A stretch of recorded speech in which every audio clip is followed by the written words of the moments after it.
guys? Billy Blue here. We got New Year's Eve. New Year's Eve.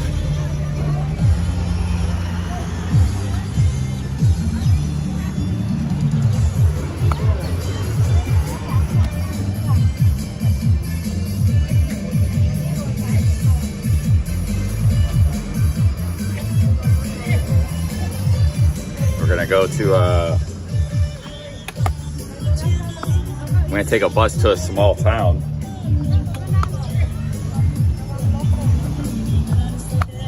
Where they got some historic ruins. That happens to that tripod up there. Yeah, I gotta take a bus. We're in a small town. We're gonna go to a smaller town. It's not a very far bus ride. We're gonna go hang out there, go check out some ruins. And then we're gonna go to check out these ruins. I maybe stream a long time today, maybe marathon stream. But we'll probably be back here in the evening for Surin for the New Year's.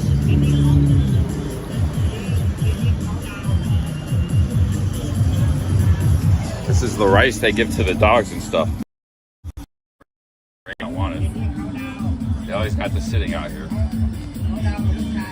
Just free food for the dogs, man. The dogs actually can eat pretty good out here. It's like meat gristle, and rice, you know. They like rice. Yeah, we're gonna do a marathon stream. Big ups, guys.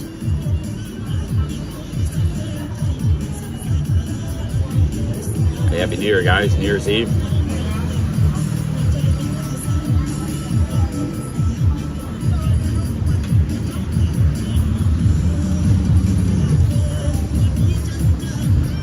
I get some lunch before I go to that town.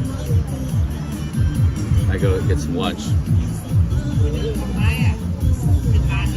No, I don't do that stuff anymore. I quit 10 days. So we got 2 sobriety counters. That one's 10 days, the other one's 4 years.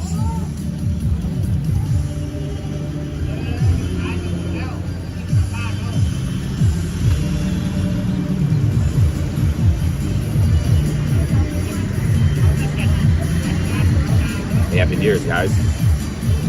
You know, if you do New Year's celebration like in Bangkok or Pats, there's too many people, you can't stream. But in a small town, it's perfect. They can still be partying and celebrating here, but there's just not like absolutely loads of people, you know. It might be a lot more enjoyable. But I don't know if I'm gonna make it out to New Year's tonight because I go to sleep real early. I was actually up 3:30 in the morning today. Then I went back to sleep.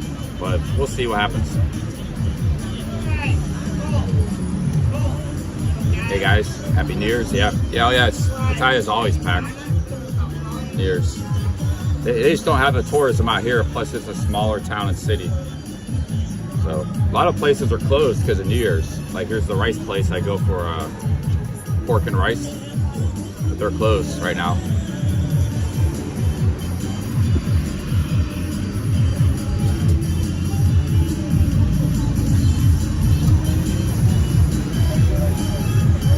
Hey, good afternoon, guys. Mark, Terrence.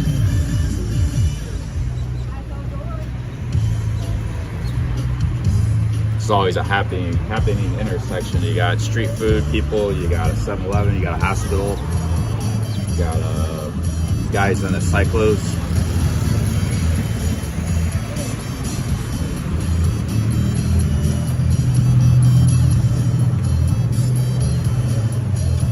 – 6 a.m. in France.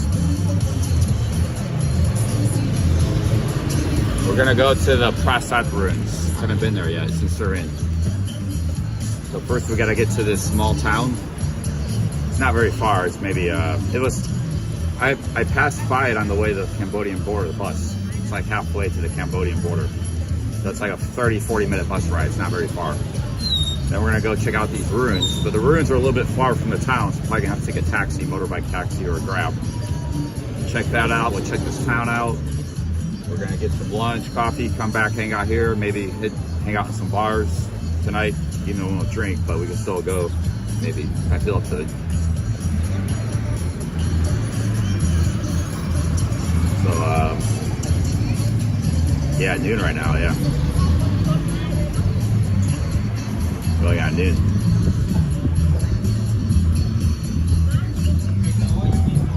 All right, guys, let's go to walk around.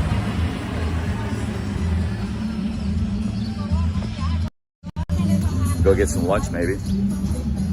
I could wait till that town to get some lunch, but get something. I'm not actually real hungry. I could wait, but maybe we'll get something.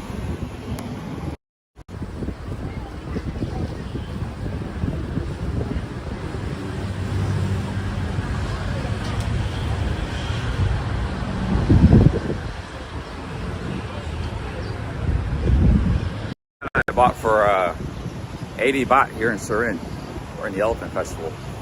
Actually, I see I just walked by a Thai farmer. He had a hat with a big face mask and a long sleeve shirt. They really protect themselves from the sun. They're out in it all day.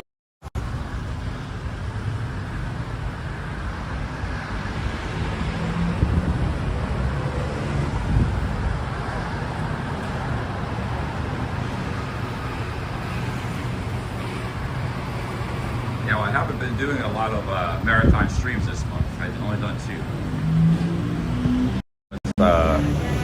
One was for 12 hours. There you go. One was for 12 hours. Another one was 8. She's got like a bamboo rice. Some months I do almost every day, but this month it's been a lot of shorter streams. And big ups, guys. I bought this shirt in Surin too. Bought it at the mall. Got a lot of motorbike sales here. Man, I love motorbikes. I haven't hardly driven at all this entire Thailand trip.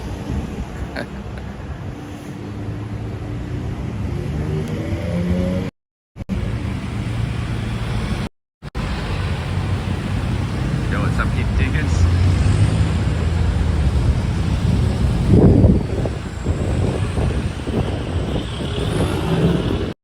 I do have some things to talk about, some topics. One, I see the Brazilian real is like, I guess the Brazilian economy is kind of collapsing right now. You know, a lot of countries have mismanagement going on. We're not the only ones in the United States. It's a worldwide thing going on. But Brazil, so their currency is collapsing. I remember some years ago, it was like 3 real to the dollar. Then it was like around 4. Now it's 7 Brazilian real to the dollar. So I was thinking, oh, maybe Brazil is as cheap as Thailand and Vietnam because the currency collapsed. But you know, I did a search today, and no, it sure wasn't. Hotels are expensive, like 40 bucks a night, 50 bucks a night. So they're not that. It's not that cheap there, even with the currency collapse.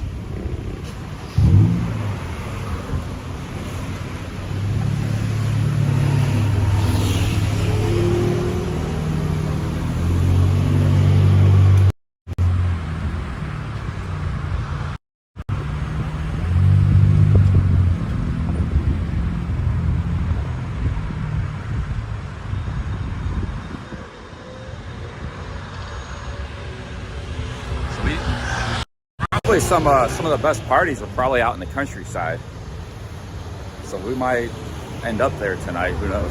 But I don't know. I don't know if I'm gonna make it that late. We'll see. We're just gonna kind of wander, explore, get out of the city here pretty soon. Go for a day trip. I've been meaning to take some day trips, but get out into the countryside a little bit.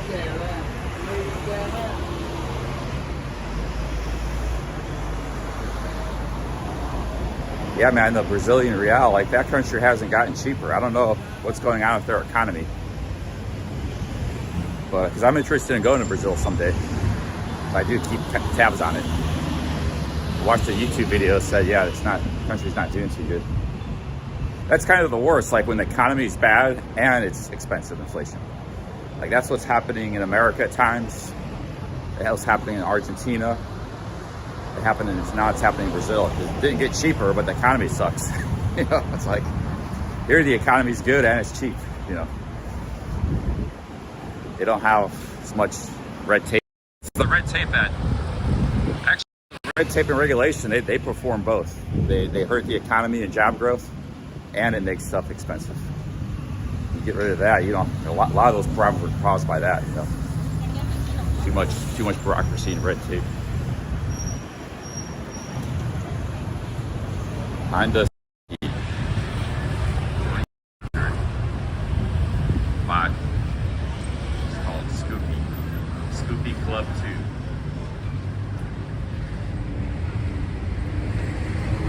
I see Honda and Nissan are merging to the great Japan car companies.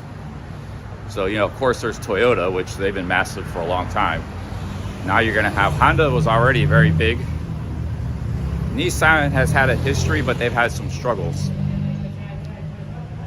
So Honda and Nissan merging, they're going to be about as big as Toyota.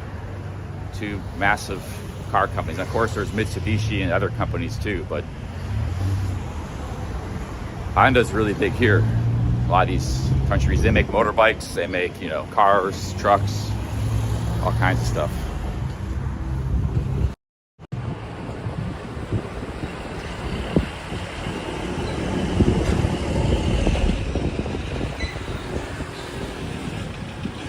Yeah, that have those problems. That's why, you know, that's why it's expensive and low job growth. You know,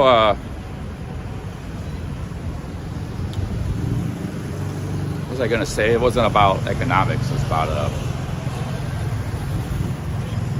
shit. I forgot my train of thought. Had something to say. What's up, Bob Steak? Oh yeah, the Nissan. You see these like 40-year-old Nissan trucks from like the early 80s. They're these little rinky-dink trucks. They're all rusted up. And they're still running, man, out here. Like some of the, you know, maybe poor people were driving them from the farms. They're like 45 years old. So they made some amazing stuff back then, you know. I'm sure I can see a couple. I'll show you because they're still out on the roads out here. But man, these old Nissan trucks from like the early 80s.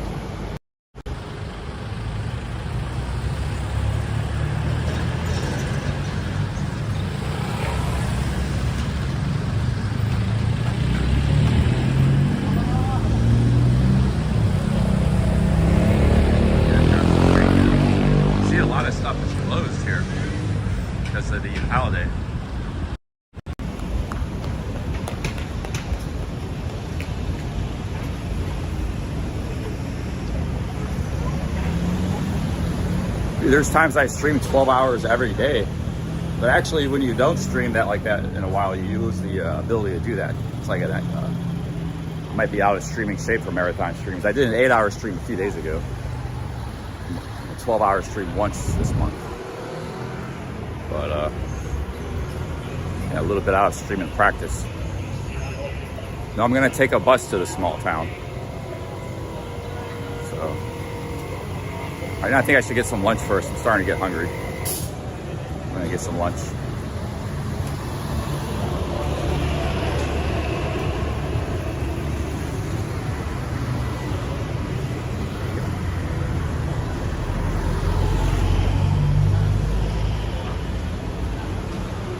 Yeah, we're just gonna hang out, explore, you know, eat some food, chat, just do typical stuff.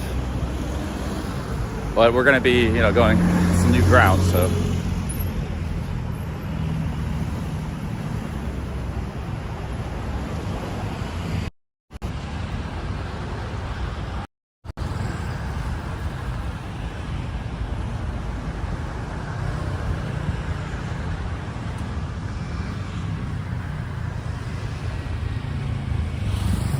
Yeah, you know, I think, well, why don't we build stuff like that? Like, why don't we build like cheap apartment tenements, just little studio concrete rooms like they have here? They're like $100 a month. Maybe they would be like $400 or $500 a month in America and Europe and Australia. I'm sure plenty of people would love that. I would live in an American city if there's cheap apartments for $500 a month. It's just a cheap studio. Why don't they build little cheap cars with no electronics, little cheap Nissan trucks and stuff like they used to build? You know, stuff like that. Just real simple, piece of steel. Like here's one right here. Here's an old Isuzu. This thing, 40 years old. Like, why don't they build stuff? I mean, obviously this doesn't look that nice, but it's still running, It's still running. If it wasn't running, it wouldn't be here on the street,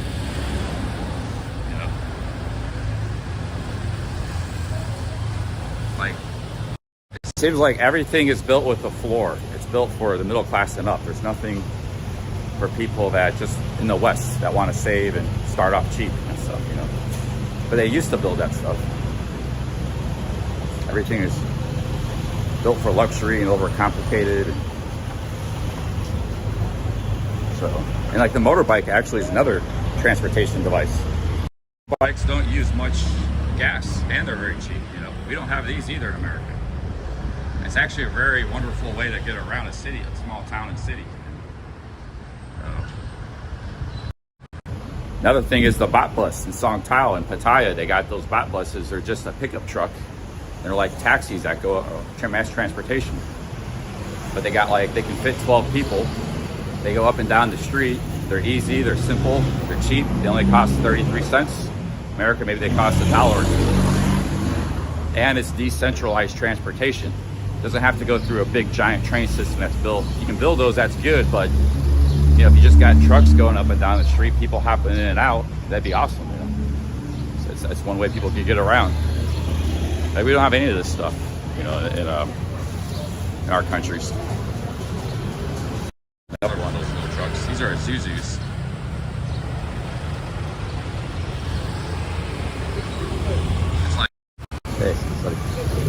It's like America and the West and Australia and Europe, they thought that we're so good, we don't need any of this stuff. We're better than motorbikes. We don't need cheap apartments and tenements.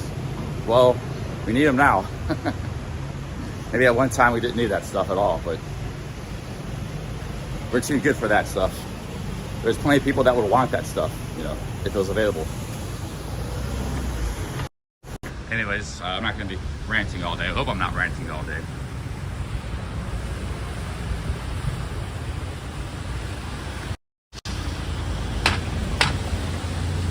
It's not safe enough.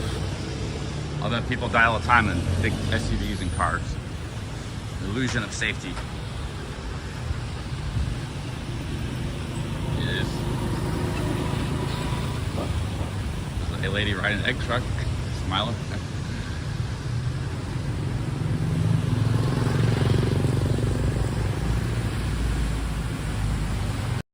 Mark says there was for something like that in Atlantic City, New Jersey. Well, yeah, man. These cities should start experimenting. Like Atlantic City's been going down for decades. Atlantic City's history is interesting because it was like a resort holiday in the 1920s. It got real popular and big. People from New York City and Philadelphia. And then it kind of turned into a slum. Then it came back because they opened casinos there. And Donald Trump was actually directly involved with that in the 80s and stuff. So it had a little mini renaissance, but then that kind of flanned out and it's back to being a slum again, turned back into a slum. A beachside slum, New Jersey. Just kind of run down, and because its whole reason of being, it was like a Pattaya. It was just a holiday sort of place, on the beach. But when people with money started going to other beaches, nicer beaches, that's more of an urban, because it was built in the 20s and stuff, so it's very urban there, high density. And so families and stuff stopped going there. They started going to these little nice pristine beaches in New Jersey. They lost all their business. They said the casinos started to bring it back, but that wasn't enough. And then the casinos got competition from elsewhere. Every state started opening casinos. So yeah, these kind of cities can experiment with these sort of things.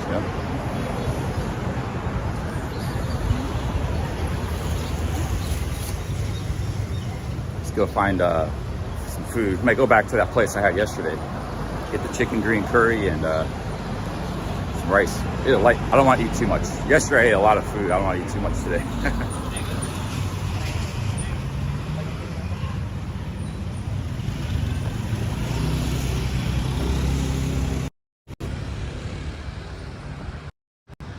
Well, Trump did pretty good in Atlantic City in the 80s. Actually, that was a big reason. He was kind of doing good in New York. But I mean, he was doing good in both places. But Trump's best decade was in the 80s. That's when he became like a billionaire, a big shot, and that's a celebrity. In the 90s, he had some troubles. He was breaking up with his wife. He had some bankruptcy problems, you know. His kind of wealth fluctuated, like ups and downs, you know. Like fluctuated, big ups and big downs. So,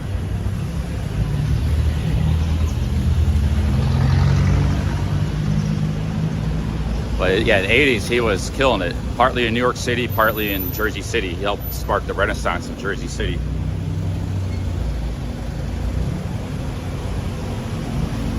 Got kind of bad vibes from that guy back there.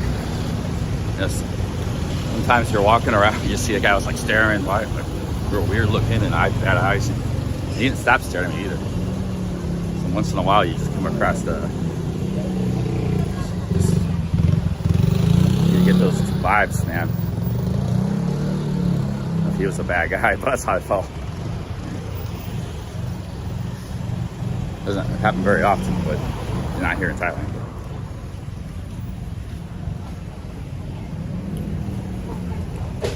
So we get some food.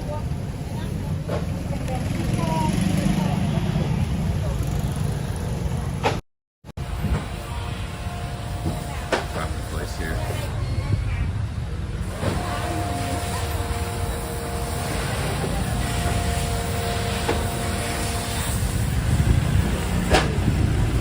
Yeah, just got spidey sense kicking in.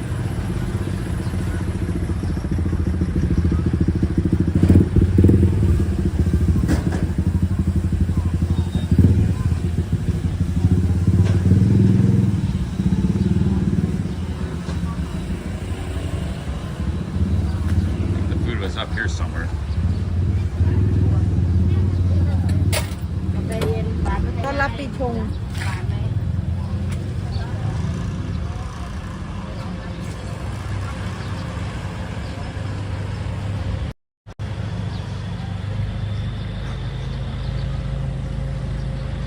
You know, these people who go broke, Rudy Giuliani's broke. To me, that's like he's actually on YouTube trying to make money because he's so broke. Actually, somebody's broke and they're trying to make money on YouTube. He's got advertisements, doing live streams every morning. But he got sued for $140 million and he didn't have any money in the first place. So he's like negative 140 in debt. And they didn't let him declare bankruptcy. So and they're gonna take all of his possessions. Apparently it's a political witch hunt because he was on Trump's side, but that might clear up when Trump gets in office. But you know, he's been a lifelong politician and mayor, and the fact that he doesn't have any money, that's like a good thing, man, because all these corrupt politicians, they all got tons of money. But he wasn't corrupt. He's got very little net wealth. Now he's hustling on YouTube at 80 years old. You know, it's been what's up, Wander? Yeah, there was I heard something about a hotel fire in Khao San, 3 tourists dead. Yeah, that's happened before. That happened in Jomp Dien in the 90s. A big hotel caught fire, like 150 people died. And the exit was locked. That was one of the reasons people died. The exit, sometimes they lock the exit. So these hotels, you know, you want to check the air conditioning, check the exits, the lock, make sure the exit's not locked, because if you check this stuff, it will help spread better practices for the businesses. So these kind of things don't happen. And then, you know, okay, well, they're doing this stuff, I'm just not going to go there. Get the word out about them. But if you're taking notice of this stuff, that they may take notice, okay, maybe we shouldn't be doing this, you know. So I've been a little more proactive with my hotels. I check stuff. I don't just blindly accept any hotel. But, you know, when you're traveling cheap, sometimes you just take what you get. But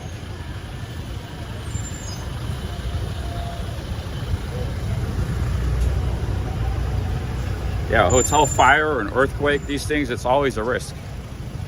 Always a risk of, you know, you get an earthquake and a fire, building collapse, fires. It's always a possibility. Go get some food.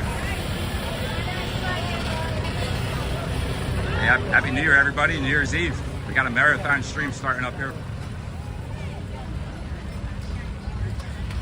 I think that food place was, yeah, there's the, I think it was down this way. The food place I ate yesterday.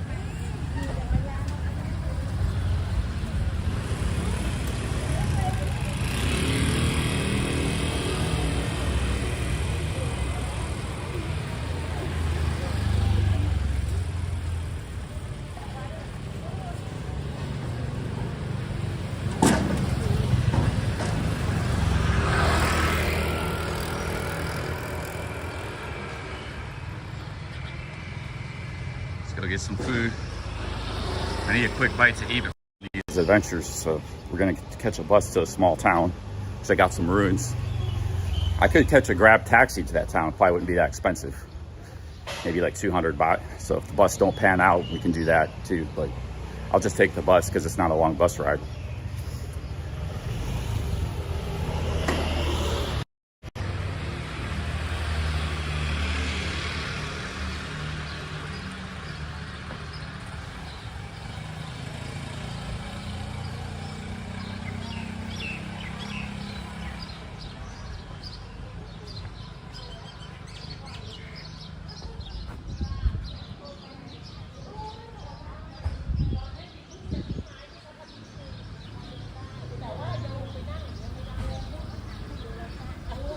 Yeah, you haven't heard too much out of Thailand lately.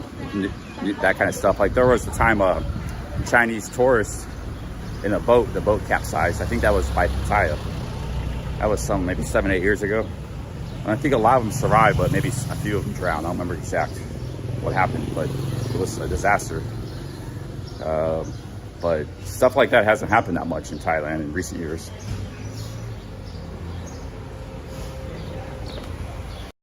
Maybe the food isn't on this street. Maybe I go up the next street. Should be up here somewhere. And they might be closed because of New Year's. I ate here yesterday. They weren't closed yesterday.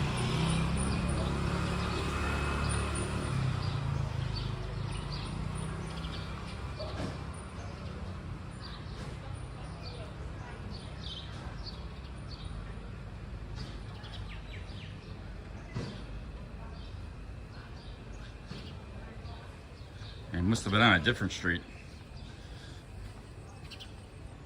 Here's another one of those little trucks. There are these little old trucks everywhere, man. This one's a little bit newer, maybe 90s, but still running strong.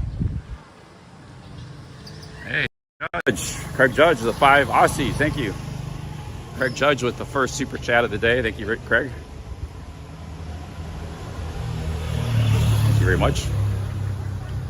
I don't know where this restaurant is. I thought it was on this street. It must be another street somewhere. Craig?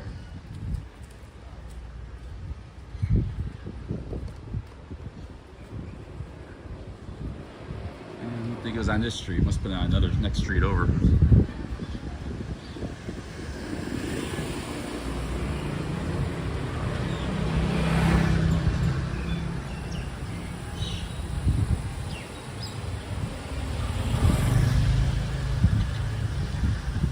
Craig.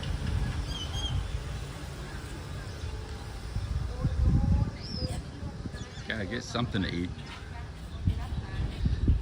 It's like there's this ferry again. Walking around, big camera. Seen that guy before.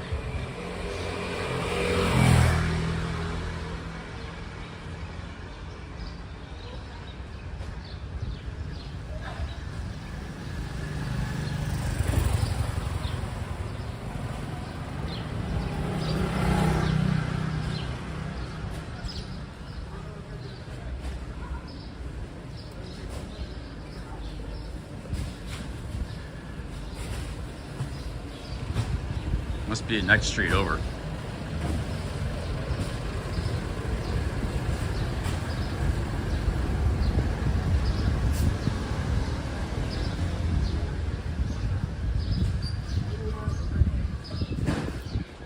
And not get back on the urban planning stuff, but a lot of these cities in America, this suburban sprawl could actually accommodate a lot of urban growth because you got these, it's actually like a great environment because it is spread out, so you have these space to work with. A dead city It's already built up. You can't, there's not much you can do with it.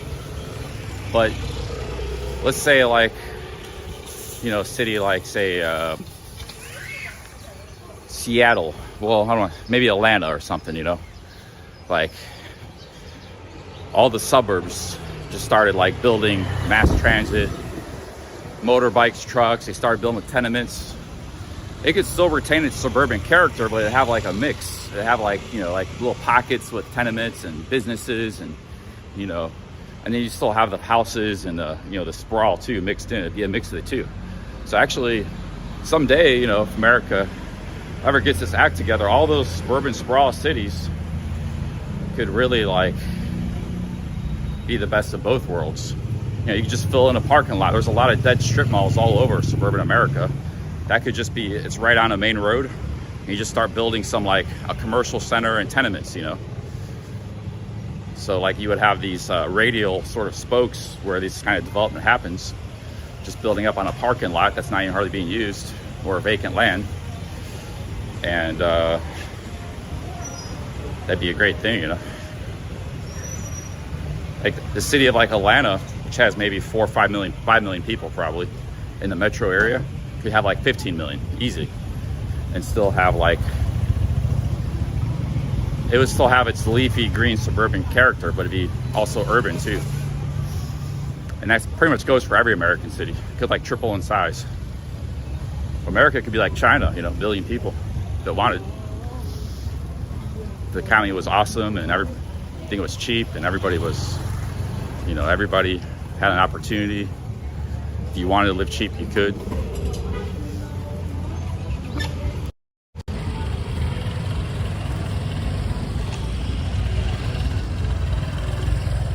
The whole suburban sprawl thing wasn't bad, 100% bad, but the rigidity and the inflexibility with the zoning codes and stuff is what kind of, because it could have both. It could have urbanity, you know, but that's prevented. It's impossible in most of those places. That sort of development's impossible.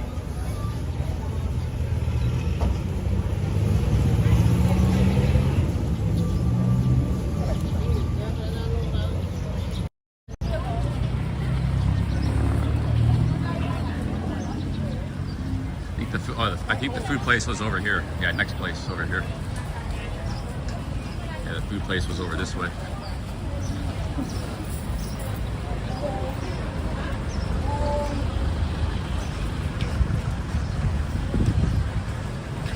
And the funny thing that happened in America, you don't have to really do, government doesn't have to do anything, just has to deregulate. Let the private sector build whatever they want, you know. So if some guy owns a strip mall, it's not making any money, it's like abandoned almost. Okay, I'm just gonna build some apartment buildings, cheap apartment buildings. You know, like a little market, street food and stuff right up front. Like that stuff just happens naturally if the government lets it. But yeah, I don't know, I guess it's closed. That restaurant I went to yesterday, I don't see it. The restaurant's closed, man.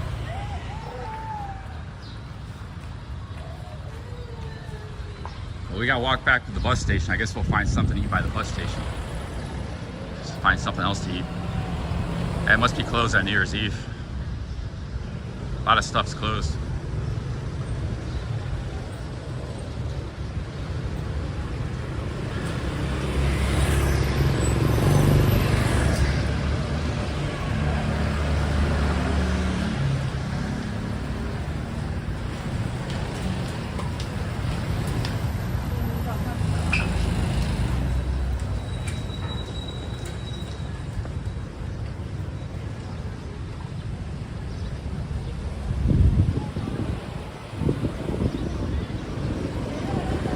Find some food.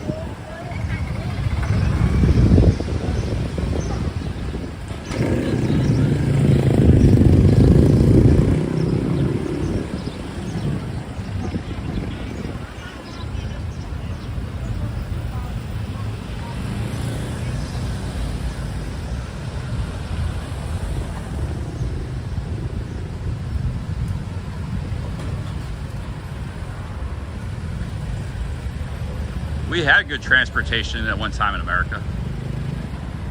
Good trains and stuff.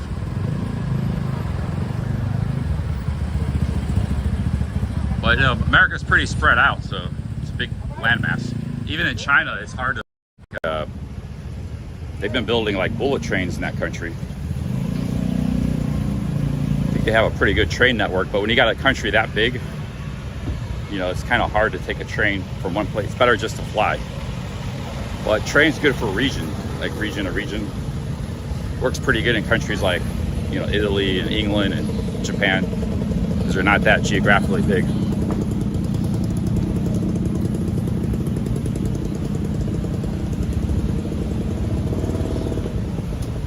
Here's the fruit market.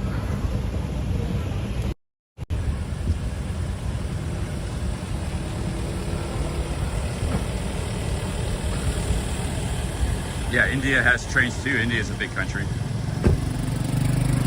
But there's two types of trains. There's the, you got your inner city trains, your subways and rails, and you got your trains that connect cities.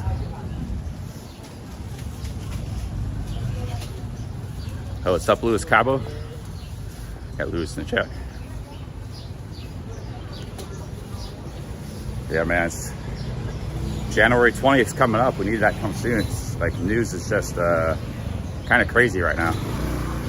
At 3 weeks seems a long ways off. A lot can happen in 3 weeks. It's been pretty smooth sailing since the election, though. That was November 5th, like 2 months ago almost. And they can hold it together, because these aren't ordinary times in America. All kinds of crazy stuff is happening right now.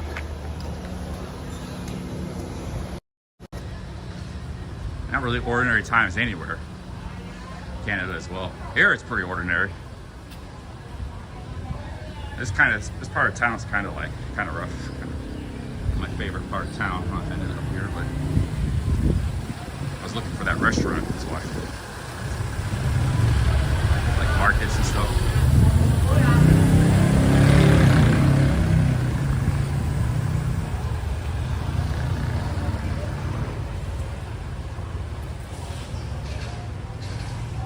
Gotta get back to the bus station. Not a lot of stuff to eat.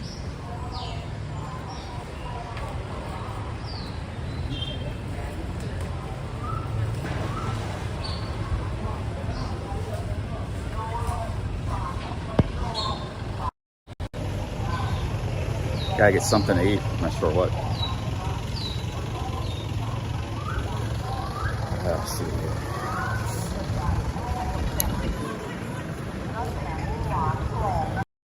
Here's the basket broom cellar place. That's what they cook the county out in, the sticky rice. I don't know how they do it. I guess they steam it. They put the rice in there, and the steam comes up, and then somehow it makes sticky rice. I've never observed it close process to know exactly how it works, but I do recognize that as being the sticky rice thing. Fresh sticky rice is really good. A lot of times you don't get it that fresh. It's got to be like just off the oven, you know, still steaming hot. That's the best sticky rice.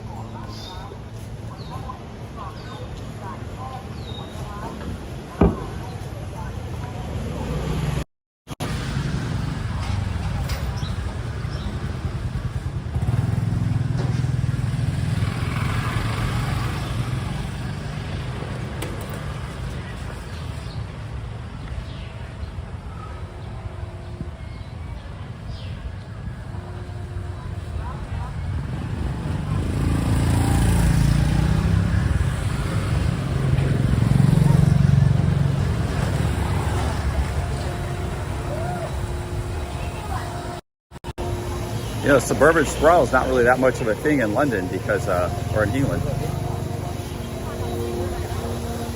A lot of the United Kingdom was built in the 19th century. That's when it really boomed. The population boomed, the economy, you know, was at the height of its sort of relative world power. So a lot of stuff there was built in the 19th century. But even for that time period, you know, they sort of built these cities like in a more sprawl fashion, like row houses and stuff. And a lot of that infrastructure hasn't changed much. And there hasn't been a lot of new development in England because a lot of those cities haven't really prospered that much the last 70 years. Now London's the exception. London did prosper a lot. But the thing with London is right after World War II, they put this thing in called the green zone or something. I forgot exactly what it's called. So like there was already 10 million people in London, pretty much just like today. It looks exactly the same. Then they put this green zone around the city so it couldn't sprawl. It's like a 3-4 miles in width all around the metropolitan area of London of just parks and forests and stuff. They didn't farmland. They didn't let developers build in that area. And what happened was it kind of leapfrogged that, so some of the sprawl did take place all around in southeast England. Greenbelt, that's it, yeah. So had London not had the Greenbelt, it'd probably be like Los Angeles. It would just expanded in all directions. So it wasn't really able to do that, you know. So there was some growth that took place, but it was after the Greenbelt, like these random towns and cities all in southeast England. But you know, they still didn't really have the population growth or the internal migration that sparked that. Cities like in America, like Atlanta, boomed because there was a lot of internal migration. People in Iowa and Kansas and Ohio and Massachusetts moved to these cities. It's been going on for decades. They didn't have that sort of internal migration in England. So that's why I said not much has changed since the 19th century in that country, in those cities.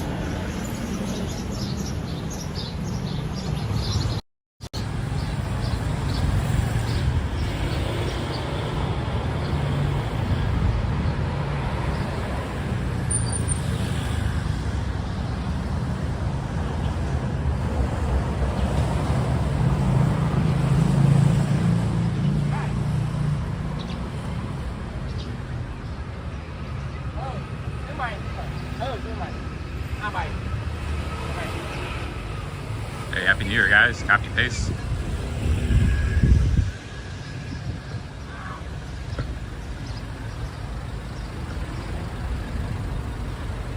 Well, there's been social changes, of course, yeah.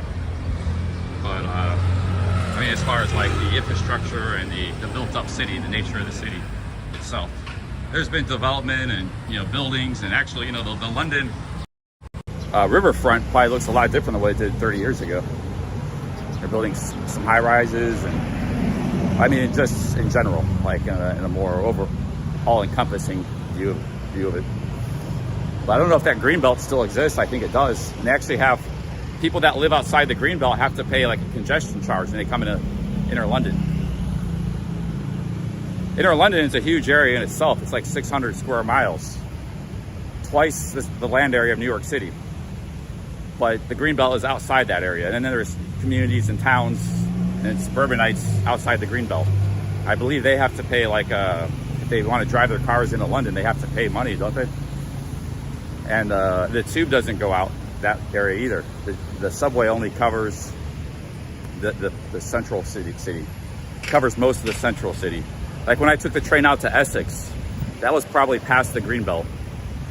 And that was actually a situation where the train did extend past the Greenbelt. So there was some, but they have more than the tube. There's the, all these cities, they don't just have the subway system. There's also like an interregional train system. And they got that in southern England too. A very extensive interregional train system, commuter trains and stuff, in addition to the tube.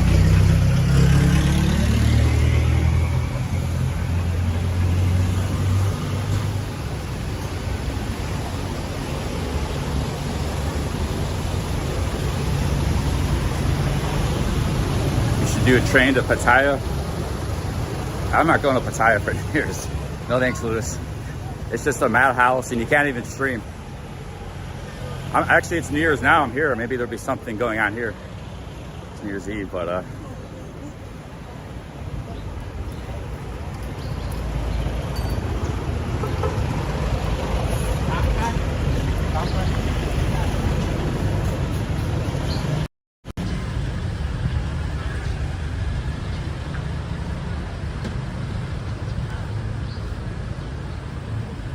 yeah, because I was in New Year's after the Christmas bar party, Sexy Bar Party, 2 years ago. Remember Sexy Bar Party? Louis Cabo put on? And I didn't even go out New Year's night. because I saw a couple people live stream. It didn't look very good. It was just congested and just giant crowds, and nobody could stream because the internet was cutting out. If you get too big of crowds, you can't stream. The network's overloaded. I had that happen to me in Mardi Gras in New Orleans. I think Death Row says in Bangkok, he said he was going to stream at the mall where they have hundreds of thousands of people in Bangkok, but he's not going to be able to stream because it'd be too many people if he does go to that. So he's best off finding some, like going off in some neighborhood in Bangkok, trying to find some, you know, a little local celebration. I already walked past.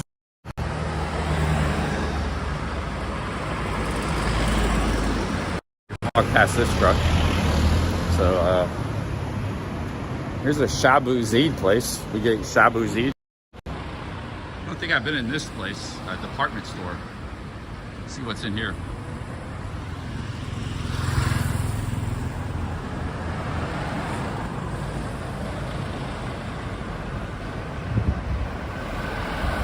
I'm going back to the bus station. I'm gonna go to a small town. But I need to get something to eat first. This is the problem I have in this city. A lot of the places I did like to eat are closed right now. So I'm gonna have to settle for something.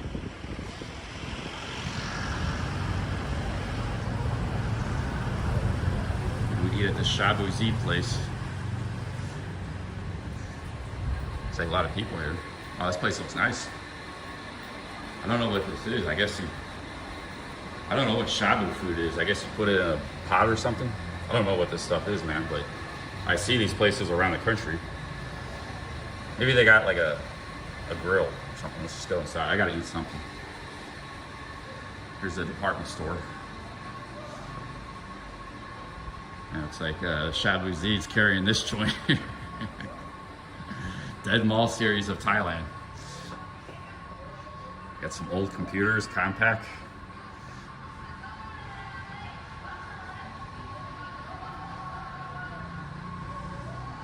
Got a tent. It's actually kind of a cool tent. 200 baht, $7, guys.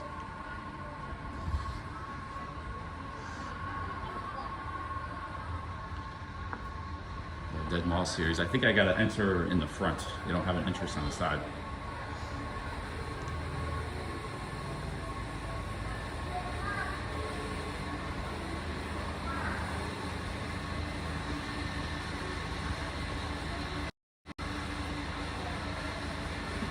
Oh, they got beautiful malls in the world in Thailand. The thing is, these things were built like in the 60s and 70s. They're the old malls before they built the newer malls. And the old malls, they haven't been demolished. They haven't been demolished, they've been out of flavor. They got these in Bangkok too, some of these old kind of malls that were, I don't think this works anymore. Yeah. There's a mini Big C and there's a Shabu place. Two businesses still doing some business, keeping this building afloat.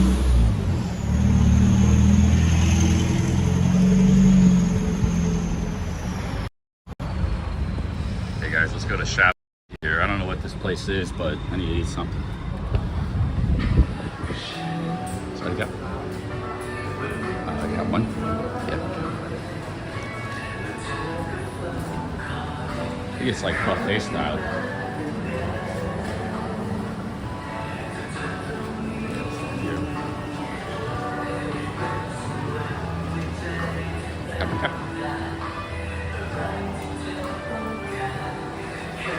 Get copyright, sorry.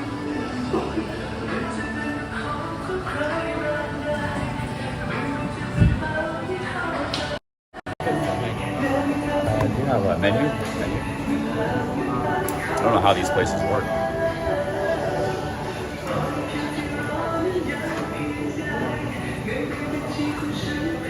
I've never eaten here before. Like a menu.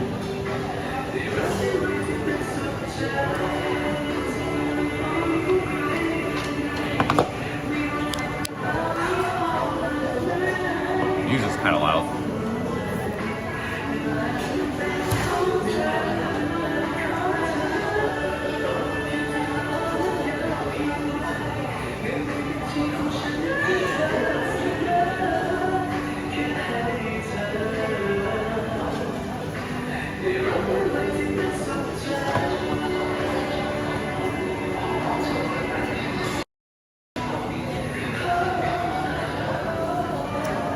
That's wrong, Rail Stop. I know what that means. You can't trick me because I know a lot of Thai. So.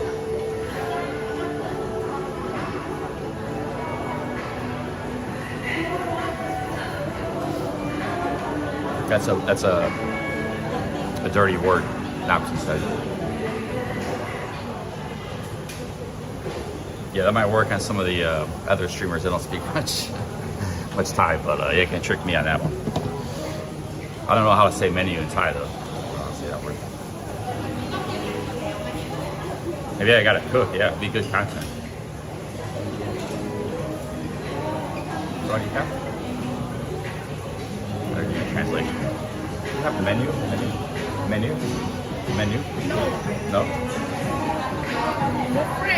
Oh, just cook? I have to cook? Oh man, I gotta cook.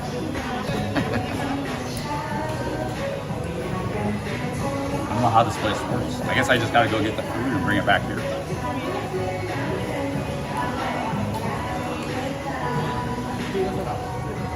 What else to do?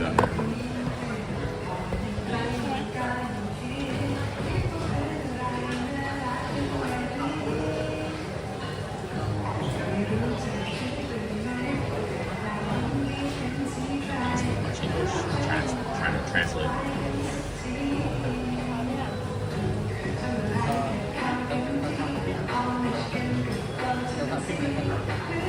It's like MK, right? MK restaurant.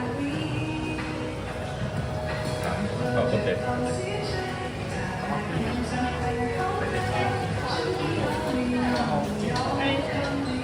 Grill pan, cooking pan. Okay. So yeah, you got this is like a. Cook yourself sort of place. I go get food there.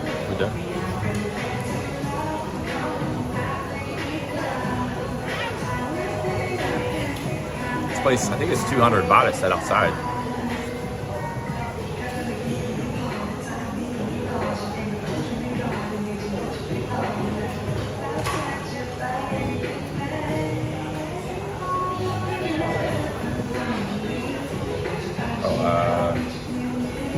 Clear soup.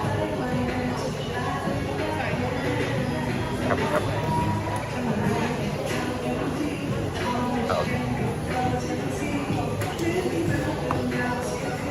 Yeah, we gotta get the food.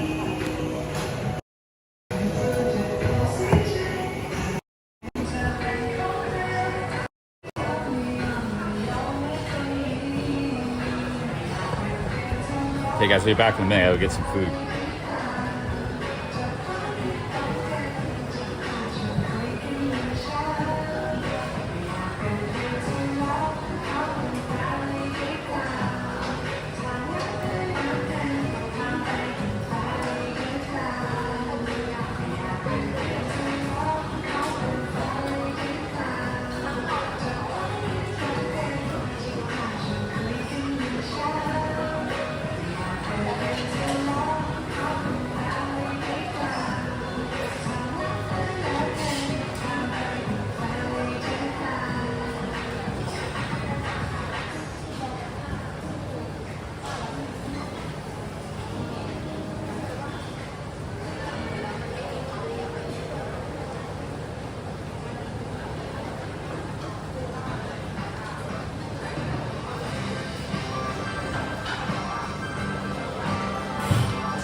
going on here, man?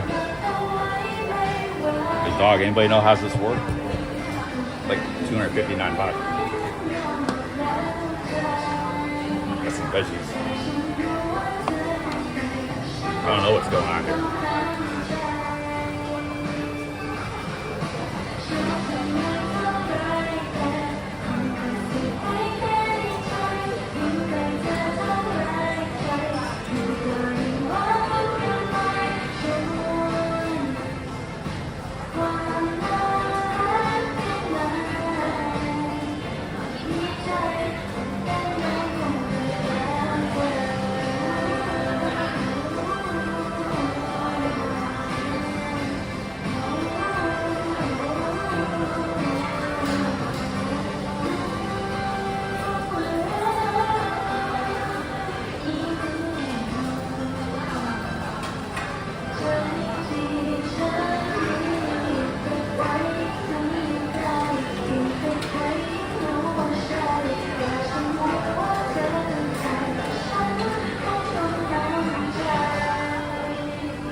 Meat.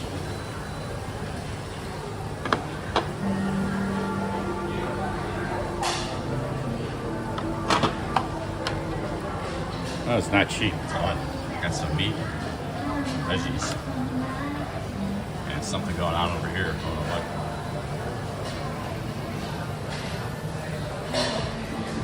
They got a cooked meal section 2 buffet, like fried rice and stuff. So I might get some of that too. Dessert. It's like a whole giant buffet, guys.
everything is included in one price. I got some French fries, fried rice. I got some honey and lemon drink. They got drinks over there. Everything is included in the price.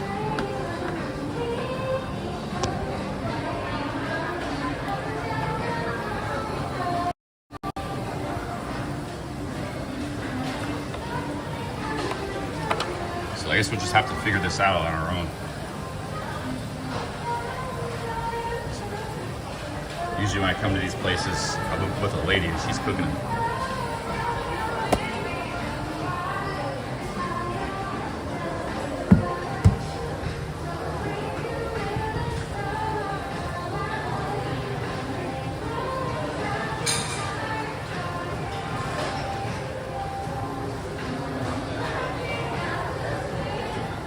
I was gonna eat something else. I'm kind of hungry, man.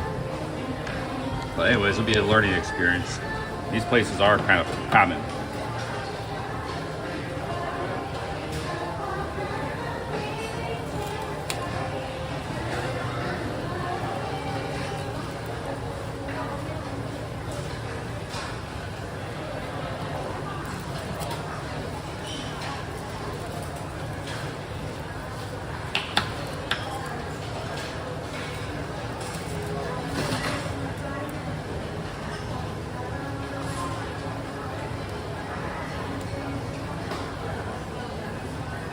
Got some mushrooms, some onions, some bok choy,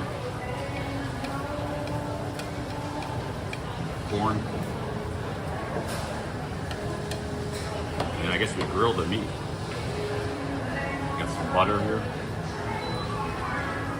Gosh, I think I just turned it off accidentally. Chicken and beef.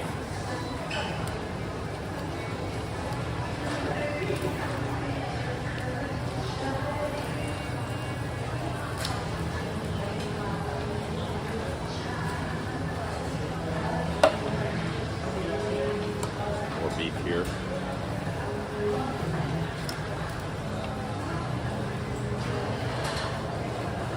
We're gonna cook the shit out of this stuff.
Stuff's definitely cooking. I must be doing it right.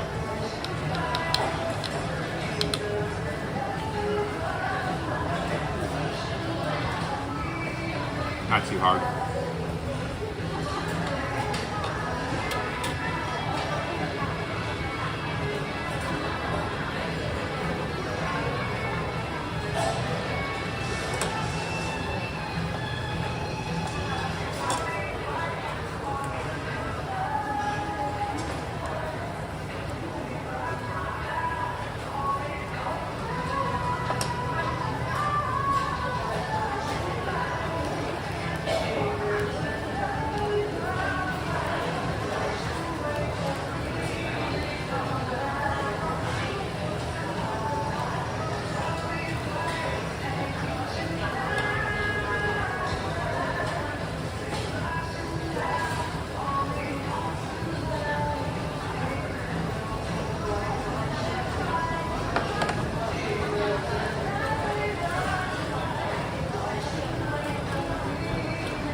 Put a lot of butter in this, man. I don't know if it's real butter or not, but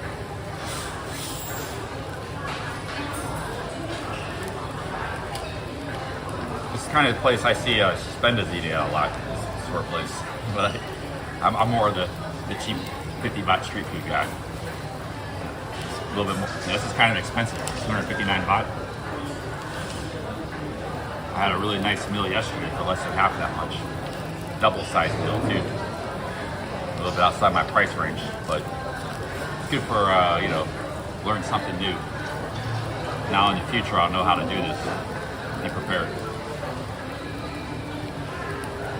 I've been to these places many times before. Like I said, it was always with a lady friend, a girlfriend. She always handled it, did the cooking. Let her do the cooking. Division of the labor side of the game.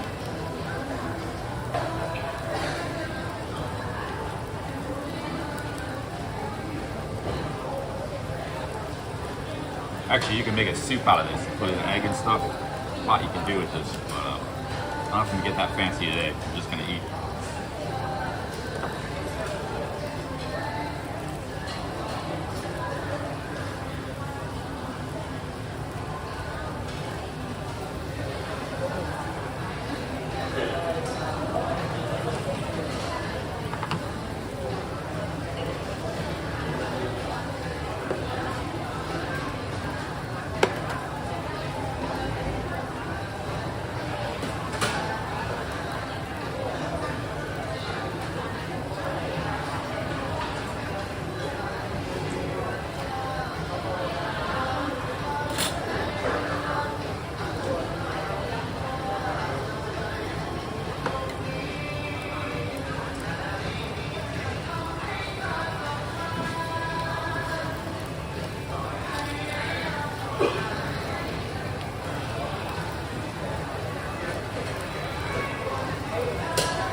Coming along.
Veggies are coming along.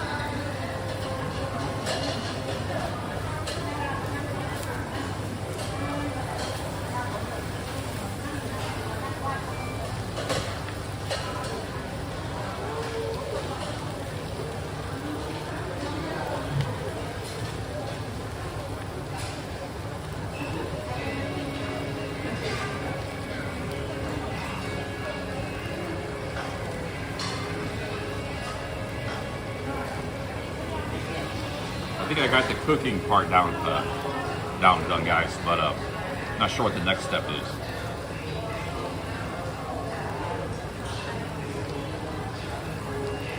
I've got to look over the key there and see.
sauces here.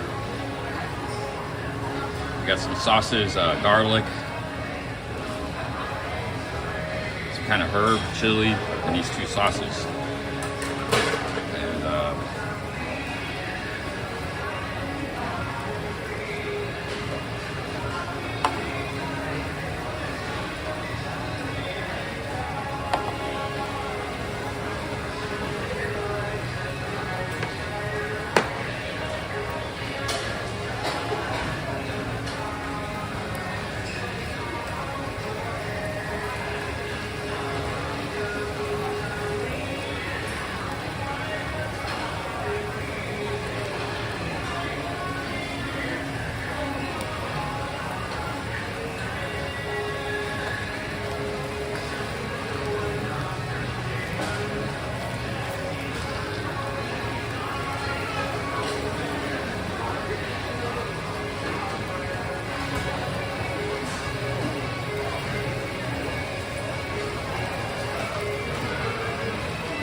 Making like a soup.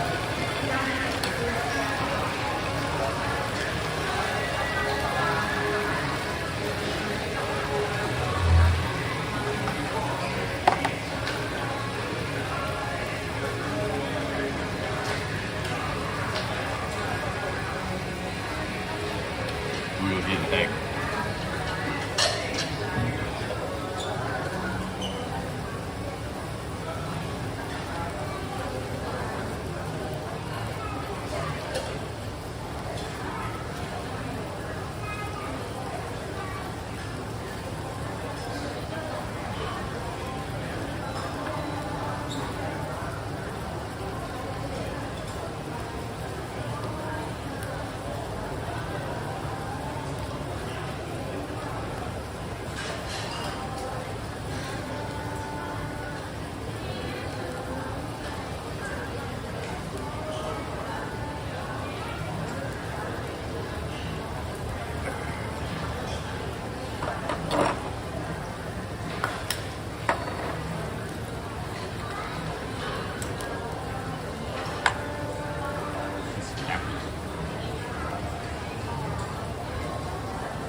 Then we're gonna put the meat in the soup, I think, and then we're just gonna scoop it all out.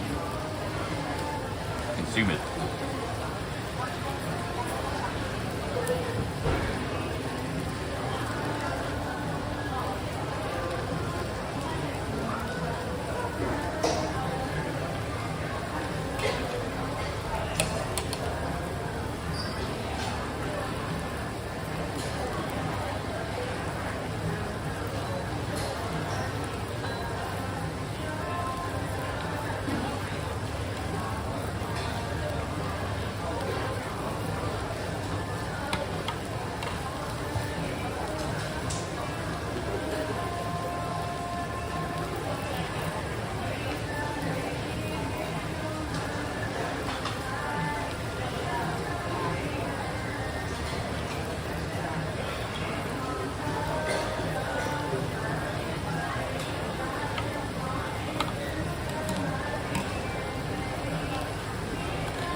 chicken's getting cooked pretty good.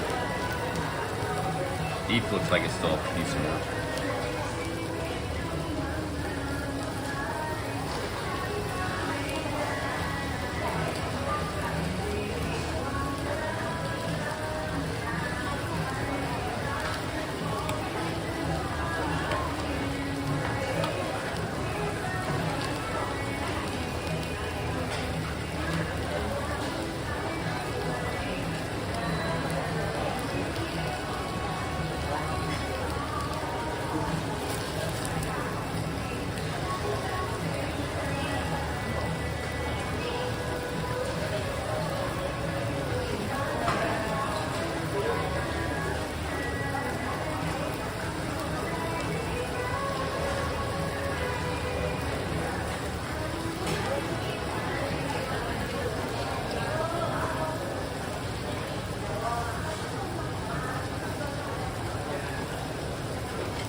Takes a little while to cook this stuff.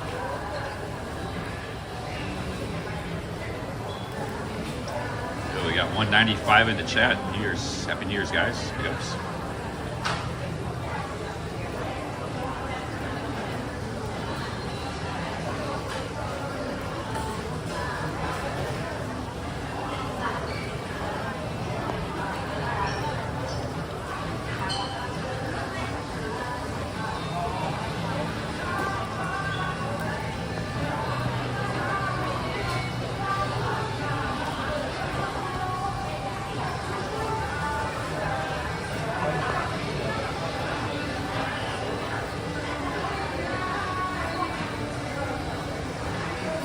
Hey, mods, if anybody's talking smack, time them out. Or ban them.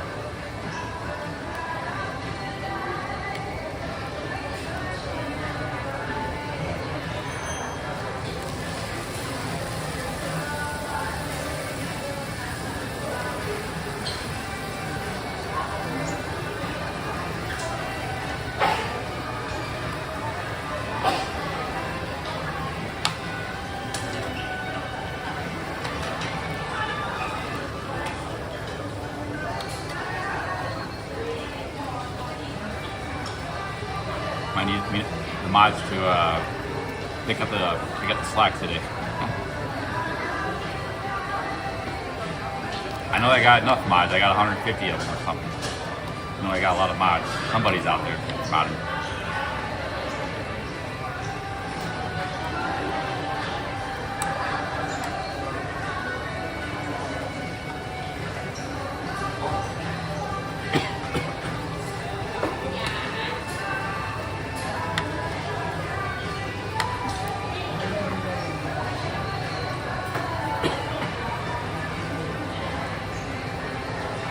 Hey guys, I think this should be getting close to being done.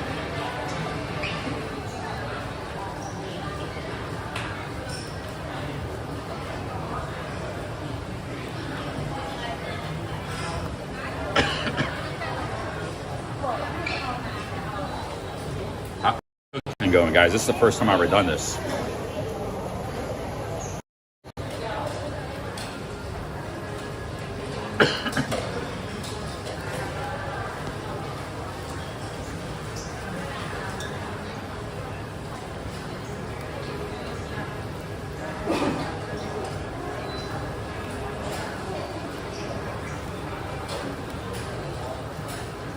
Yeah, this place is kind of expensive. It's 259. Not cheap. It's not cheap for Thailand. Well, it's all you can eat buffet.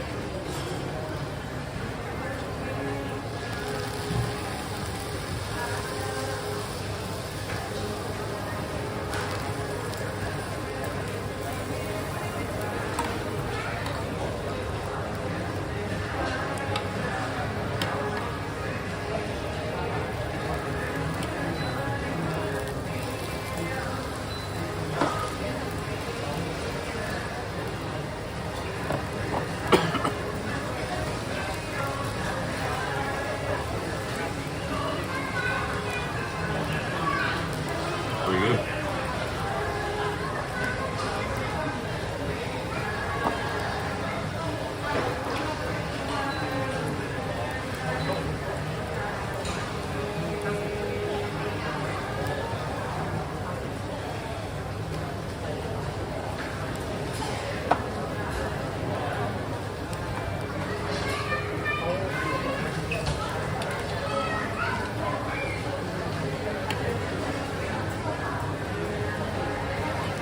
I don't know if the meat's done yet. There's a piece of beef here.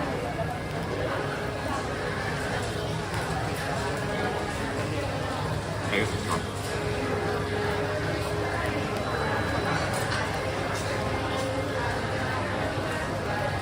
Carrot's nice and soft.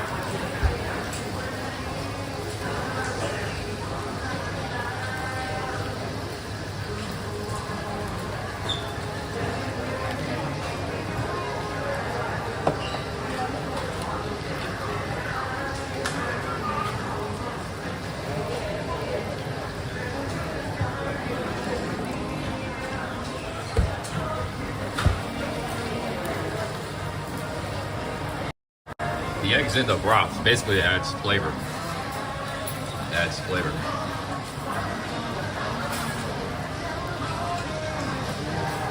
Yeah, it's pretty good. What you do is you lower the temperature down. So, try to turn it down.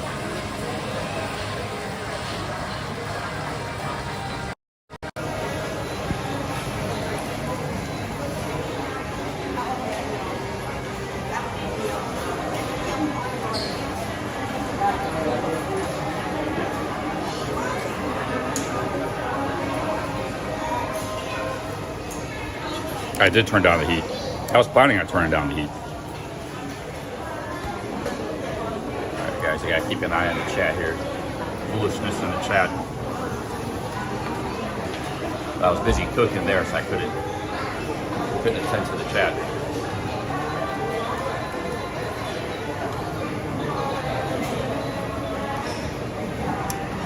See, here's the egg right here. Egg's perfectly cooked.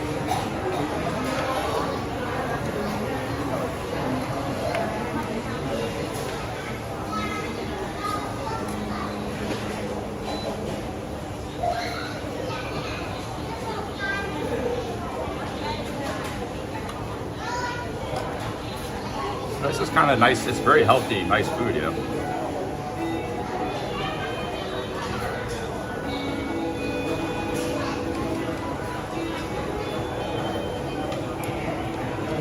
Try this broth.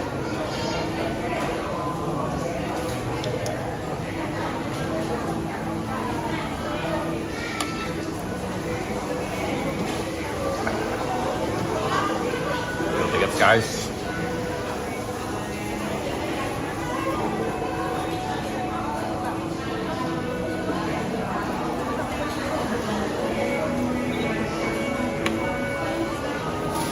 Happy New Year's Eve. I think it's December 30th in America. So here it's December 31st, New Year's Eve here. Hey guys, I didn't create this place. I usually don't eat here. It's too expensive. But I was hungry and this one was available. So big ups, James. James is in Thailand right now. He's in Bangkok.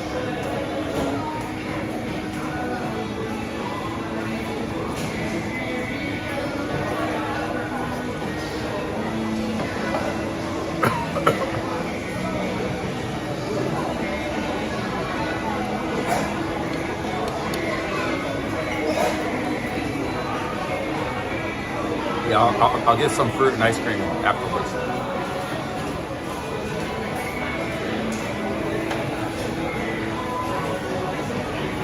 Fruit and dessert.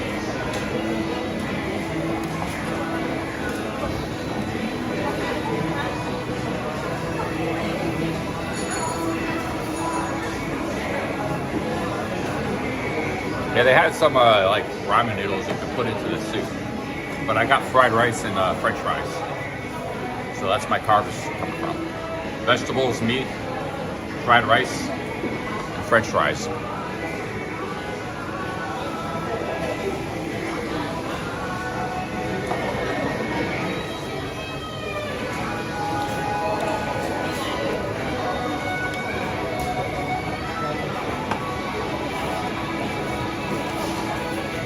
Yeah, this is the first, damn, I just spilled some soup on my shorts. First time I've ever done this sort of place. I've been to these places before. They have sometimes they have these little outdoor seating places with like clay pots. I used to go to those in places a lot. But I never did the cooking.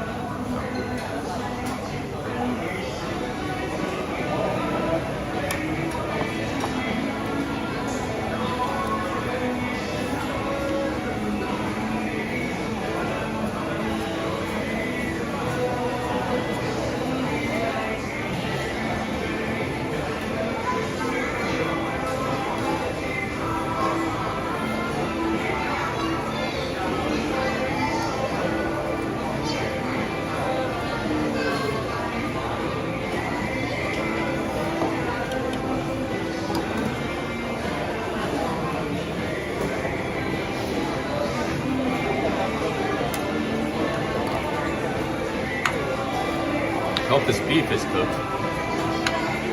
Seems a little, I'm gonna turn the stove back on.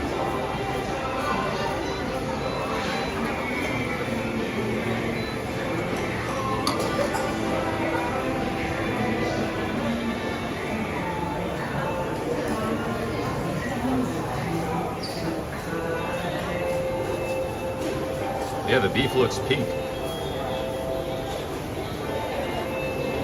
Look at this. Looks a little uncooked.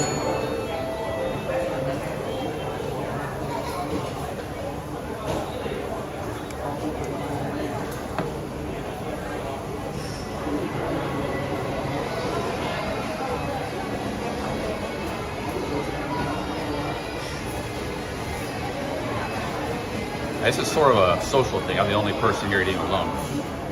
Good place to bring the family or girlfriend, go on a date. But I was hungry.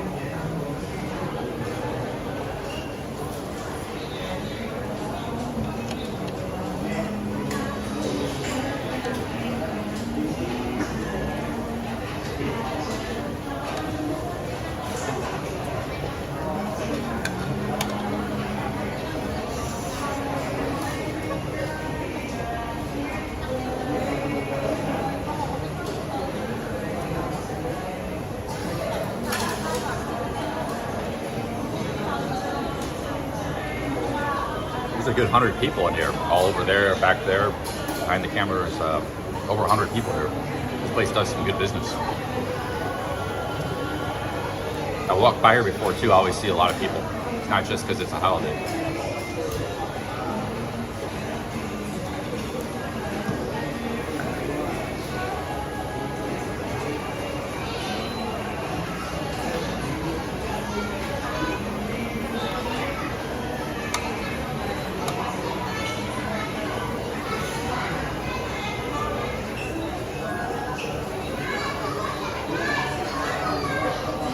Yeah, Sizzlers is expensive though. I went with Shay to Sizzlers. He recommended it, and they do have a very nice salad bar.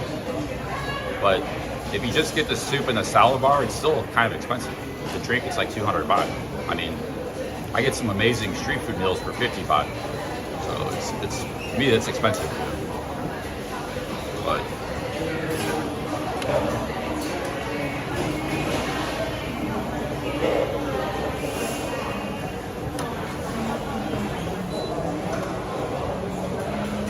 there's a piece of chicken. I haven't had any of the chicken yet.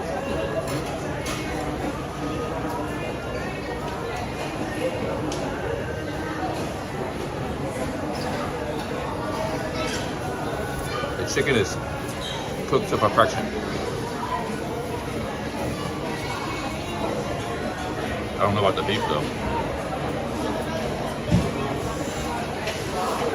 Oh, my dentist said not to eat corn. So I'm gonna how to eat this corn here. Maybe I can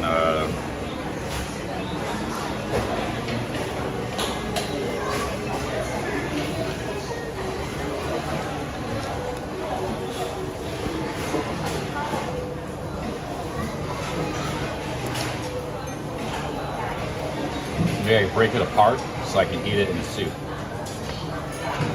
I don't have a fork to do that, but I might be able to do it with chopsticks.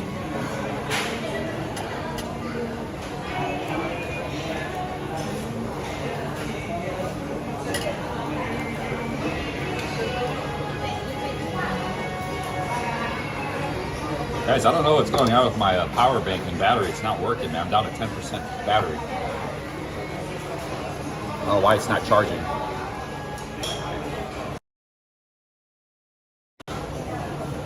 I had too many apps open, maybe that was why. My power bank ain't charging, man. I don't know what's going on.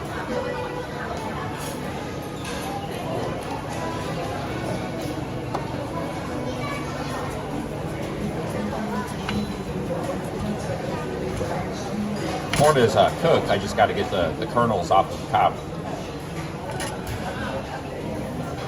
Which they are coming off with some work.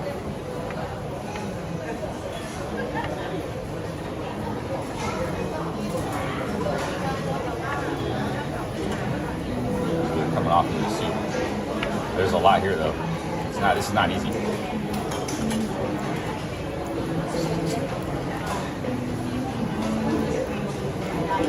We're getting it off.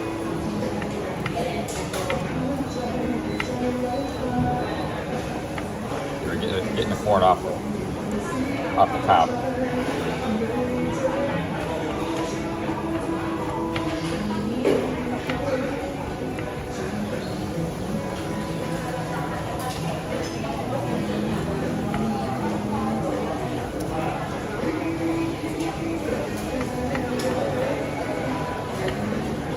There's a lot of meat in here still left. There's beef and chicken.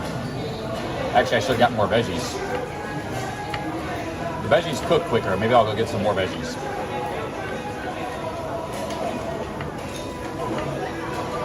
Yeah, I don't have a knife and fork. All I got is a soup spoon.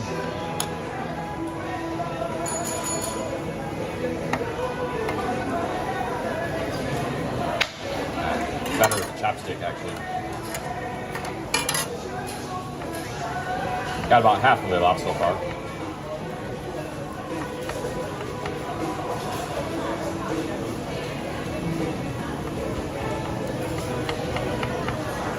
I could probably just eat the rest as it is.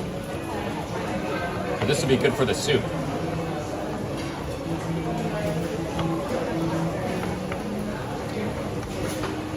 Now I'm getting the corn off the chopstick, man.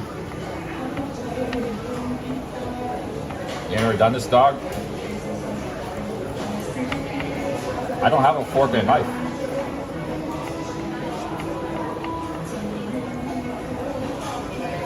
Got most of it off already.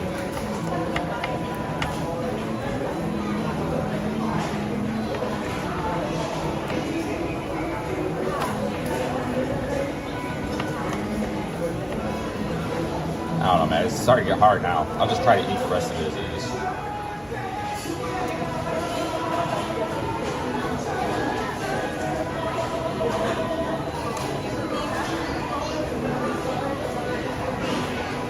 Got about half of it off.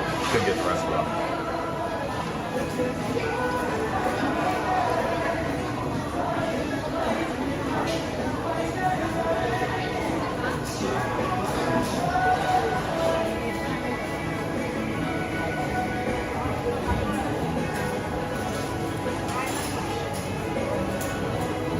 Pretty good corn. It doesn't look that great when you get it at the buffet, but when you cook it like this, very good corn.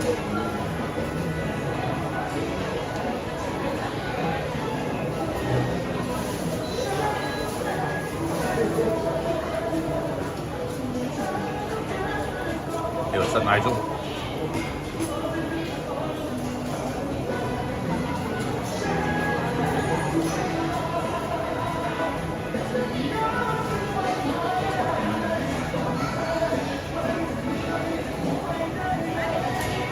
Oh, there's more.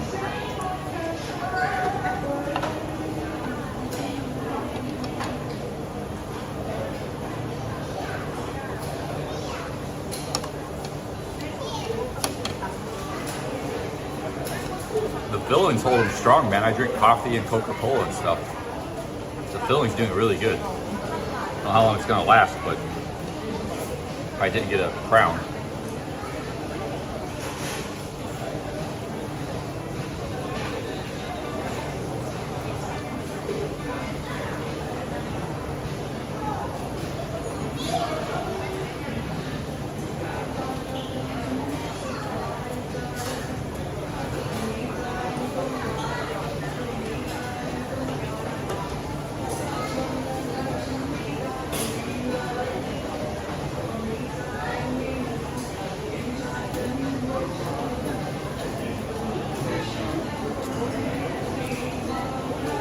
You need to keep the stove on so it stays warm.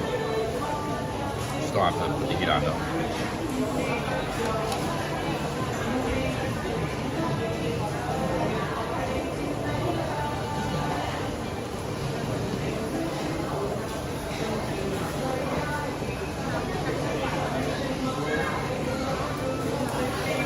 My crown appointment's coming up soon. A few days.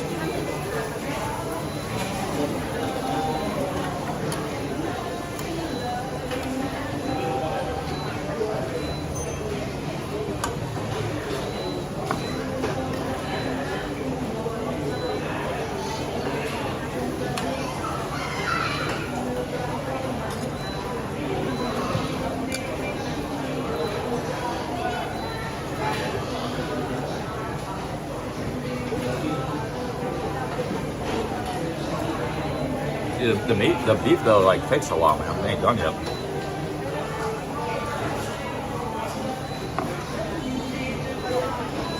I'm gonna put the beef back on the grill.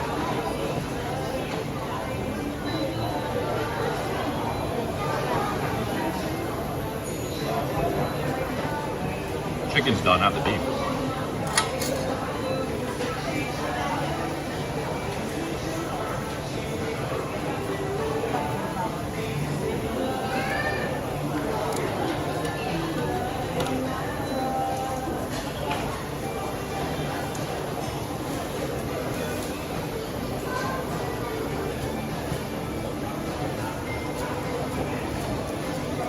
I look good for my age, thank you. I try.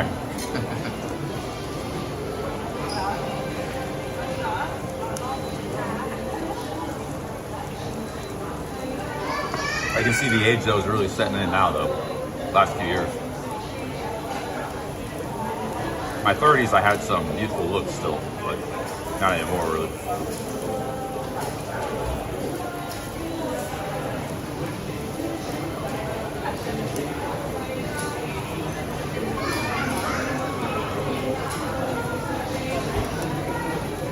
So I'm recooking the beef some more. Let that cook. While I work on some of this other stuff.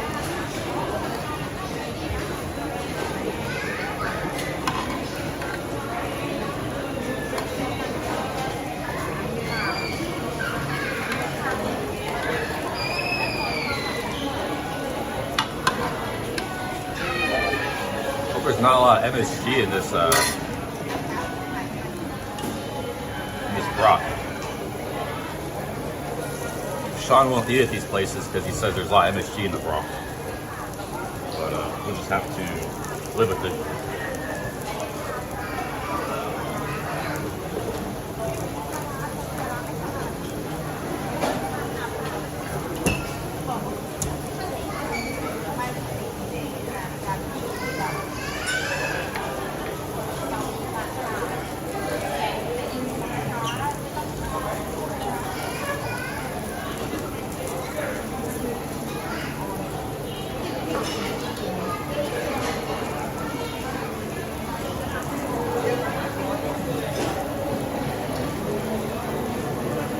At 43 is not old. I mean, I only lived like half of our life at this age.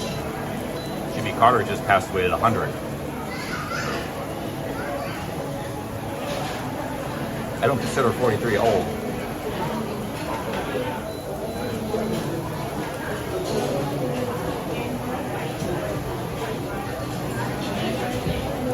Actually, it's really, you're in your prime. You're not really young, but you're not really old either.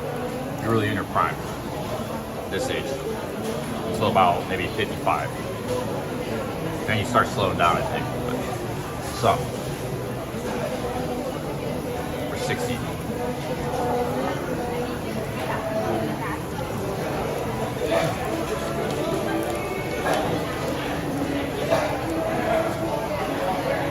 Yeah, like I'm way stronger than I was in my 20s because I didn't work out in my 20s.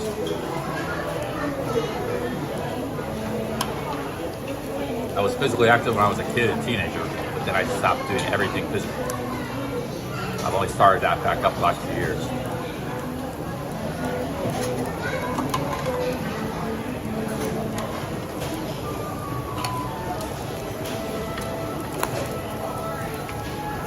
We're cooking this beef a little somewhere.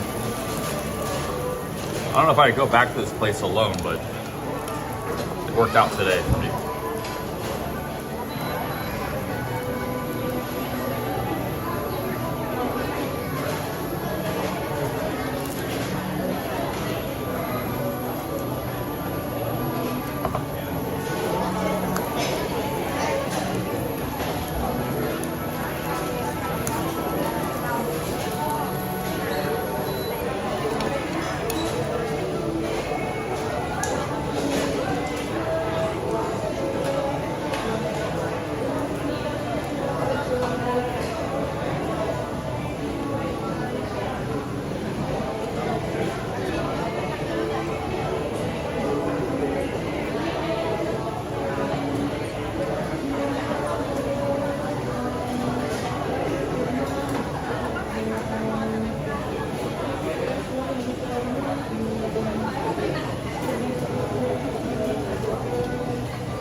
Still got the fried rice and french fries too.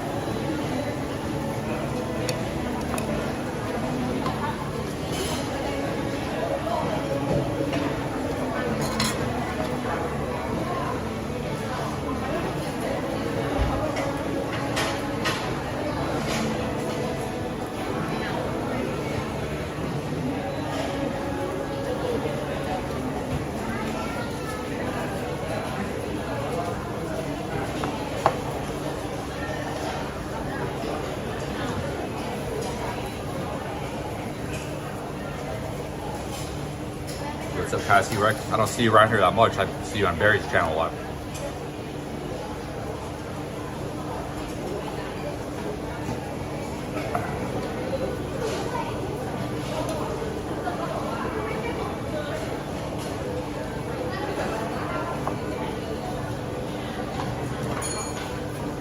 I feel like this is good, but I feel like it's very high in sodium.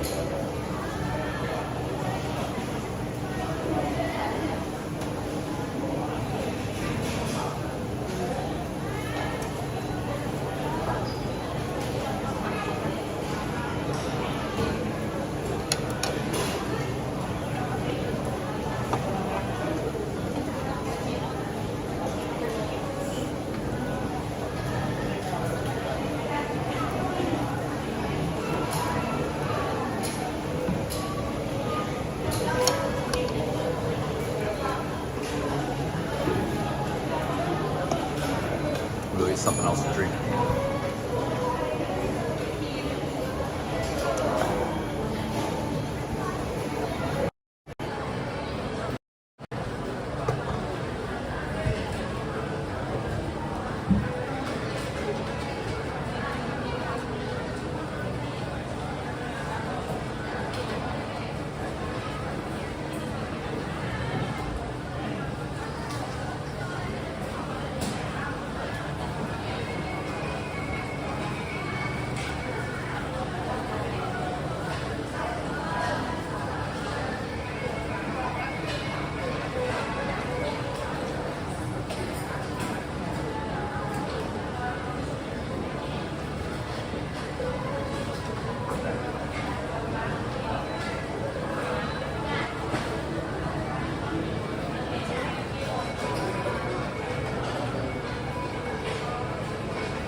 nice salad bar and fruit selection over there too.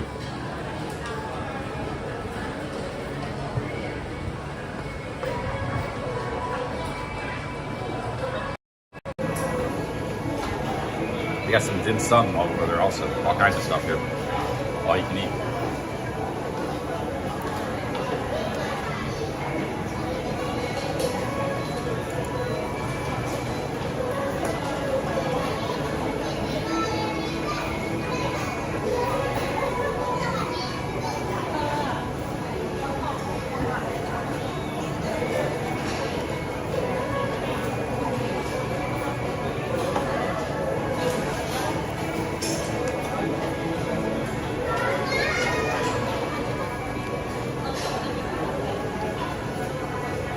This is lychee juice. It's actually really good. I don't know if it's natural, but it tastes a lot like lychees.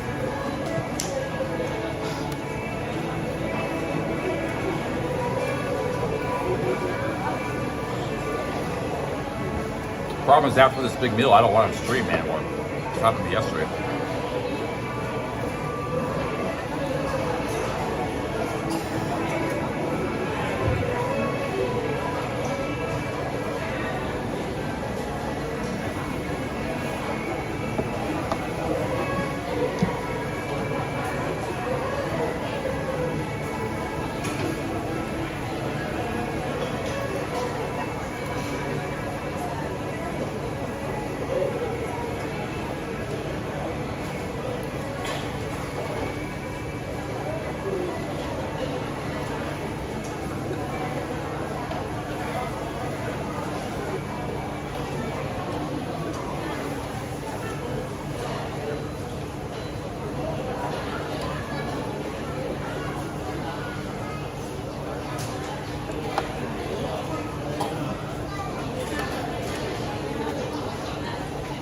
This time of day has a lot of trolls because they're all Thailand expats. They're some of the biggest trolls. A lot of Americans are sleeping.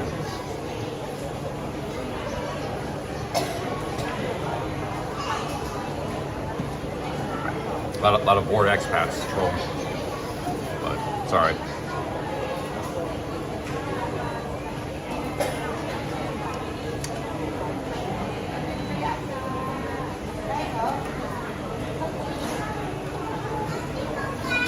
I'm actually fortunate to have people watching this time of day, you know, so.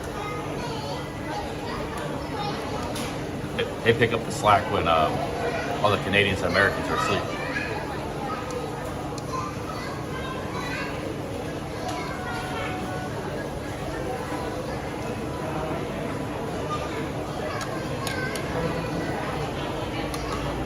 All right, guys, we finished the soup. So I'm gonna eat my fried rice and my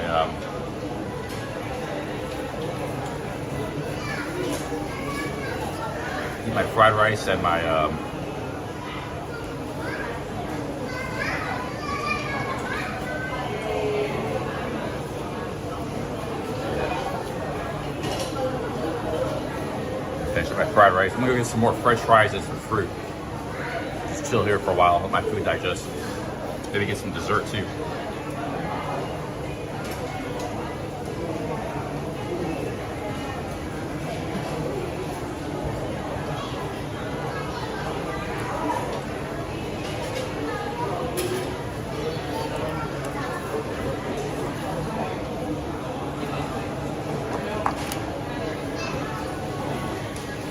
What's up, James? How's Bangkok treating you?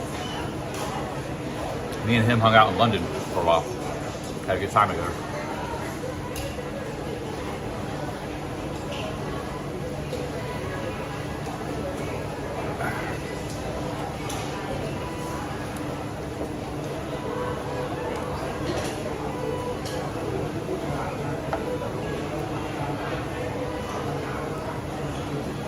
Oh, you're in Pat's right now. Man, there's so many people in Pattaya right now.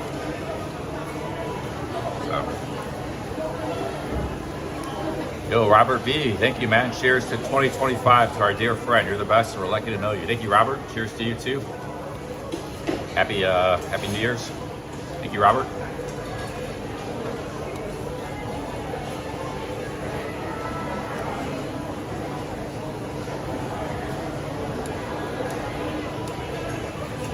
There was a guy I live streamed with in the UK that was a wanted criminal. That's news to me. Oh, you mean you're probably thinking of Rio, but Rio wasn't a wanted criminal. He's actually well known by police. He's out in the streets all the time. He wasn't a wanted criminal.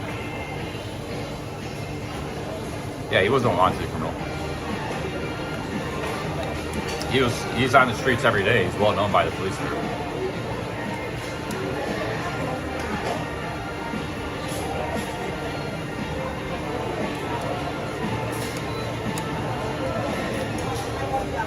Yeah, he was just a dude. He wasn't a stream sniper. Like, he didn't know about my channel. He just wanted to. He saw me live streaming. He came over to chat with me, and we just hung out together for about 4 hours. He's a very sociable guy. That Rio is.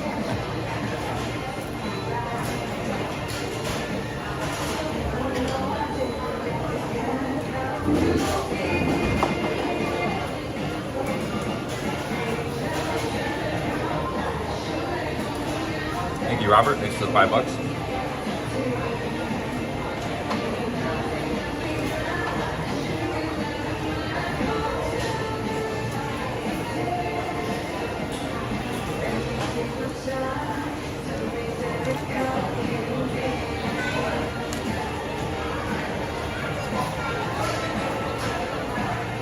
Actually, you know, all the Thailand expats I meet are all real cool because I met like tons of people. They're always really nice, really cool. Just must be some miserable ones out there that like to troll all the time. Those are the ones you don't end up meeting, though. You know, so they never come out to meet you. There was one exception, Steve-O. Steve-O's a pretty big troll. The rest of them, they could meet me if they wanted to because I'm easy to find, but they don't want to meet me. They just want to troll on the phone. Right now, a lot of the current or former trolls, some of the big trolls in the genre are all in Pattaya right now, hanging out. Turns out a lot of the trolls, they just wanted friends and to hang out, you know. That's what they wanted all along. Some of the biggest trolls in the genre are all hanging out in Pattaya right now. But they just wanted to have a beer with you and hang out.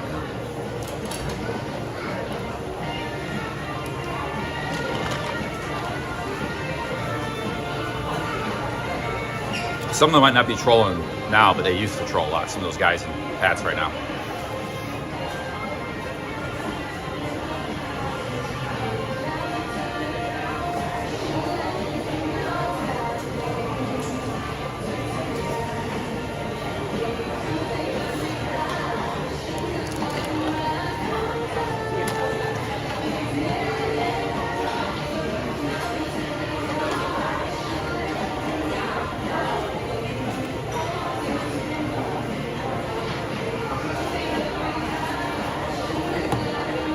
Oh man, I ate too much food. I still got another 10 hours to stream.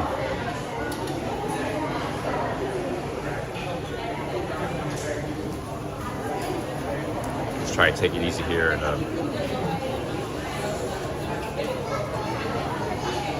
maybe get some ice cream or something.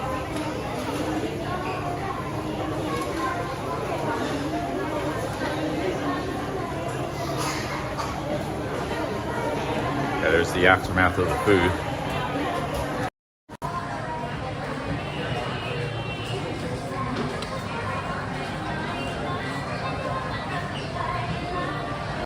James, I wasn't talking about you. Wasn't talking about you. James is a great guy, man. He's a big supported channel. I was talking about there's a whole group of guys. They're all Bobby Crush, Death Row, Old Man, Colin, Coco Road. A lot of these guys did a lot of trolling in the past before in the genre. They're all hanging out in Pattaya now. Some of them don't troll anymore though, but a lot of them are doing live streaming actually now. So, but yeah, I wasn't talking about you, James. There's a lot of people you guys might not be aware about, you know, that they do live streams. They hang in the community. There's a whole group, but those guys haven't bothered me much. at least not lately, but they bothered some of the other people, like in the past, you know. There's a whole community of people, trolls, and yeah, it's I met Colin, he's nice, and AP's been to chat, he's very nice, but some of those guys did some, you know, a lot of trolling in the past.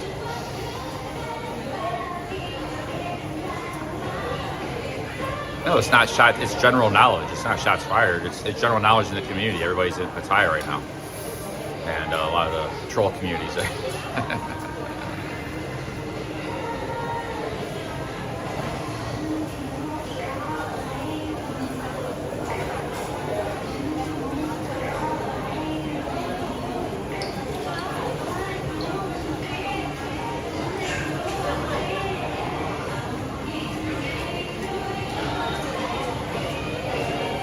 Yeah, well, I know some of those guys don't get along. There's another group, you know, the Capio and the Sudi group.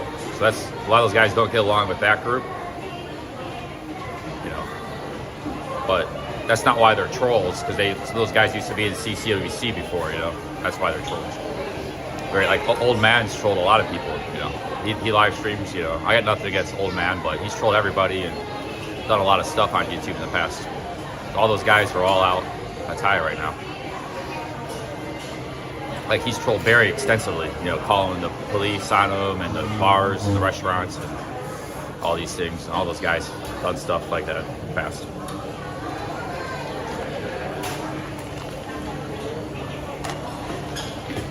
But, you know, it's ancient history, so for the most part, it looks like they just want to get along, have fun, have some beers.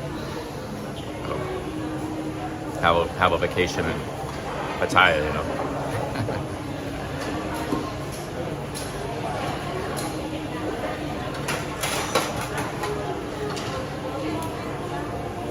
But no, it's a community. So like, there's ex-trolls and current trolls, but it's a community, you know. We got a big community here.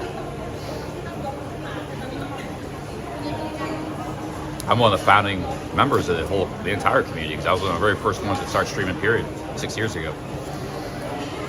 So I've seen it from the early days. I don't always follow all the drama or all these guys. I don't follow these guys' channels, but I, you know, been around a long time. I'm that guy just started a year ago streaming and doesn't know anything. But a lot of good people in the community. A lot of people never troll at all, you know. A lot of people I meet, guys like James and Louis Cabo and stuff.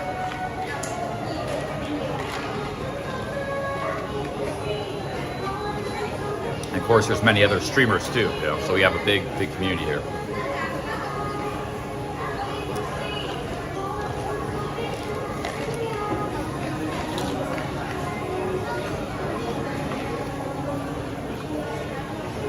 No, Chuck didn't stream before me. I met Chuck on a live stream of mine. I was the one that kind of helped him get going on YouTube.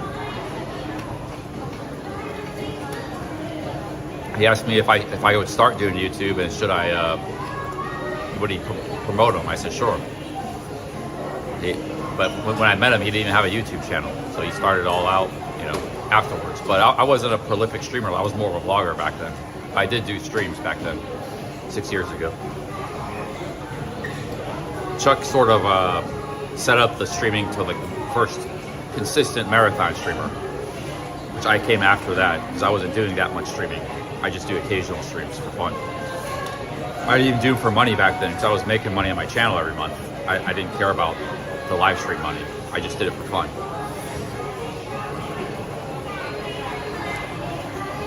But there was the very first streamer was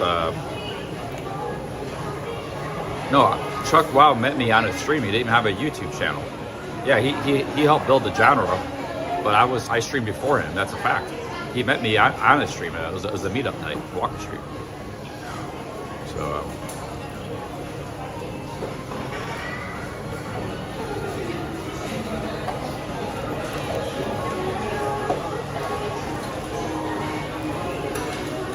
how can I have doxed Chuck Wow? I didn't even know his name. I never even knew his real name.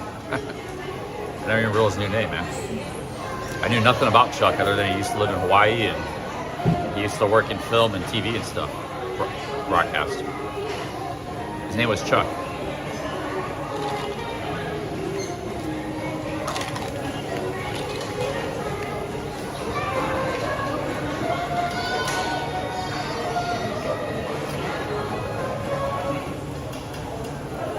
That's what the troll said. I don't know if that was. I never learned his name. The trolls claimed that.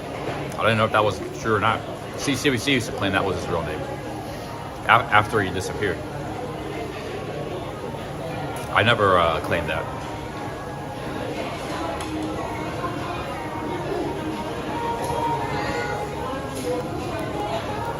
They're the guys that dug up everything.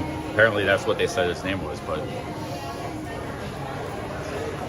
I never, I just used to always called him by his YouTube nickname. I never asked him what his real name was or cared what it was.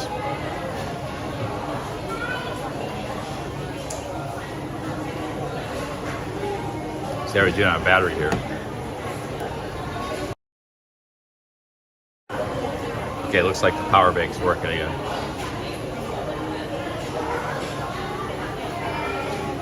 Yeah, I actually forgot about that. Yeah, it's like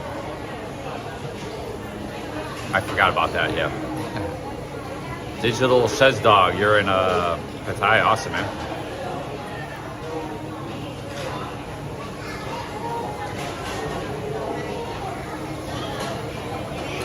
Yeah, some of you guys like LB, you go back to those times. LB was a viewer back in those days. Nigel might have came around the last few years, but some of the people in the chat have been around for 6 years too.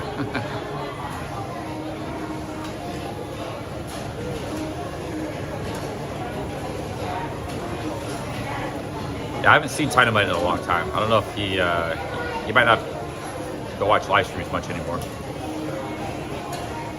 I think he has some health issues. Jeff Carter is live streaming in Tree Town later. Awesome. Yeah, Jeff Carter was, he started vlogging like in 2012. Years and years ago. He looks like the same. He's 10 years, 12 years ago.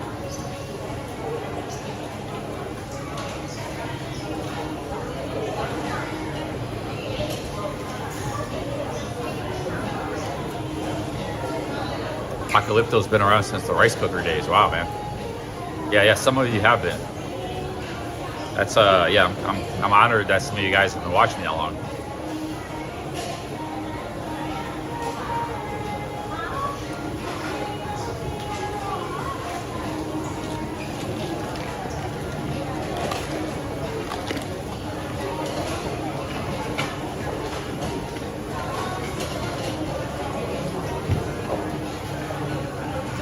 Well, they know I'm speaking English, Mark Hanley, so they're not even following what I'm saying. I'm not even shouting either.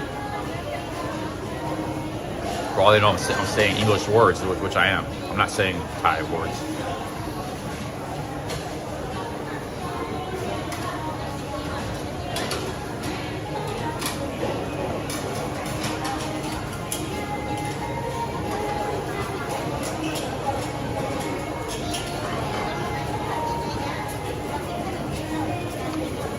I think the costs in Thailand are the same as 20 years ago. It's only some of the tourist stuff that's gone up. But the costs are mostly the same. Yo, MTK with the 5 Aussies. Thank you, MTK. Thank you very much.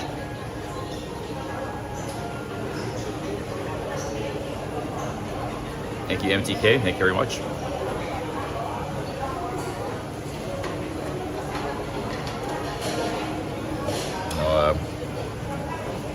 Looking for a toothpick.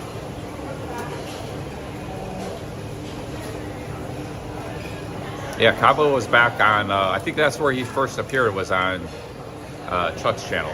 He started doing that, super chat. He actually made a name for himself back then. Like he was Chuck's biggest supporter, but Chuck didn't make that much. He made a little bit from Cabo and a few random super chats. But he was streaming like 10 hours per day and he made like $900 that month. His last month in July. Because he showed me how much he made. It was like 900 for the entire month. And some of that was YouTube ad revenue too. It wasn't all super chats. So back in those days, nobody expected to make any money. Then when I came in, and Tom, we started making some money. And that kind of opened up the community. But Chuck never made really anything. Like he made 900 for the entire month of streaming, the entire month. 900, which is very little. That doesn't even cover your expenses. And you're going around bars and stuff too, He probably lost money that month. He was staying in a very cheap fan room though. His fan room was only $100 a month. I saw his fan room. but his expenses were low. But you spend money when you stream. You know, you go to bars, restaurants, things like that.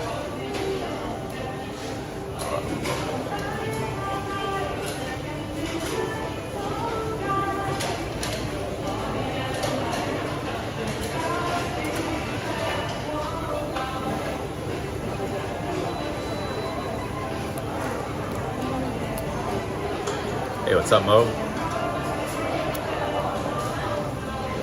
Oh yeah, really, like a lot of prices are the same as they were 20 years ago. Rent, transportation, a lot of street food. Kilogram of rice is the same price. Just some of the tourist stuff has increased in price. Some of the hotels have gone up in Bangkok. Some of these things, you know. But even then, compared to the West, the price hasn't moved up that much. So this is like sort of a glitch in the matrix. The rest of the world's experiencing this very bad inflation economy. Some of these Asian countries, they don't have that bad stuff going on. Their living standards are slowly increasing, their income, and the cost of living remain the same. That's the way it should be in our countries too, but it's not happening. Yo, LB, thanks for the 3 Canadians. Thank you, man. Thank you, LB. Let me go get some dessert or something. Thank you, LB. Much appreciated.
Well, the dessert selection was kind of limited. I wanted some ice cream, but they're out of ice cream. But I got some fruit, some guava fruit, and a little bit of mango.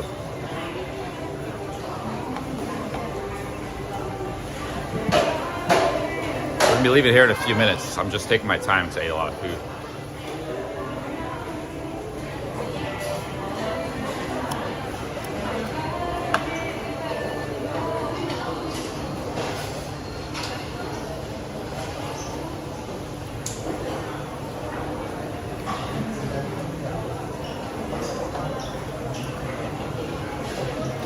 Yo, Mo, Happy New Year's. I'll be over there on vacation in 2 weeks. Awesome, man. Yo, Mo, have a great time, man. Big ups, Mo. Yeah, sounds like life's pretty tough there in California. Thank you, Mo. Big ups, man.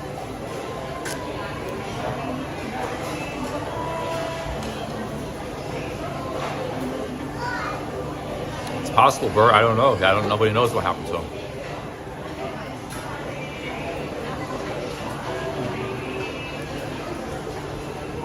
There's only one thing I can say with certainty. I had nothing to do with truck disappearing. Other than that, I have no idea what happened to him. So I have no idea. Just one day, he just disappeared and left.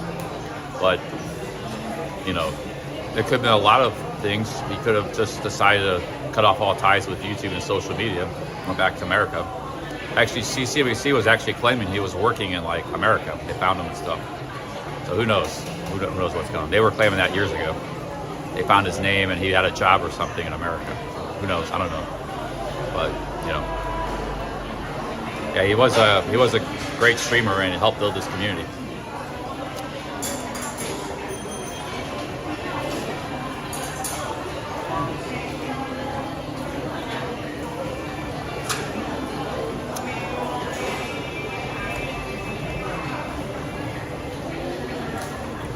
Could have been CIA or something, who knows? He was on a mission, CIA mission.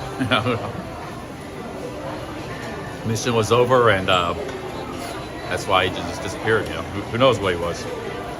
There is a lot of CIA in Thailand. You know, always has been.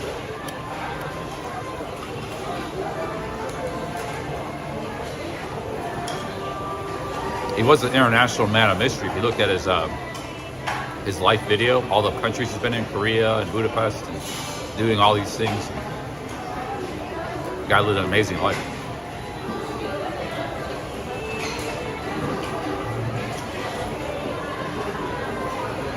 Yeah, I heard Lewis saying that it's a possibility, but I don't know. We don't know.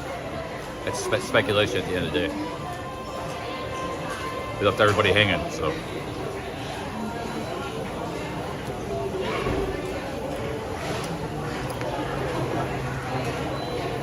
He was a bit troubled, so he already seemed like he was a bit troubled. You know, but I didn't think he was that troubled. He actually was a very nice guy, very pleasant to be around.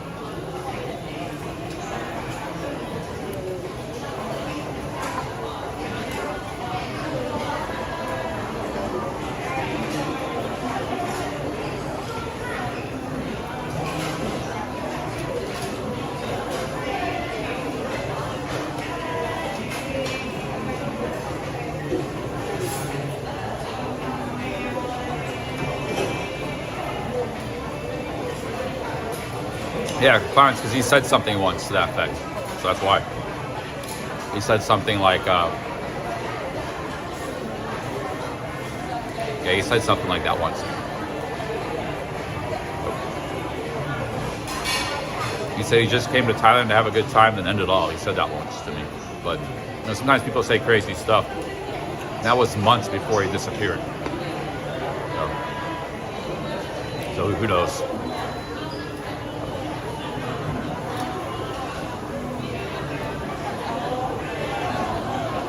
He said once he ran out of money, he was going to end it all.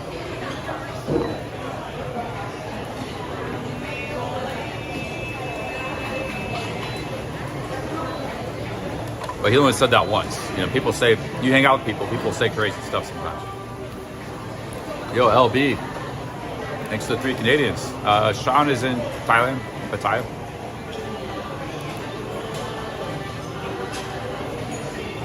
Thank you, LB. Because I had no knowledge and nothing to do with it. I didn't even know he disappeared. I thought he just left on vacation for a while, took a YouTube break, was going to come back. We didn't know until the weeks passed and he never came back, you know, so we didn't know what happened to him. But although you're always a little hateful troll, man, so, you know, because I've been accused of a lot of in the past of somehow I was responsible for him leaving, disappearing, you know. There's Liz Cabo, yeah. A lot of hateful trolls that have accused me of that in the past. Yo, LB, thanks for 3 Canadians. Thank you, LB.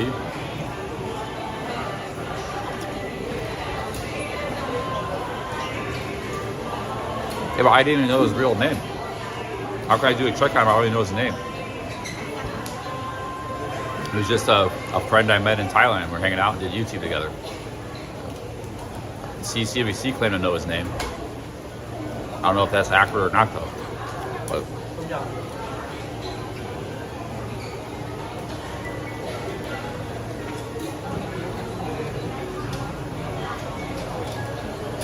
I never got mad at him. He got mad at me a couple times, but I never got mad at him. I always treat him very nice. Yo, M, thanks for the $5, man. Yeah, thank you, Mo, M. All right, guys, let's get going. Get going here. Thank you, M. Barry Bart. Hey, guys, big ups. Barry Bart. Thank you, M. Barry Bart. Actually, there were people trying to make me get mad at him all the time, trolls and stuff. A lot of their YouTubers hated him, and they were trying to turn me against him, and vice versa. That's amazing how you're always nice to somebody, and then 5 years later, trolls still accuse you, oh, you were mad at him, when I was always nice to him and treating him very good. And they were the ones trying to turn me against him all the time. You know, that's, you know, Barry Bart. Man, thank you guys. Thank you, big ups.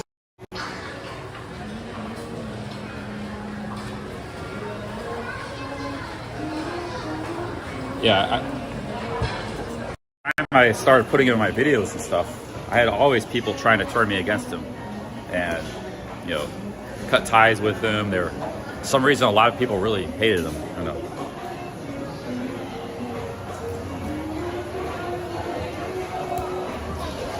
I mean, he did make some mistakes and do some stuff people didn't like, but he was getting hate before even that stuff happened, you know. Other YouTubers hated him, and so I'm a very tolerant and forgiving guy, so I don't, you know, it takes a lot for me to really dislike somebody, especially if they're nice to me.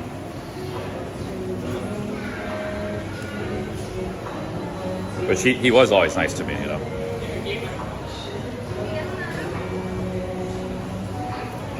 I guess I pay here, right?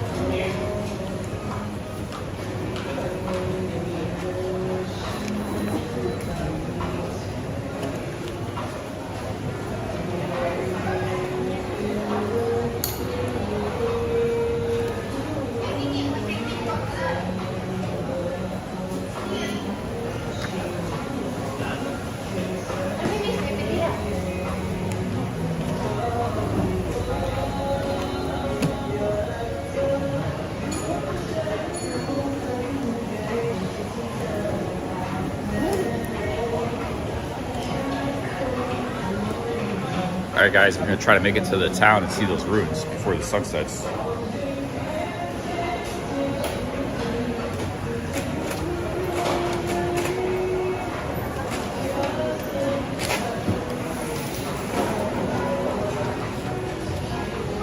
Okay.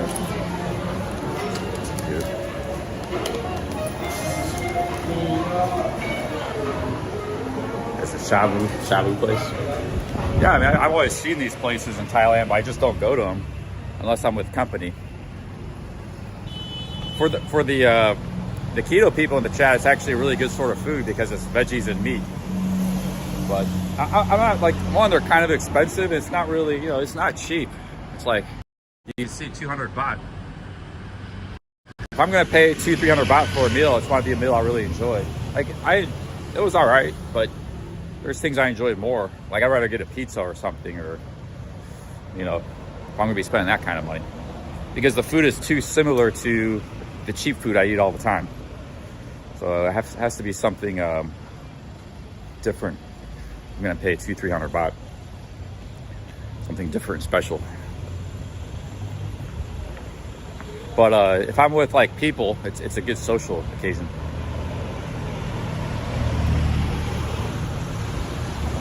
Yeah, well, most of my meals are 50 baht or so. 50, 70, 100 baht. So for me, spending 200-300 is 2 to 3 times more than what I usually spend. You know, I had that steak dinner, but that was like a once in a blue moon. Because I never had a Wagyu beef before, so I just wanted to try Wagyu beef. But sometimes you do things for the experience. You know, try it, never tried it before. And I was celebrating quitting edibles that night. So that was a splurge. But normally I just spend 50 baht, 100 baht, 70 baht, 30 baht for food. I mean, sometimes I go to 7-Eleven, I just get a little bowl of rice and an egg for 20 baht, and that's my meal for the day, or for the, you know, for the dinner or something.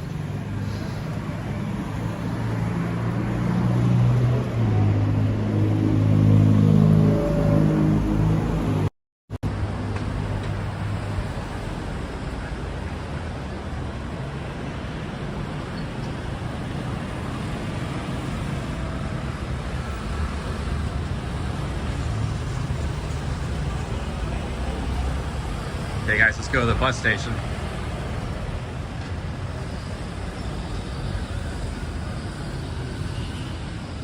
We're gonna go to some historic ruins.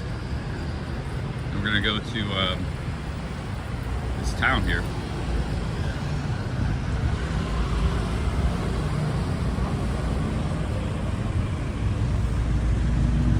Yeah, I kind of want to take a nap, but I'm gonna keep the stream going.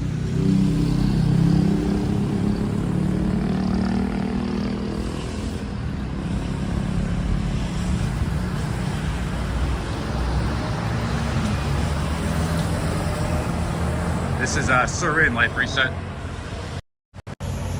I'm going to a town called Prasat. Prasat, and there's some big historical ruins there that I haven't seen yet. Probably back from the Khmer Cambodian Empire days. Goes back to Angkor Wat sort of days, because they ruled this area back then. So hopefully we get to see that today. It's called Prasat. It's in Surin province.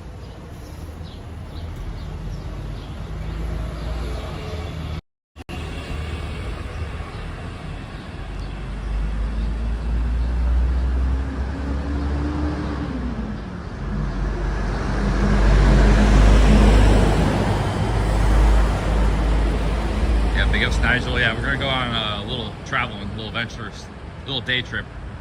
We'll be back here at night. It's not very far. It's like 20 kilometers or something, 25 kilometers.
Okay, where's this bus station? There it is.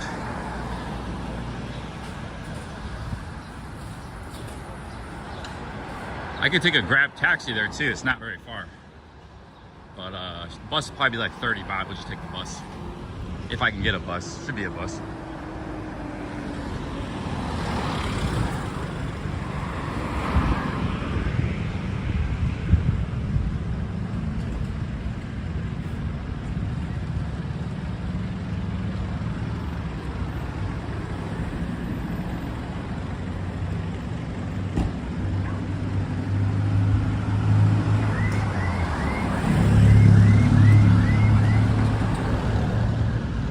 Bus station.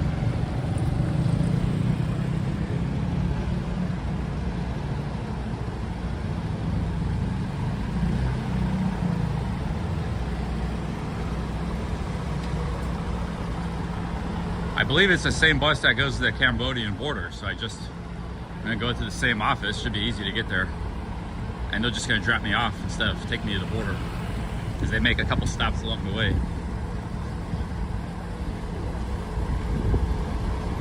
It's like halfway between the border and here.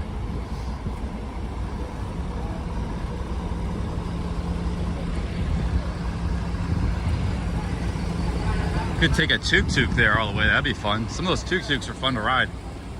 They're not real safe though.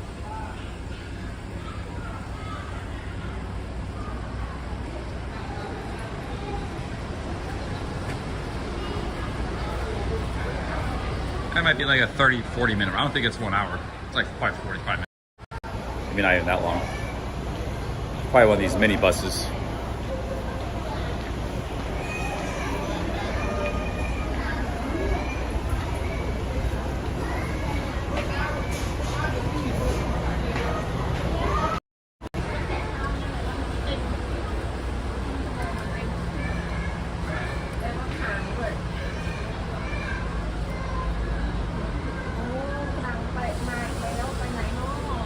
Sawasdee krap. By Prasat. By Prasat, đi by 3. Huh? 3 o'clock. 3 o'clock.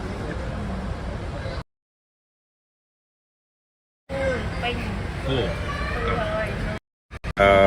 Long time. She said next bus is 3 o'clock, 1 hour from now. Okay. อันนี้ก็ไปได้ไปอันนี้ เธอตีนไปลงทัน อันนี้ by Prasat ใช่ Oh, number 5 hot. So they got another bus going there though. That's a different company. Sorry, Cap. By Prasat.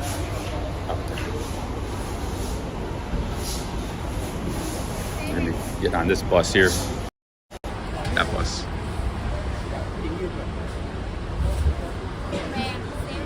Huh? Van. By Prasat. Van. Huh? Van. Now? Ah, number 7. 7? Oh, she said number 5. No. Huh? 7. Oh.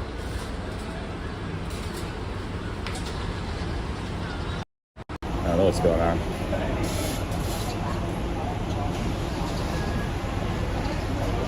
We gotta go with the bus guy here.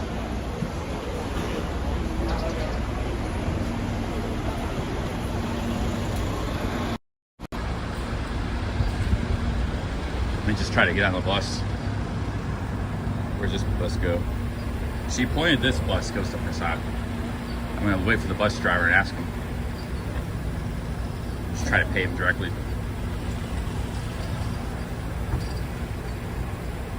He's not here at the moment though. This bus goes to, oh, this says this bus goes to Ratchasima. That's Karat. I don't think this bus goes to, is Prasat south. Karat is west. Yo, Nigel says get a Grab. Yeah, the Grab's probably only 200 baht. I don't want to wait an hour. I could go get a coffee or something and get the bus at 3. Yo, thank you, Nigel. Thank you very much. Great to see some super chats. Thank you, Nigel. No, I had a destination in mind. I want to go. You can't go do that. Do a random bus trip, but that bus might take you all the way to Pattaya or something. We don't want to go to Pattaya. We actually had a destination in mind.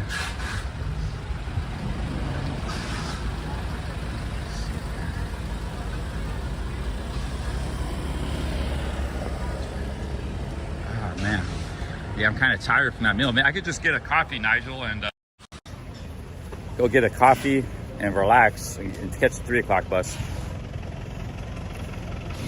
They had a bus an hour ago, and I think, but it was full.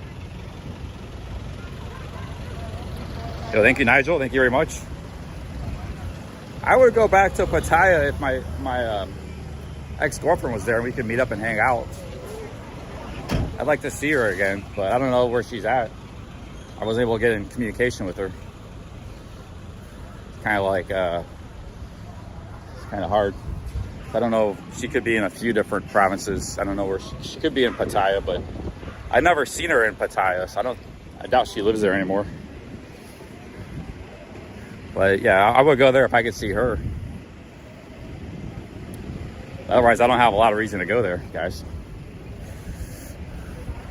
I mean, maybe for live streaming, because you guys do enjoy me when I'm streaming in Pattaya.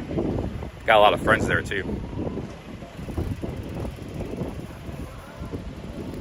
Let's see, Nigel suggests to get a Grab. It's probably gonna be about 200. Let me go ahead and check the price of Grabs. Yeah, if it's real cheap, because these prices fluctuate. Sometimes it's cheap. If it's like 130 baht or something, we'll go get the Grab. Let me check the price. Big ups, Nigel. Yeah, let me check right now. Hang on a second.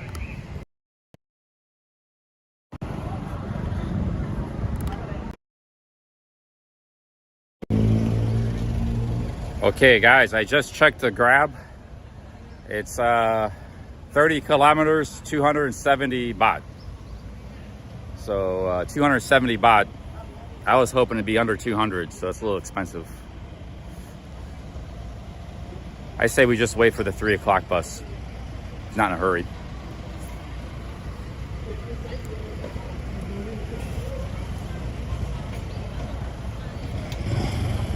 Yo, Ace. Thank you, Ace. 100 Thai baht. Thank you, Ace. Thank you, Nigel. Thank you, guys. Yeah, it's like $9, $8 for the Grab. Thank you, Ace, Nigel. Thank you, guys.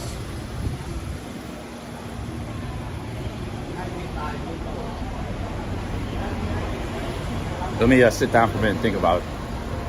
I'm kind of tired.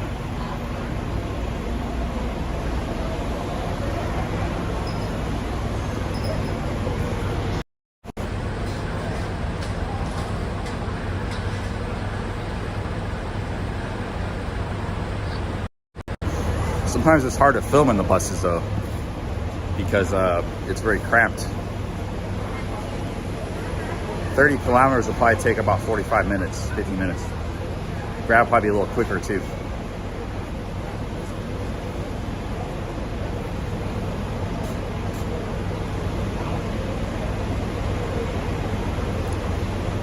Yeah, guys, there's like police and military and immigration officers all the time. I walk by them all the time. They never give me a hard time for streaming. People claim it's illegal to stream in Thailand. And to them, I'm just a tourist walking around doing tourist things.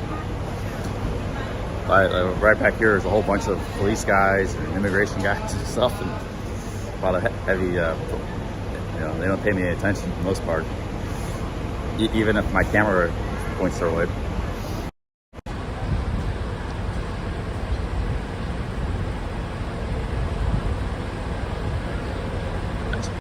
Trying to scare the streamers, saying, "Oh, you need a visa. It's not legal."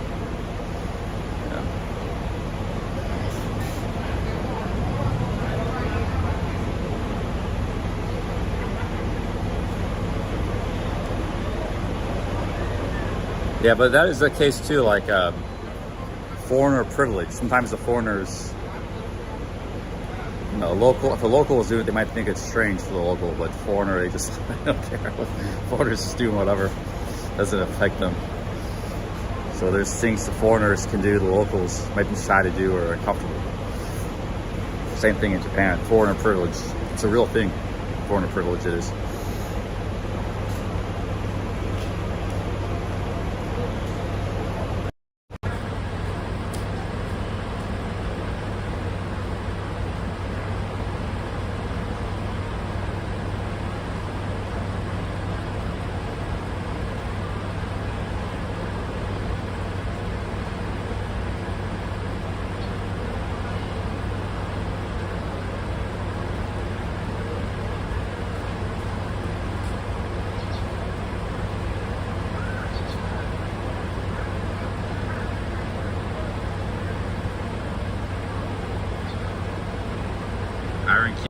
Saw his ex-girlfriend on Facebook.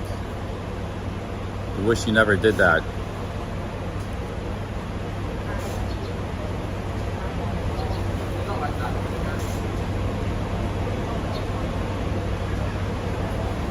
I better buy a ticket soon.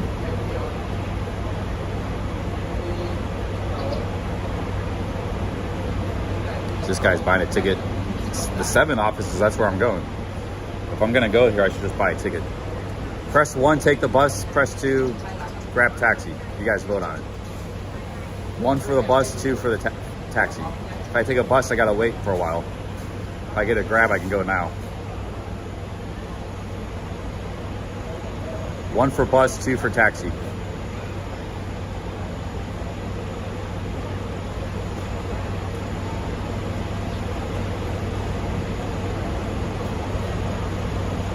Okay, it looks like the 2s are winning.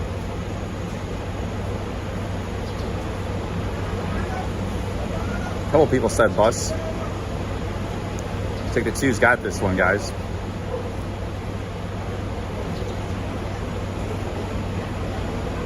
All right, we'll go ahead and book a grab then. Let's go get a grab taxi ride.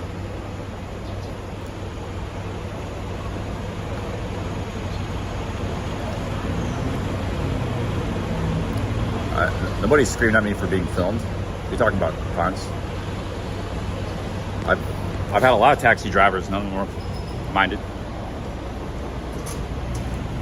I haven't had anybody, I think, this entire 6 months be upset about filming, locals or foreigners. I had a couple foreigners in Bangkok who gave me a little bit of a hard time. Everybody in Pattaya was good.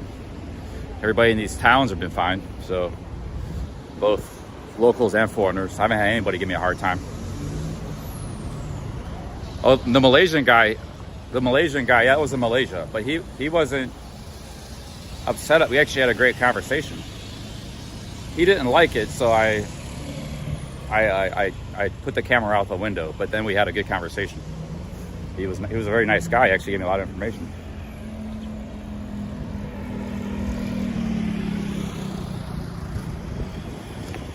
film. I don't know who you're talking about. I don't remember who you're talking about. I haven't had any confrontations this trip. There's somebody I'm forgetting. You film me. That was in 6 years ago you were talking about, dude. The German key thrower? That's what he said, yeah. Trying to confuse me, Fonz. Yo, Viola, 6 euros. Thank you, Viola. All the best. It's 2025. Happy New Year's, Viola. Thank you. Thank you for all the support this year you've done for the channel. Viola's been a big supporter of the channel. We got another big supporter, Tequila Joe. Thank you, Joe. What's up, Pattaya? Thank you, guys. Happy New Year's, guys. Merry Christmas, Happy New Year's. Yo, thank you. Thank you, Viola, Joe. Okay, guys, let's book a grab. We have a little flurry of super chats here. Nigel and everybody. Let's get a grab ride. Thank you, Joe and Viola. Thank you, guys. Yeah, big us, man. Pow. Pow. Random.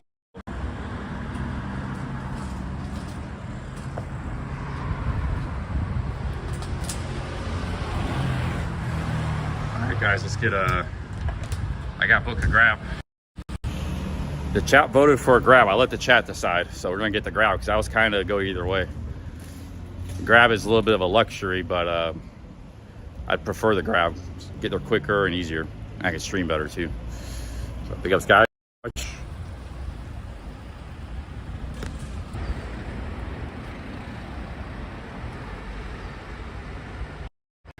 Okay, guys, I think we got a taxi coming, so we're gonna wait for the taxi here.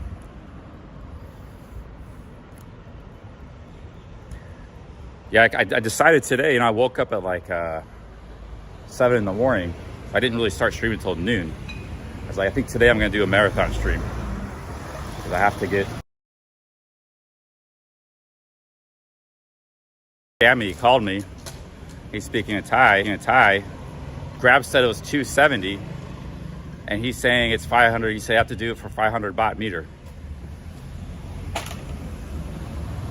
500 baht. So double the price of the grab. What Grab said. Nobody ever did that before.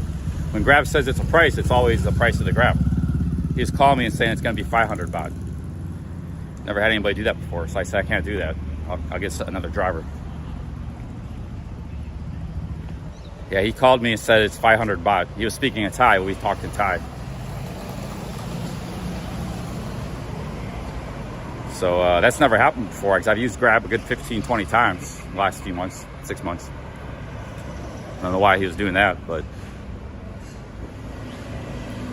why did he accept the call if he couldn't? Did he just see I was a foreigner and just try to double charge me? That's never happened before.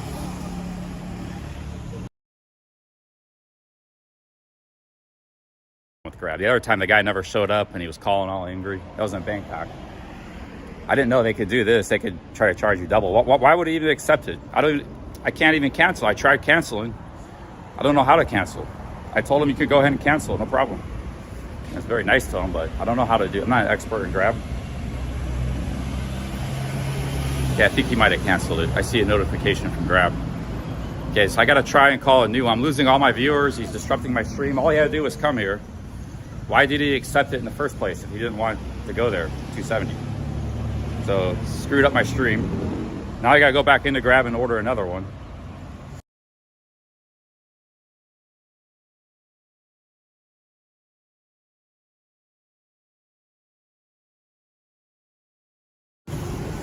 He's calling again, man.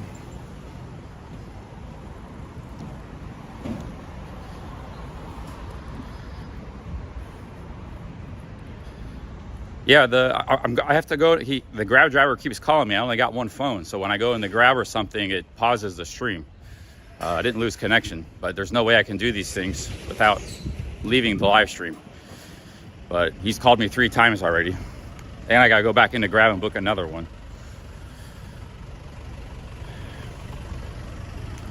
Yeah, it's 30 kilometers. But yeah, Grab quoted 270 baht, and then he called me on the phone. He's like, I'll go there for 500 baht. He accepted it, and then he said, I'll go there for 500. It's like, what?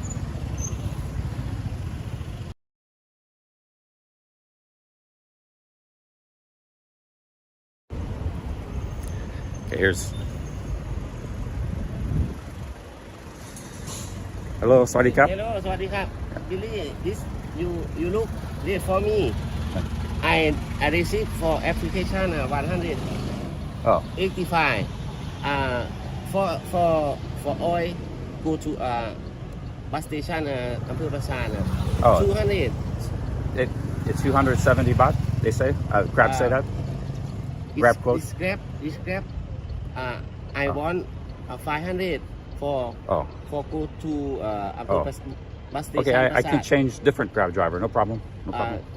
you want to go Yes, but I don't want to pay 500 baht. you not pay 500 Yes, I only pay, you want pay with Grab application yes, what Grab say 270. if you want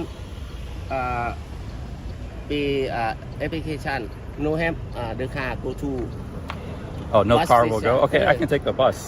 But, this, I- but I- you can cancel oh, okay. for me. I don't know how to Cancel. cancel. You can do for me? cancel you slide Many times you just pay what the Grab says, not double what they say.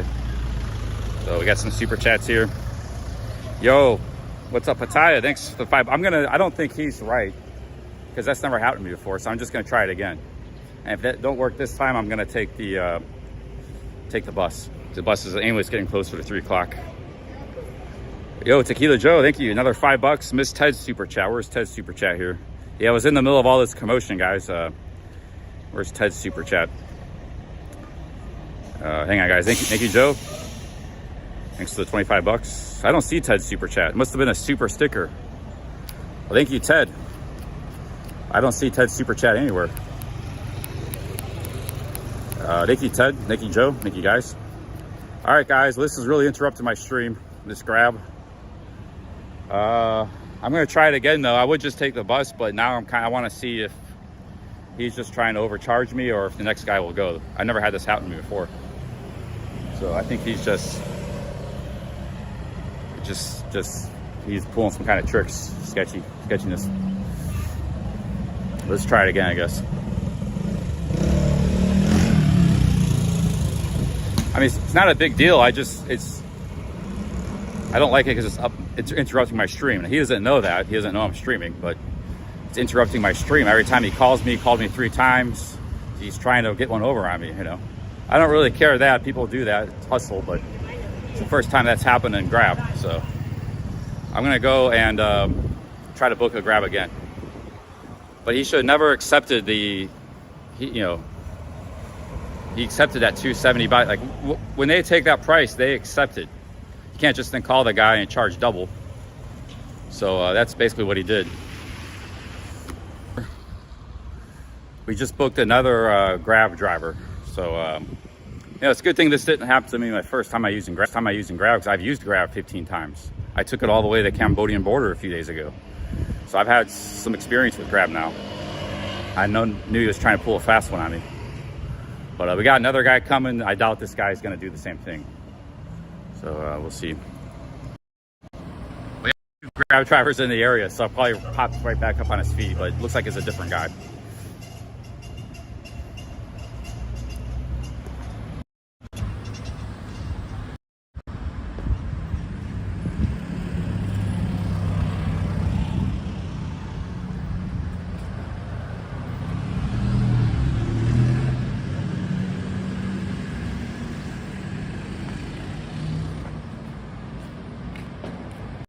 It is New Year's, but I just take the bus. I'm not paying. I didn't want to go for 500 baht. Even 270 was too expensive. So let's see if the next guy comes.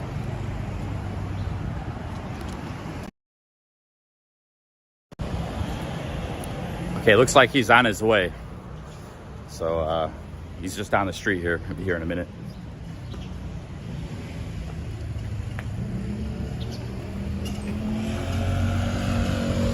What's up, Jonathan? Happy New Year's, man. 1 kilometer per hour.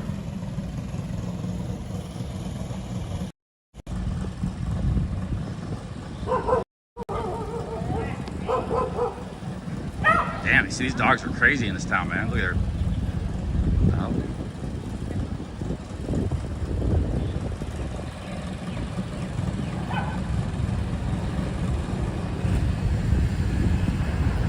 Okay, my Grab driver is coming up here soon.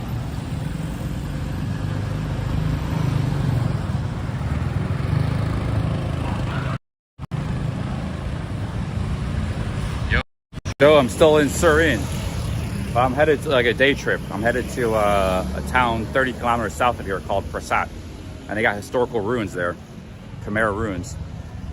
So we're trying to get there. My driver should be coming soon. This might be him right here.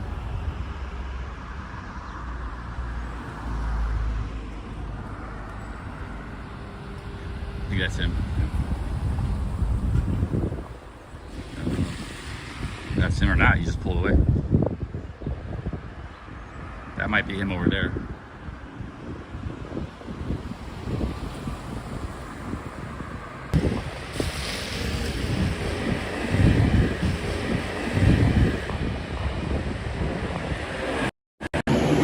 Okay, this guy, I don't think this guy can't find me, man.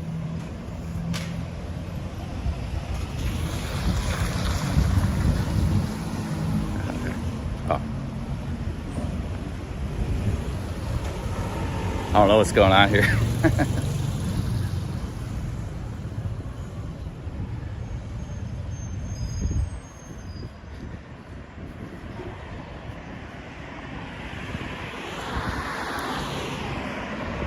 Yeah, sometimes they can't find you. He's nearby somewhere, but he just called me. And this might be him here. I just texted him, I told him I'm at the bus terminal. I don't know, man.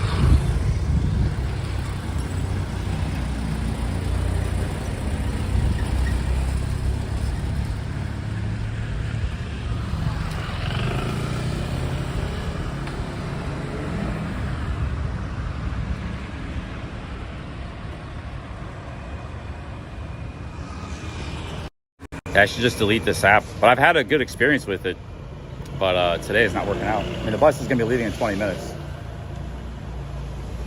It'll save me some money to take the bus too.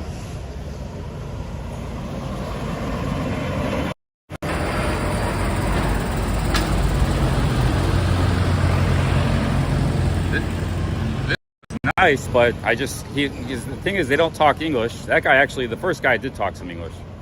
They don't talk English. They call you. They're talking in Thai. I'm just waiting in the spot I booked it. I mean, what can I do? He's in a car. I'm on foot. I can't go find him. I don't know where he's at. How come he can't find me? This has happened a few times. What does he want me to do? This happened in Bangkok before. I'm just waiting here. I'm not doing anything out of the ordinary. I'm waiting for the Grab. They know exactly where I'm at. Why can't they find me? So, I don't know what's going on. Apparently he just gave up, I guess. I don't know. He didn't speak any English. Oh, well, I'm just gonna get the bus, guys. This Grab thing's a joke.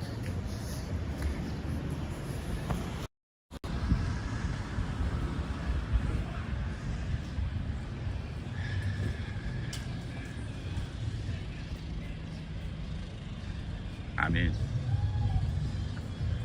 what does he want me to do? Run around the block looking for him?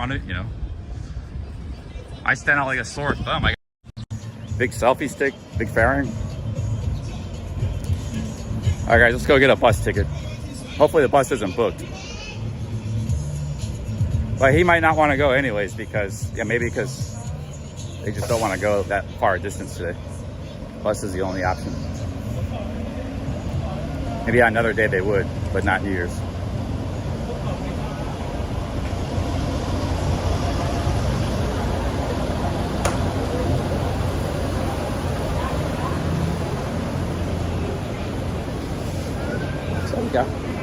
By Prasat? ไปประชาต่อไปก็บ่ายสามครึ่งบ่ายสามคูณไปแล้ว Three? ไปแล้วคูณ Right ไป now, แล้ว we're full? Oh, guys, we're gonna do this another day, man. เลือก Huh? 3:30 3:30 now. Okay, we go 3:30.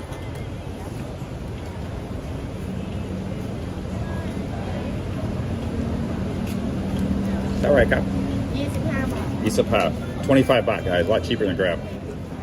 We'll just wait. 1/10 the price of Grab. ครับคุณครับ นั่งรอนะคะแล้ว เดี๋ยวเรียกขึ้นรถ ครับผมครับ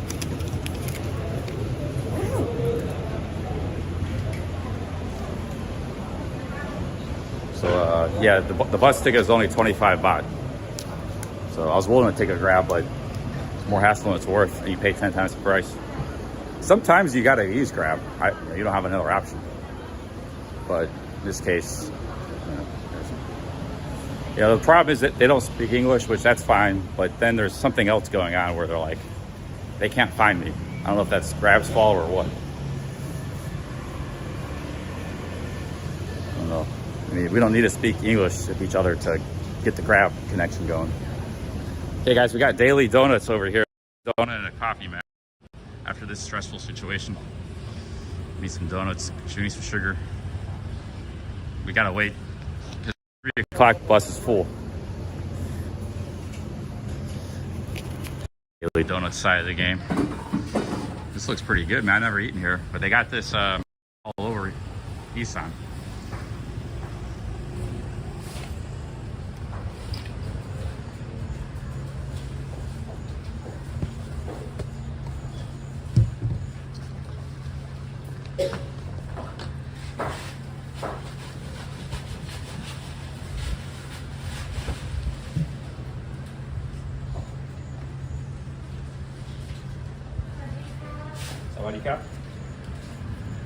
Actually, I might just get a sugar drink instead of a donut.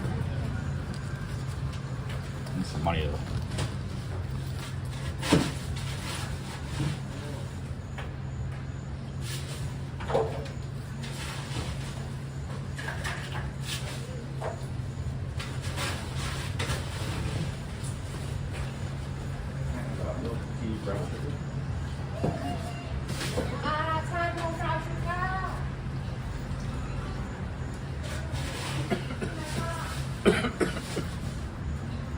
Yo, big ups, guys. Thanks for the super chats. Thank you very much. Happy New Year's, everybody.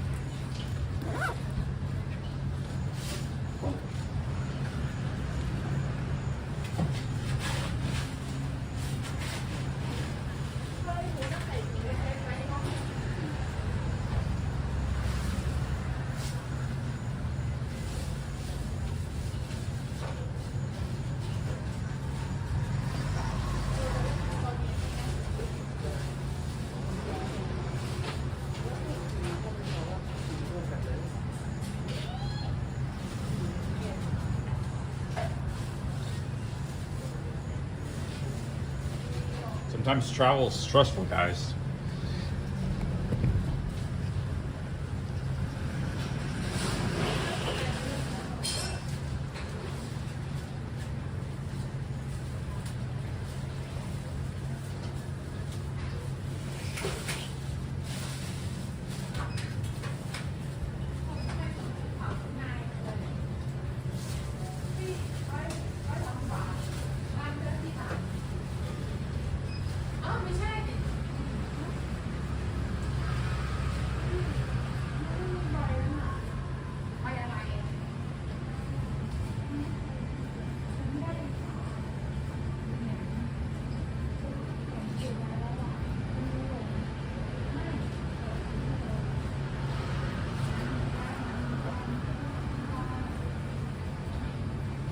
We got nice sugary drink right here. Milk tea, milk brown sugar tea.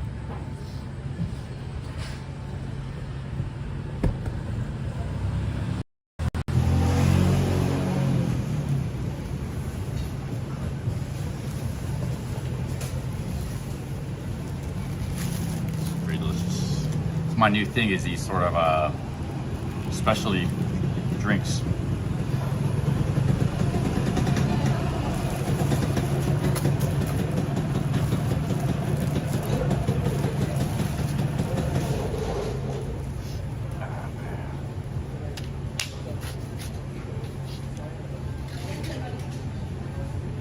That's like milk tea, milk brown tea. 30 baht, 75, 80 cents, pretty cheap.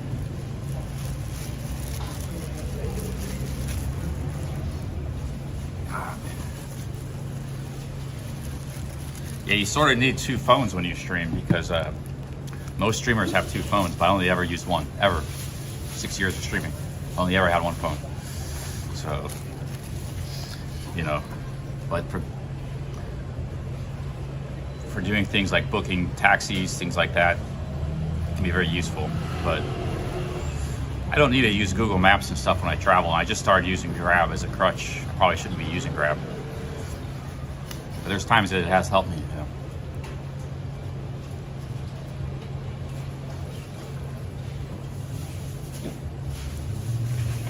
All right, that's good, man. It's got some sweet brown sugar stuff in there.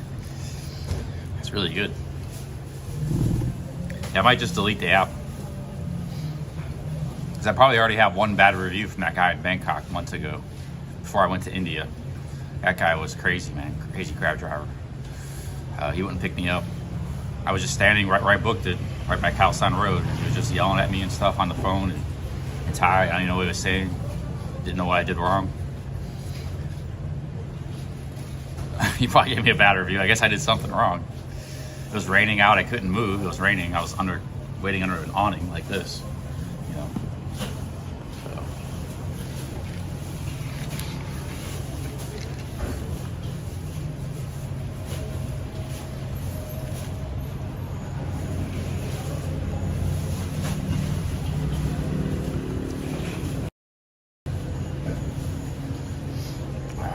But yeah, you can stream with one phone if you're a streamer watching or potential streamer. You don't need another phone. Sometimes it might be nice to have, but you don't need it. If you want to kind of travel light. That's 2 internet connections you need and everything.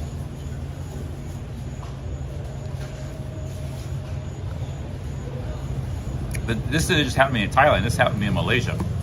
Like, I think the very first time I used it, I was just waiting by 7-Eleven. That's where I booked the Grab, and the guy couldn't find me. He was like right across the street, but you know. I mean, we did eventually hook up, and I got the Grab ride, but something wrong with the app, you know.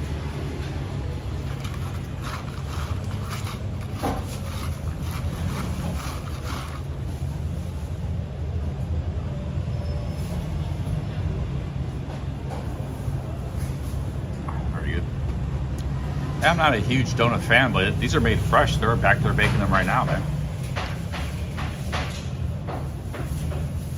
Fresh donuts.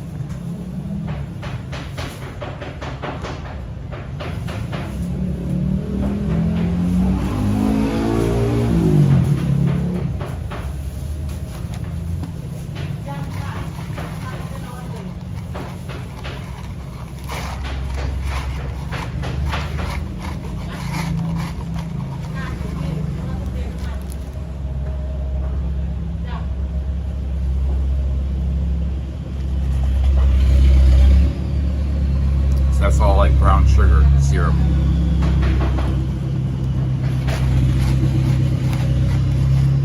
I like a lot of sweets, but for some reason donuts are just like, eat them once in a while, but I prefer a pastry. I don't know why I like pastry so much better. Or a Snickers.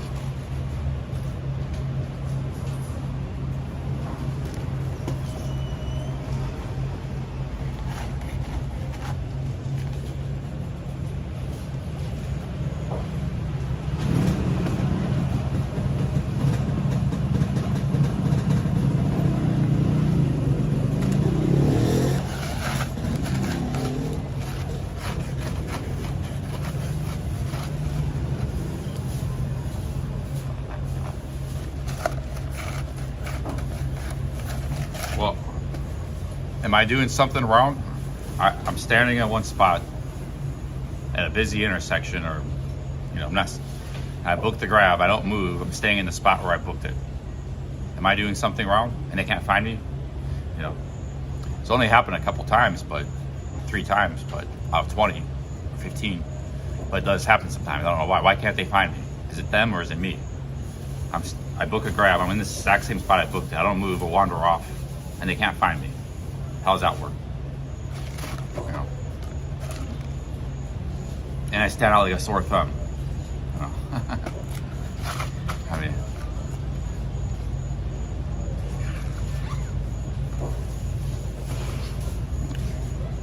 mean, if I'm doing something wrong, tell me. But people are acting like in the chat, I'm the one doing something wrong.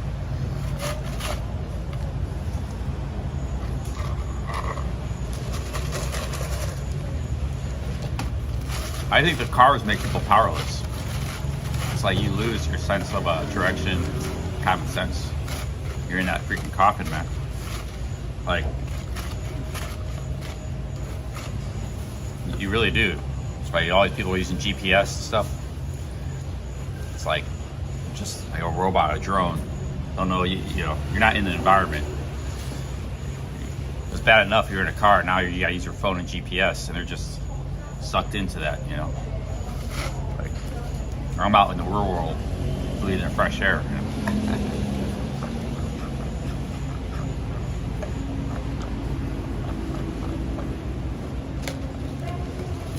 Yeah, they might just not want to go. So one guy tried to charge me double, and this guy might just not want to go either, but he didn't know how to say that in English. He didn't, so that's fine. We'll just take the bus, but that's just the flaw with the Grab app. They won't go sometimes. Probably that guy in Bangkok too, he probably just didn't want to go to the airport. So I was trying to go to Don Mueang Airport, and he didn't know how to tell me that in English, so he was like yelling at me in Thai. I was like, you know, there's something wrong with the app. Like 99.5% of people you meet, Thais, are all really friendly, but then you get this app and turn them into monsters, man. They're yelling at you and stuff. So that's the apps doing that.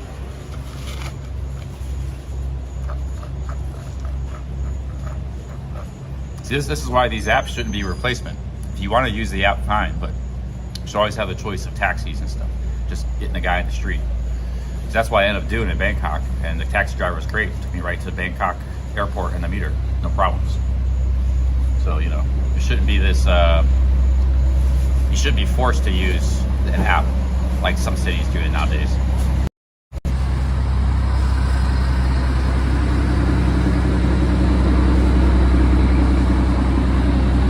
3 o'clock was sold out. No, I did want to take the Grab though. I didn't want to ride the bus, but I was willing to pay the extra money, but it's all right.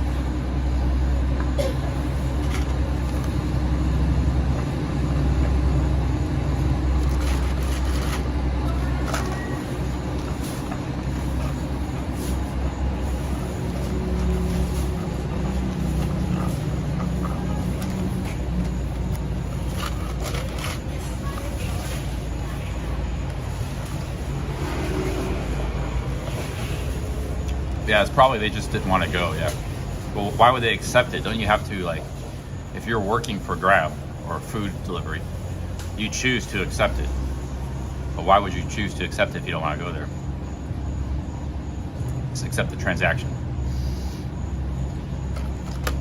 So yeah, something's going on their end. It's not my fault.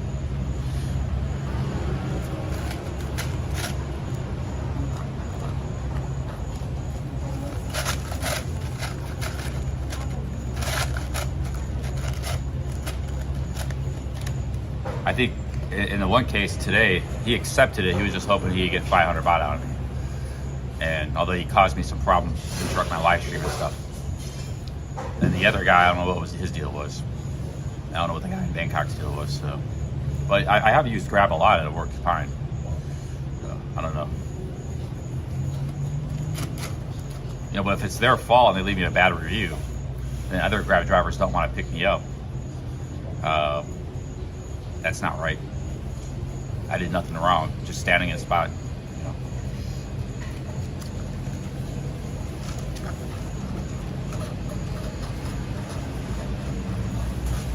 Yeah, they do phone me, Nigel. That's why they grab the guy that wanted 500 baht phoned me 3 times. And then, but sometimes they don't speak any English. I don't speak much Thai, so very little Thai.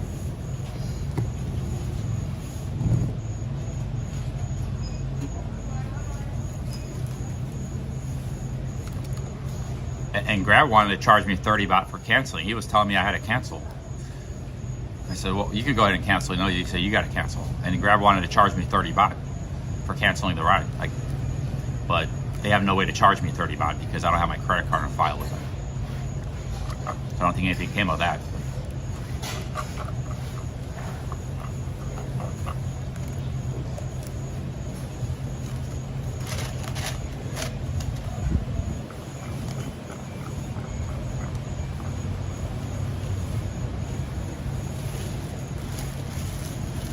Oh Oh yeah, he was forcing me to cancel it, even though he was trying to charge me double what Grab was offering.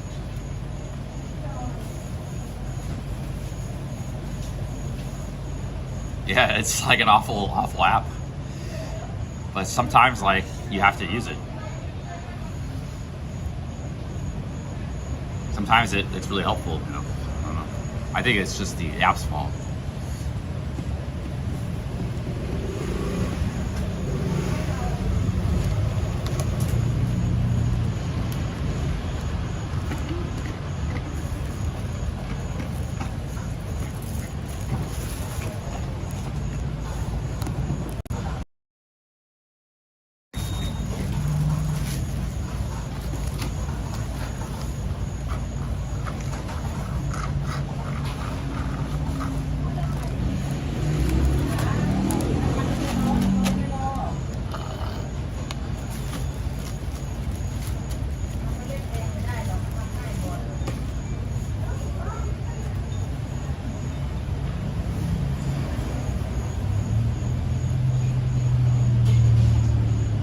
All I know is I used like Bolt or something. That wasn't Bolt, it was Grab in Indonesia years ago to go to the airport. It was a motorbike taxi, and the car taxi wanted like $15. Motorbike taxi was only like $1.50. You know, so that was really good. It was only like 3 miles away, the airport, the Valley Airport. But I think there's flaws with these apps nowadays. I don't know, that was a long time ago, 5 years ago.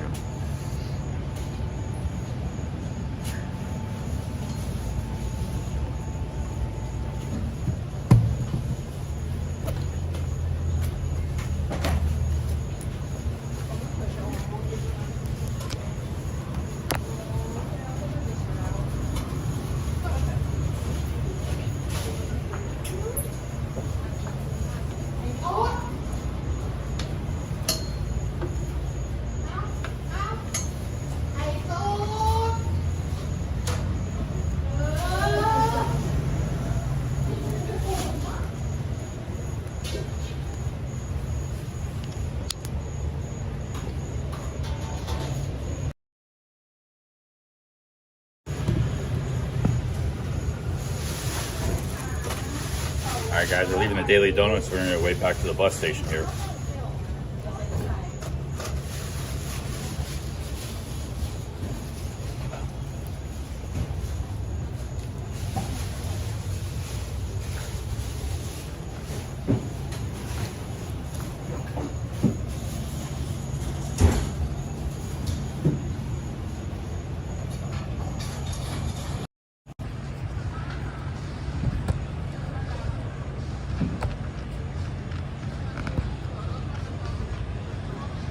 Yeah, like where we're going is not far, but this is part of travel, man. It's not like everything, you just snap your fingers, everything works.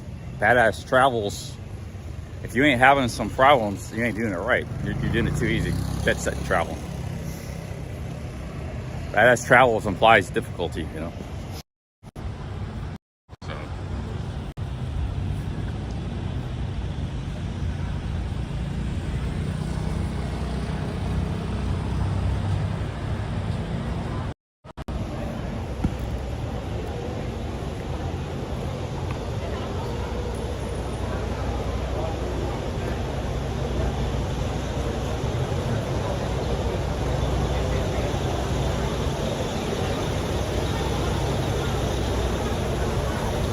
But sometimes people think it's like, well, I'm like, it's unforced errors by me, but no, it's just the nature of traveling. Like this thing doesn't work out, that thing.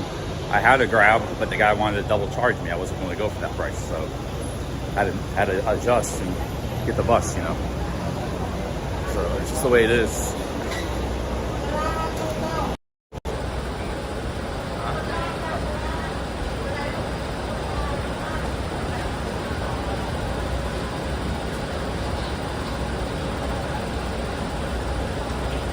Sometimes the chat will be like, oh, this guy, he doesn't know what he's doing, or he's an idiot or something, you know, because it plays out on the stream. these sort of adjustments that you have to make, but not because I'm a bad traveler. It's just that's the nature of traveling. You're gonna run into problems. You gotta make adjustments. How well you adjust is how well of a badass traveler you become. You know, how well you make those adjustments.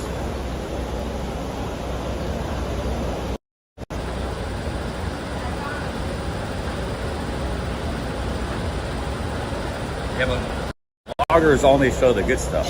Live streamers, you see the reality. If they're going through problems, you don't see that on a stream. It gets edited out or not even filmed in the first place.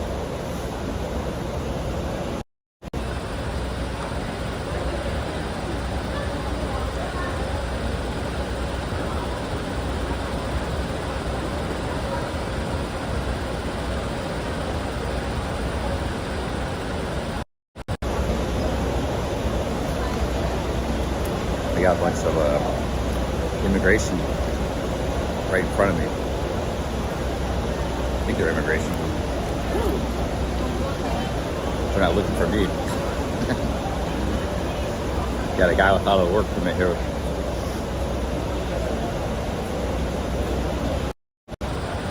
Over there, see.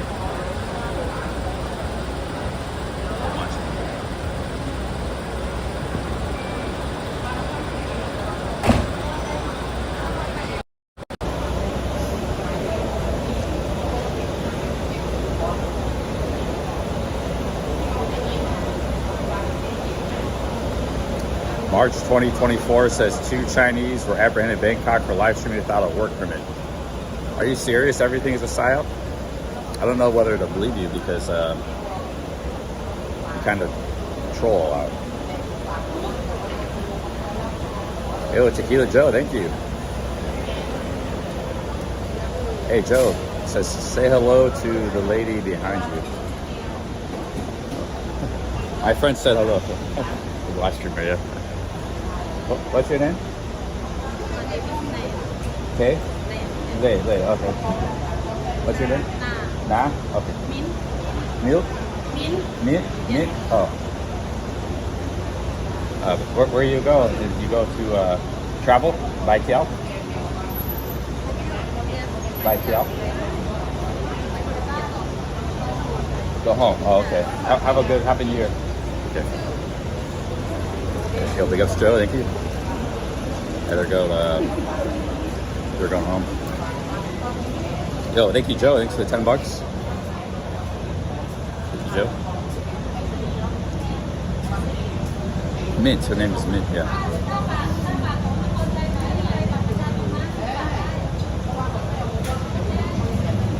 My hat off here.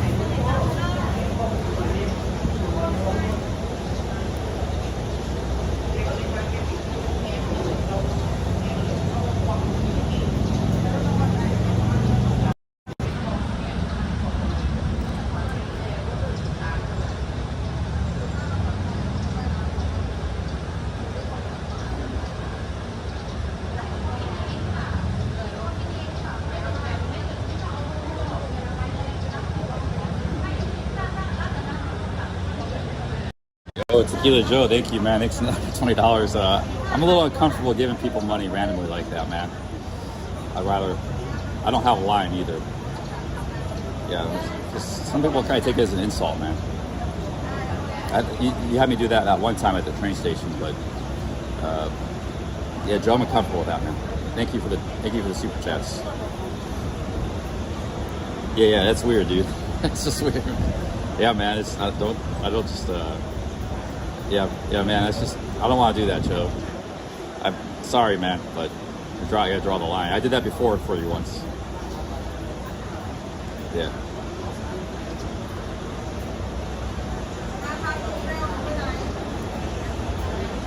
Yeah, thank you.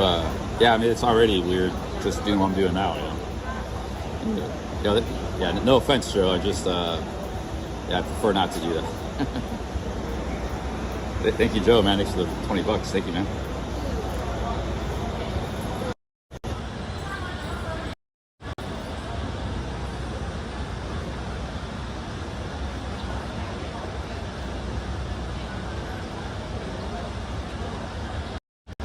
Yeah, thank you, Joe. Yeah, you know, in a bar or something, or in a real big busy tourist area, that's fine.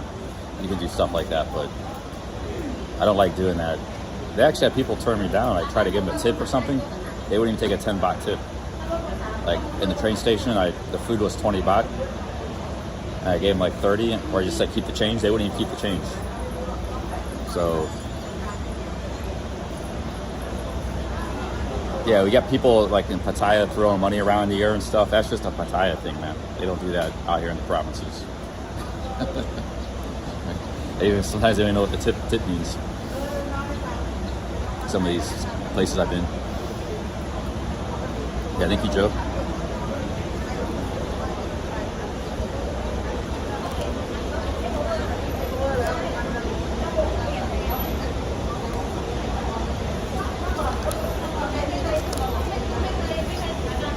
Hope Joe's not mad, but yeah, man, I just. Yeah, actually, that was good content when in the Buriram train station. Those people wanted to drink with me and stuff.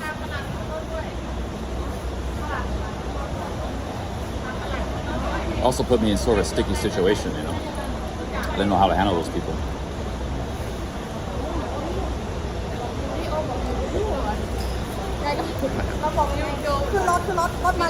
Huh?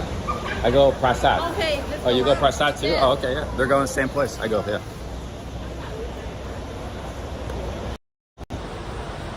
We're going to Prasat, guys.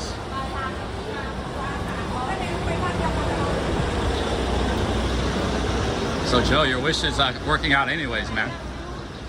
Oh, shit, I lost my ticket, though. Prasat? Bye, Prasat? Oh, okay. Yeah, Joe, it's working out for you. Here's my ticket. Sorry, Cap.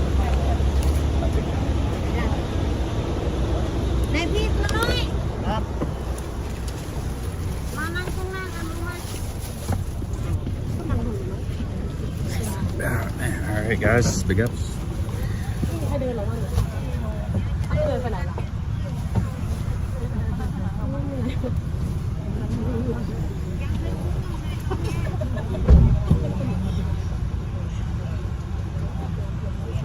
Ross and Rayong was asking, did I watch the video you sent me? I meant to watch it, Ross. I didn't get around to it, man. Hope you're not mad, but I do want to watch it. Yeah. Maybe I'll watch it tonight or tomorrow.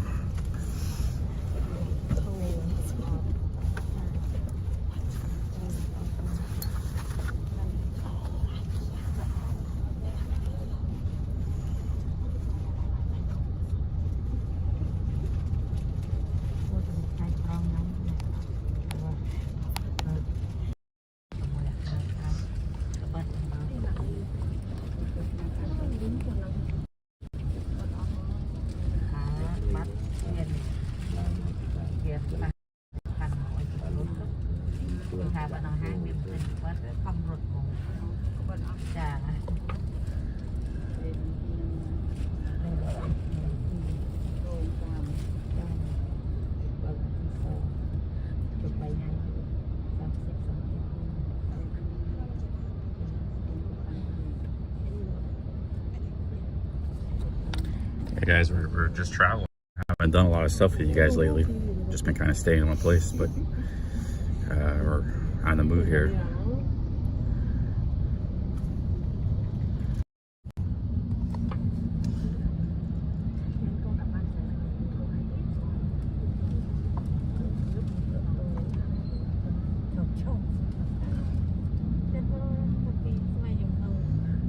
That's why I don't have TTS, Grand Canyon.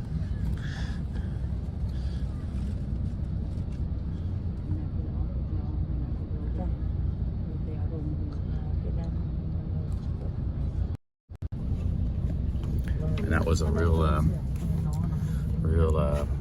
sweet drink I had, tea.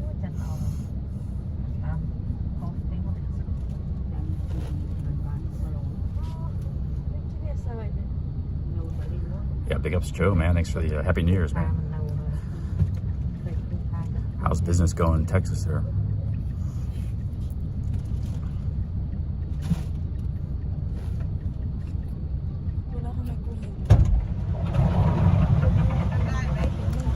Yeah, a couple open seats.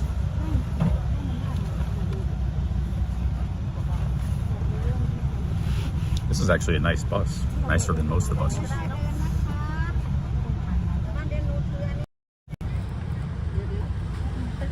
Nicer than most buses.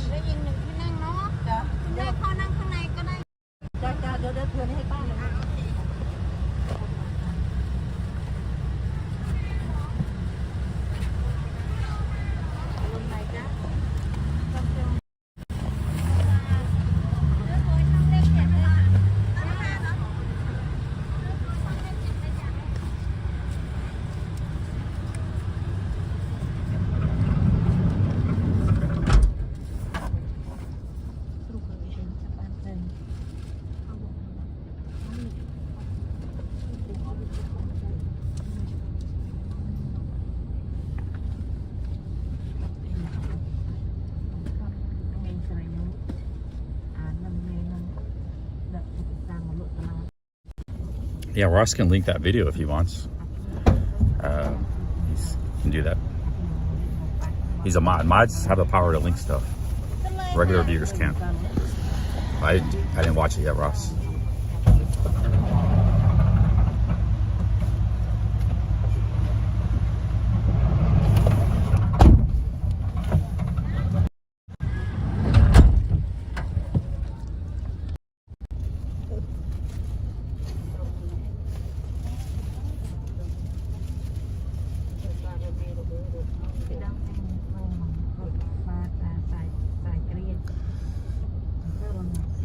Yo, Viking Prepper, I haven't seen you in a while, man. We were talking about you earlier today. Might have to unmoderate you, dude. No offense, but apparently, yeah, there's some drama that went down. Yeah, you're supposed to be unmodded on every channel, including mine. Welcome back to the channel. No, oh, you was watching? Okay. I hope you don't take this personal, man. I gotta unmod you. Yeah, Viking Prepper. But you're welcome here anytime. You're a valuable member of the community. Okay, that's not letting me unmod.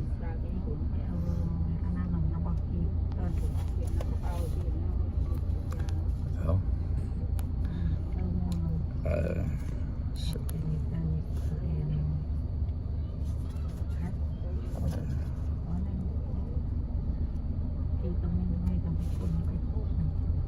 Okay, Viking Prepper, yeah, you've been unmodded, no offense.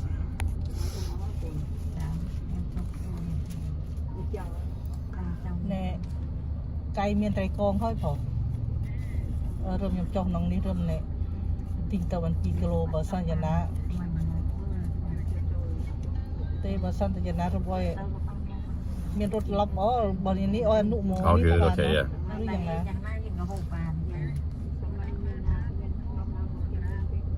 เตบะนี่เตจำมือสันเมียนรถนี่ยำเลิงรถตู้หอยแต่ว่าเมียนรถเลิงเตาปีหรือไงใจเมียนรถแถวเตาเต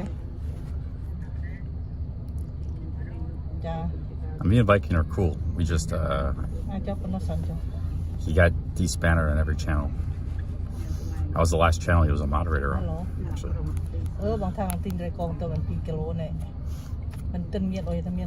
Thanks for being a good sport, Viking. Cheers, man.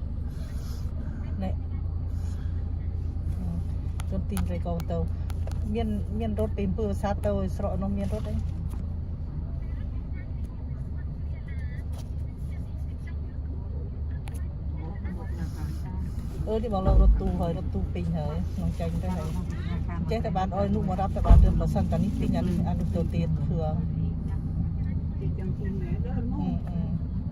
đấy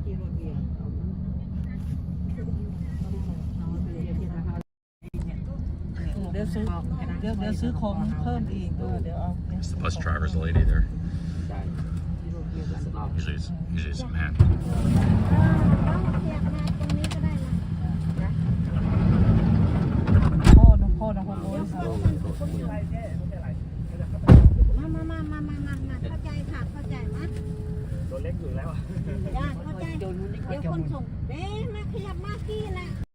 I didn't ban him.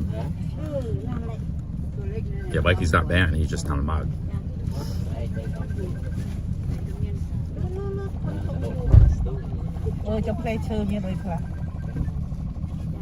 Yeah, he violated the mod code of conduct. That's why. Not my channel, another channel.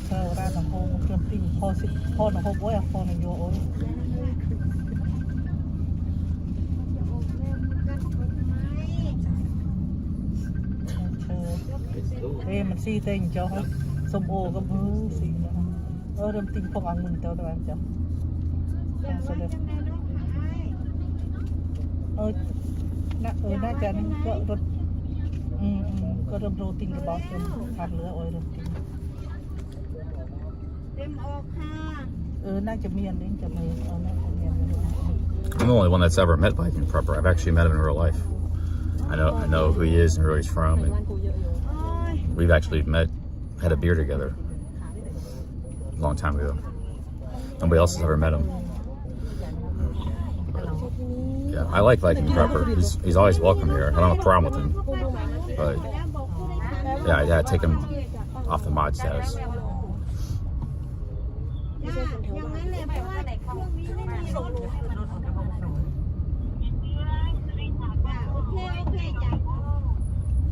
Yeah, he's from Norway. So that would make him a Viking. And he's a prepper too.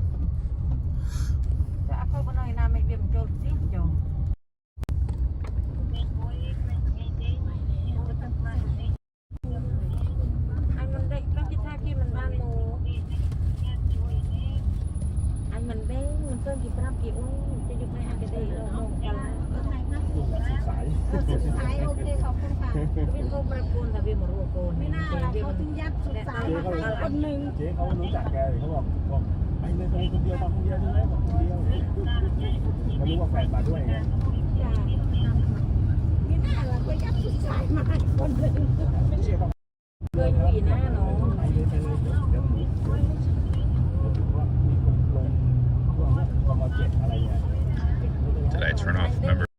No, I haven't turned off any memberships.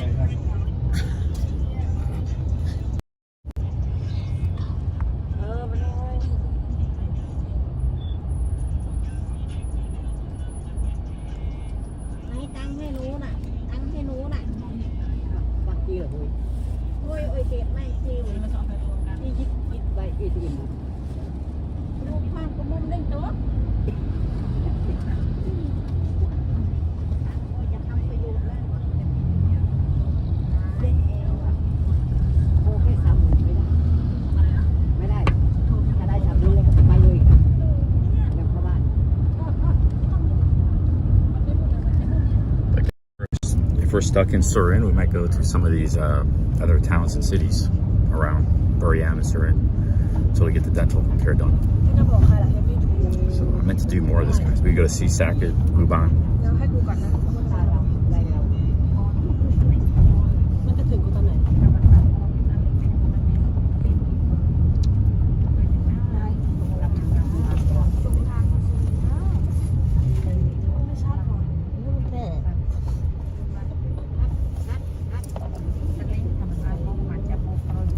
That means like okay, sort of. It means like okay in English. That word. Or like can do.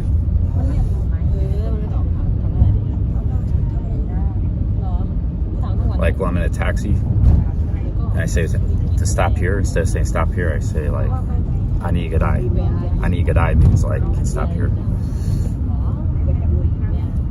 It's a common word. Yo, the Fonz. Thank you, the Fonz. Fonz is a new member. Should I mod up the Fonz? We have to replace Viking Prepper. Let's mod up the Fonz. Add as moderator. Okay, the Fonz is now a moderator.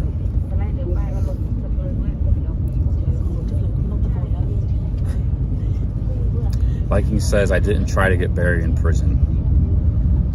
Okay, looks like you're still a mod here, Viking, even though I tried to unmod you.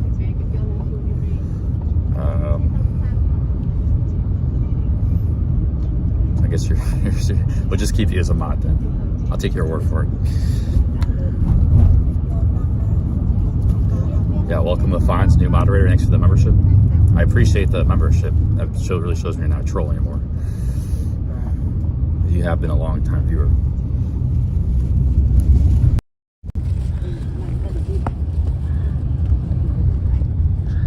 I do is mod up Barry again though too, because I modded up Toronto Brad already again.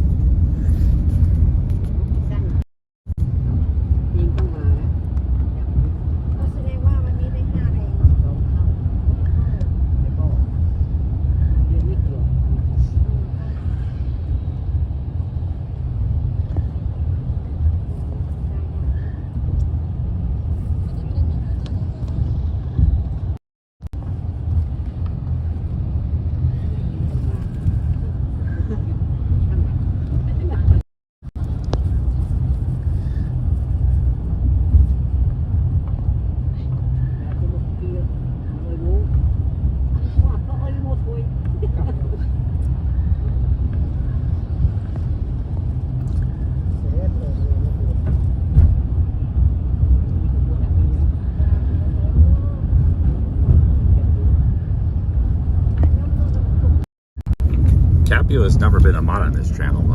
Just not that anything against him, it just never happened. Stu was briefly a mod. I like Stu. I have no problem with Stu. I'd make him a moderator again. But the problem is, he's got so many haters. It just kind of spilled over into this chat. Anytime he came in the chat, it was like chaos. It was probably better he's not a mod.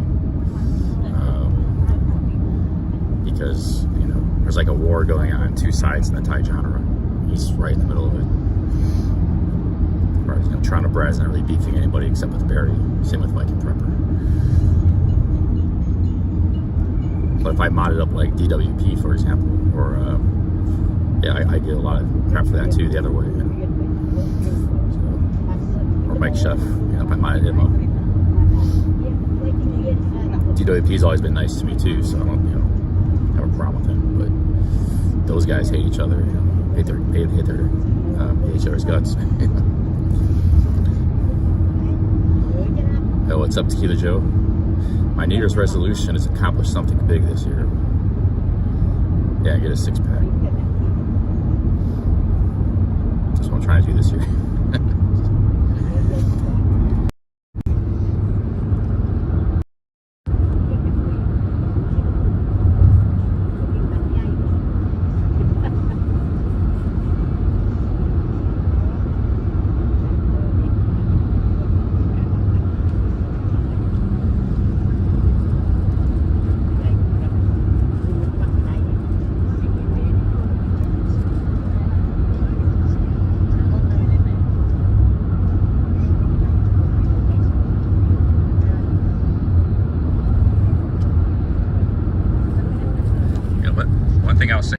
Like Fonz, for one, he's been watching me for years since I started, and he is active in the chat. Well, he says things I don't like or annoy me sometimes. Sometimes you have to give a man his due, you know. So I think that's what I'm doing with the Fonz, and I really appreciate the membership. So in return, I showed good faith. I gave him a mod, even though he was on the ban list for years. Yeah, big ups, Fonz.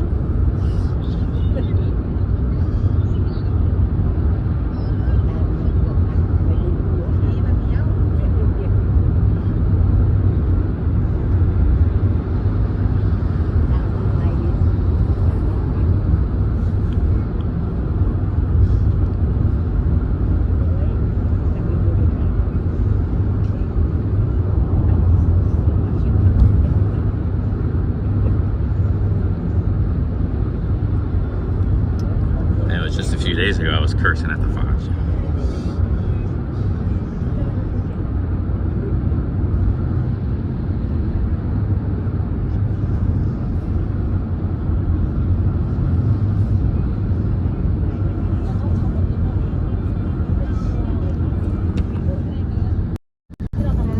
I'm seriously considering doing something like a CDT this year, Continental Divide Trail, 3,000 miles. I'm trying it. Something big like that. I think I'm actually a really good hiker. I just, last year was my first time.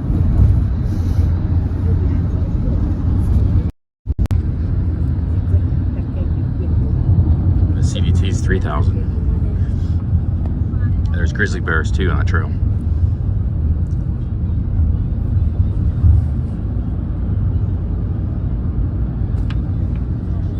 But if I do the CDT and I complete it, then I can drink again. I earn the right to drink.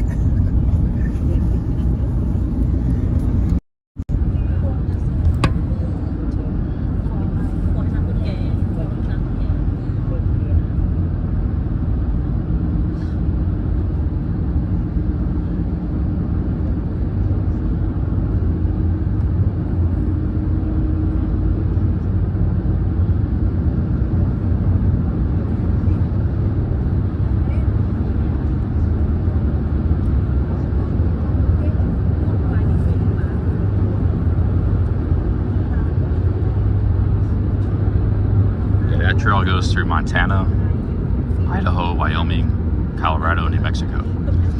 Goes through grizzly country too.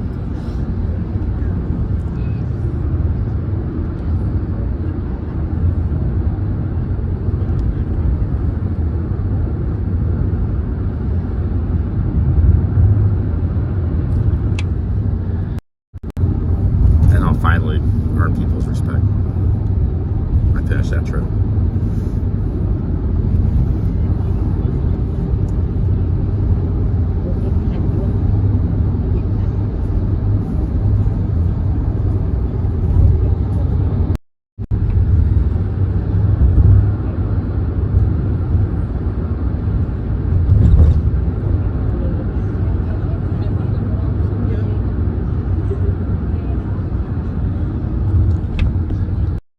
Start the trail alone. Although OG may do like a road trip and come out and meet me sometime in the middle of the trail for a couple of weeks, but he won't be.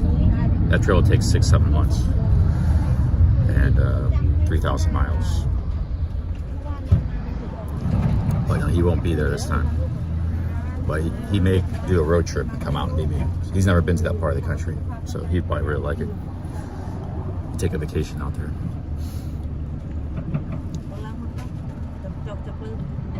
If I got all the equipment, I could just fly there and do it, man.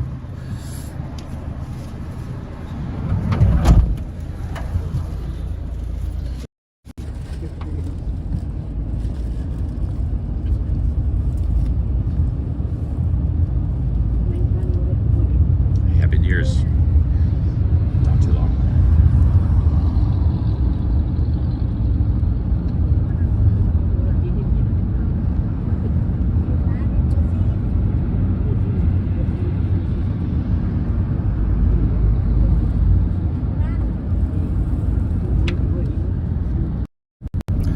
With the CDT too is someone that goes through desert.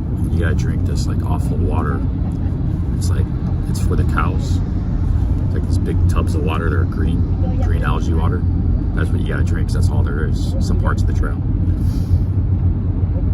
They're cow water reservoirs for the cows, so they don't die of thirst. But yeah, so it'd be a rough trail, man. You go through the Rocky Mountains, big mountains, grizzly bears. Tough. I think I could do it. I can pull it off.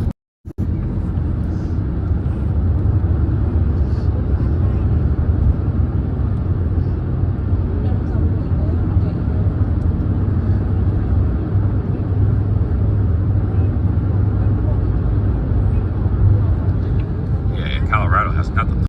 It's not like that, but some parts of the trail have very little water. New Mexico part. But yeah, you use a purifier, but the water still tastes terrible. It's old, stinky water. It's not the fresh mountain water, Appalachians. Look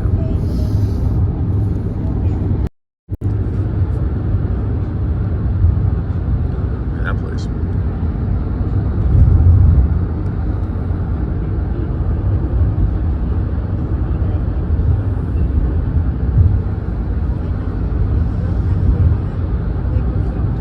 Hey, Lewis Scott.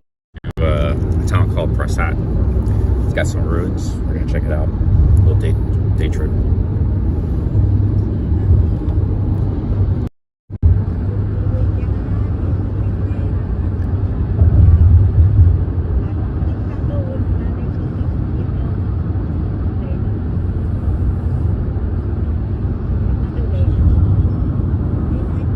Kilo Joe, probably around 50, 45, 50.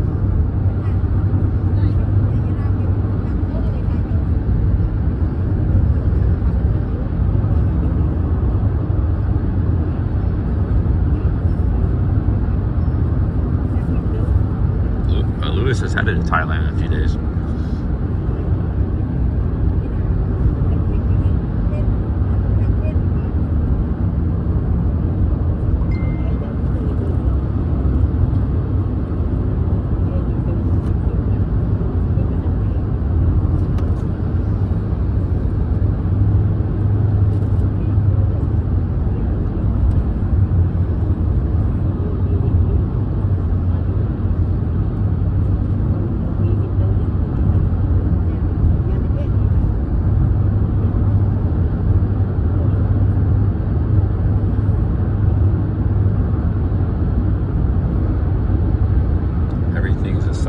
Okay, thank you, Matt. I didn't know that.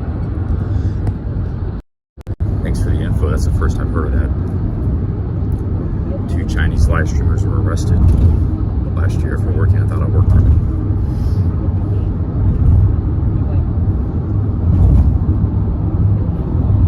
It's a little concerning for us.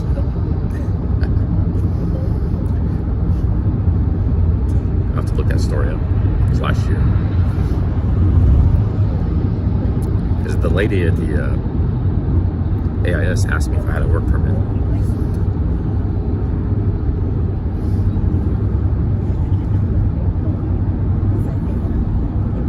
Nobody in our community has ever got arrested for that.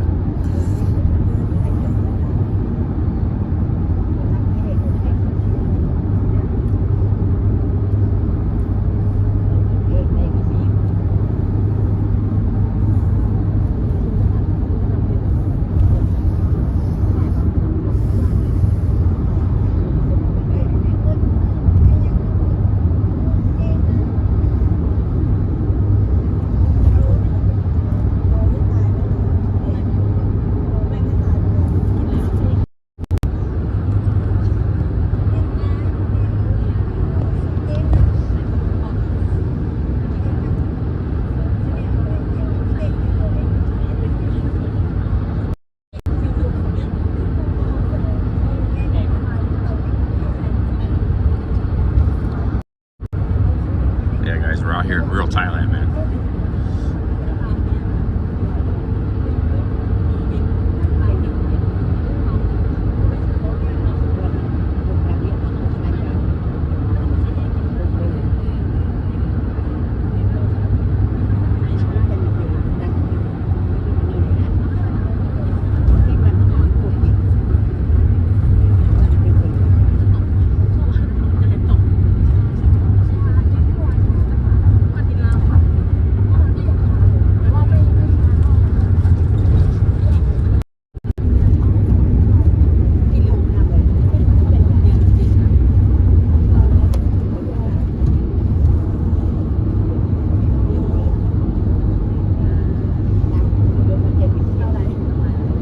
YouTube Thailand.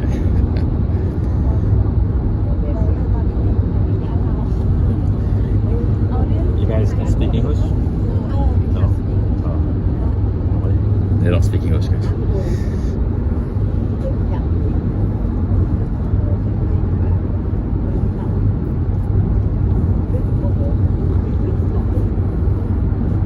Yeah, that's Ben's channel, Thai 336.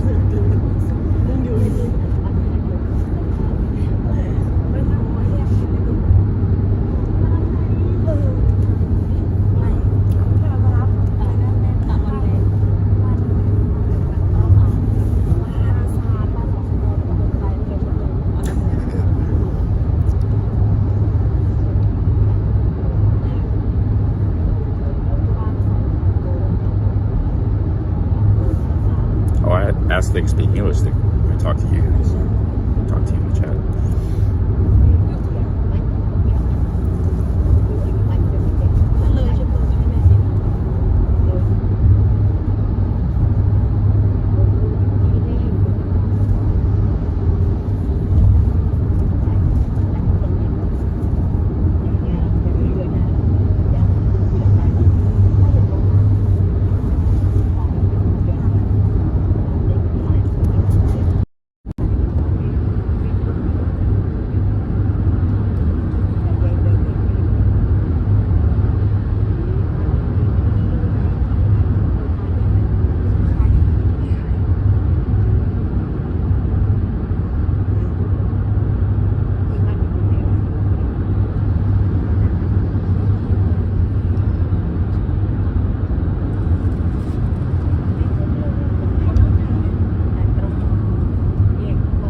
close. They're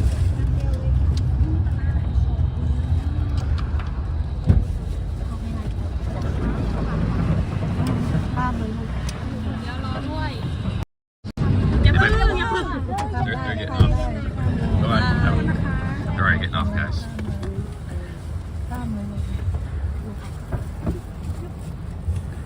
They're getting off.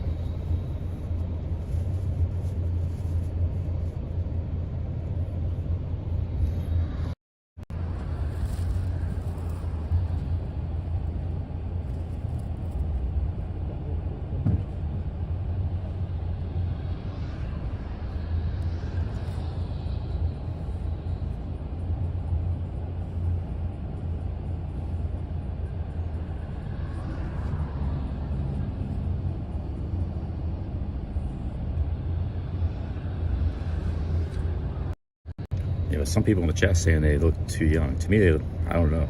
They look like 20 or something. You gotta ask them their age. I don't know how old they were. Could have been 17 or 18, I don't know, 20, 22. It's hard to tell sometimes.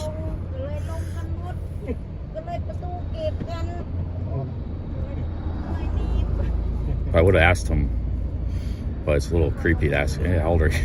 I was like, if we would have had dinner or something, I would have asked him. I would have maybe invited him to dinner. You know, the mom and, you know. But they might not have been 18, who knows. I think they looked like 20 to me. Who knows?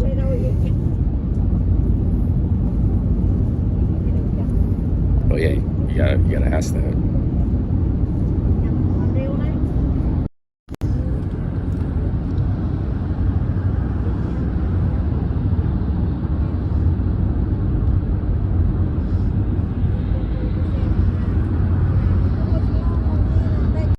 If we got at the same bus stop, I would have invited them out to dinner or a bite to eat. But the three of them, the auntie and the two of them.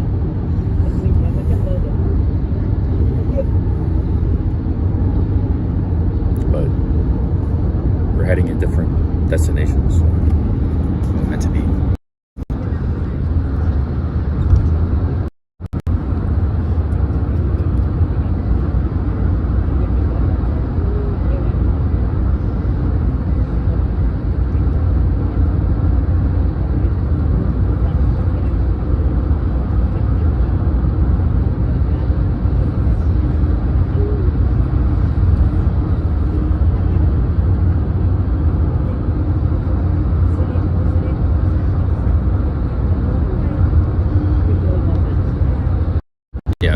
Hanging out with any women that are under 18. Actually, it's really under 20 in this country.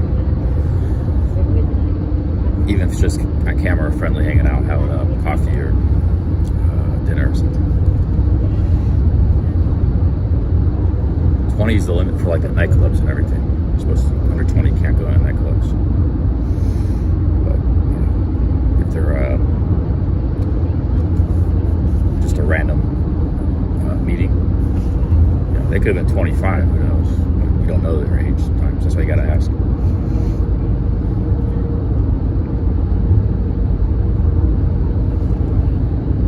Yeah, but that's what I'm saying, ambient. You don't know what their age is, man. They could be anywhere from like 17 to 25. You don't know. You gotta ask them.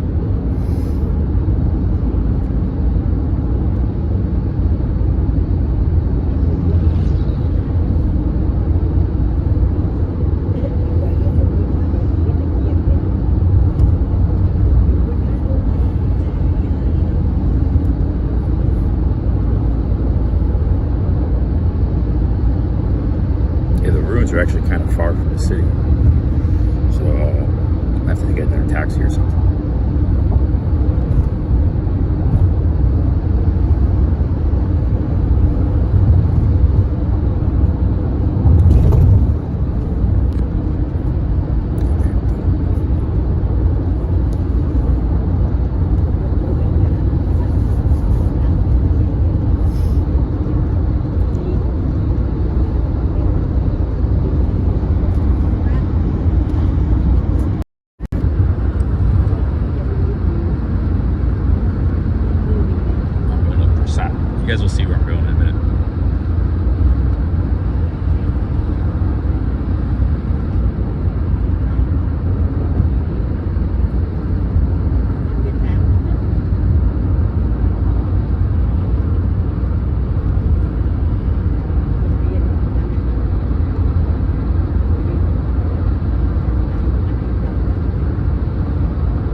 think he's headed this way eventually.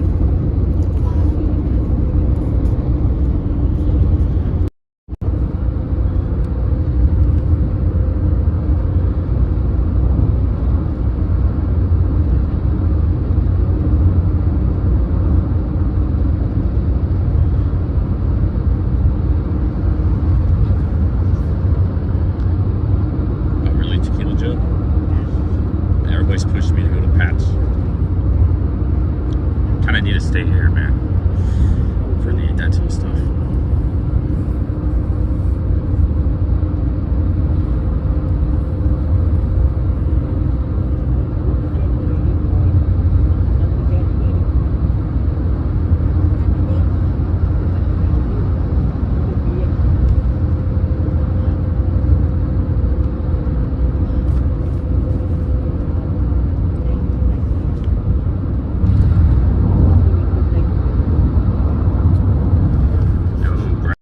Canadians, thank you.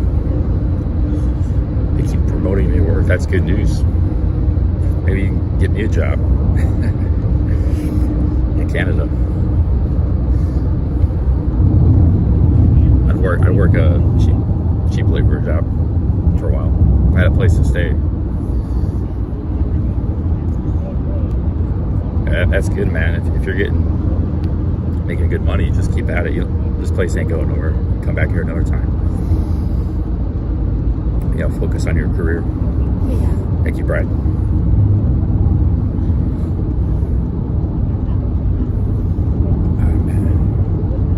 That's one of the upsides of YouTube is you actually make connections. You can, like, Brad might be in a position to get me a job in Canada. Yeah, for a couple of years. I don't know if he is or not, but he might be. Thank you, Brad. Problem is, it's just very expensive to live in Canada. If you look at Brad's apartment, man, it's no offense to Brad, but his apartment looks kind of like not very nice. That's all you can afford in Toronto. Yeah, it's probably really expensive too. That apartment. It looks worse than the fan rooms out here. You know? I'm a foreign worker. I'm temporary too, because I don't want to do that very long. I'm not Canadian. Oh, Brad, you're not supposed to tell anybody. You're letting the cat out of the bag, man. Shit, dude. Brad just let the cat out of the bag.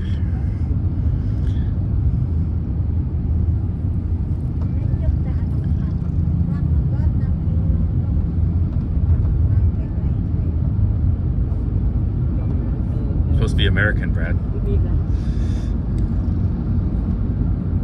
I'm secretly Canadian, guys.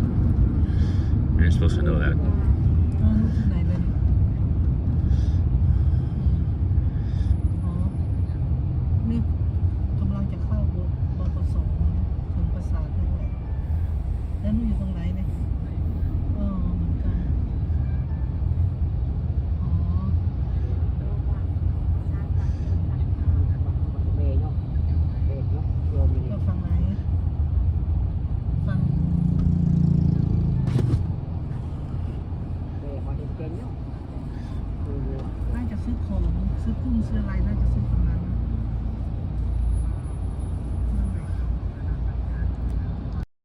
Yeah, not even Jeff and Orchidelia knew that. Only Tron and Brad knew it. แล้วก็ไม่เป็นไรเดี๋ยวเพราะว่าซื้อแล้วซื้ออะไรอีกเนาะมีขาดอะไรบ้างล่ะ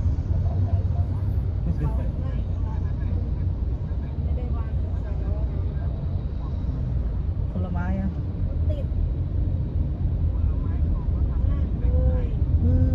ของหวานกินหรอกไม่ใช่ของ Hey guys. Here. ยังไม่ลงรถติดอยู่ก็ถึงไอ้เนี่ยเลยธนาคารกรุงเทพนั่นแหละ ก็มาหาพี่เลย นั่นแหละหนูจะมองไม่เห็น ไม่เห็นหรอก ทาง มองไม่เห็นเพราะข้างในน่ะเขาเข้ามาเขาไม่ดูขวาเลยไม่เกี่ยวเพราะที่ดูคนใช่เขาแทรกเข้ามาคิดว่าพี่ได้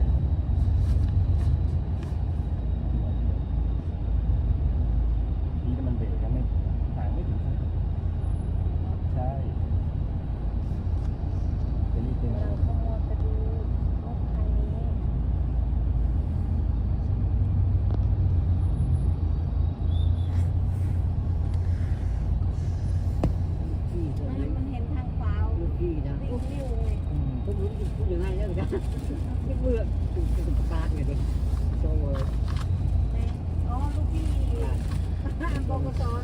the problem in any of these places, whether it's like California or New York or Canada, it's very expensive to live there. So it's not even really worth it to try to go work.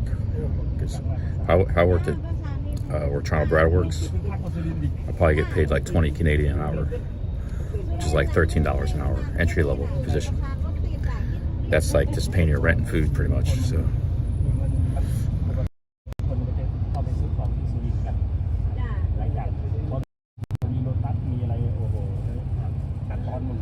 If the apartments were cheaper and they had those like cheap tenements I talked about in cities, then it'd be worth it. You know, paying $500 a month. It'd be worth getting an entry level job, moving to another city, but it's just the math don't add up in today's current economy for young people and entry level workers.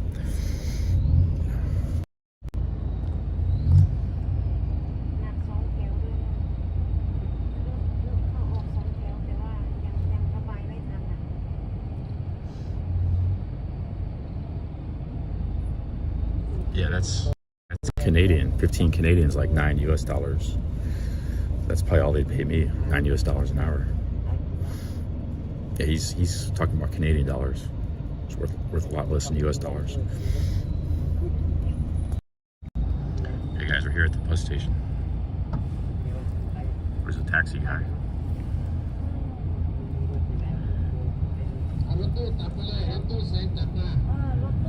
We can get a taxi to the ruins.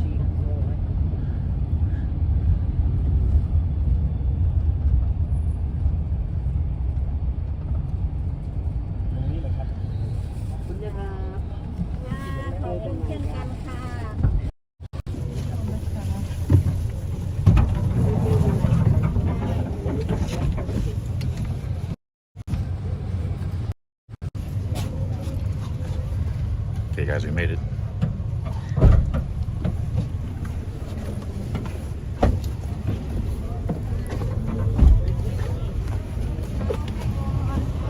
Sorry.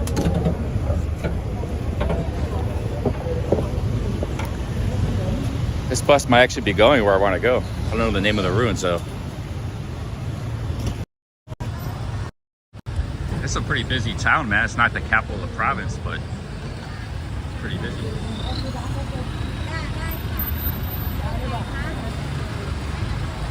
Let me check my Google Maps real quick.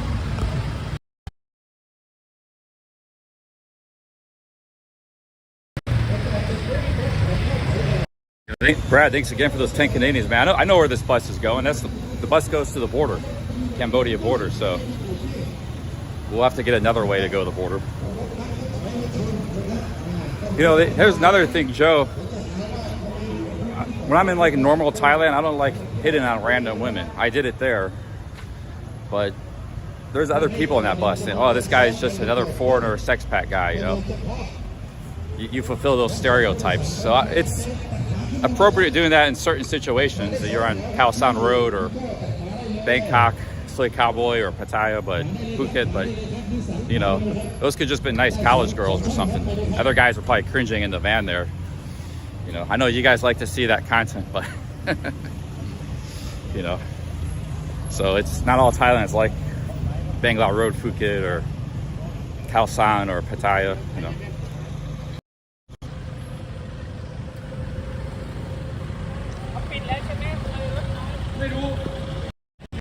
So I usually don't do much of that. That's why I don't talk to random ladies that much. But you know, you just sent me some nice super chats, so I decided to do it at that time. Big ups, Brad, Joe, everybody. Thanks for the super chats. Kind of Brad. Boogler says, "Don't worry what others might think." Yeah, that's true. I'm actually very conscious of others around me. Like I don't want to.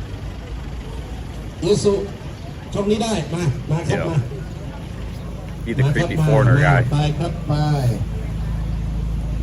But you can be that guy in like the right environment. You know, that's fine. Here it's different. guys, let's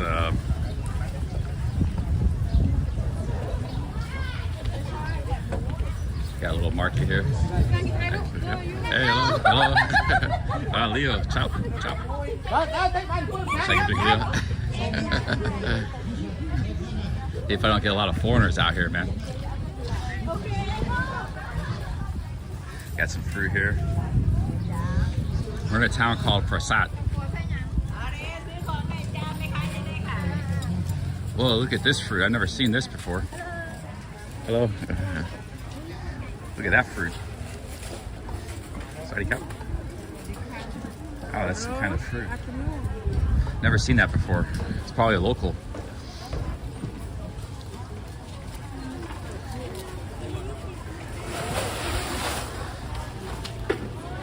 We're gonna go see the sunset by these temples, man.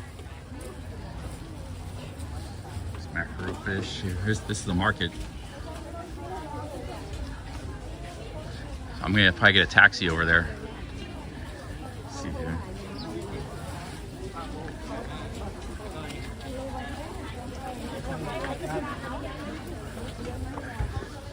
They say it's like illegal to film in Thailand. It's illegal just so that on a short. But I don't think this is illegal. Thais do it themselves. They're big. Just walking around filming the streets. If it is, it doesn't really seem to be a big deal to people.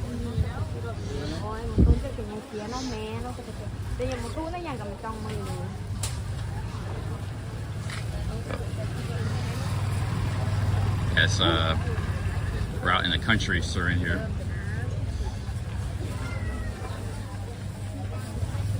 It's the garlic stand. So that's all garlic there and onion.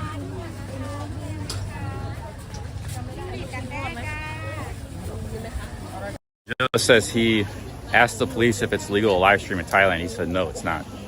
Yeah, what's up? Latest Explorer did that too. He asked the police. He said it's fine. So I don't know why people say that. Conversation yesterday. It's a very busy market. This is busier than Surin.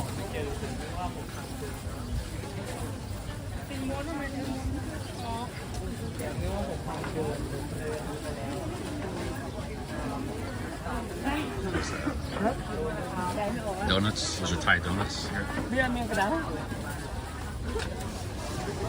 Man, people can't even walk. Very busy.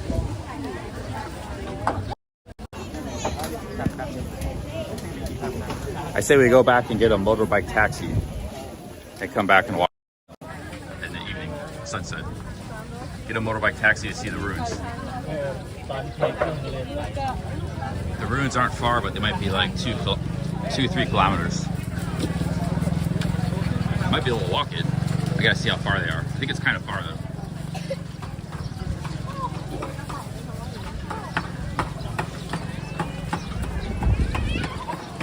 Yeah, guys, it's not hard to get out to these provinces. I haven't done much of it. I've been in Buriram and Surin, but I've only been in the cities. So maybe, you know, like this month or two before I leave Thailand, we'll get out and explore Isan. Not just the cities, but get out and explore the provinces. This is pretty cool. Just different places. You know, because most people in Isan, they don't live in those cities. They live out here in the country. So.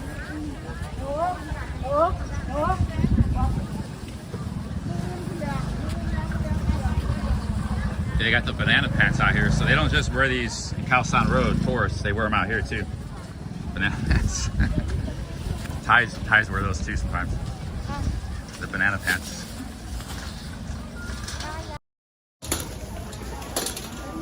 They actually look really comfortable. I've never worn them though. Because like that's guys and girls wear the banana pants. I think there was a time where it was only tourists would wear them, but then everybody kind of started wearing them, I guess.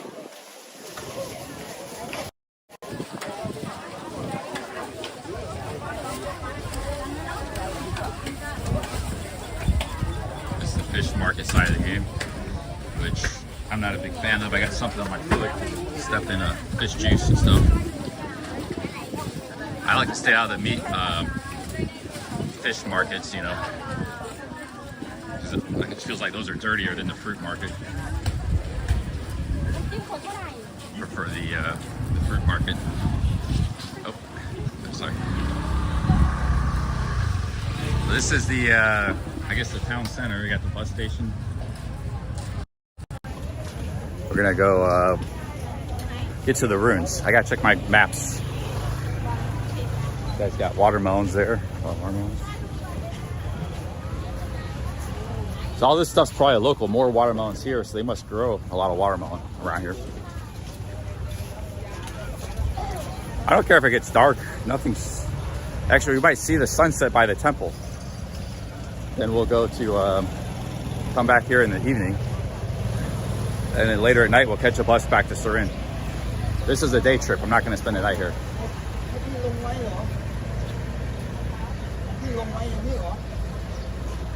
Do they have pomegranates? Pomegranates aren't very common here. They might grow them somewhere. There are people who like pomegranates, but it's not very common here. Pomegranates were more in Egypt, India, and Iran.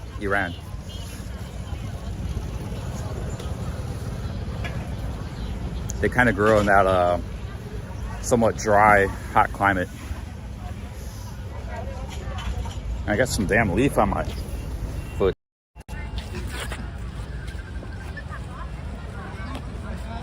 There we go, finally got that off. It's sticking to me.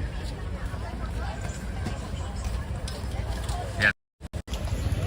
Not any foreigners in this. There was not many in Surin, but you see some. But here, man, it's like, people are looking at me. Sorry, Cap. Ah, Teng Mo. Oh, hello. You, Maja Surin? Teng Mo? Ah, she says from Surin. Oh. Oh, might need. I don't have knife. Yeah. Oh. Okay. Oh.ได้20 บาท Nít nôi. Yeah, nít nôi. Yeah, I speak a little bit of Thai. Said I want to eat 20 baht worth of watermelon. Can they get me a little bit? So, I guess. It's all right, Cap. 20 บาท 20 baht? Okay, so 20 baht, guys, watermelon. She said this is from Surin. สาวสุรินทร์มิสสุรินทร์ Ani Prasat. Ani อีสาน Isan Prasat. ใช่ไหม? อีสานภาคอีสานตอนล่างตอนใต้ Oh, okay. อีสานตอนล่าง Oh. สุรินทร์อีสานใต้ Home you Surin. สุรินทร์ By do temple what? Home by do you know Prasat. Oh, put Thai นิดหน่อยไม่ดี ไปดูอะไรนะ ขอโทษ Okay, guys, we're getting some watermelon here. มิสเตอร์ไปดูอะไรมานะ Okay. ไปดูสัตว์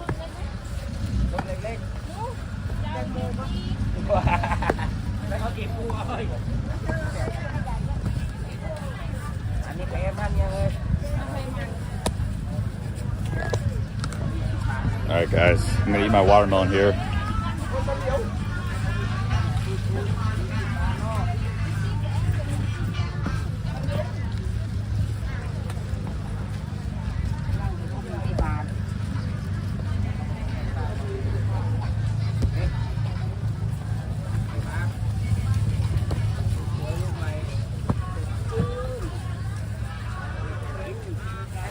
Probably take this hat off. มิสเตอร์ได้เมียคนแถวนี้เหรอเลิฟอ่ะแฟนแฟน ไม่มีแฟน ไม่แฟนไปเที่ยว ไปเที่ยว ใช่ครับ ภาษาฝรั่งภาษาไทย Yes, if I have a girlfriend, I said no have girlfriend, just traveling.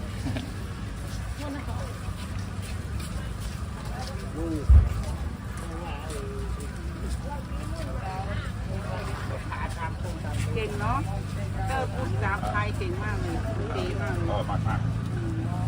เป็นคนประเทศไหนเป็นคนประเทศไหนเป็นคนประเทศไหน My cousin. ที่ยุโรปอยู่อเมริกายุโรป ใช่ครับ มาจากอเมริกา อเมริกา 20 บาทโอ้ยให้โอ้แค่นี้ขอบคุณนะคะอร่อย เราพักมา เยอะมากเลยโ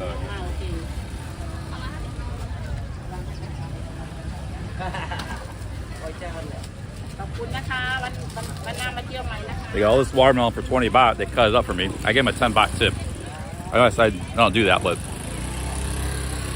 this is like 2 or 3 times normal amount of watermelon. Yo, guys said, thank you, Giles. 100 Thai baht. Thank you, man. Thank you, Giles. Maybe we just kind of snack on this watermelon as we go. Problem is, it's hard to hold a tripod and a watermelon and do things at the same time.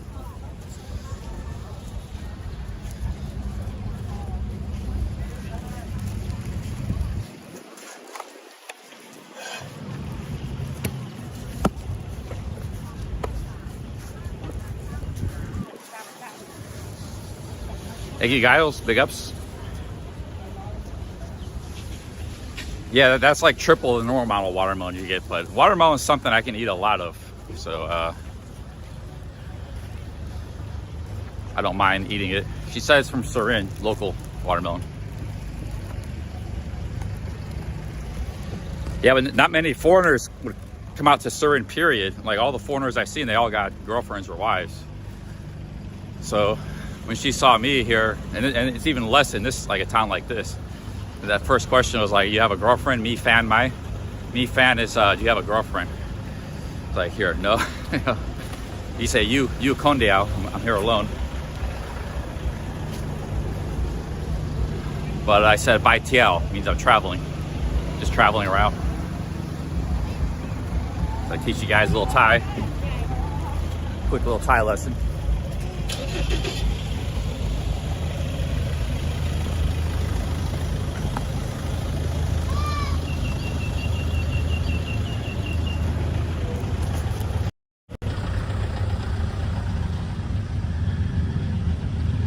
Kind of barbecue place here.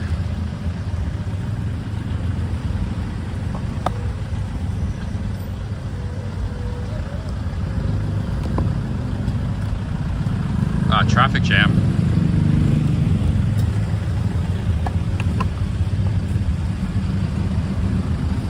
Yeah, John Gildy hates the fact that I speak a few words of Thai. I'm just passing the little I know onto the chat. She understood everything I said. We just had a little mini conversation there. Although there was one thing, she was asking me where I was from, and that's actually a way of saying that they ask me, I don't understand. I have to learn that question. Yeah, it's probably around 300 to 500 words I know. It's not enough to say sentences. But I know some. I know a little bit.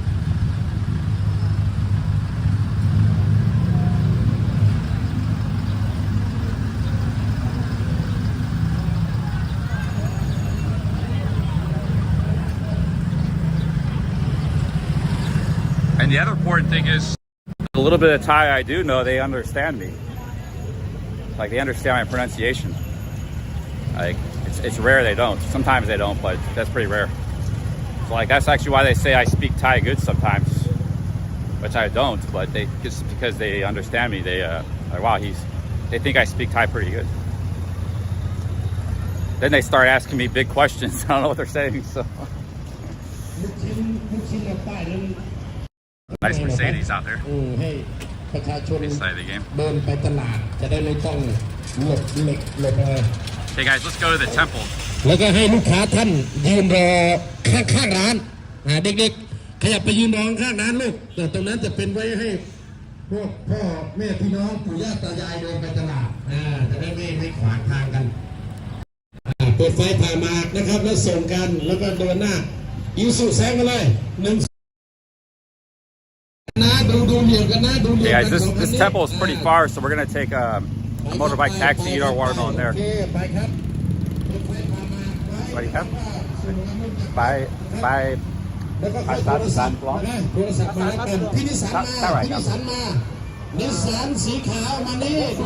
It's about 60 baht to go there. Okay.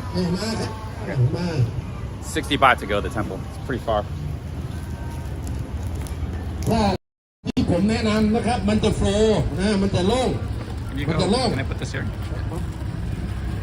ถ้าพวกท่านต่างคนต่างคิดเนี่ยมันก็ธรรมชาติครับทุกคนก็อยากจะเอาสบายใจสบายตัวไปเลยนะครับดีว่าขอตามไปครับดีว่าขอตามไปครับตามไปยีสุดำมาตามมาครับยีสุดำตามนี่คุณนี่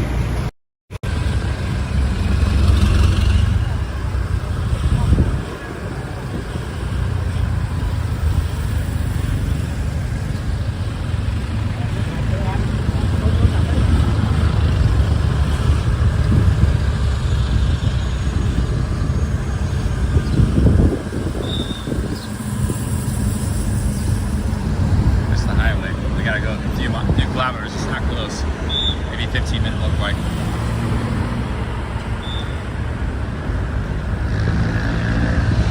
This road will take you to the Cambodia border. That's where I came from a few days ago. So another 25 kilometers to the Cambodian border.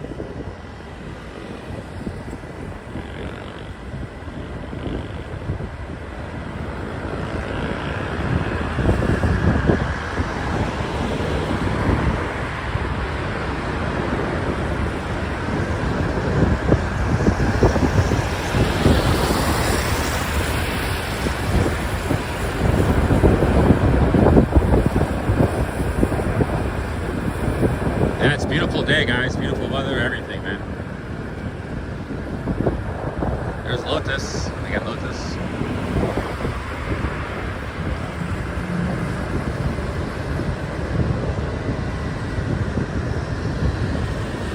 Yeah, there's the border right there. It's called Chong Chom. That's where I was a few days ago.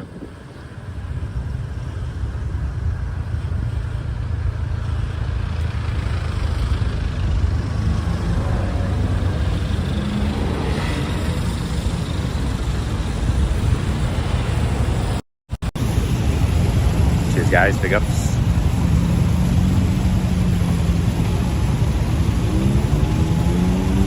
Oh, dude, yeah, all the roads are great in Thailand.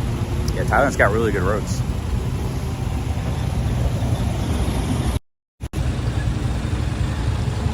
Not all countries, Vietnam and Cambodia though, but Thailand does.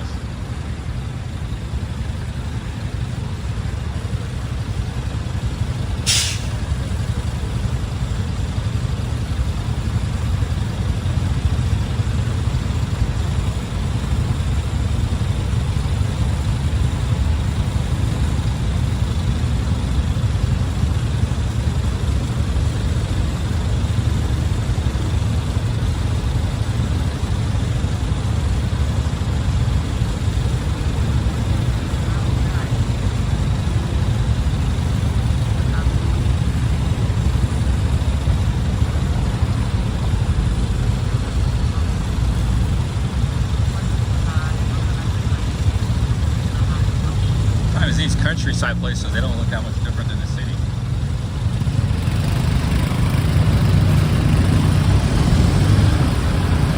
We're going to see one of the major tourist attractions in the whole province.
You know, when I was, I'll tell you guys a story when we get off the trail, or get off the motorbike.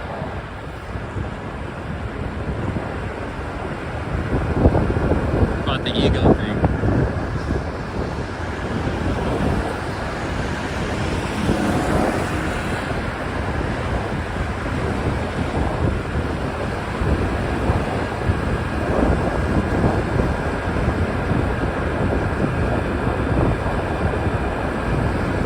No, this was when I was like 13 years old. I'll tell you a story.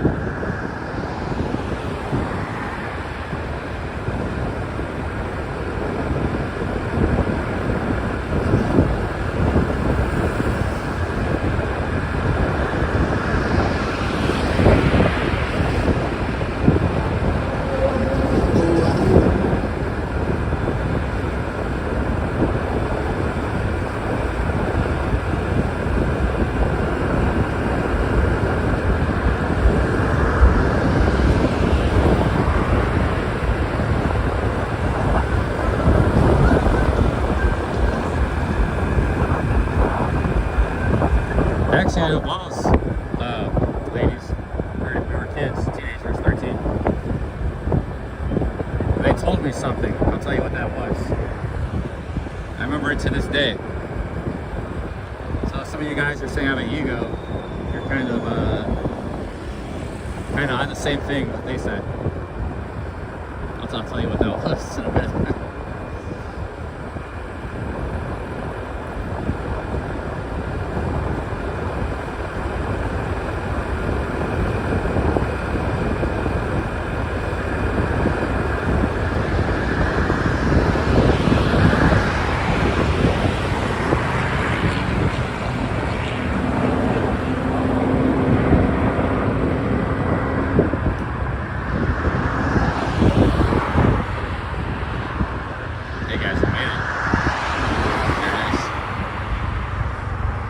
I didn't even know these girls. Like, I've seen them, but I didn't really talk to them. I didn't even know them. I was actually, there's some big cows there. When I was a kid, I bounced around a lot of different schools. So I was just back from North Carolina, back in Ohio, a different school. I'll tell you in a minute, 8th grade. So I must have been 13 or something.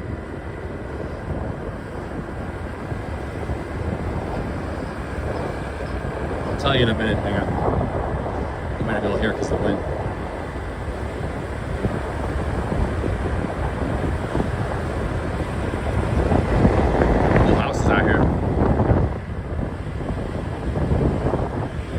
This is just a little country road. Look how nice this country road is. No, the east side. At one time, this was probably a dirt road. That one's paved too.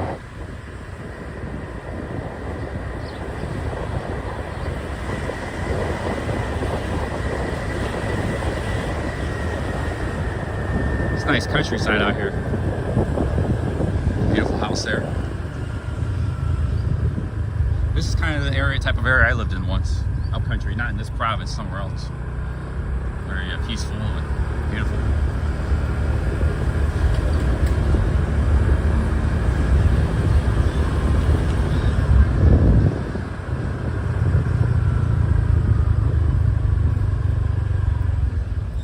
Okay, here we are, guys. This is a national park of Thailand, I believe.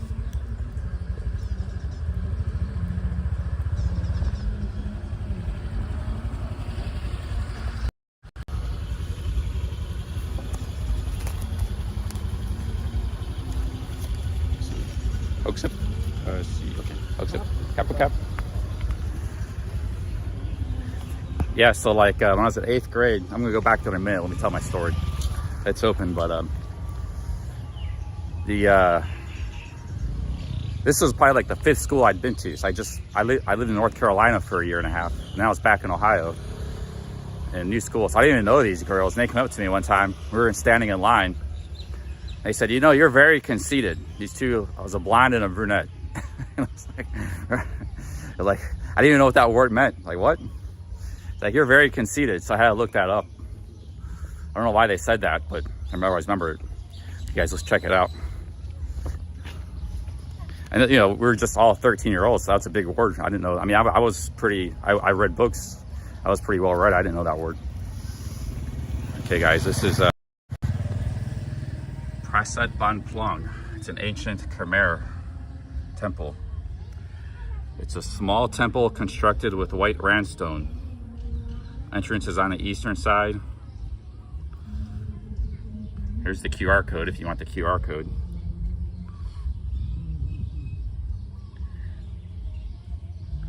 Let's go check it out. What do you got? It's like free entry.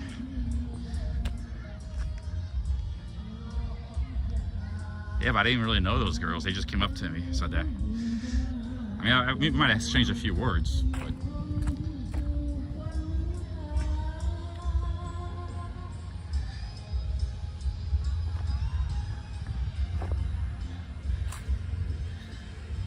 Prasat Ban Plong is located in Ban Plong Ampo Prasat. It was declared a national monument March 8th, 1955. This monument was restored using the anastylosis method in 1972 by Mr. Vance Childress. The highly skilled craftsmanship can be seen in the stone lintels, pediments. It's estimated to be from 11th to the 12th century AD. That's before Angkor Wat, which is in the 13th century.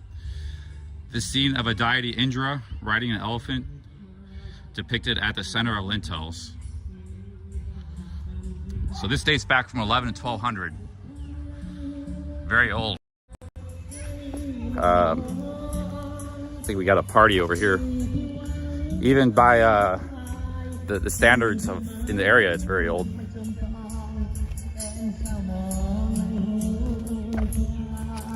We'll walk back, guys. So let's get it closer. We'll get closer here. Yeah, the Khmer and Thai civilizations back then and stuff were heavily influenced by India. So the Thai language and the Cambodian are both a Sanskrit language. They're not a Chinese Asian language like Japan and Korea is. Japan and Korea were influenced by China. This part of Southeast Asia, Indonesia, Bali, was all influenced by India. So the language, and that's why Buddha also comes from India. And a lot of this stuff is based on Indian civilization too. They were heavily influenced by India at that time.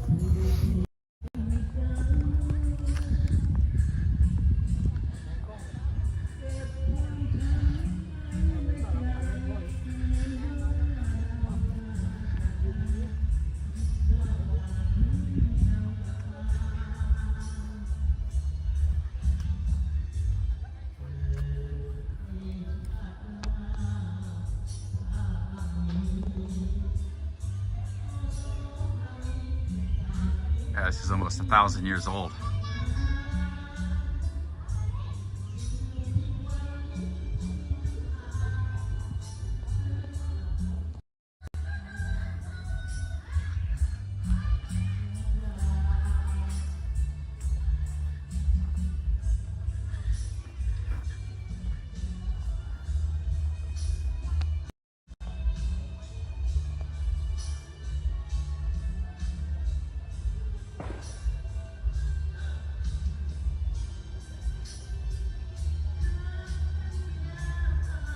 Yeah, it's not a big temple, but it's very old.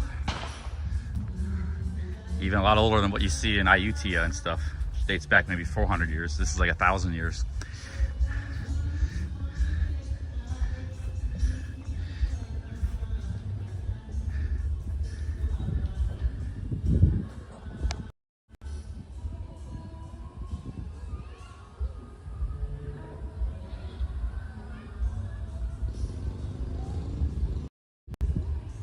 There were some temples in Ayutthaya where, like, I remember there was some that were dated back to like 1300 too when I was there. I did see some of them. I had a bot bus driver, he drove me around and showed me a lot of stuff I didn't know about. There's a lot to see in Ayutthaya. And yeah, I hired a taxi guy. That was on Livestream a couple of years ago. He drove and showed me around. Well, this isn't the bigger temple complex like this somewhere else in Surin. I didn't know if this was it or not. This is smaller. But maybe we go to the big one next. There's a bigger complex of temples, but it's cool to come out here, see this. But this is all it is, just this, it's old ruins. One time there was maybe a town here or something.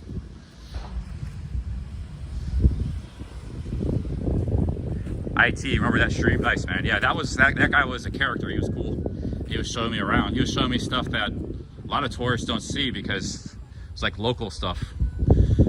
He was like taking me out in the middle of nowhere, showing me some stuff. I still remember some of those places he showed me. Prasat Korapurum, yeah, something like that. I don't know. I didn't do a lot of research. I just I went by this town on the border run. Like maybe I could stop back here, and I saw these ruins on the map. But I think there's another town that has a lot of borders.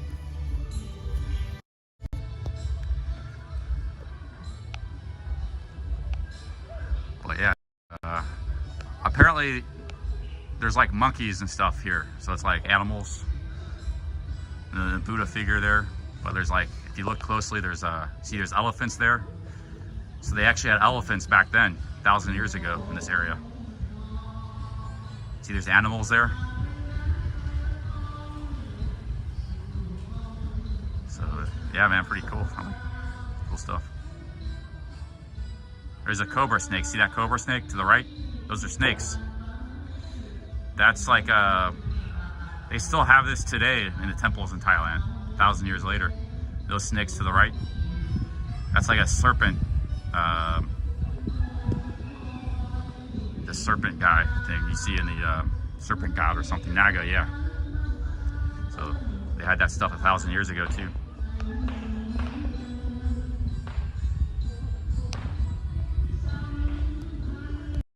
All right, guys, well, that's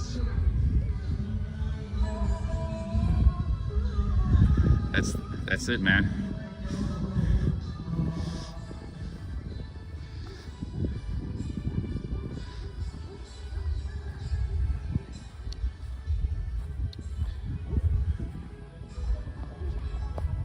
I'm gonna go crash this party over here, hear the music. No, I don't know if I could do that. Might be a wedding or something. Might not be much of a party, might be a home get together.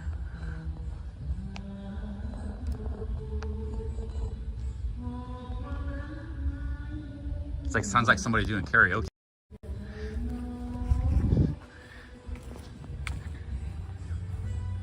Oh, dude, I forgot my watermelon with that motorbike. Oh, he might have left it. He might be waiting for me over there. I see a motorbike. Maybe he left it with the guard. These are like nice out here. There's nice cars, nice houses. I'm sure there's poor parts of Isan, but I haven't seen them yet. Everything is pretty nice. Nice farmland, nice houses, nice cars and trucks.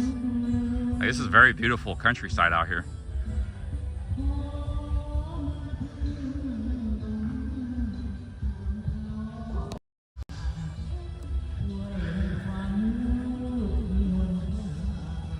He might be waiting for me. These guys might not get a lot of business, so he might figure I gotta go back. I see a motorbike there waiting. Yeah, actually I wanted to eat some of that watermelon. Anyways, one last look at the temple, guys. Just a little, not a temple, a ruin from 1100 AD.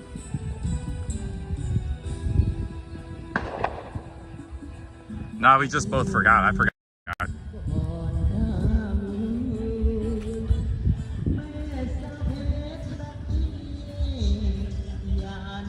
The Thai countryside is so beautiful with the trees and stuff. And I'd like to get out and walk around and explore. You sort of need a motorbike. Oh, he drove back. He can give me a ride back to the city too.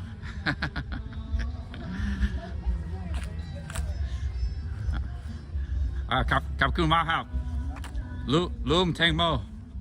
I forgot the Teng Mo. You buy okay, Kap Kun Kap. Sorry, Kap Kun Ma Hap. He brought back the watermelon. Oh, very nice. Jaidi Mak. Yeah, he's a very nice man, Jaidi.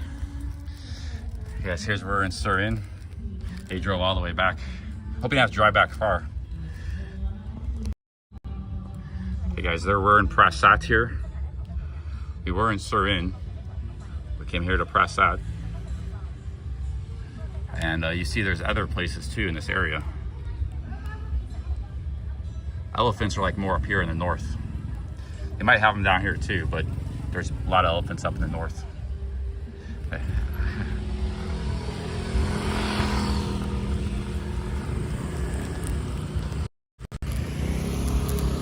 I didn't catch a ride back with him because I kind of want to check out this countryside a little bit, walk around, and eat my watermelon. At the risk of being stuck out here a little bit.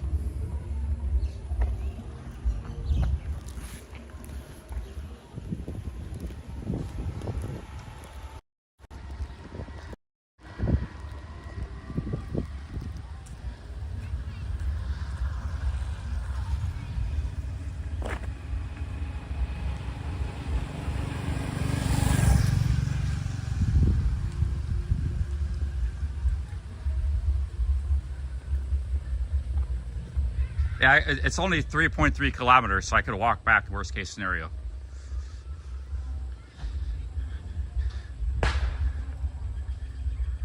Find a place to sit down and eat watermelon.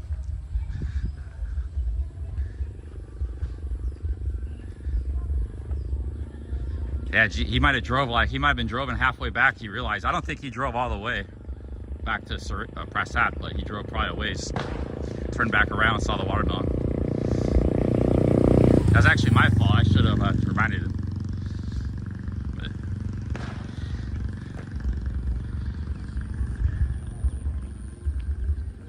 They got chickens, trees.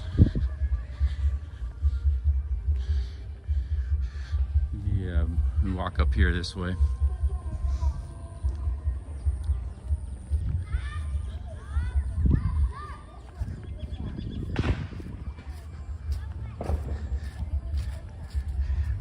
AD.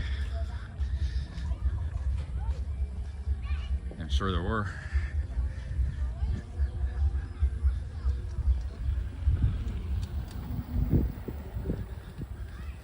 Bet you stuff hasn't changed a whole lot in the last 1,000 years around here.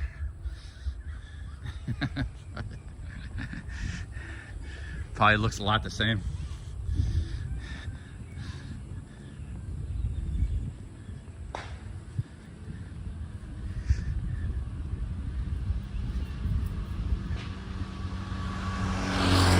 We could walk a road like this if it was like a 60-mile long road. Let's go walk down this way here because there's hardly any traffic, and they got roads like this out in the country.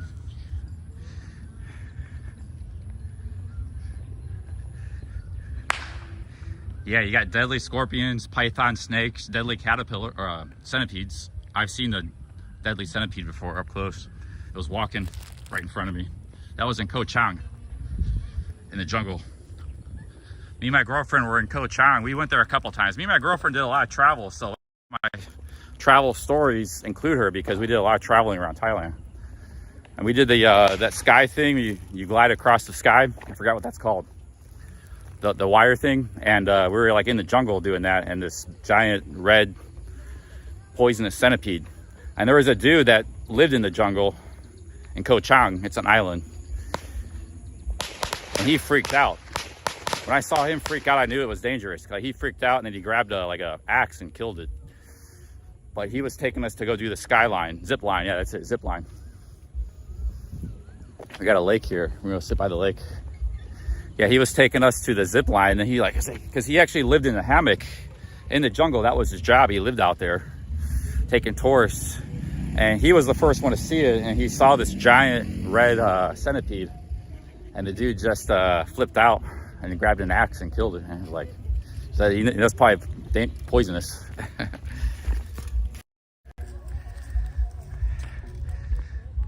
Sit here by the lake. More music over there.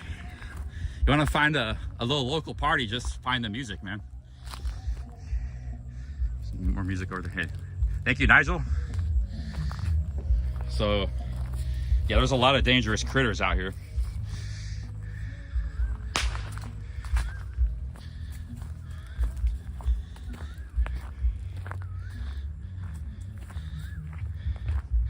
There were some kids there smiling. They were riding their bike. They were setting off firecrackers, but they were like, what is this? A big fire? They were too shy to say anything and say hello. But it's not something we see every day. So I'm scared to sit on this thing, man, because maybe it's one of those centipedes or something somewhere, or a snake. I'm not used to the Thai countryside, but this looks pretty safe. Sit here and eat our yo, Nigel, thank you, man. Sit here and eat our watermelon.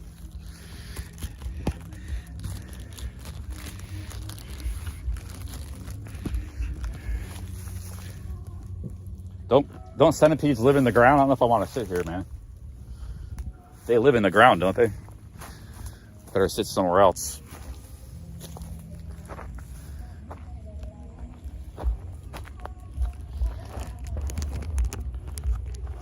Maybe I'll sit in the road. Like I could sit on that log, but that could be a home for like a deadly centipede. So I'll just sit here. I'll sit here on this road here.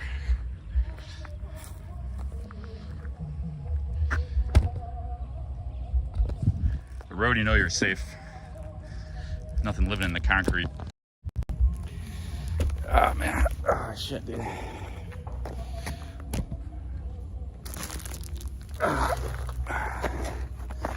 We got a beautiful place to sunset lake. Thing is, when you travel in Thailand, you kind of get, even when you come out to Isan, like I was, those cities are nice, but you kind of get stuck up in those cities, man. You got to kind of try to get out into this countryside. You got to see the Thai countryside because it can be very beautiful.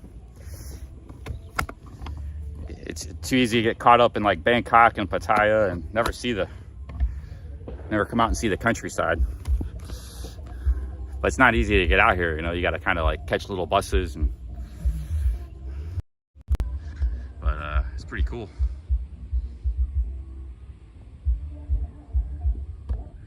A lot of people, only reason they might come out here is they might have a girlfriend that lives out here or something.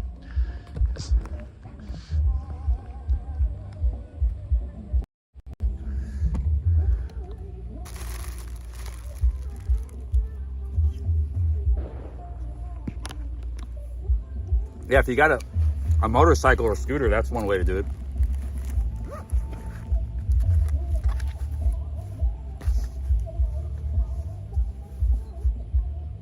All countries have potentially very nice countryside, you know. Look where I was in Cornwall in England, but you have to like make an effort to get out of the cities. See the small towns and countryside. That's why like actually traveling with a little bit of camping gear, there's like, okay, maybe I just camp here for the night, you know. I can't make it back to the city or get a ride. You're always prepared. And then you can just travel around. And if I camped here tonight, this was actually a good campsite. Right here. It'd be an awesome campsite. It gets down to 60s at night. Yeah, there's some houses over here, but nobody would probably bother me. They'd probably just come and bring me food or something if they saw me setting up a tent. That's how people are out here. They're really nice.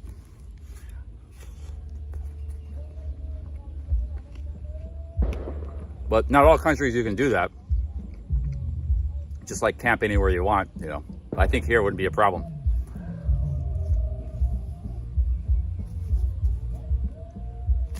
I mean, I self-camped in people's backyards in America. That one time, the very first night I self-camped my bivvy was that old farmer couple. They actually welcomed me in to have spaghetti, but I didn't want to intrude. And it was like a big storm coming, a tornado.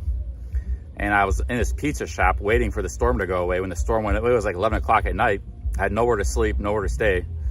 So I knew it was safe behind, the old couple was so nice. They didn't know I was camping back there, but I went back like a ways back from the property and camped. And it was still raining and wet and stuff. That was my first night in the bivvy. But had they known I was back there, they wouldn't have done anything because they were already really nice to me. And I already told them what I was doing. I was hiking and traveling around. So they knew I was no criminal or anything.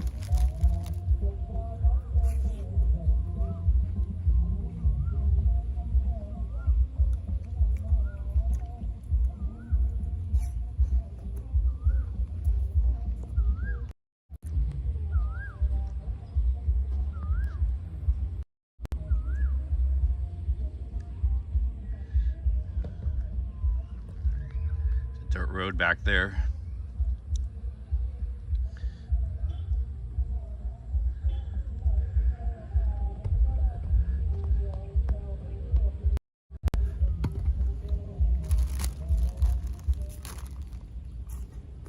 But the cities in Thailand are pretty nice too, so you know, you can't go wrong.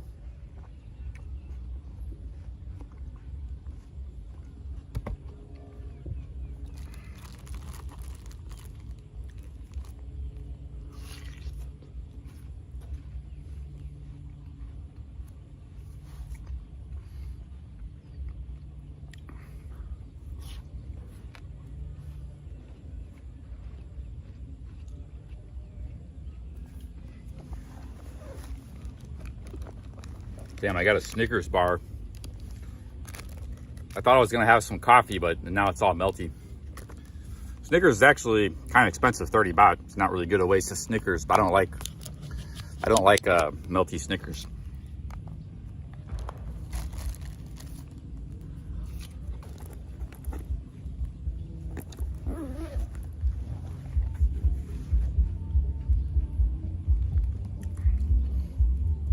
Yeah, if I see a big centipede, I'll show it to you guys. But the thing is, like, that guy lived in the jungle, and he was shocked to see it because it came real close to him. He like kind of stumbled upon it.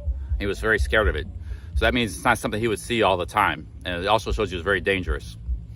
So like when I saw his reaction, because if he had just reacted like it was nothing, it's like, hey tourist, look at that little centipede there. You know, it was like, I think it was like this big and armor plated with pinchers like this. If you say, you know, hey, look at that thing, you know. But he didn't do that. He was like, oh my God. He went and grabbed an axe and killed it and freaked out. So that means he doesn't see him all the time. And when he did, you know, it's a very dangerous thing. If it bit you, it might have been poisonous, maybe kill you. But they also have cobra snakes out here, and they got some weird parasite bug that hangs out in the trees. Me and my girlfriend tried to go hiking one time in West Thailand on some trail, and we had a dog. We had a French bulldog. We had for a year or two. She kept the dog when I left, but we had a dog for a year, a French bulldog. And these little like warm bug things jumped off on the trail. They were waiting for an animal to walk by, and they jumped on all of us, man. And they're trying to burrow in our skin, on the dog too. We got them off the dog, and it was freakish. And we just got on that trail too. So like we just got back in the car, turned around and left. So there's some weird shit out here in the, once you get out to the country, man, you gotta be careful.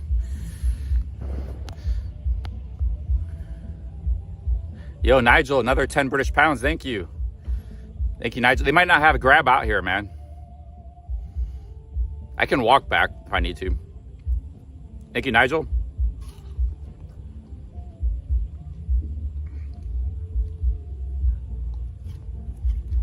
If you do go hiking, probably want to wear pants. That's why a lot of tropical countries, whether in South America or here, they all always wear pants, man. It's only the tourists that wear shorts, because there's all kinds of critters that jump on your skin and get a hold of you, bite you. At least a pair of jeans, you got a little bit of protection. Of course, I'm wearing shorts, but you know. Thank you, Nigel. He says, get a grab car back. Not a motorbike, no head protection. But these motorbikes, they never give you a helmet, and even when you ask them for a helmet, a lot of times they don't even have one, so you just kind of got to deal with it.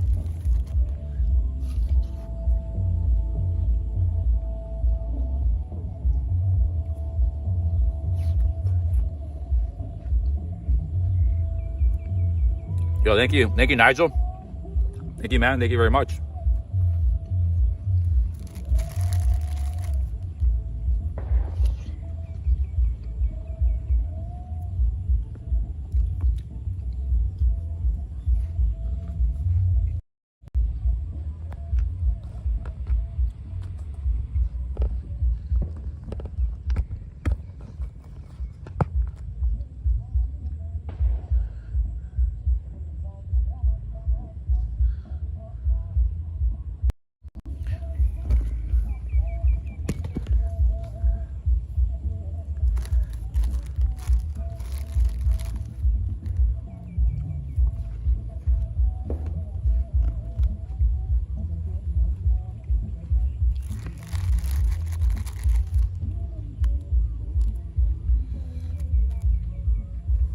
I should go back and give that temple guy 50 baht because he didn't charge me anything. On the admission it said 50 baht, but he's like, he's just go inside. He's like, maybe I should go back and give him 50 baht. But he didn't charge me though. But it's like a tip for the temple because they have expenses probably. He needs to make a living. Let me walk back and give that guy 50 baht. But he did like this, like come in, he didn't charge me, but maybe, you know, maybe he meant to charge me, I don't know. So maybe I'll go back, pay 50 baht temple entrance.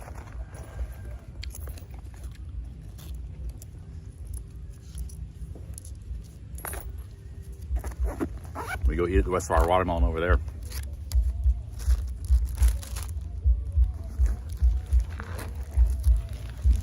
Okay, guys.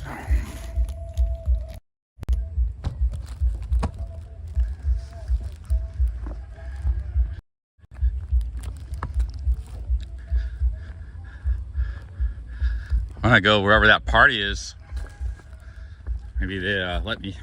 Problem is, if I go to their party, they're probably gonna want to give me whiskey and moonshine stuff. Might get a little offended if I turn them down for New Year's, especially New Year's. Not everybody understands that, like quitting alcohol.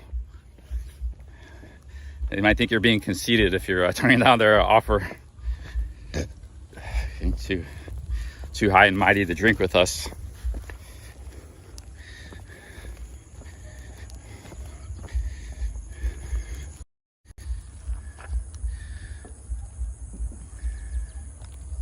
Yo, what's up, Death Ray?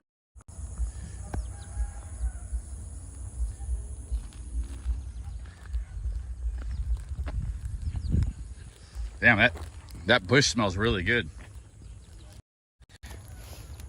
There's some kind of flower here. Smells good.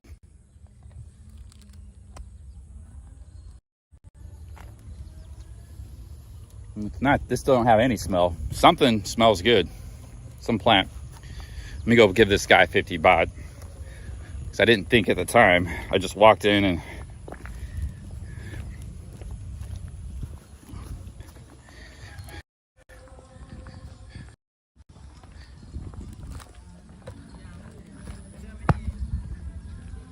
that's why I didn't catch a taxi back with the guy, because I wanted to just kind of check this place out, check out the countryside a little bit. Here's that temple.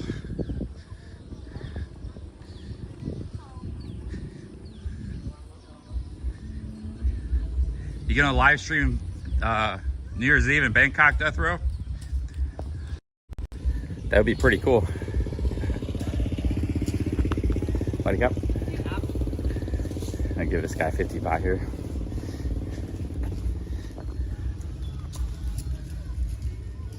Oh, he's closed.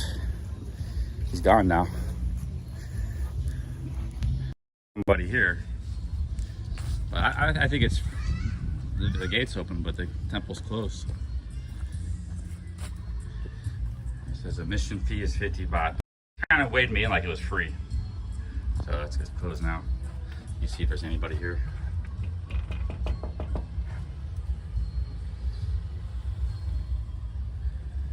I think he's gone now.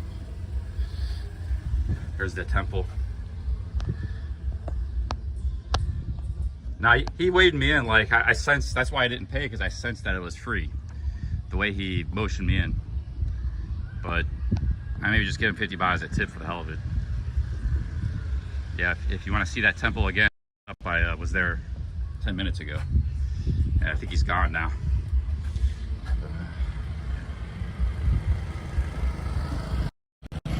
All right, guys,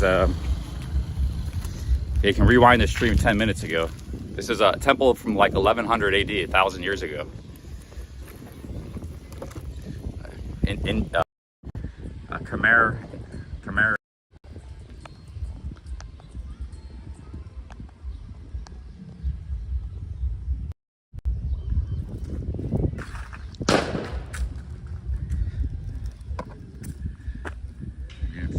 Fireworks off.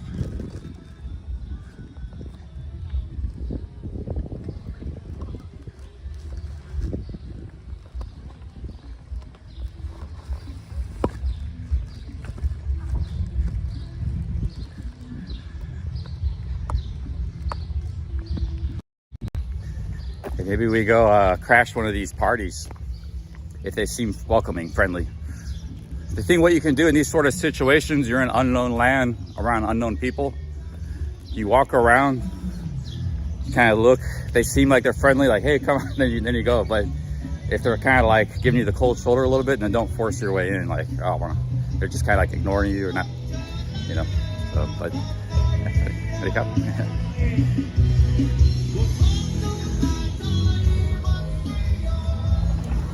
but everybody's very friendly out here. She smiled at me. This guy said hello to you, big smile, hello. It's not, you know, they might like to have a fairing come in to their party, you know. So not every day they see one out here, but they don't see live streamers out here every day, guys. There's the Van Plong. That's where we just were. I'm not looking at Google Maps.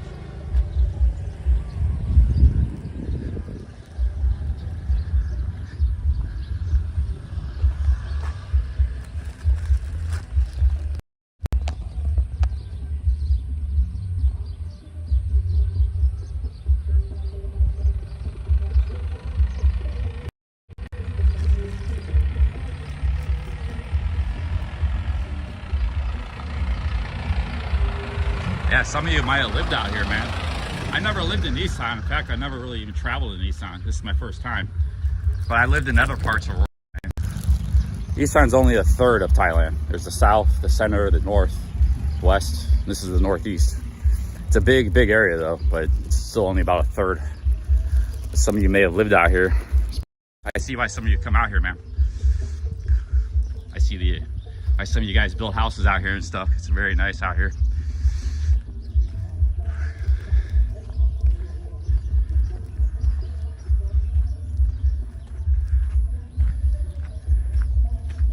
Yeah, I let the motorbike taxi guy go because I want to explore a little bit. I'm here. I saw the temple, but I want to explore the country a little bit too. We just saw a guy, a farmer, walking with a cow.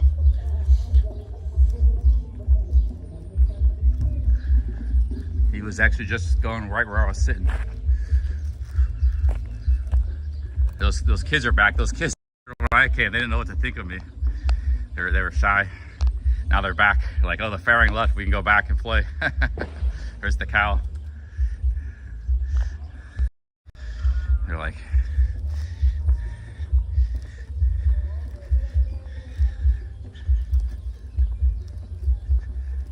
let's get closer to the music. Maybe there's a party going on over there. Big shindig.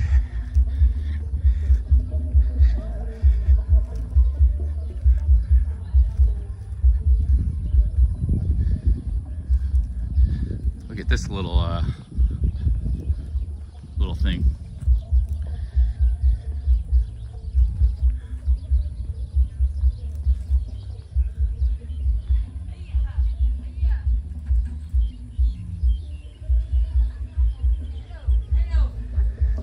Hello, hello.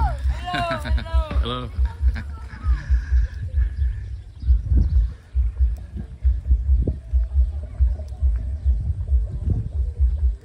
Yeah, I don't know, it looks kind of like a temple, like a shrine.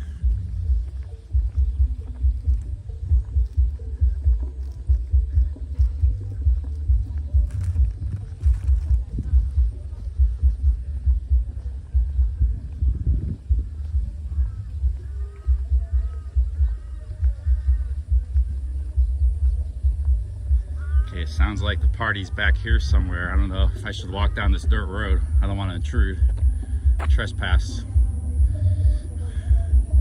That might be somebody's property, somebody's farm. Actually, it sounds a little further back, so I might not be able to get back there. Might just turn around. Here's what I want to do, guys. I want to walk back to Prasat, where I got to catch the bus back to Surin. But I don't want to walk along that highway. I like to walk along a country road. So can anybody see if there's like a road that goes back to where I was? Like a side road? Yo, Nigel, 2 British pounds, thank you. Now, dude, I got to go back to America and get my stuff then I can get out and be real adventurous. I didn't bring it this trip, so I got to bring my I'll just hang here for a little while longer and go back to America. Then we'll be able to do badass world travels.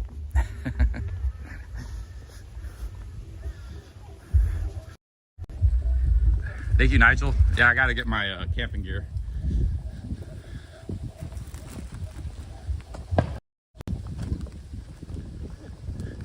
Okay, here's the dirt road. I think the party might be back here somewhere.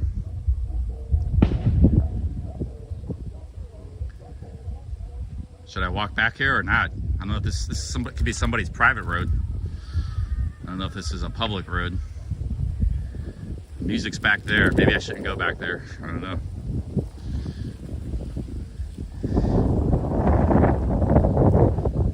I saw a lady on a motorbike just went by me. She's going back that way.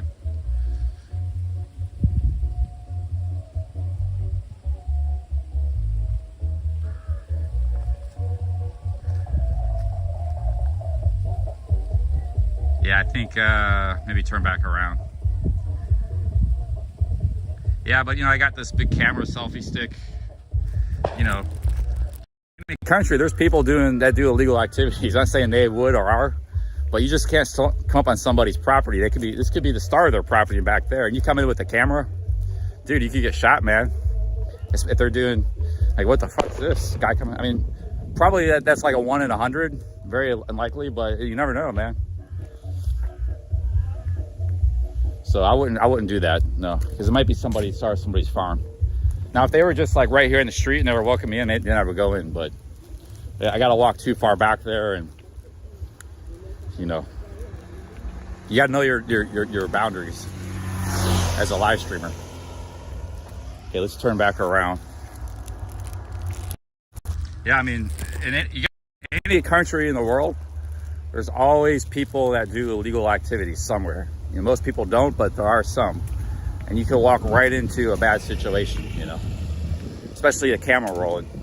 Like, this guy's just walking right on our property with a camera rolling. What the? It doesn't matter anywhere in the world. Now, I could walk back there and they're just going to try to give me whiskey and laugh and soft, you know, have a great time. But you just something, you got to know your boundaries, man.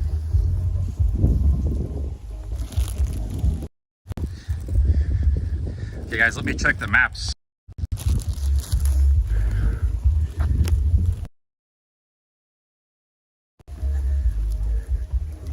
Okay, you guys want me to go for a hike? We got a hike out in the country here. Hopefully I get back to the city before sunset. But we got a country road. We can get us back to the city. Looks like it goes in that direction up here. It's gonna be a long walk. I'm gonna try to walk fast before the sun sets, before the soy dogs come out. But that's what I'm saying is, like, you have to assume, even the place might be 100% safe and great, you have to assume there's some possibility there's something sketchy going on. You can't just roll up. There's always, even if it's a very small possibility. Like, I mean, one time in Puerto Rico, I was only in Puerto Rico for like a day and a half or 2 nights. And I was going into this neighborhood and I was like filming. I was on this hill filming and stuff down into this little neighborhood. And they're like, this dude came up and he was actually really nice. He was like, hey man, you know, you could take pictures and stuff, just don't come down here. You know, you want to over there, you know, by the beach and stuff, you want to take pictures, that's all good, but just don't come down here, you know. He was real nice about it. But I actually looked what was going on. There was an open air drug market going on there. There's people pulling in from all over the city. They were coming like in their SUVs. I didn't notice that at first when I was like filming. And then, but as I observed the area, and then he left and I observed the area, it was like this big open air drug market where people would, from the city in their SUVs would come and buy. And he was one of the dealers and stuff. So had I just rolled in that neighborhood, unannounced, camera rolling, but it didn't get to that point because he warned me. He saw me before I saw them, and he warned me, you know, like very nicely, like extremely nice, but nevertheless, it was a warning. Had I not heeded his warning, it might not have been so nice. So yeah, you gotta have some presence of mind. Yo, Nigel. Big ups Nigel, thanks for the 5 British pounds. I'm gonna try to walk back to the city where I bought this watermelon. It's like a 3-kilometer walk. And then I'm gonna get a bus in. So it's a marathon stream, guys. Thank you, Nigel. That was in Puerto Rico that happened, yeah.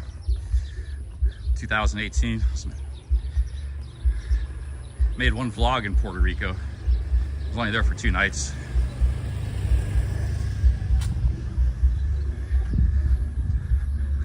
Okay, I think this road might take us back to Prasat, but it's a long walk. Dog out here. Hey, buddy.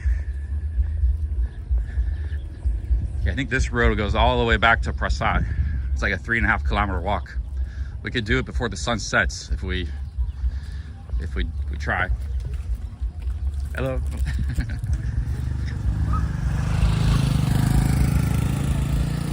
Got chickens running around. Let me check my maps.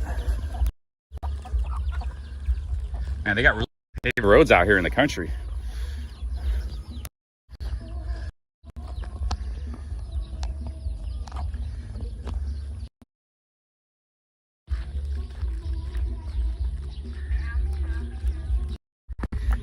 Yeah, this road will take us back, but it's a long ways. So hopefully we can make it before the sun sets. Sorry, Cap.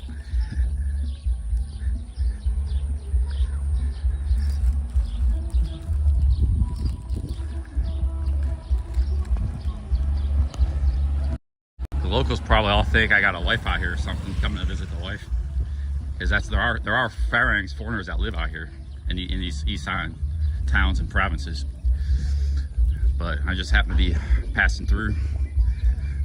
Tourist, traveler.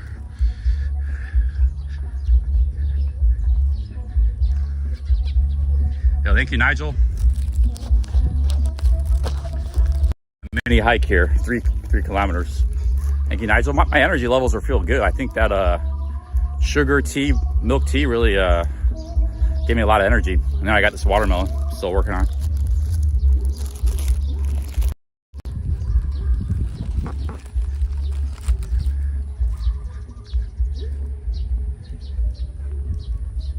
How far am I from, I don't know, I never heard of that place.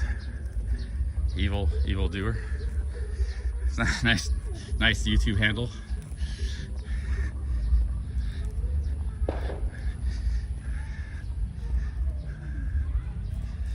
Yeah, big ups Nigel, I'm walking back. Don't worry about the taxis, man. That guy was a very good taxi driver. Hey, hello, Saudi Cap. Oh, by Prasat. Don't know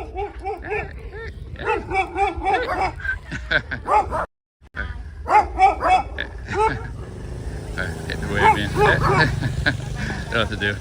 I walk.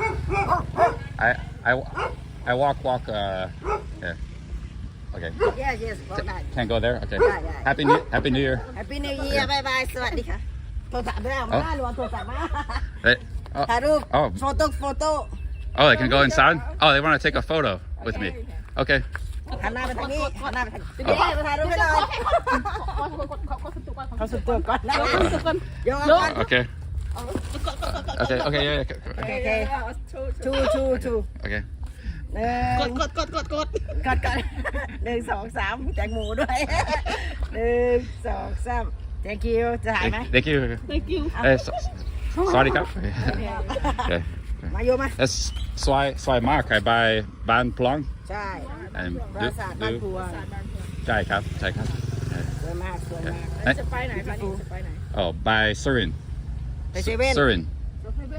By Surin, yeah. You Surin. So I buy TL อ travel. อกไปเที่ยวเลยเหรอ Okay. Yes. Howdy, Cap. ขอบคุณครับ บ๊ายบาย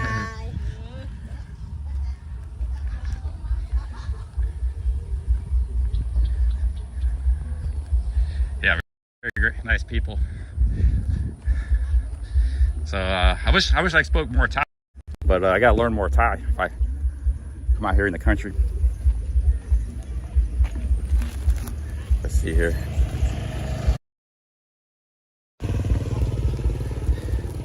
So yeah, they wanted to take a picture with me.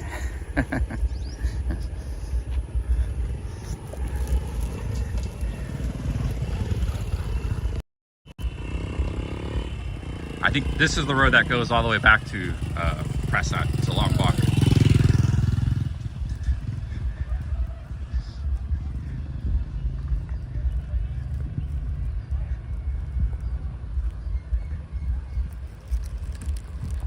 Now, yeah, but these roads are quiet, so I feel safe walking on these roads. But I don't like walking on a highway. For one, it's boring, and two, it can be dangerous. But when you get on these country roads, you see stuff, you know, and meet people and stuff.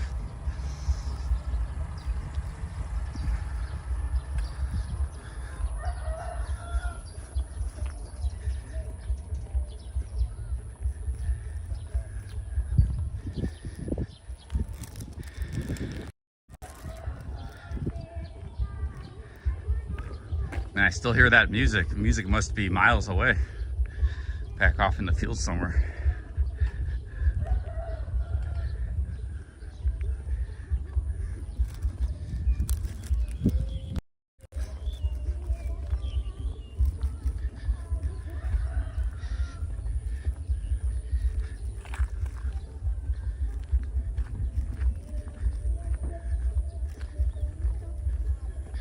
Maybe that's what we'll do. We'll do some more walks in Nissan and stuff. We gotta get on some of these roads, country roads.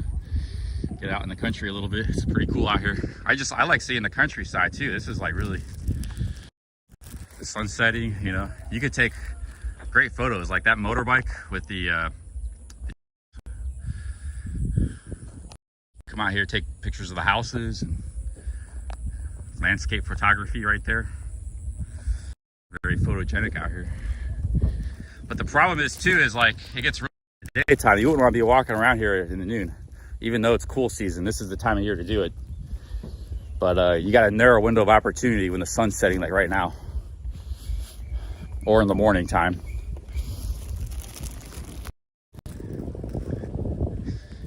Hey, we got a long walk, guys. I don't even know if I can get back. I guess like it's turning into a dirt road now. I might have to turn back around and go to the highway. We'll see what's up here. We might be out in the middle of nowhere.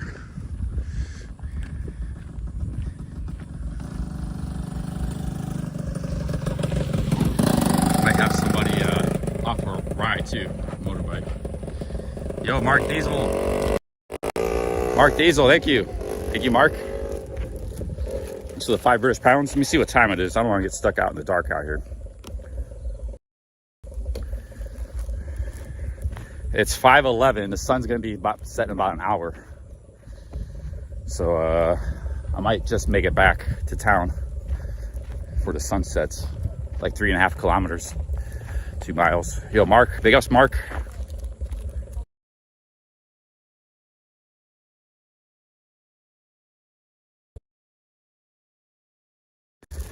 Let's see if we can make it. Yo, big ups, Mark. Nigel, thank you everybody for the super chats. Thank you, guys.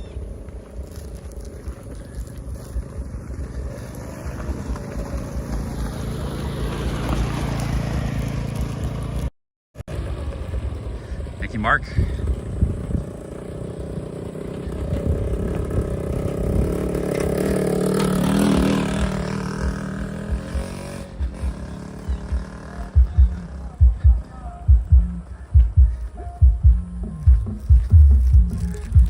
Mark says, Uncle Nigel, helmet fun.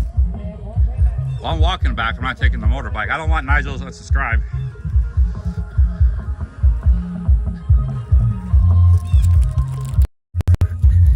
Yo, thank you, Nigel. Yeah, I don't want Nigel unsubscribe. So we're gonna walk back.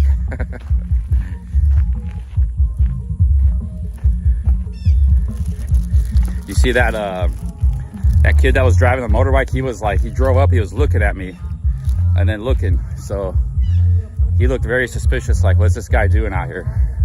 So, you know, sometimes too, when you're out in the country with a selfie stick walking around, you can attract suspicion. So you have to notice these things. But, you know, for the most part, everybody seemed friendly out here. He was checking me out, what I was doing, looked really suspicious at me. There's a big buffalo.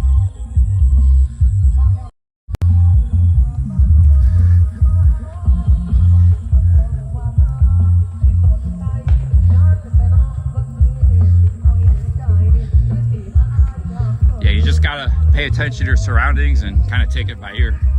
If you're getting real hostile looks everywhere, yeah, turn back around. But so far, everybody's been pretty friendly. But if everybody's looking at you like, you know, what the heck? And then you say hello and they don't say anything back or something, and you might not want to keep walking, turn back around to the highway. It's anywhere in the world. Okay, we're getting closer to the source of the music.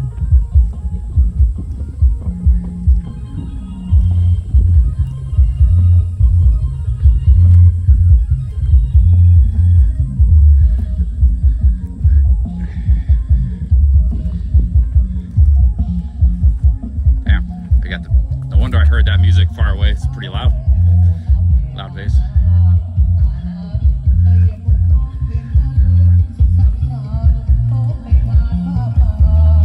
Okay, they might have a big party going here. I see the homestead now.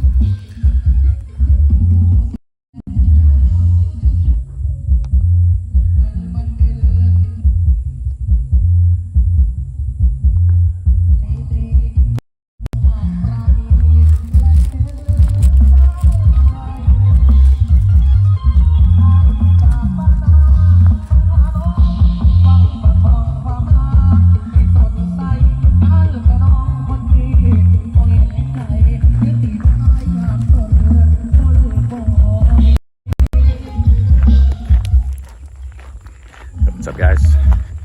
Yeah, see, now we're off the main roads on the dirt road. So this is the road that goes back to the town. But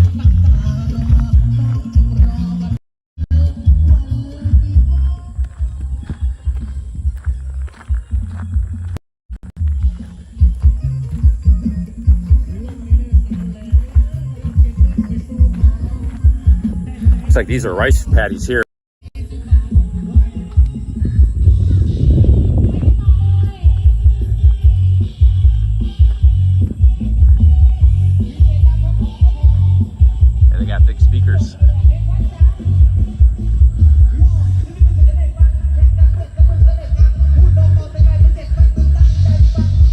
There's only a few people there, a couple of young guys there in their 20s, and they got big speakers. But they saw me, they didn't look at me, they kind of walked away behind the truck. Not that they were avoiding me, but it wasn't the friendly welcome inside to come inside and have a drink with us. So you don't even push it, because you know, like I said, just go where you're welcome. Don't intrude. Because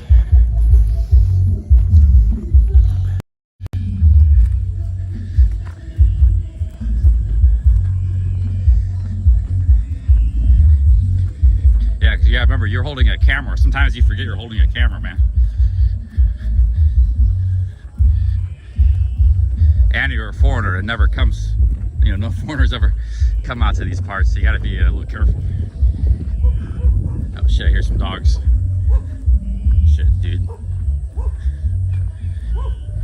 And I think probably could be the dogs. This is why you can't hike in Thailand, man. Because they might not have their dogs on a leash out here.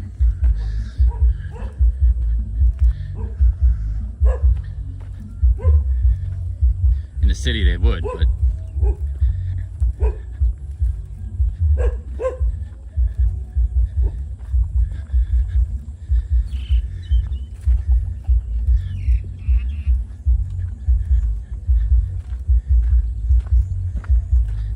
but this is actually a nice little dirt road, man. I like walking on this beautiful countryside.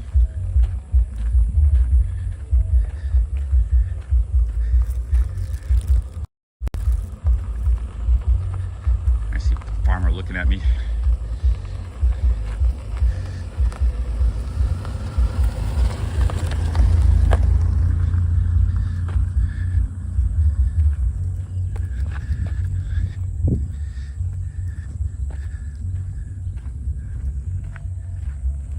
A lot of cows out here. There's a cow right there, a bunch of cows over there.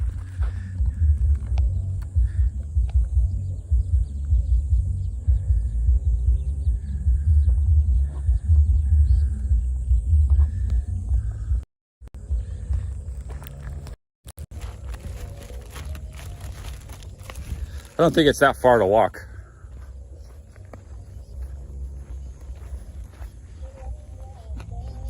It's a puppy dog. Hey, hey. Hey, hey guys, hey, hey, hey, buddy. Hey, sorry, cap, sorry, cap.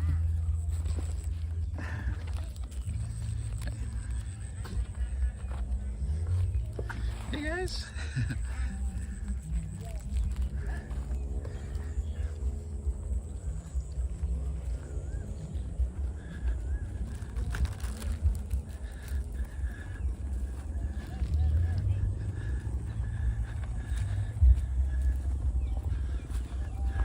Beautiful cows.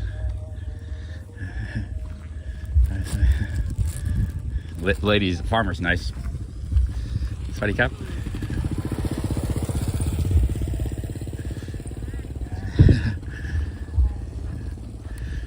They're as weird to see me as I am to see them. Strangers in a strange land. Alien come upon us.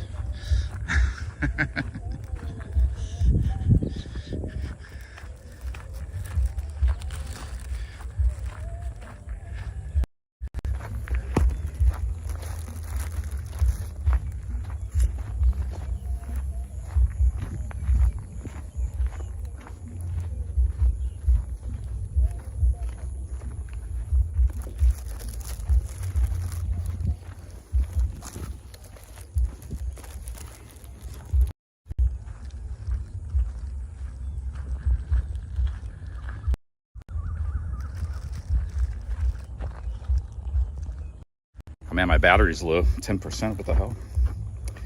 This power bank might be getting old. It's like, it has a lot of juice, but it doesn't seem to charge the phone. Like it's charging it, but it doesn't keep it, it's using more power than it's charging. Let me see here.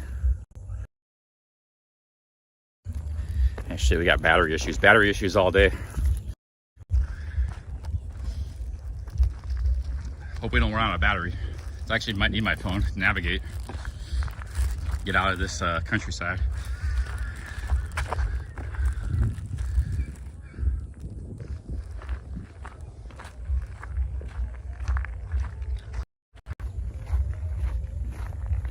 I got three bars left. There's plenty of power in the power bank, so that's not the problem. The problem is when I live stream, it consumes more energy than what's getting back from the power bank, or it's very borderline.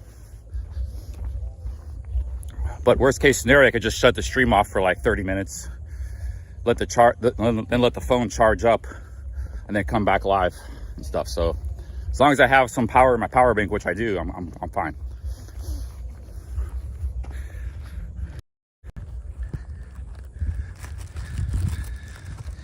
Yeah, man, that's I like to adventure, you know. It's like people give me a hard time, like I don't travel, but this is what I like doing. So I've actually gotten into it. I used to not like to travel, but I used to like to go out and explore. You know, it's not like this is just a part of the world. You just go walking, you know, go walking around. There's dirt roads like this all over the world, countryside. Of course, you see the cities too, and the beaches and tourist spots, but it's just kind of cool to roam around, man. And bring you guys with me, you know. This is actually an awesome, these kind of roads are awesome to work on, because I could walk 20 miles on this road if I had the daylight, because it's very easy on your joints and your feet. It's not like a urban concrete road. So these kind of roads are perfect, but like I said, there could be some dangers out here, you know, because like a dog or something, or, you know, sometimes some of the most beautiful places are the most dangerous. Not necessarily here where I'm at now, but you know, if you're walking in Mexico in the countryside, you know, or something, you know, it's like you're walking in places you have absolutely no knowledge of, you know. You don't know what's over there, around there. It could be a cartel stronghold in that area. You just go walking right up into the camera and stuff. Actually, there was a guy in Mexico. He was filming, they were filming a Netflix out in the desert in Mexico. And there was, you know, a couple of guys at the camera, and they were Americans, and the cartel actually killed them. They were filming like scenes for a Netflix series. And they got shot by snipers because they thought they were like spies or something. So they didn't even know there was some guy in the distance shot them, you know. That happened some years ago. So that's what I'm saying, man. You gotta watch where you're going.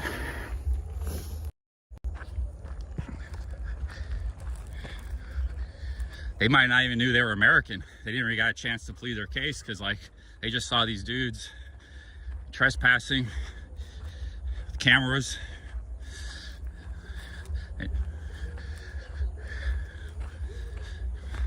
They might have thought they were a rival gang cartel. They thought they were sneaking up on them, gathering intel, and took them out. You know, because some Americans look Mexican. You can't always tell the difference. There's a lot of Mexican Americans and Hispanic Americans. That don't make you safer necessarily. That the fact that you might be safer if you look white, actually. You stand out. And then, okay, this guy's just some foreigner. You know, I had that happen to me in Brazil. Because, you know, I was wandering around in Brazil. I was in this, I ended up in this, this was in Sao Paulo. And I ended up in this favela, which wasn't as bad as like the favelas in Rio. So I was just walking around casually, and then this motorbike king came up to me. These young black dudes, maybe 18, 20. They are on motorbikes. And they came up to me, and they started speaking to me in Portuguese. But I didn't understand it. Like, your police, you know, like, show us what's in your bag. They thought I was police. They were speaking to me in Portuguese. Because there's white people, black people, brown people in Brazil. They didn't know I was not Brazilian right offhand. They were speaking to me in Portuguese. And they're like, look in your bag. You want to see in your bag what's in it. They thought I was up to no good, doing something.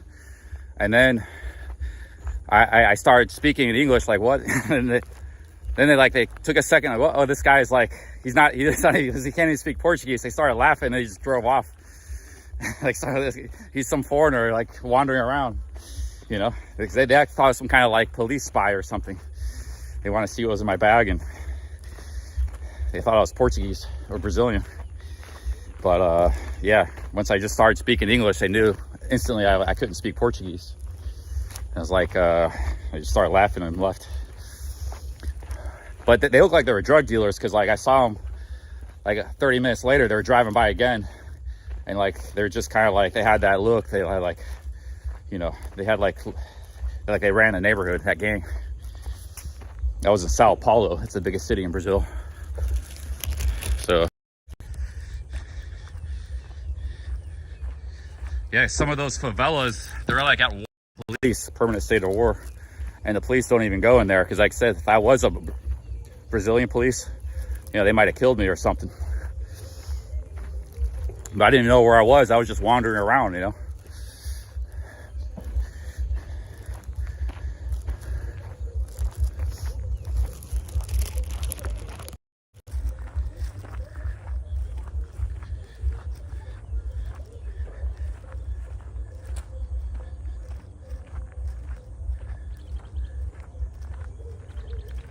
Well, we're getting closer to the city.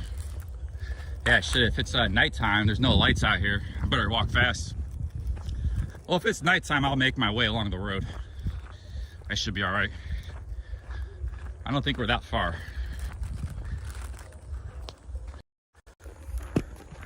Yeah, Brasilia is the capital, but it's by far, it's nowhere near the biggest city. The biggest city is Sao Paulo. The second biggest city is Rio de Janeiro.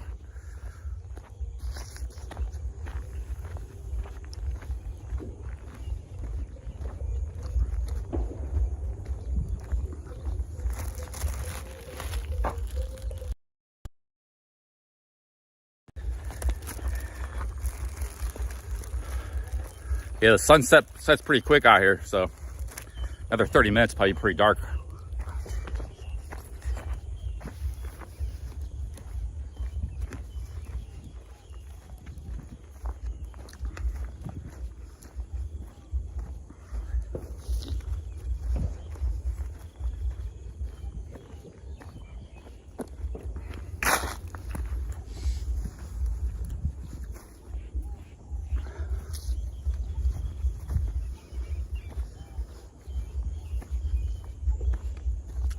Rio is more the favela city. Like half of Rio, people live in favelas. Favelas just means like basically an informal settlement neighborhood. Like it was like an open piece of land. People just started building shacks and stuff. But not all favelas are slums. Some of them actually are like middle class, working class. You know, people did well because they actually got free land and free housing. Basically, they built their own housing. They took over land, sort of like squatters. And in Rio, there's so many favelas because they built them on the hillsides. So at one time, those hills had nothing, and people were moving in the country and they moved to the hillsides, whereas there are like wealthy neighborhoods in the lowlands and the beaches. So that's why Rio has so many favelas. But Sao Paulo doesn't have that many, but there are some. Maybe it's like 10% of the city, 15%.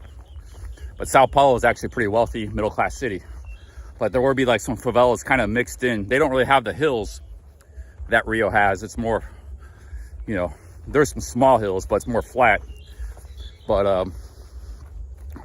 But yeah, there will be some mixed in the city.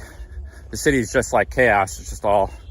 But most of the city, I mean, I walked around Sao Paulo a lot. It's like a very boring city by any standard. I don't know what's like today. 20 years later, it's probably the same.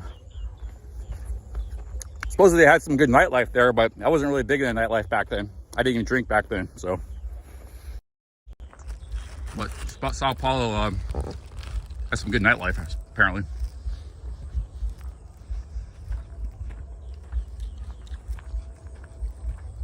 Yeah, the Brazilian real is the Brazilian economy is collapsing, man. But did a hotel search, still pretty expensive over there. It's not like here. Yeah, Sao Paulo is a very multi-ethnic city because, first of all, in Brazil itself, it was settled by the Portuguese, and they also were had slaves. So there were Portuguese, the black Portuguese, and the European Portuguese, or the black Africans and the Portuguese. But later, it was also a country of migration like the United States was. So Germans settled there, Italians, Spanish, Japanese even came in millions. So today, like Sao Paulo is the biggest Japanese place outside of Japan. Where else people come from? Mostly Europe and Japan, I think. Some from the Middle East, like a little bit of Arabs and Jews, but for the most part, yeah, so it's very, and Sao Paulo especially is very multicultural. When you go north, it's more like traditional, less multicultural.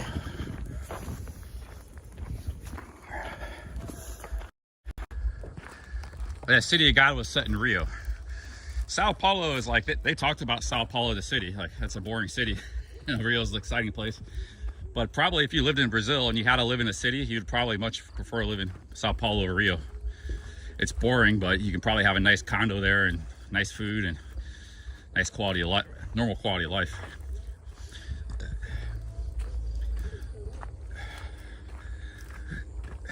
I also visited Porto Alegre, some cities in the south, Curitiba, Florianopolis. But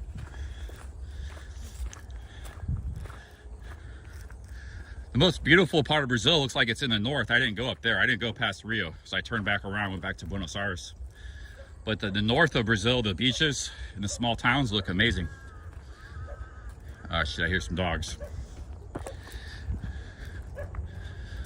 I do have a tripod in my hand. I mean, if it really comes down to it, I might be able to scare him away. This looks like a little dog, probably a puppy. So it'll probably be all right.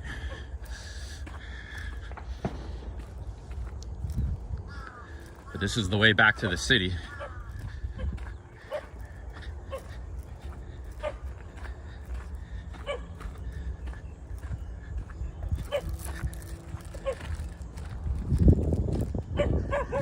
Coming through, dog. He's kind of a big dog. He's a little dog puppy.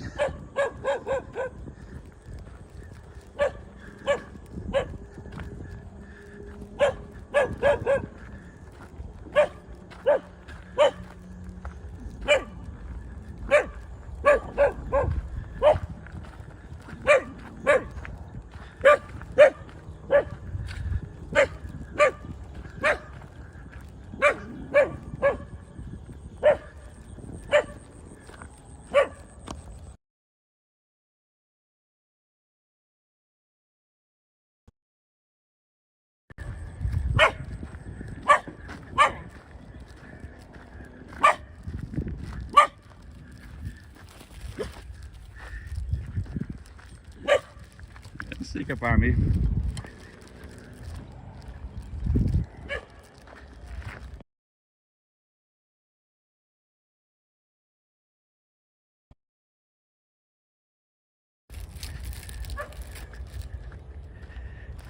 Yeah, I'm just walking ahead, man. I got a place. I can't get stuck out here in dark. He ain't gonna stop me.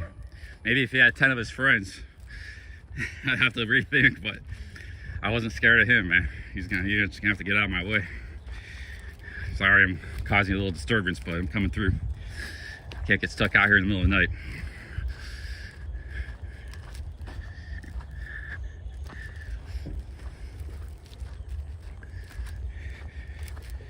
He was actually, it was not a puppy dog, but it was a smaller dog. So it posed too much of a threat. Yeah, he was pretty scared of me, but he was trying to defend his ground, man. He's like doing a good job. Got an intruder here.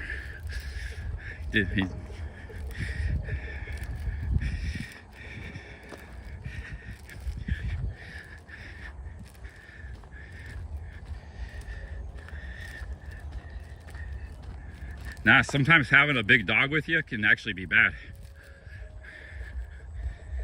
Because a dog will trigger other dogs more. Like if there are 10 dogs and they just saw me, they might just be like bark a little bit and be fine. They saw a dog that might really, and then they go real crazy. And then it's over for both of you guys. Same thing with the grizzly bears. There's actually people from the grizzly bears because they got a dog. The dog actually didn't bring a grizzly bear back to their camp. That's happened to people. So the dog went like barking at some, you know, mama bear and her cubs, pissed off the bear. You know, the bear might not have been that far away from the camp. And the dog went running and brought the bear back, and the bear killed everybody. That's actually happened before. If you're in grizzly country, you don't really want to have a dog. And even if it was a big dog, it really, you know, now if you have 3 fighting dogs like Akitas, yeah, they might be able to kind of, you know, if you have 3 or 4 of them, but what's likely, you just got 1 dog, it don't matter how big the dog is, you're actually could be trouble.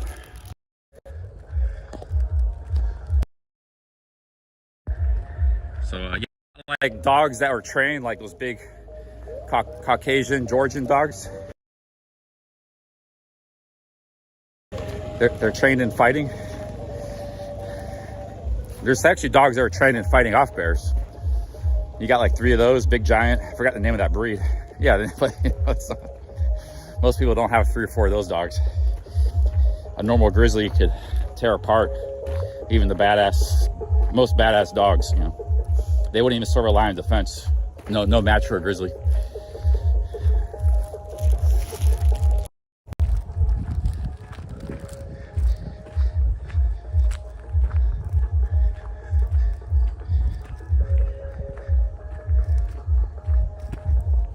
Cool music back in there somewhere, but we're not exploring. We're trying to get back to town now. Just getting nightfall soon. There's a guy on a motorbike just went by. I said hello to him. He was very nice. So we're not in hostile territory.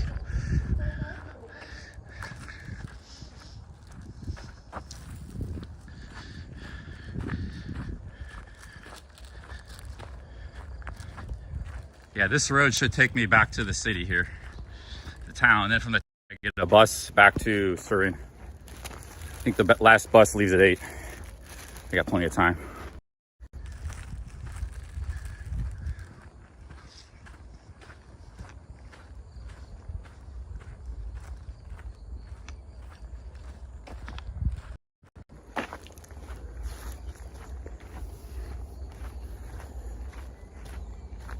This watermelon's actually, I just bought this watermelon for the hell of it, but it's actually served me really well. I still got tons of it left because I didn't bring a water out here or anything. If I had not had this watermelon, I'm probably pretty parched right now.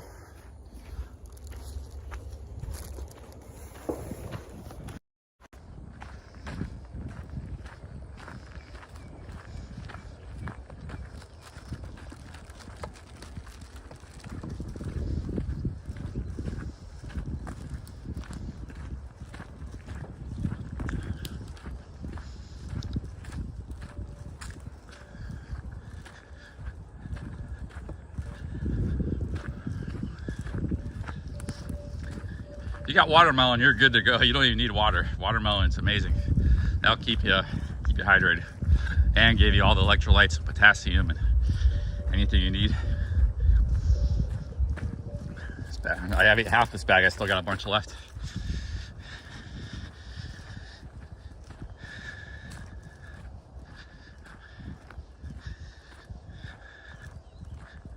Yeah, the taxi guy brought it back to me.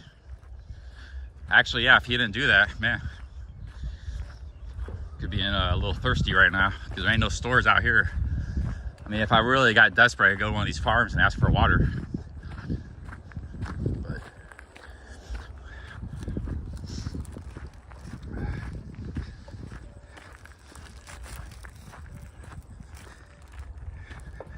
I think we got plenty of daylight to make it back to town. We're not that far now, so even when the sun sets, there's still a glow. It doesn't get real dark maybe until like 7. We got plenty of time. Remember the first night in the Appalachian? I didn't set up my camp until like almost dark, and that was my first night camping because the first 2 campsites were full of people. The very few start of the trail was very busy, so I had to find my own camp in almost the dark, man. I actually found a really good spot, but I was getting a little nervous because I was pushing it right down to the wire my first day. And experienced. But there was a couple times I kind of camped later near dark and I was fine because I wasn't really worried about it, but at that time I was a little worried.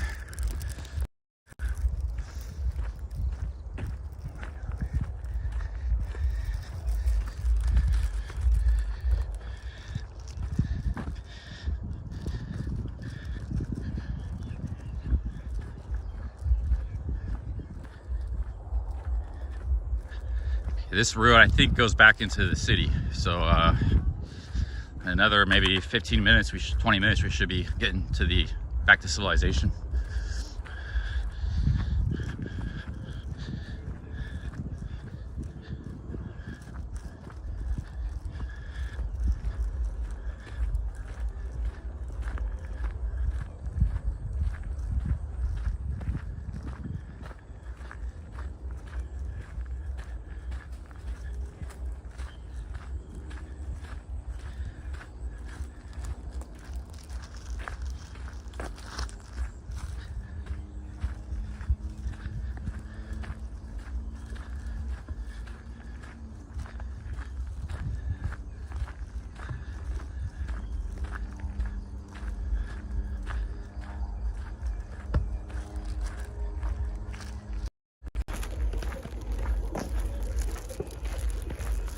I take this hat off because it's not sunny anymore.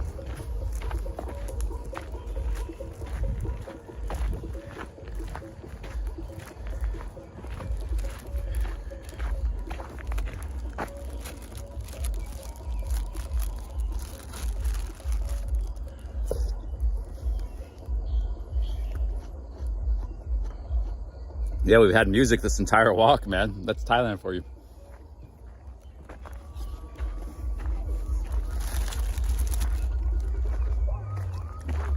Even out in the middle of the country, you got music.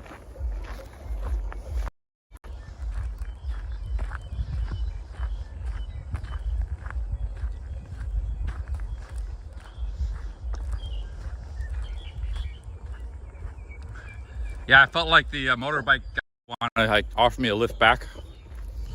He was waiting for me to ask for it, but I didn't because I wanted to walk around and explore. Since I came out here, might as well, check stuff out. Instead of just going right back. I saw the temple or the ruins, that was cool, but I wanted to, explore the countryside a little bit. Met those nice people that took a selfie with me and, seen some nice dogs and buffalo and stuff. And that was kind of cool little side trip here. See some of the countryside. I want to do this more before I leave Isan. Because I feel safe in Thailand. I don't know about Cambodia doing this or Vietnam, but I feel Thailand's pretty safe. And if you did get in trouble, people would help you,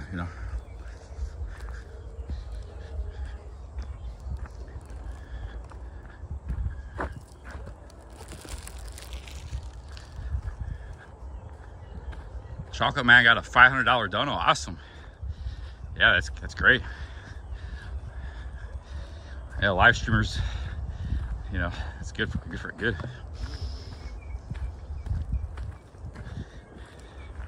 Chocolate Man's been working hard on the live streaming game last 6 months since I came back. He's been going at it too.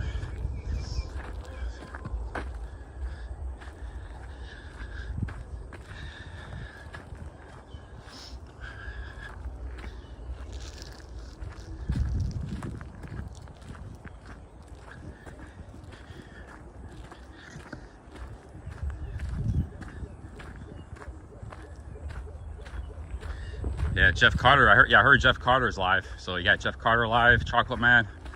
You're gonna have a lot of people live in Bangkok and Pattaya tonight.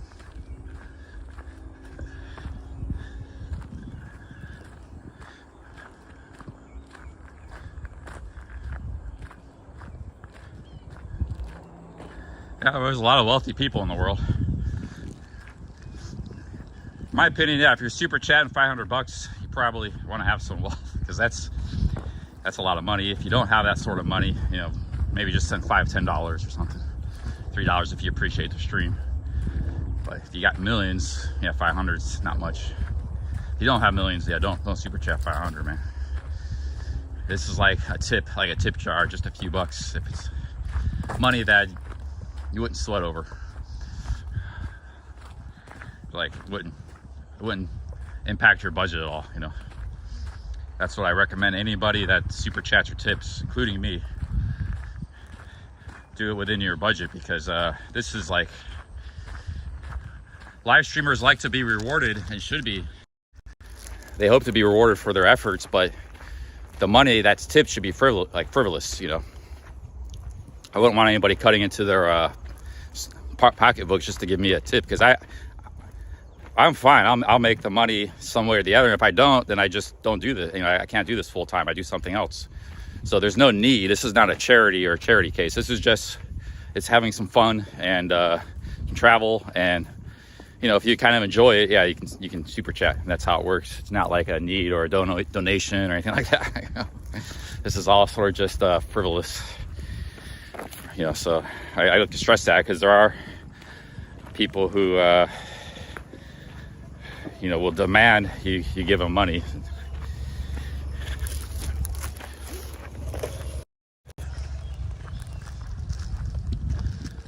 Which those streamers, if you're a streamer that does that, that's nothing wrong with that, but it's a little misguided.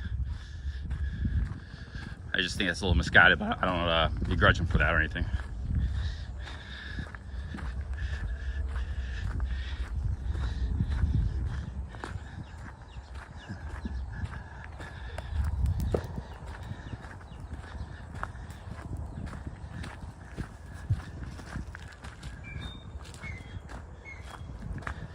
No, I don't need anybody's donos. People don't donate me based on need. They donate because, or super chat, it's a tip, because they just appreciate what I'm doing. They enjoy it. But if everybody stopped super chatting, then yes, I wouldn't be able to do this very much. That's just the reality of the world. But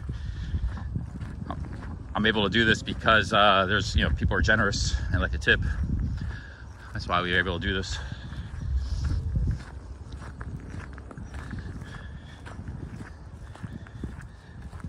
But yeah, I mean, I'm not a charity case. I can get a job in America, you know, if I needed to, or even start. I got business things I can do and stuff. So I have plenty of. I got an able-bodied man, you know, from a wealthy country. I'm not a man of need. It's only a case of I have homes to go back to in America, so family I can stay with. I'm very fortunate. So it's just a tip for the content creator. That's what it's all about at the end of the day. Okay, I can make sure this road goes back to the city.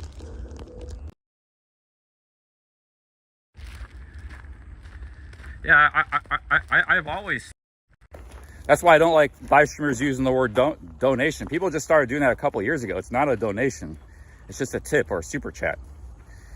Donations for charity, you know. It's just for, you know, a small tip for the content creator. Now, what what amounts to a small tip depends on the person. Some people, a small tip is $200. Another person could be $2.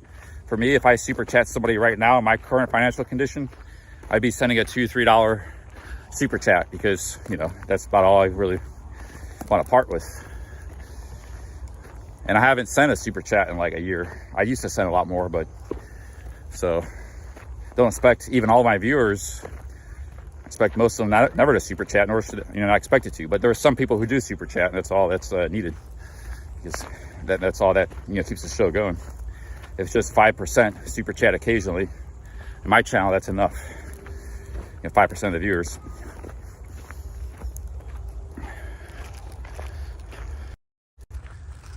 Well, guys, we got a little problem. The road was supposed to go that way, the city, so we're making a detour here. We got a motorbike coming. Maybe they'll offer me a ride. Okay, I see the motorbike's going into that farm. It's starting to get pretty dark, but hopefully this road makes a right, starts to go back in the city. I'm gonna try to walk kind of fast. But worst case scenario, probably get a ride from a farmer or something. Motorbike ride.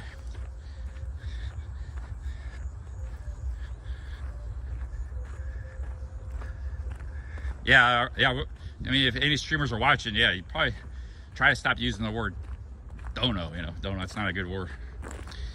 But a lot of people start using that. Viewers, trolls, super chatters, everybody, other live streamers. Not a good word, donos. I mean, dono is a good word, but it's not in this situation. It's not the appropriate word. You know what I'm saying? Dono implies a charity case.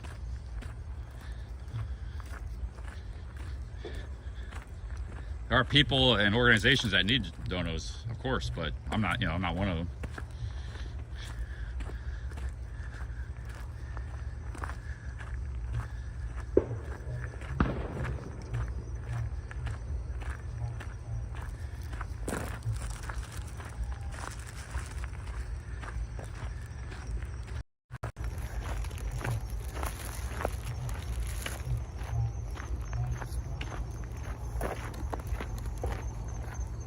Now, there may be a streamer, for example, who's in a bad situation. Maybe he's stuck in a country, he's broke. Yeah, in that case, he might be really asking, like, hey guys, I really need help. Or maybe he's got like that's you know, if he's really out there asking for help, yeah, then, you know, but we're just doing this, hanging out, having fun, traveling. If you're enjoying the live stream, you know, some people send a few bucks. That's all it takes for a lot of us.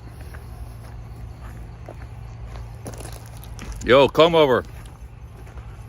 This is better than watching Bear Grylls Survivor. Thank you, come over. Thanks for the 2 Aussies. Thank you, come over. Big ups, man.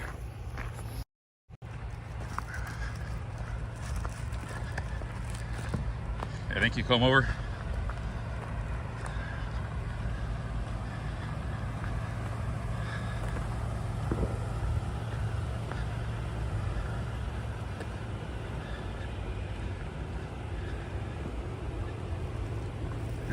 God, there's not that many dogs. I got lucky on the dogs, but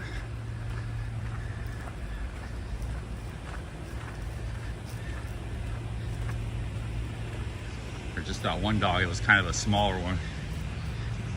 If I get 2, 3 big dogs come out, could be a bad situation. Hopefully their owner's nearby. Their owner can restrain them. They'll listen to the owner, but I don't know if I should be doing this. But, you know, same thing that happened in America. Actually, I had dogs, I was walking around Ohio, run out to me a couple times. They were barking, but when they got to the street, it's like they stop. They know their boundaries. So it's more of a show of force. A lot of times the dog is a show of force, but, you know, there can always be that one that just tears into you. Like a smaller dog, I could probably fight off. But, you know, a big Doberman or Rottweiler or something, German Shepherd, Pit Bull, yeah, probably not gonna be able to fight that off.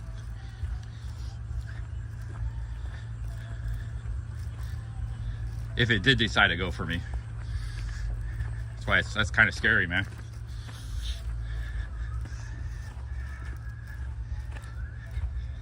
Yeah, but the thing is, a bear wouldn't necessarily attack you like a dog would. But most dogs, they're territorial. They'll charge and bark and put a show of force and like, but they're protecting a property. If you're just on the road, usually they wouldn't go for the road and attack you, but there's always exceptions.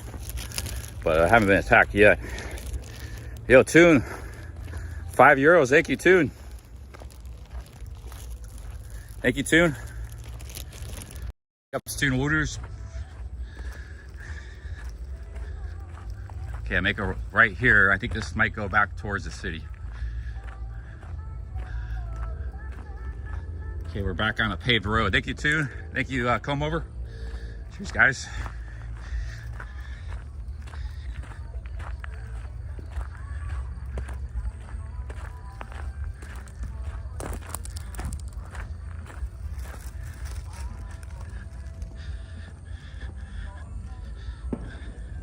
But one thing I'm lucky is I got a big audience. Like I can stream any time of day, and there's people from all over the world that watch. So like, if I do stream 10 hours, I do it like consistently, I'll probably make the money to pay my travel expenses and profit. I've always been able to do that. But if you're a smaller streamer, you might not have as big of an audience to do that. So that's where it gets a little tricky. If you're depending on it to pay your bills or do travels and stuff, you might just not have enough big enough chat to do that. You know, you may or may not. You may need like some big supporters, guys that really big benefactors. Okay, guys, we're back on a paved road, and the density of houses picked up a little bit. So we walked by about 6 or 7 houses just recently, and this should take us back into the city here, this road, or at least back to the highway. People are really starting. There's a nice big mansion right there. We're starting to get a little curious. What's going on here? Word's getting out in the village.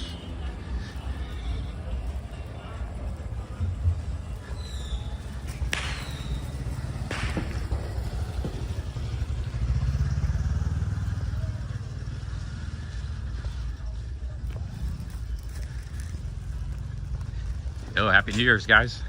Hey, Sawadee Cup. There's some nice houses out here, man. It's a nice house.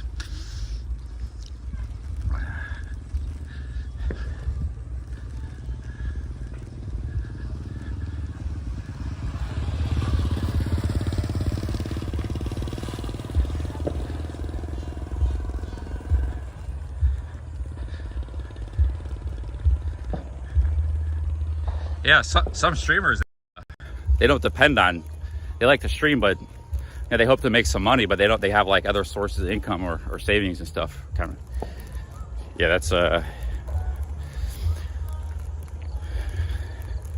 if I didn't really, let's say I had like I was making $3,000 a month from vlogs, I had like a steady income, somewhat passive income, I probably wouldn't stream that much. Maybe I'd stream once in a while for fun, but there's definitely a financial motivation for me to do this. But I don't like expect people to super chat me, just, you know.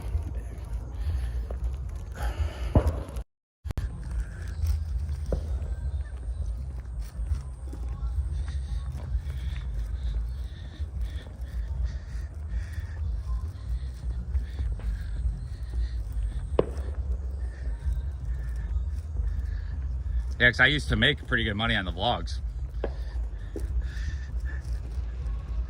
I may do so again, yeah, one day.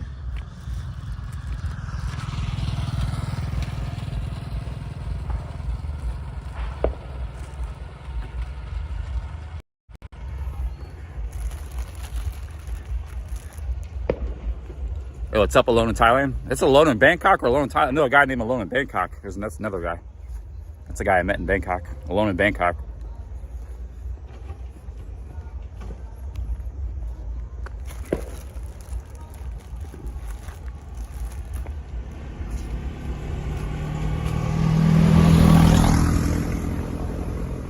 Yo, M, thank you very much. if I make this stream till midnight, I don't know if I'm gonna make it that long. But if I make it that long, I'll probably be in Surin. Maybe whatever's going on there in the city there. Back to Surin.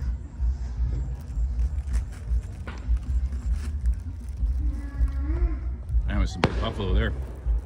Holy shit.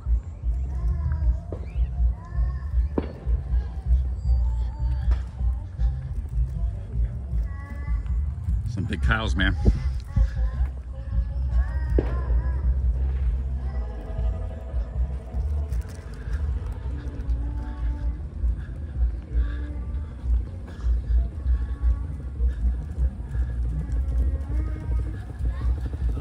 Hello.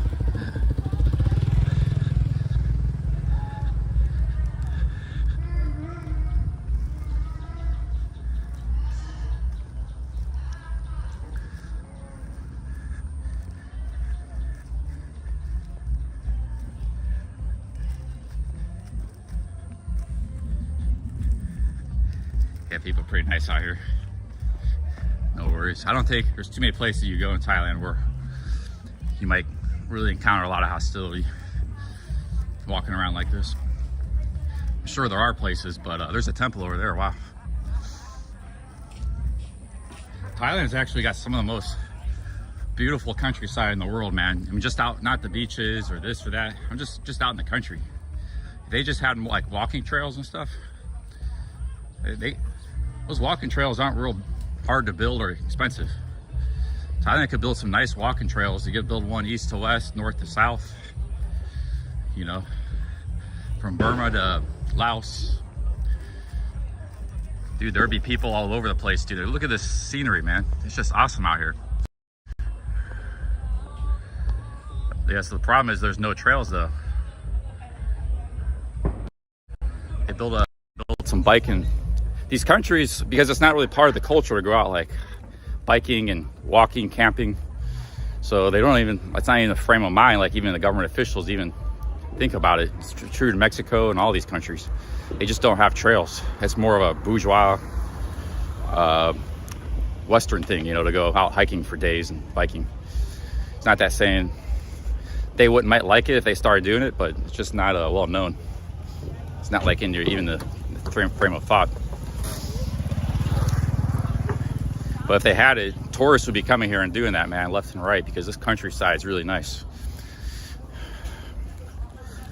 Yo, M with the $5, thank you. I saw the member too. Yo, thank you, M, with the membership and the $5. Thank you very much, man. Thank you, man. Thank you, M. Hey, what's up, Nigel? Hey, thank you, guys.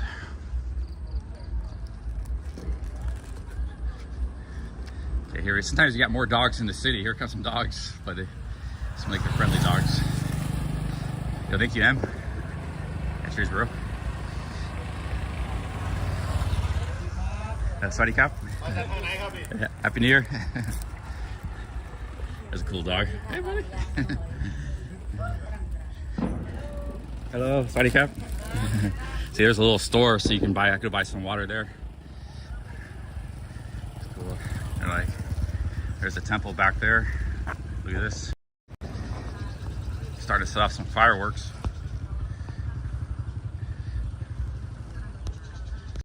This is awesome out here, guys.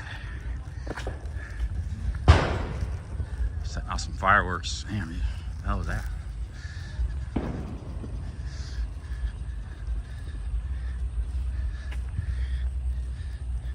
Those are some cool dogs there I walked by. People are friendly. That one guy drove by me on a motorbike earlier.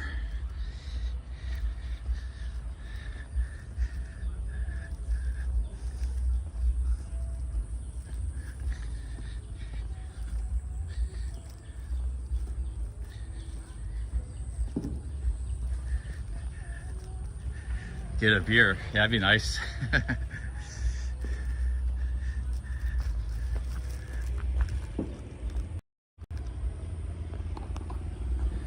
Beer. That store probably sold some beers.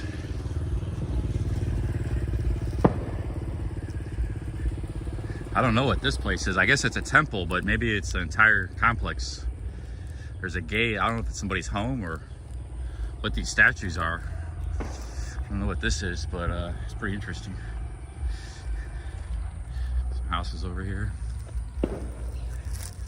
Now I get back to the city, man. It's getting dark. I mean, I think I'm getting closer to the main road, but I don't want to be out in the country in the middle of the night. Actually, they got street lights here that you can see. So we're here, we're fine. Because you got these lights and we're getting, you know, and there's people here. I could have asked any of those people for a ride. They probably would have drove me. It's only like probably a 10-minute motorbike ride. But yeah, just get back to the city here. No more wandering for the moment.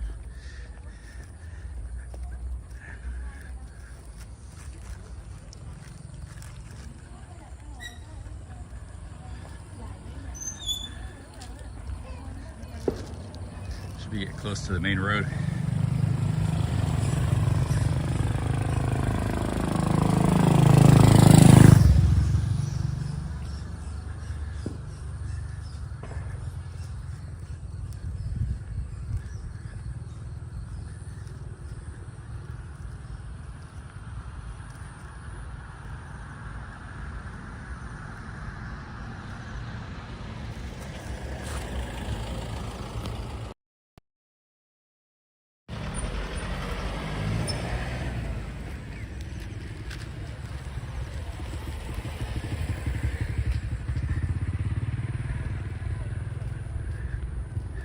Yeah, I think this is just a big temple complex. There's a bunch of monks that live there and stuff, probably.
Yeah, we made perfect timing, guys.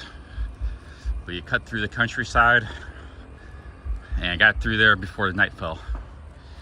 And we're getting closer to the town now.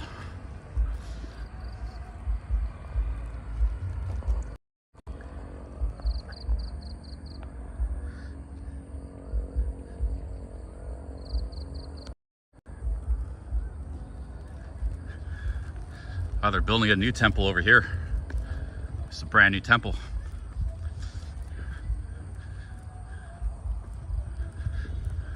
That's a sign of prosperity because temples are just built with donations.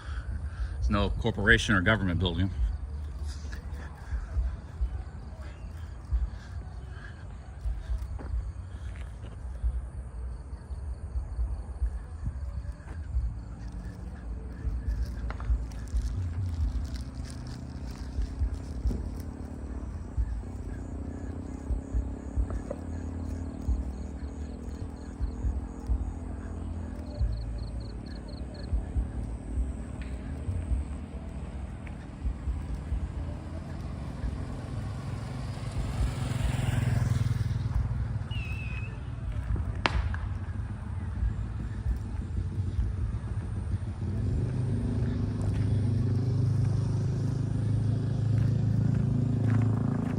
Yeah, there's a lot of accidents on New Year's Eve.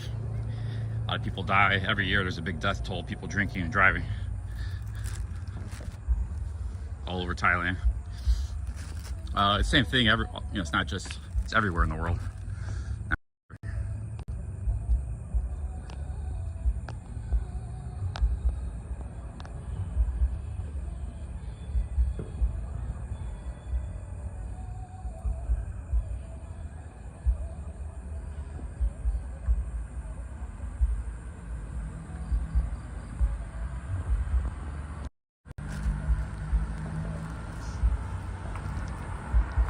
sunset.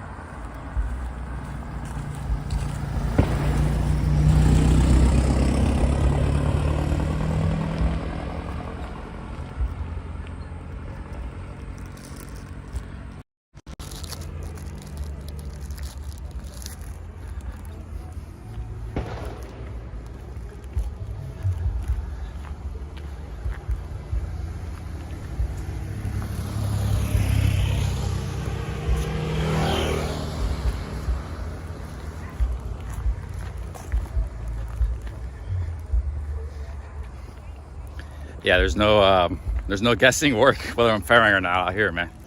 The Ghost Ross. Yeah, they don't have to really guess on that one. When look at me, you know I'm not a local. But there's actually all these villages in Isan. Pretty much every village has a fairing or two. You know, there's a lot of foreigners that settle out here in this part of Thailand, so it's not actually common to see one. Hey. Hey, hey, hey. Hey. Hey, hey, go on, go on.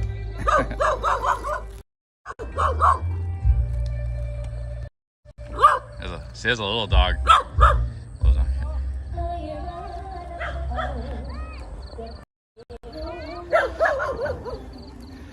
I think there's no big dogs out.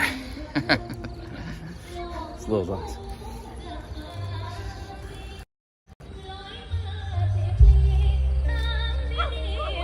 Looks like this might be a little village festival here, back here.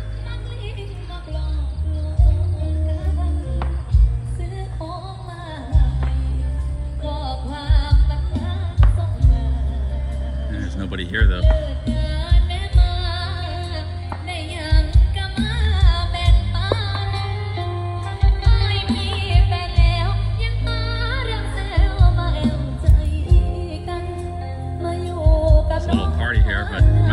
Or something. Sorry, Cap.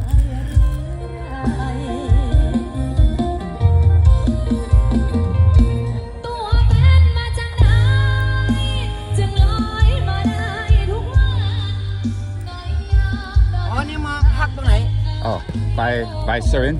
By Surin? ใช่ครับ มันจะเล็กป่ะ Oh, road, yeah, walk. Oh, I walk. I buy Prasat temple. Walk back Surin. ครับเอาวัดไป What? ดู อันนี้ไปได้ไหม ไปได้ ได้ ไปถนนใหญ่แล้วก็โรงพยาบาลนะ Oh, okay. Oh, หรือจะมีมอเตอร์ไซค์ไปส่งอ๋ออยากเดิน เดิน อยากเดิน ใช่ครับ อ๋อต้องข้ามถนนใหญ่เนอะ Oh, okay. สายอุบล 2 kilometer. จ้ะ จ้ะ okay. ขอบคุณครับ Happy New Year. ขอบคุณครับ จ้ะโอเค Okay, bye-bye. ก็ยังดีที่ยังรอช่วย So I go this way. อีกหนึ่งรอบร้องดังๆสุดเสียงหน่อยแล้วตัวแม่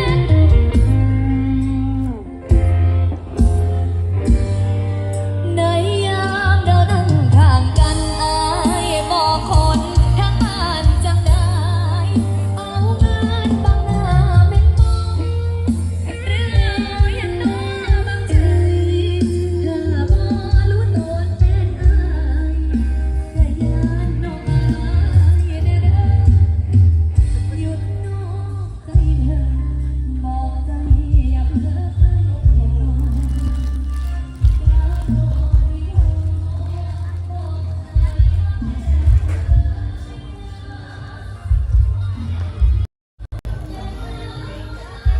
That guy was coming out to help me, but he had a bit to drink. We got a party going on there. Yeah, he had a lot of alcohol on his breath.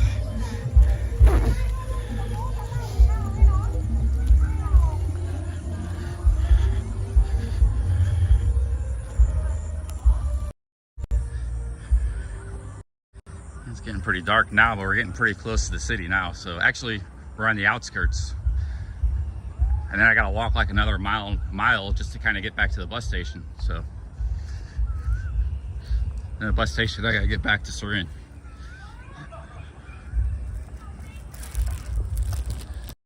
I'm not worried about anything. The only thing I'm worried about is dogs. So, you know, I'm not worried about anything else, but I see a main road up here. But all the dogs here seem pretty okay so far.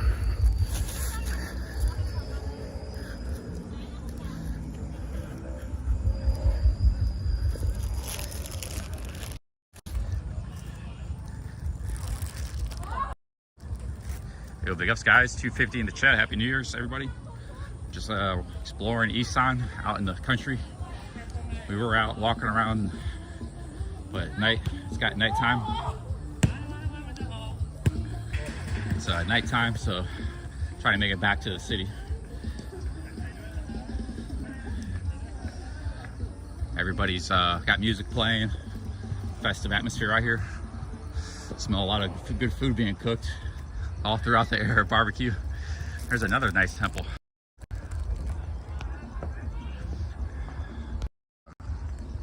Yeah, big ups everybody. Welcome to the Billy Blue channel.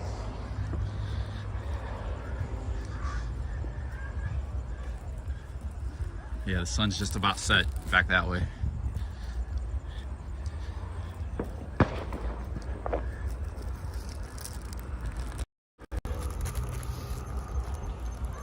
Oh man. Yeah, it's man. I'm out of walking shape, man. If you don't, I haven't really walked that much the last couple of months. It's like, if you don't use it, you lose it. Oh shit, got some dogs over here. Some kind of industrial plant. Industrial looking place.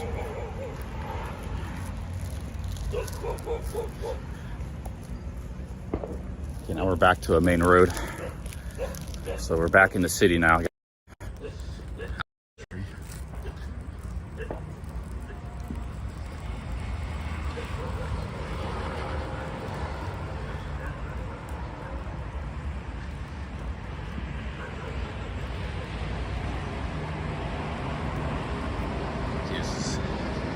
We got a road here. It's a big road. Damn, this might go all the way. Oh, this road goes all the way to Laos. Yeah, this is a major highway, east-west, Thailand. 8 lanes. Holy shit. This is a major. This road will take you all the way to Laos and all the way to Bangkok, probably. All through Isan. This is like one of the biggest highways in Isan. But we gotta go up here, back to the city. The city's over there. This is like a major 8-lane highway here. Not a lot of traffic. Yeah, this road will take you to Uban, Sakit, Buriram, Prasat.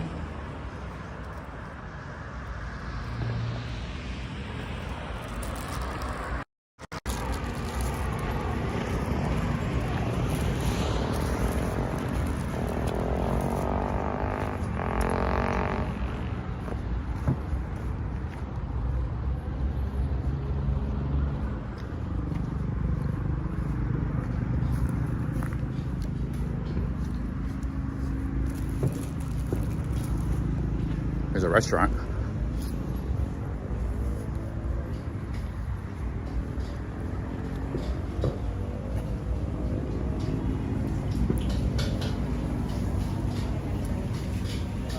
Yo, Soy Farang with the $5. Thank you, Soy. Yeah, we're back in the city now. Got restaurants, hotels. There's a big hospital over there. Soy Farang, thank you very much. Got the 5 Aussies. Happy New Year, CC. It's been a great streaming year. Big ups. Thank you, Soy Farang. Thank you very much. So just like that, we're out of the country, back into town.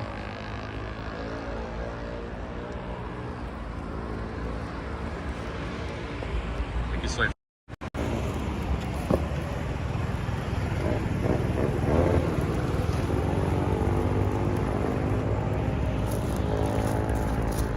Yeah, they use a lot of plastic and everything. If you worry about plastic,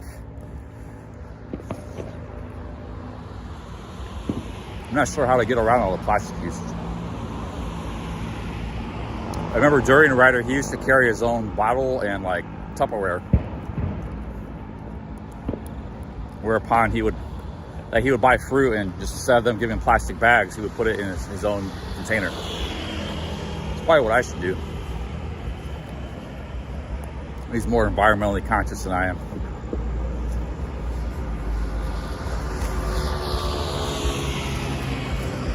Thank you, Soy Faring.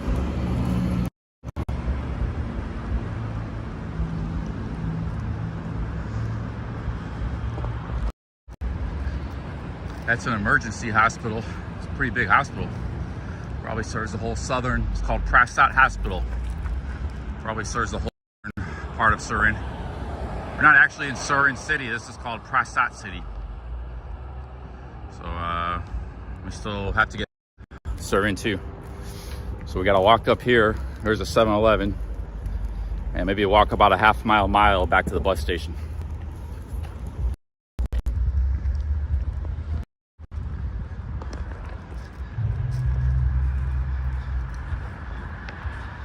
Yeah, this is a big east-west highway that you can go all the way across Isan from, the southern part of Isan.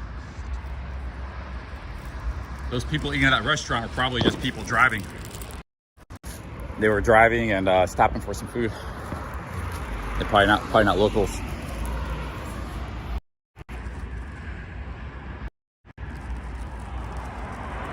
No, they actually celebrate New Year's. I know they got like a different calendar, but they probably, this is a very big, because they use the same calendar everybody else uses.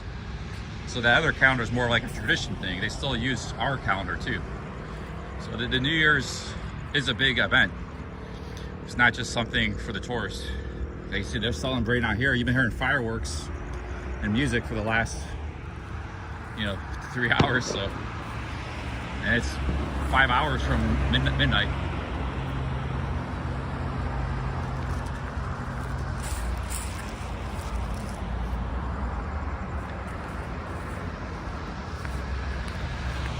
Yeah, they do celebrate New Year's out here.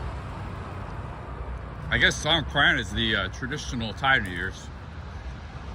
Like Tet is the traditional Vietnamese New Year, so they got they got that, but they use December, January, March, April. They use all that. So everything might just be more of a traditional thing, I guess. Okay, guys, I gotta cross this highway. They got a little walkway thing, which is good. I don't have to go. We got a police stop here.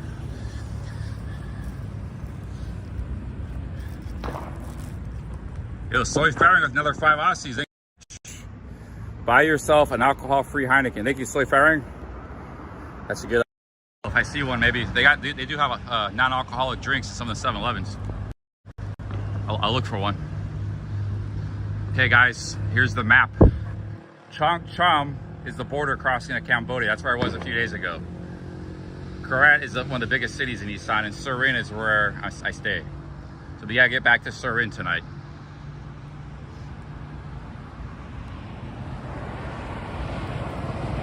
This is a big highway. But let's go on this overpass, get above it here.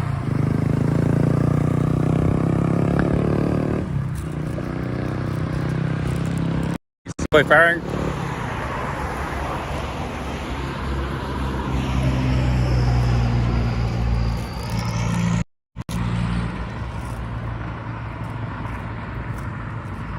Bet you this road don't get used much for this overpass.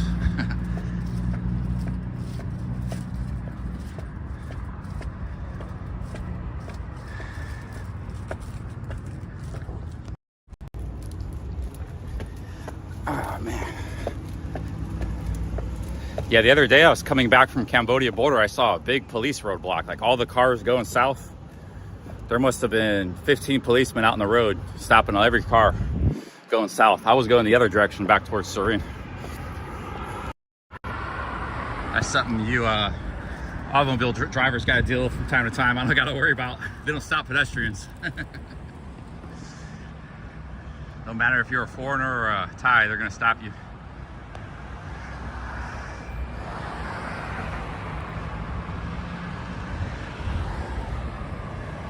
Not a lot of traffic, man. Like I said, this is a main highway. There ain't hardly any cars on this. Look, it's 3 lanes each way. Very nice road. It's probably a good thing there's not a lot of traffic, because probably everybody's just at home when he's traveling. So there's more traffic on this road.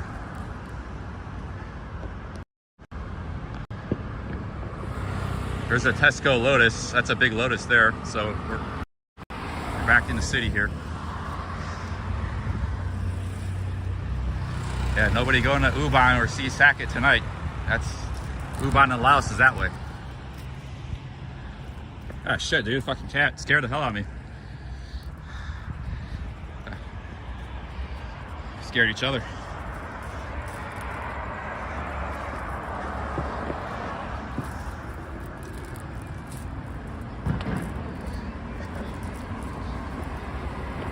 Yeah, see, everybody driving trucks and stuff, they're probably taking the night off. Everybody's on holiday right now.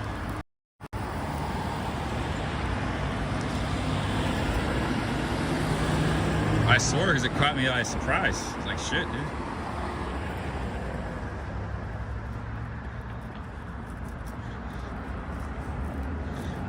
The cat just wasn't expecting me. They got scared, I got scared. I didn't know what that was.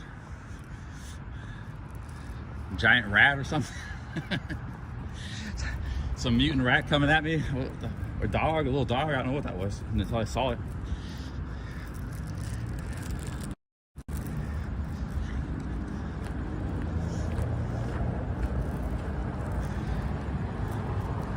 That cat had some balls of steel, because I don't think it expected to see me either. It was just crossing the road,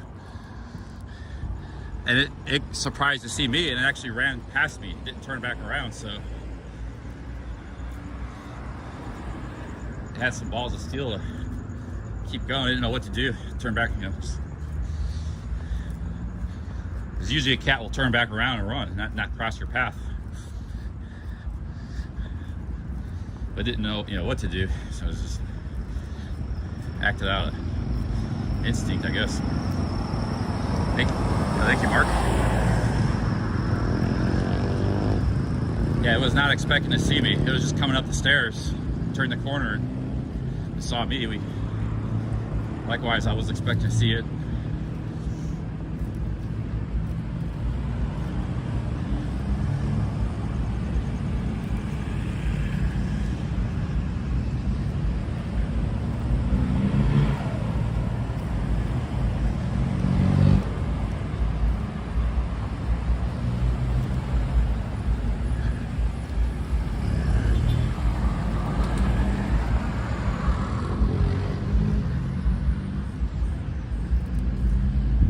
Okay, this road will take us back to Prasat. It's not very far, and then we get a bus back to Surin.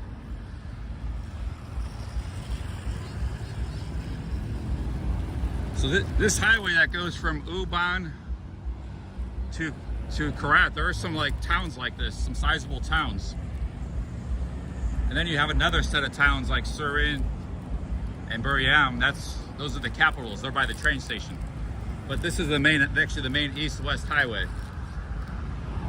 And you go 30 kilometers north is the rail line where the cities are. So there's KFC, you got a Lotus there. I'm not really that hungry. I've been eating all this watermelon. That was the best 20 baht I spent, was this bag of watermelon here.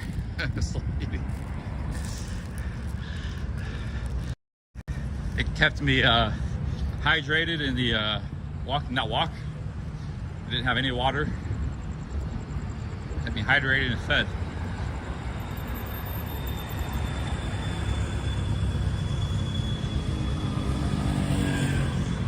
Yeah, now we're back to civilization now, so.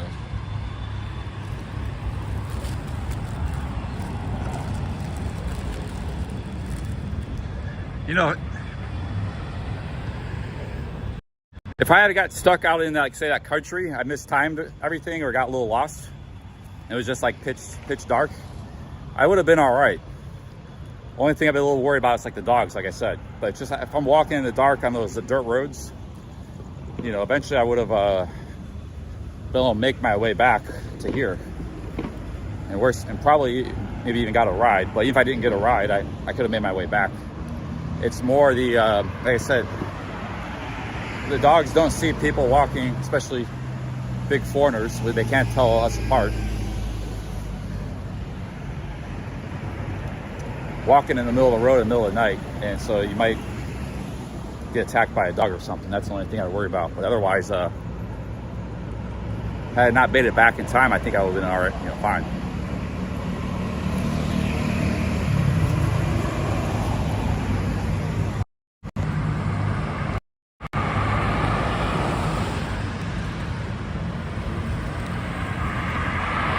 There's some street food over there.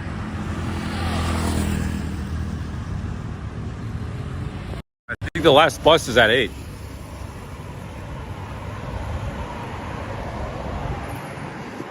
If I can't make it back to Surin, I have to get a hotel here. I think there's hotels here. This is a pretty big city. It's not the capital, but I mean, for the province, it's probably the second or third biggest city in the province. So there's a big Lotus there. There's a DIY. There's this visible town in this province. So worst case scenario, we could get a hotel here for the night. But I don't want to spend money on a hotel, so I've already have a hotel to go back to.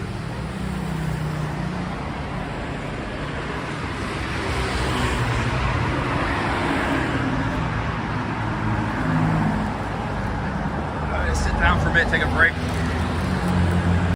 Oh, man. Yeah, it's time to take the hat off.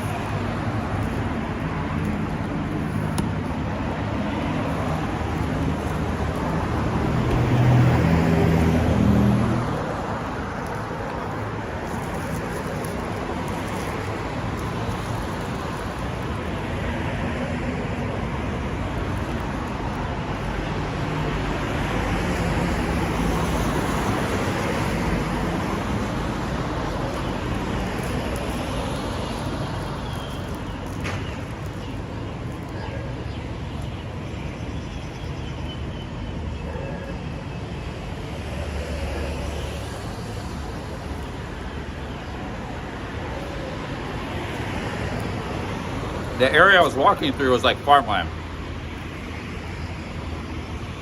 Had it been jungle, I wouldn't have liked it. Walking through the jungle is not pleasant. I mean, even if there was like a little dirt road.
Wasn't the best watermelon or most flavorful watermelon I have. It wasn't bad, but it wasn't great either.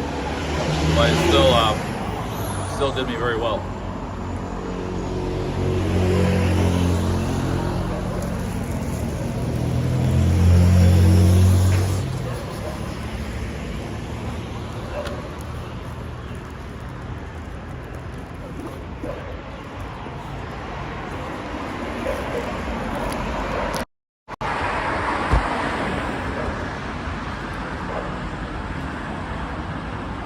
Yeah, it's just average watermelon. I've had better watermelon recently, but it wasn't bad either.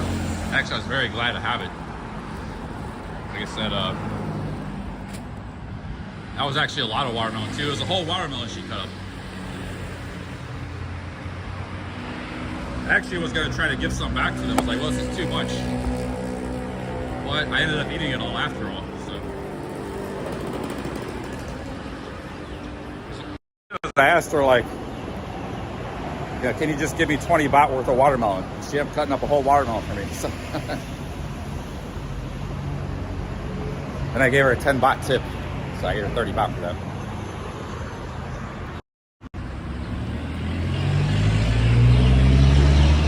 Yeah, it might not have been one of their best watermelons, but like I said, it was very, you know, average fruit when you need it. It's very good still. It wasn't record-breaking fruit. Yes, it said ain't world records, but it was, you know, still did me well.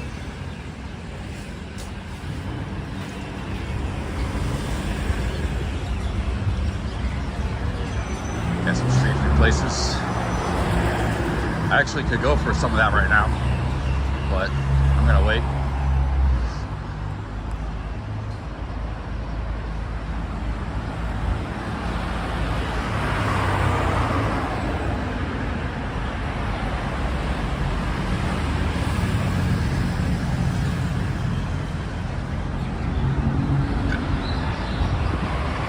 Yeah, guys, if you're in Pattaya right now, shout out in Pattaya. James was in the chat earlier. Yeah, or Bangkok, have a lot of fun, man.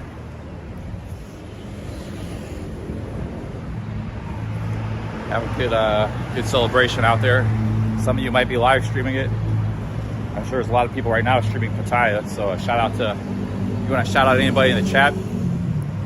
Yo, Phantom Lord with the €5, man. Thank you, Phantom Lord.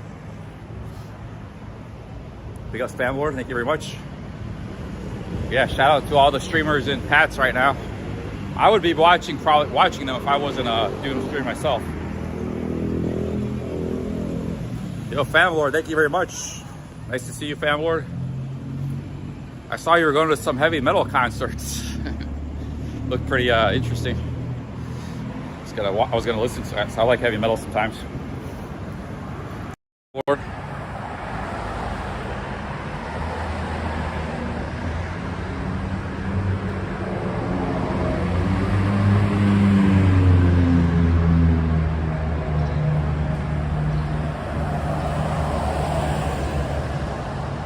ATM side of the game, street dog side of the game. I don't know why they follow you, man. They run from you, then they turn around like they follow you, like they're gonna bite you or something. One almost did bite me a couple days ago. I got some sketchy dogs out here. This dog looked pretty friendly, but 7-Eleven.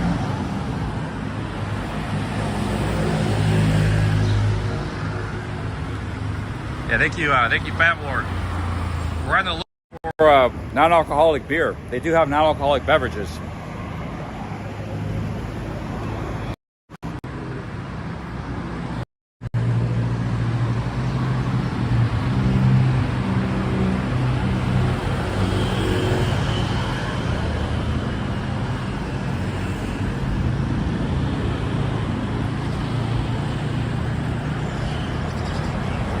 Yeah, but you gotta be able to read dogs. Dogs have a personality and they emit signals. Now that dog wasn't necessarily aggressive, nor was it friendly. It was curious and neutral, but a neutral dog can turn either way quick. So you'll know if a dog is friendly because it's wagging its tail and kind of smiling, you know, or even a little bit doing that. If it's real friendly, it's really, you know, like, but I haven't seen that many friendly dogs in Surin. They've either been neutral or aggressive. And Buriam, actually, a lot of the dogs are friendly. They either not pay you any attention or they come up to you all friendly and stuff. So I don't know why the dog's here. Like that dog wasn't really gonna bite me, but it wasn't friendly, it was neutral. So I don't know, maybe Buriam is a better place to walk around. Yo, Soy Faring. Thanks for the 5 Aussies. I live for this. I live for this. Thank you. Thank you, Soy Fire. Thank you, Phantom Lord. Thank you, guys.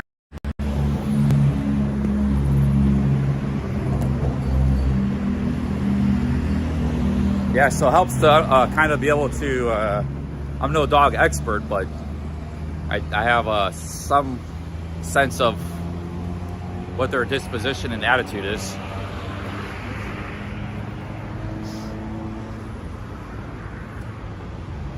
And they're not necessarily, if also they're being defensive, they're barking, they're not necessarily aggressive, but they're just being defensive. Which, so they're like, they're either friendly, they're neutral, they're defensive, or they're aggressive. And in most cases, it's the last three of the four. I haven't seen too many friendly dogs. Well, the fifth thing is they're just not oblivious. They're not paying you any attention. They don't care. But those are the 5 possibilities of dogs you run into.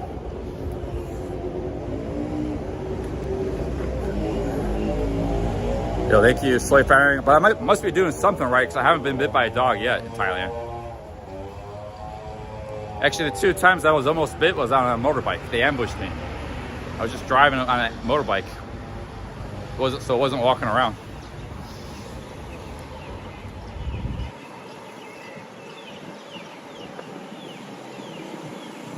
Hey guys, here's the town here.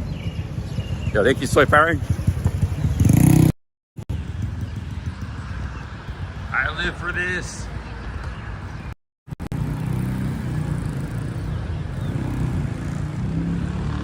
I think the bus station's back here. I gotta kind of go to the bathroom. Probably should have went to that Lotus.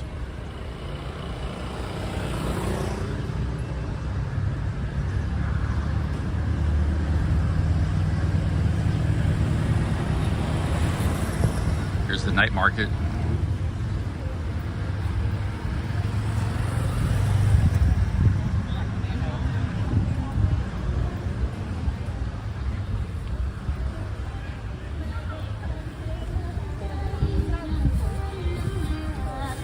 This might be the same place where the bus station was back there.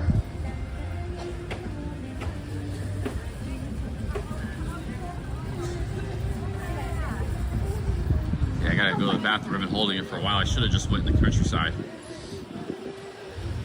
But let's check the fruit prices here. They don't really have a good selection of fruit. A lot of oranges, just oranges.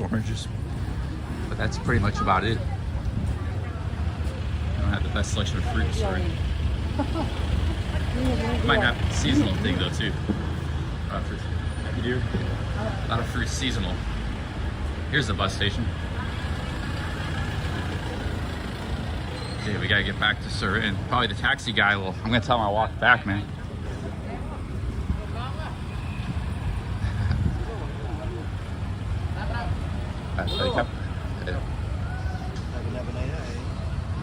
I don't know, the same taxi guy's not here. This is where I caught the taxi. This is where I started, this taxi stand. Hey, this taxi stand, and I walked all the way back here. Ended up right back where I started. But that same taxi guy, he's not here.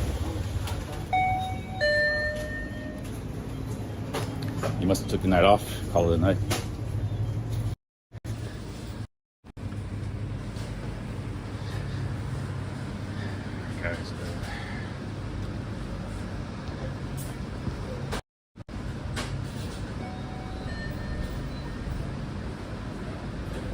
Non-alcoholic beer.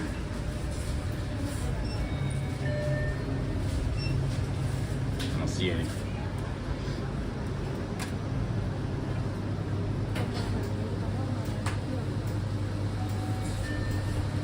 sorry. Yeah, I don't see any non-alcoholic beer. Okay, guys.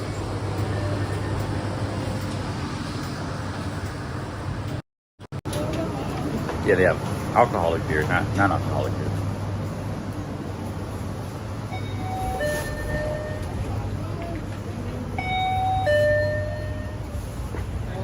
These bus stations usually have a bathroom. You go to the bus station.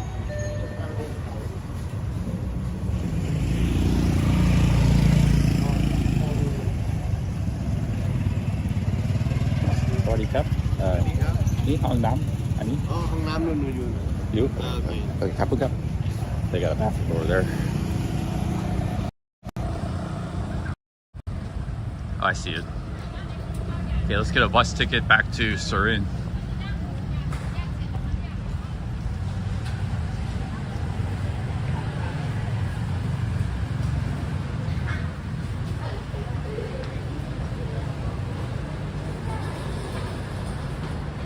Looks like the bus is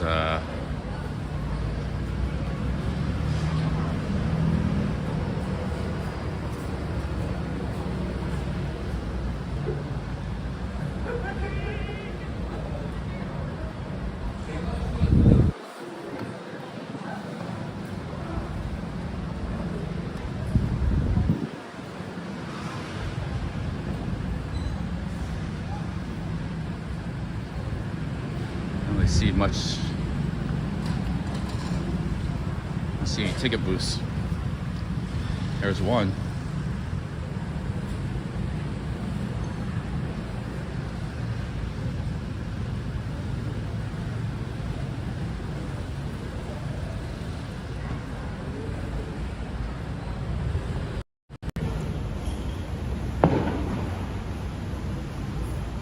Sorry, Cap. By home by Surin. Here, I need. Okay, Cap. All right, guys. So the bus comes here. Bus. This might be it here. So what time is?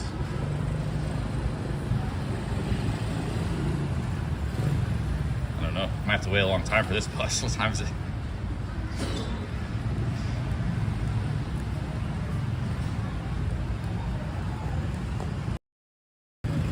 When's the next bus? 7:15 maybe. It's not sold out. Yeah, there ain't a lot of buses running right now. We're kind of late. We have to wait a little while for this, 30 minutes for this bus. Yo, Soy Ferring. Thank you again. 5 Aussies. Thank you. I want to see you down to 0 Heineken in 30 seconds. If I see it, I'll go ahead and do that. I'll try to down it as fast as I can. I gotta find one first. It's not a super common drink. Non-alcoholic beer. I'll go to the bathroom. Sorry, Cap. Oh, Bai Hong Nam. Can I put here? Can I put phone? Okay. She's let me set my phone here. I'm going to use the bathroom, guys. I'm back in a minute. Cap.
All right, guys, bathroom taken care of. Now we gotta get on a bus.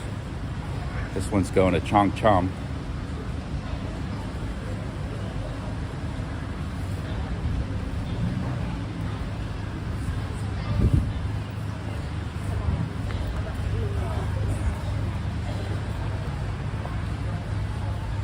Shit. a charger over there? Oh shit, they got a charger. I gotta charge a little bit.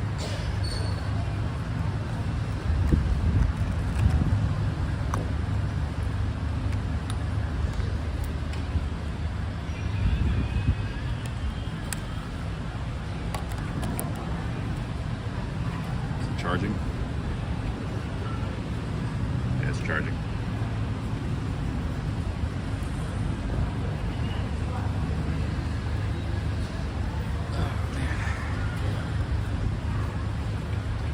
Yeah, if I don't get a bus back, I might have to spend the night. Spend New Year's Eve in this this town. Actually, this is a pretty small town now that I see it, because there was nothing by that highway. So we came right from the countryside. And it was just like a few streets, this little area, that's it. A couple 7-Elevens, a Lotus. This is a pretty small town, a lot smaller than Surin. Still might be like the second, third, or fourth biggest city in this province. Maybe 5,000 or 10,000 people. But you guys know how many people live in Surin province?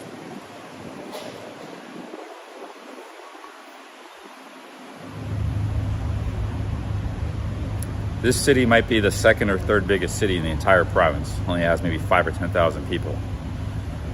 The biggest city, Surin, only has 25,000 people. How many do you think live in the entire province? Over 1 million people. So there's a lot of people that live out here in the country. They all live out in the country, man, in the villages and stuff. It's over 1 million people live in the Surin province. Buriram has 1.5 million. Everybody lives out in the villages in the country. You know? They don't live in these cities.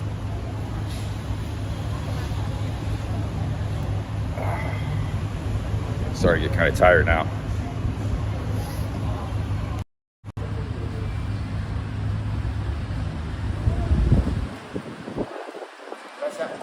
How are you? How are you? Happy New Year's. Welcome to Thailand. Oh, Captain Camp.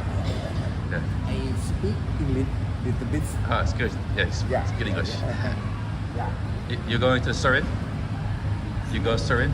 Yeah, I go Surin. Yeah. Can I buy a ticket? You know where I buy a ticket? Oh, okay. Me, I'm a live streamer on YouTube. Live streamer. Yeah, I go Surin. Yeah. Okay. Surin. Oh, you too? Okay. Yeah. Okay. Thank you. Thank you. I speak English little bit. Oh, it's good. Yeah, it's good. Yeah. Have you travel? You live in America or Europe? You go America? You? Oh, you? Yeah. Oh, yeah. Yeah. Okay. It's been there. Yeah. Yeah. Oh, Jonathan Norris says he's never had an issue with dogs. you speak Thai, no? Yeah, a little nit noy.พูดไทยนิดหน่อย. Yeah, your English is more than my Thai, better than my Thai. Yeah. more English. Yeah. Yeah. เข้าใจแล้ว Yeah. Kun Maja Surin, you're from Surin? Yeah. Oh, Surin. Yeah. I go to Prasat. โกงม Oh yeah. โกงม Oh, now you go home. baby. Oh, you go see your baby home. Oh, awesome. Yeah.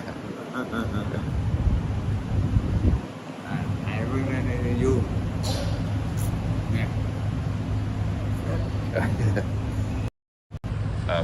Thailand. What is your name? What? What's your name? Hi. Hi. Oh, Hi. oh, my name Billy. Huh? Billy. Home shoe boot Billy. Kun shoe Hi. right? Hi. Hi. Hi. Hi. Hi. Yeah. Okay. Yeah. Oh, cool. Okay. What? Billy. You like? Billy here. Yeah. Thank you. Okay, thank you. ก็ได้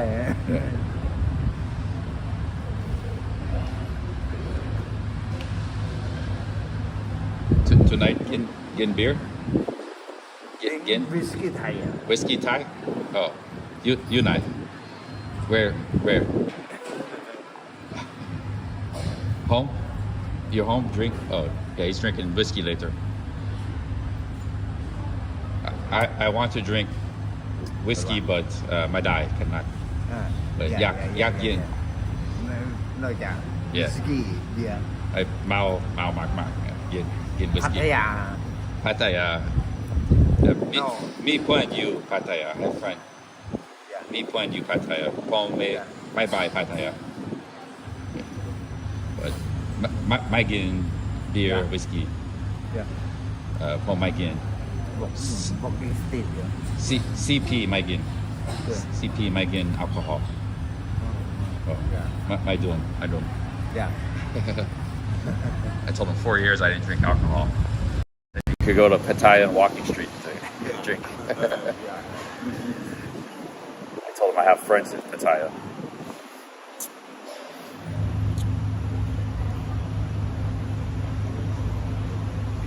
speak English little bit Oh yeah. ภาษาใต้ภาษากลาง Oh, home I buy Pattaya. Do Isan. I stay Isan. Oh yeah. I get teeth fixed. Dentist. Yeah. คนอีสาน You. I get you beer. You want? Yak Kim? Yak Dum? อ่า You want? Okay. I'm gonna get this guy a beer here. เข้าใจ Huh? Oh, yeah.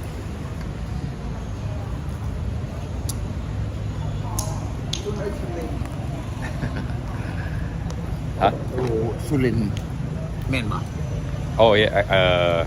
I go.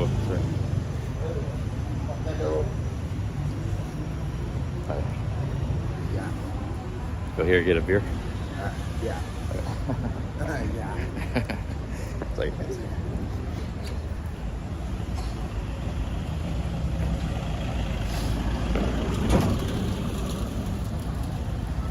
Whiskey. huh? Whiskey เนี่ย No. Buy this guy a beer here.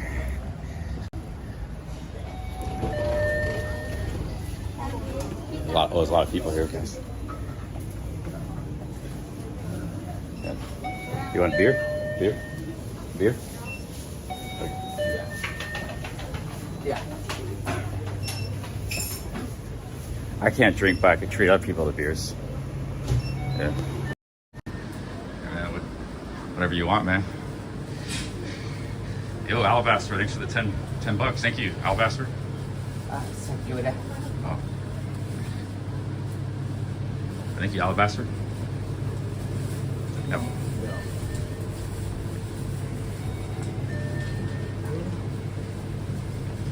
Okay.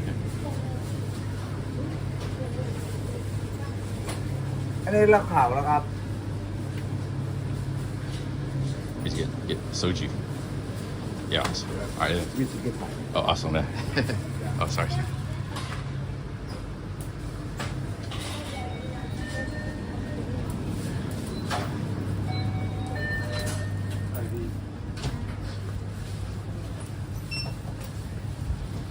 เป็นเหล้าไหมอ๋อแล้วเราเกาหลีดิเกาหลี Oh, okay. อ่ะยากเสร็จเลย Yeah, I get for you for a friend. ไม่ใช่ Okay, I ยากสุรินทร์ yeah. แย่สุรินทร์ Oh, okay. โอเค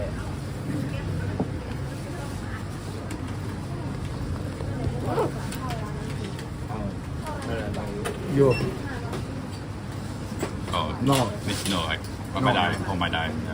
ไม่ได้ Oh, yeah. Okay. CP, my dome. yeah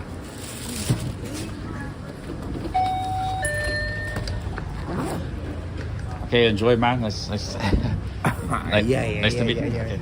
you Huh? Thailand welcome to Thailand Thank you. Nice to see you. Okay. Okay, have a good one. yeah yeah oh Alabaster, thank you. เดี๋ยวสุรินทร์สุรินทร์อยู่ Yes, Surin. yes, I go Surin. yeah yeah yeah You go Surin too? By Yeah. Surin? Oh, okay. He's going to yeah. Surin too. yeah โอ้สุรินทร์ How many minutes wait for bus? 10 nati, 5 nati bus. You by Surin? no I don't no Oh, soon. Yeah, soon. yeah yeah We gotta get a bus ticket. I don't know where the bus ticket is. yeah That's the first time I bought anybody a drink, man. And the New Year's, just guys, real friendly, just getting a drink. My power bank still charging. Yo, Alabaster, thank you. Happy New Year, Alabaster. Thank you, man.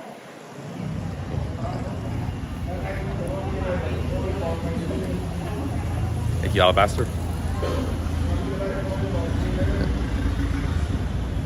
Yeah, he sent me same Tom Yan work. I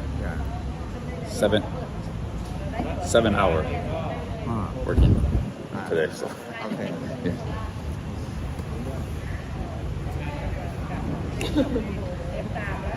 Russia Ukraine Huh? Russia Ukraine Oh yeah. no Huh? Russia Ukraine ไหม ไม่เข้าใจ Huh? Russia Ukraine Oh, Russia, Ukraine. Oh, นั่น Russia. Oh yeah, fighting. Yeah, yeah. Home, America.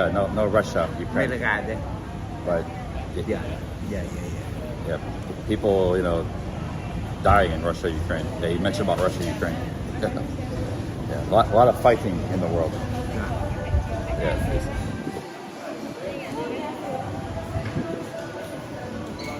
You know Donald Trump?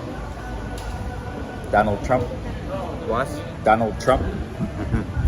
no I don't speak a little bit America, big man Donald Trump. Donald Trump. Oh yeah. yeah D ไม่ D. Trump. อะไร ไม่รู้ผมชอบ Donald Trump. โดนัลด์ทรัมป์ Huh? โดนัลด์ทรัมป์ Donald Trump. Yeah, Donald Trump. โดนัลด์ทรัมป์ He said Donald Trump. Yeah.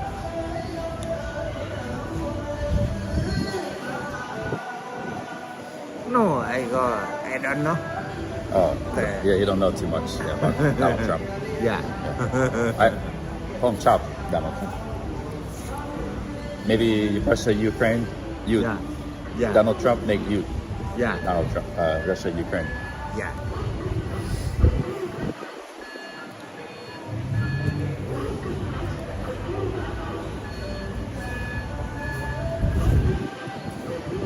Guys, I don't know what time the bus is coming.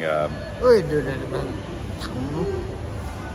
น้อยเนี่ยแล้วบารักโอบามาแต่ Huh? บารักโอบามา Barack Obama. แม่น Barack Obama. Yeah. บารักโอบามา Barack Obama. Yeah. ที่รัมมา Yeah. Bat tea. Bat tea. Finish. อย่าคุยไทยได้ไหม Huh? ภาษาไทย Huh? พูดใต้นิดหน่อย นิดหน่อย ได้เลยนะ ได้นิดหน่อย เราจะเล่นเนาะ Oh yeah. เราด้วยกันเนาะ Yeah. สุรินทร์ Oh. พื้นที่ Okay. อย่า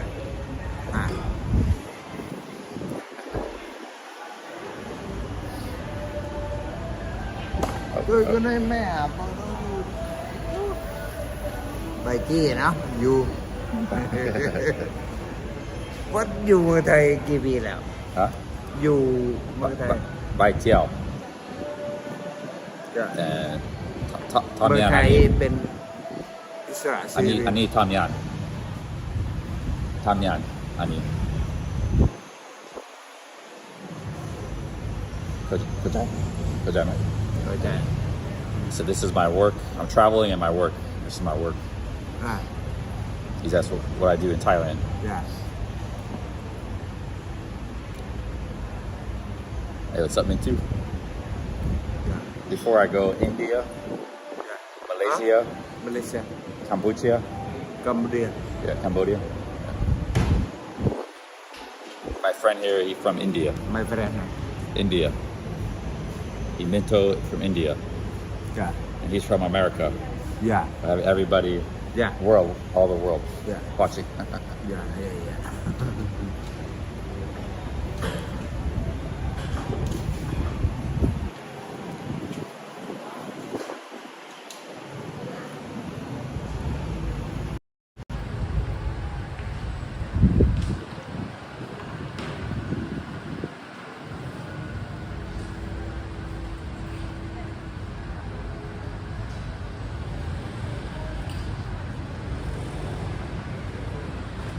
baby no No have, no baby. You have how many baby you have? You have one baby, two baby, three baby? no No baby? no Two baby. baby He has two kids. baby baby ấy Two. Oh, okay. He has two dạ babies. Yeah. à dạ Are you Thai? 2520 20 years old. อ้าวก่อน His kids are 20 years old. มันซีเก็ต C-second. Oh. He's Yeah. from C-second. อย่าเท่าแล้วเห็นไหมอยู่เดี๋ยวสุรินทร์เนาะ Yeah. อย่าเป็นน้ำมันอุ้ย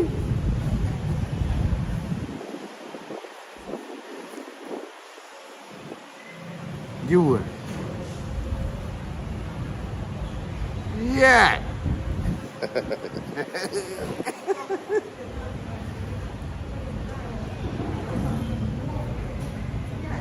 Yeah, they talk.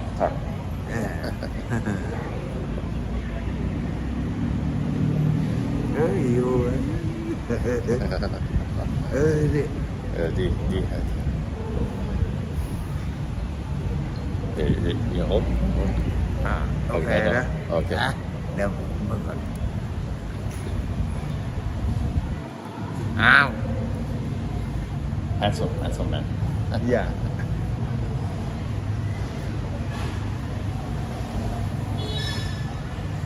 เวลคัมทูไทยแลนด์นะครับตอนนี้ยินดีต้อนรับทูไทยแลนด์พัทยาใต้ต้องไปชนนะครับ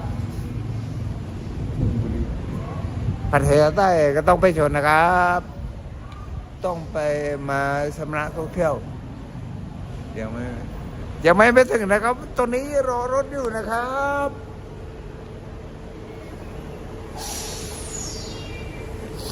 By Surin อันนี้ or ไม่ใช่ no No. ตอนนี้นะครับรถกำลังมาป้ายลงป้ายเหลือง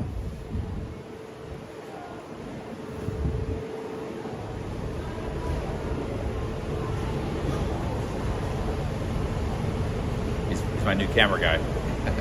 อย่า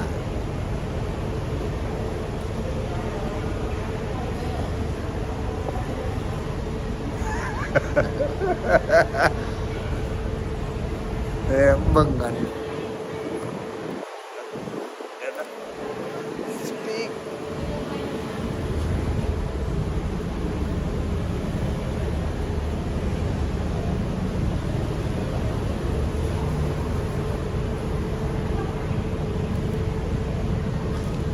Yeah. I love speak ลงสุรินทร์ Yeah. Yeah, yeah. เร็วสุรินทร์ Okay. Okay. ไปไหนลงบกส Yeah, he's going to Surin too. We're going to the same place. อย่าบ่มีไปไหน Okay. อย่า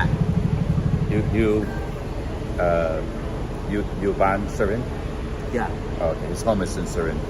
อย่า no อยู่รอบ่มีไปไหน Oh. อย่า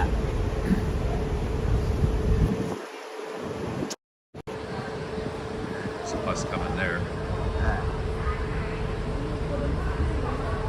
So that's not the bus to Surin. อย่า Wait, let me go ask him and talk. Make sure.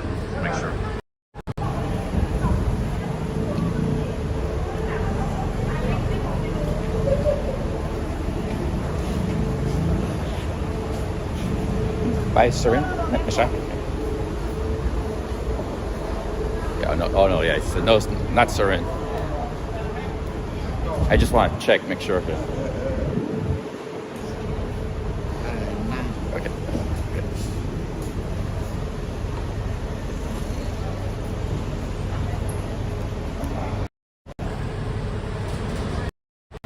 Our bus hasn't come yet.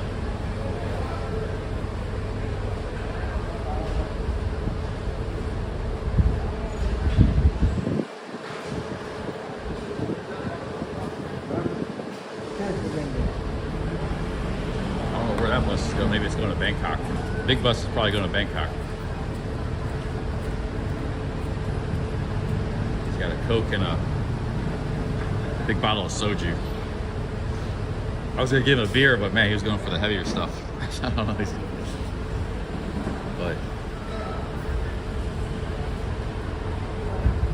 he wanted the whiskey.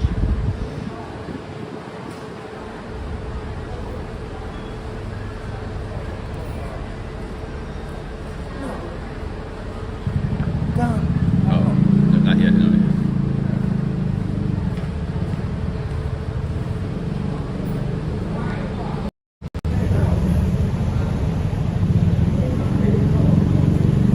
Yeah, they didn't have zero alcohol.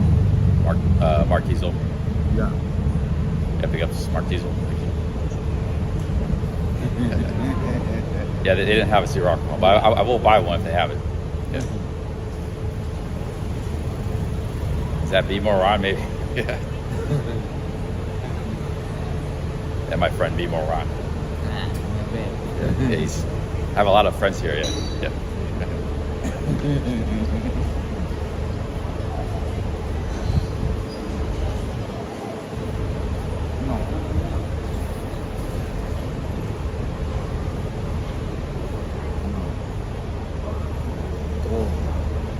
Oh yeah. Surin. Yeah. Yeah. Go Surin.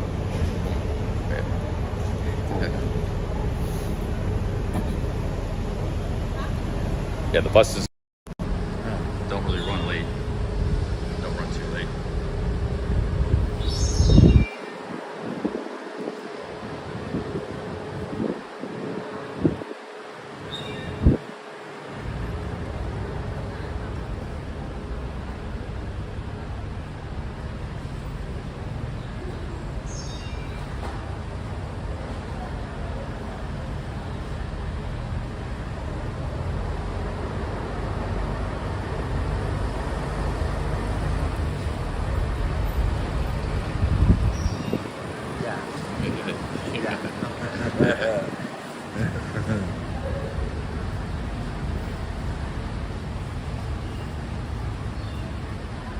This might be the last bus, guys, to Surin, so hope I don't miss it. Yeah. This one? What? Oh, Nakhon Ratchasima. No.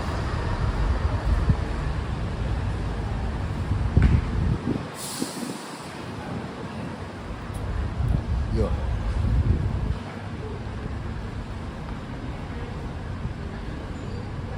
Bangkok. Bangkok? No. No.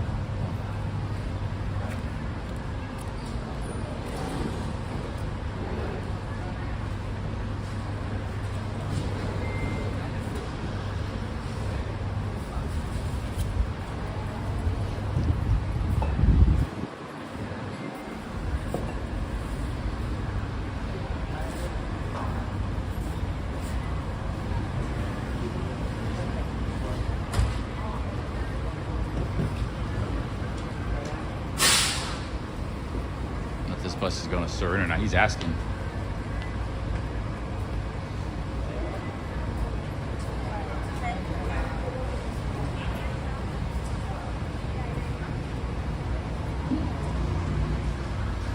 We got some buses pulling up here. I don't know. This isn't like a main. Well, this is by the highway. This town. Oh no. No.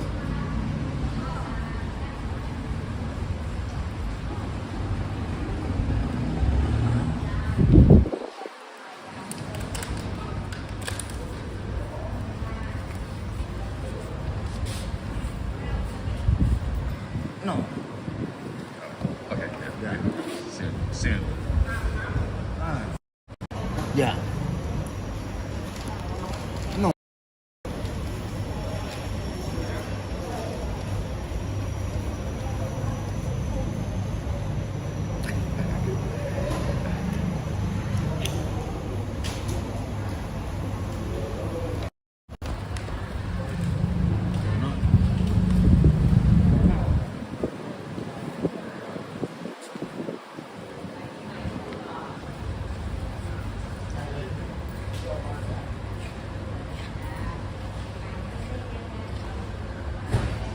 Charge my power bank over there.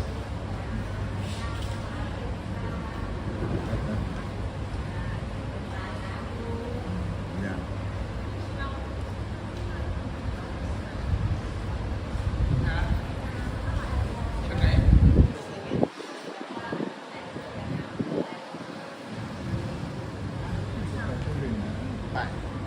Yeah.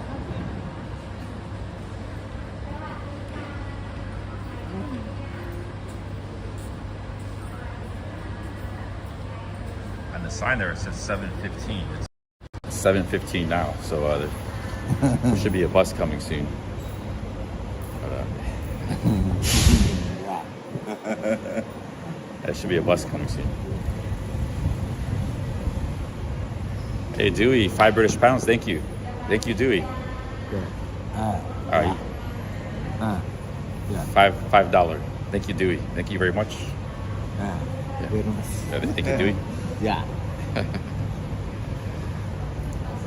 you, Dewey. Happy New Year's, man. Good to see you back. Thank you, man.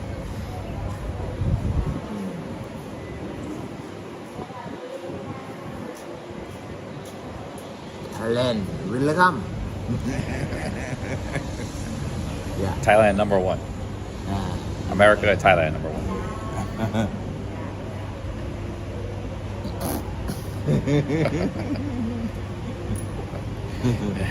This is Ron's long lost twin. Yeah. Yeah. Ron's long lost Thai. Whiskey. Yeah. Whiskey. No. Too much whiskey, man. Too much. Yeah. Yeah, be careful with that soju.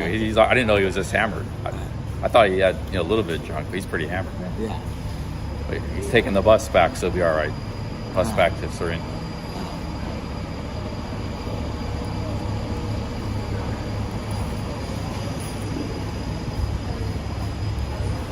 Thailand.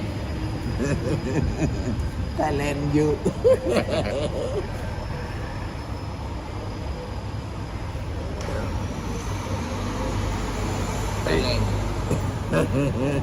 He's got a bottle of soju, man. Soju is pretty strong. It's not like beer. I was gonna give him a beer, but you got the soju.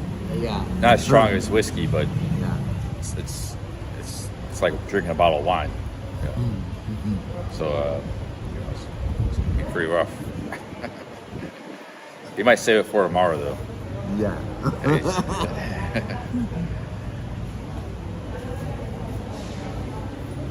Yeah, Surin.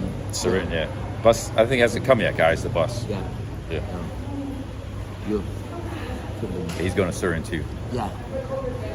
Yeah. Here. I gotta go. Here, take this. I gotta go. Yeah. Hold my camera for a minute. I gotta go there. Yeah.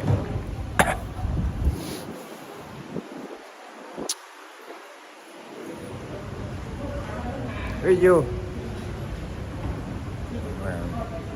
Got my power. เนี่ยมันเห็นอยู่เนี่ย Okay, อยู่ power bank.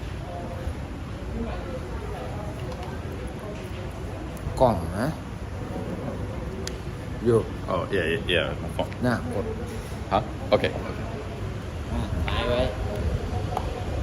อยู่ Huh? บิ๊ก อ่ะ อ่ะเยอะ I gotta plug in my phone. I'm Ah, losing out yeah, power. yeah, Here we go. yeah. Get this. เยอะเยอะ Here we go. Here. โอเค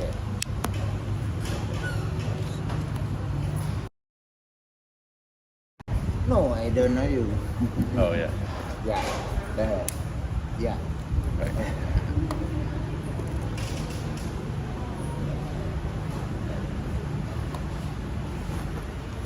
All right, guys. I got my charger. อ่ะเยอะ Okay. Oh shoot. Okay.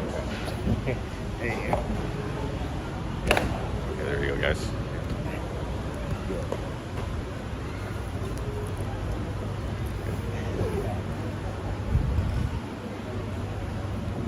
Oh yeah, good. อย่าอย่า เยอะ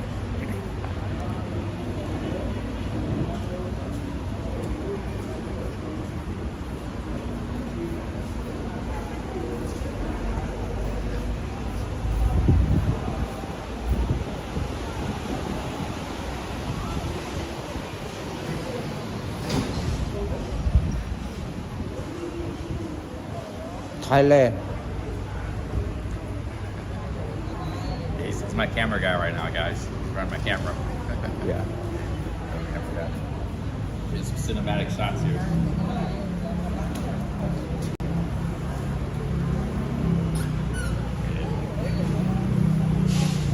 yeah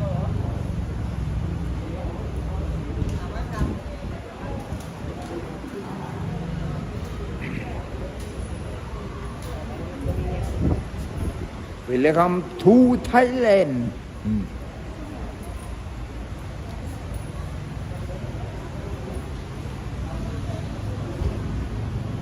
I'm tired. yeah yeah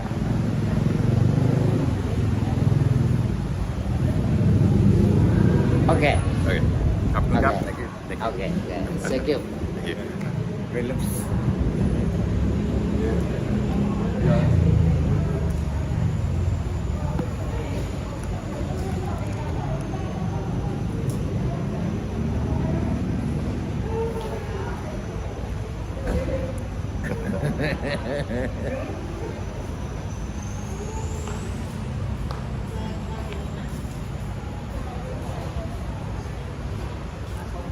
I think those guys.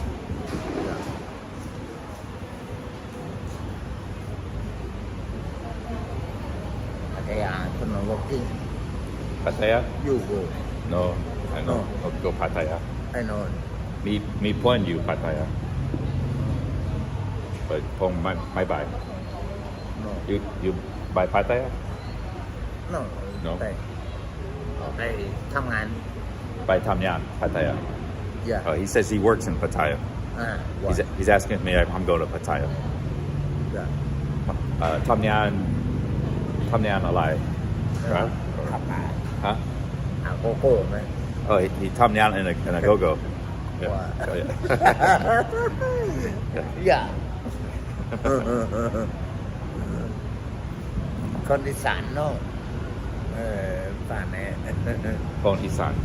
Oh, อย่าภาคใต้ภาคกลางเหมือนกลุ่มไอองไอเอสภาคใต้ภาคตะวันออก Yeah, he knows all the go-go's. It's an 808 disco.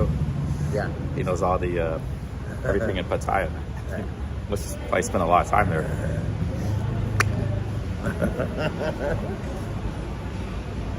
Surin He said he works in Pattaya. อย่า Yeah, some of my friend there, they go Pattaya. My friend. อ่า I'm not going to Pattaya now. อย่า I stay Isan. อย่า Speak little bit you Yeah. yeah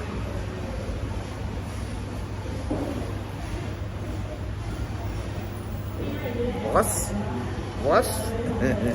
No. Yeah. Thank you. Nice to meet you. You Swiss. Huh? Switzerland. Surin. Surin? No. Oh, no. Oh. You Switzerland. America. America, yeah. America. Yeah, No. Jing, America. Yeah. No, I don't. I don't. He asked me if I was from Switzerland. Không ăn này. Yeah. America. America. Is America fighting? We not any wars now.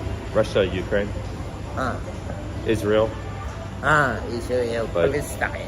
Yeah. America, no fighting. America, no. Russia. Russia, Ukraine, Israel. Yeah, mostly that. No. We're not really fighting anybody right now. No. You. Yeah. เมืองไทยบึ้งno It's no good. Maybe fighting no good. yeah Me, America there's a lot of fighting in America. Yeah, Palestine police style. Yeah. โกยแดกถล่มทลายครับ It says no นะอยู่ a lot of police style fighting in America. ตาลิบัน Taliban. Yeah. yeah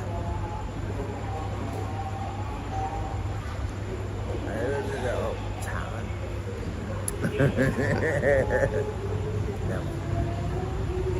โอ้ชุดเล่น Yes. Yeah. Sorry. yeah no I don't know no I speak a little bit again view พัทยา I know to Pattaya. no No. I know it.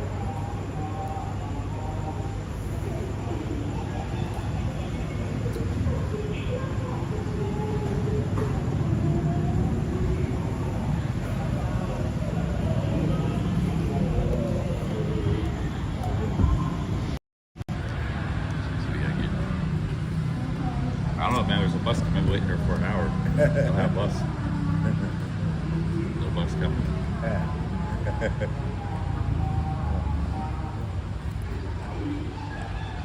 This might be the last. They said the last bus is 8 o'clock.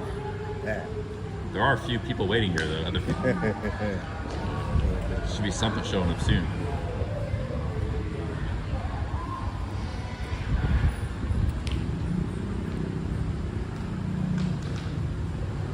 He's a good guy. There's nothing, nothing sinister about this guy. It's just a good truck. He's actually trying to help me right now, trying to get a bus. That's coming right here. Yeah, that's what the one lady said. He's asking right now for it.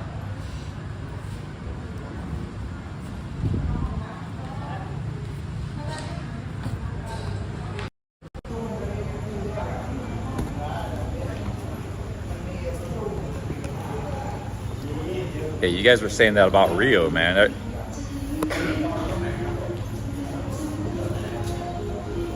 Everybody was warning, you gotta get away from this guy, you gotta get away from Rio.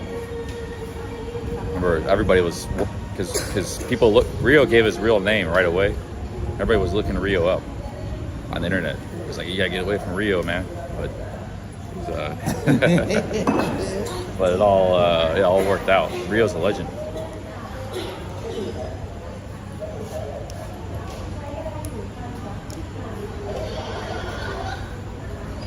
Thailand. When do you go Pattaya next time? You go Pattaya? Samyan? Working? No. Oh, no, not, maybe he doesn't work there anymore. Maybe he used to. So maybe you guys will run into this guy. So you guys run into him, Pattaya. He's on deer bender. He's got the soju. He's gonna be hammered tonight, man. Strong, huh? Soju. That's Got the soju. Ooh. Yes. Yeah, it's okay. Tastes good. Yeah. I got him that soju, man. I haven't bought. It's the first person I bought a beer in, I don't know, a long time. I haven't bought anybody a drink or anything. It's New Year's, so he's got some Coke too. So he's.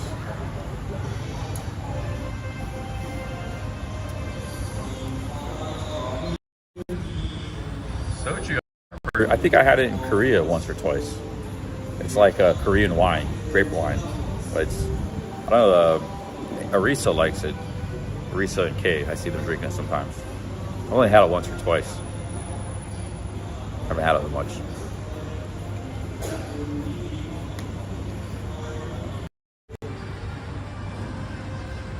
Yeah, I kind of wish I could right now some beer or something, but if I'm ever going to do that, I got to do something like the Canal Divide Trail, 3,000 miles. I finish that, then maybe I can drink again.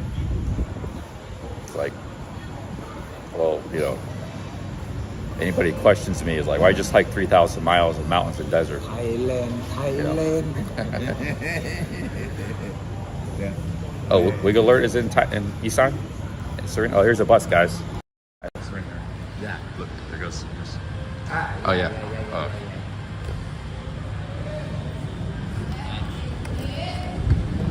Yeah, this is Surin, guys. Okay, yeah. He's going to Surin too, I think. He's not here for no reason. Surin?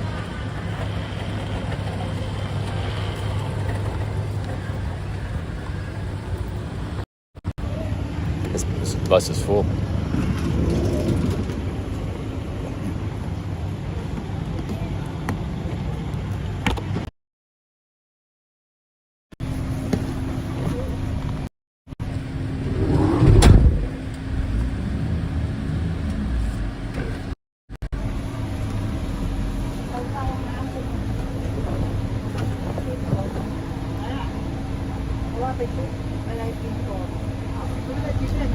We made it on the bus.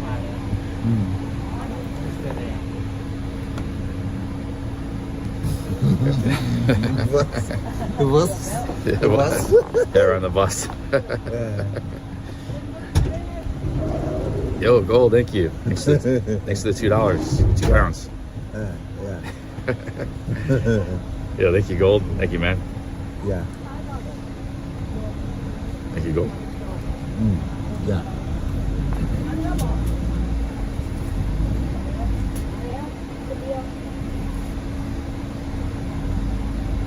It was 45-minute bus ride. Yeah. 45 minutes.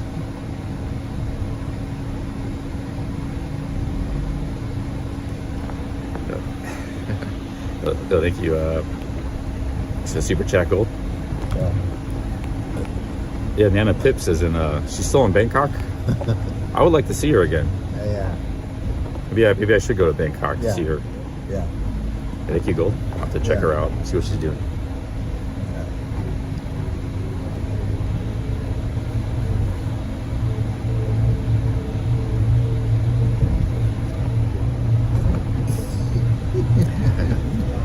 Yeah, we got about 45 minutes.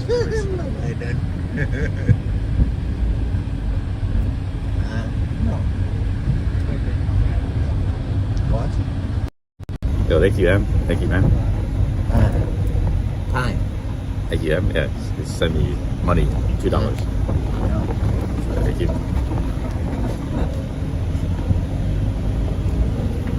Thank you, M. Huh? Oh, yeah. What's time? Okay, we gotta be people non. I told we gotta be quiet because people are sleeping. Yeah.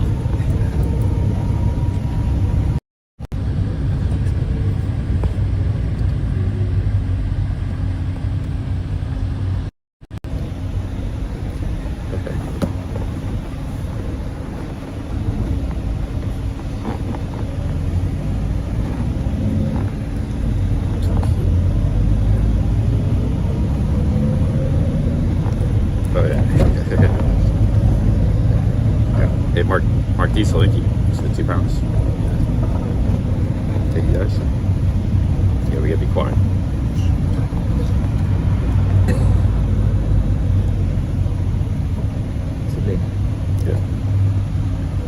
Yeah.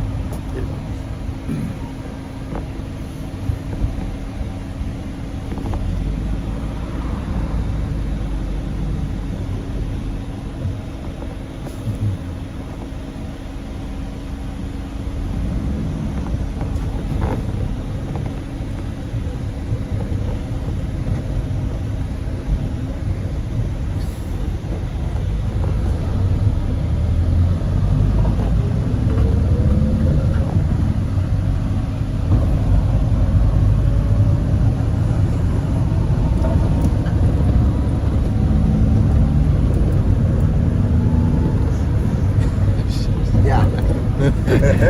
Yeah.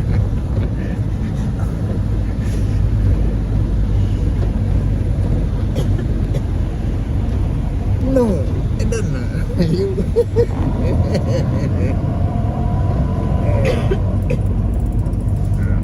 No.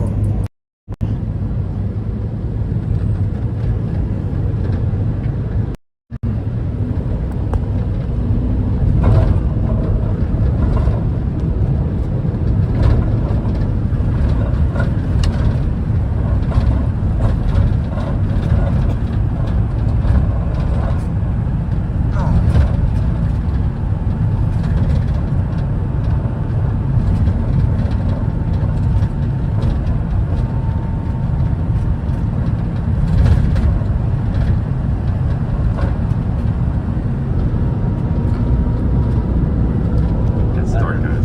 Barack Obama.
Mark, thank you. Thank you, Mark.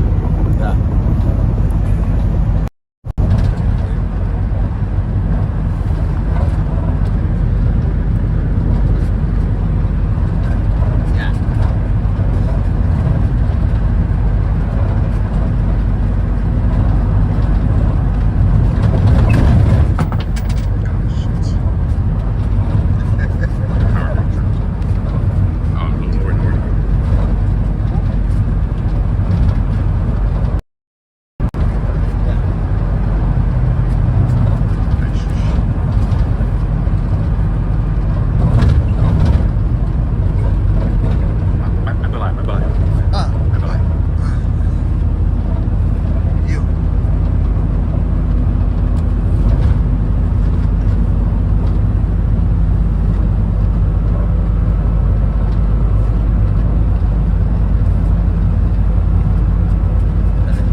Sugi.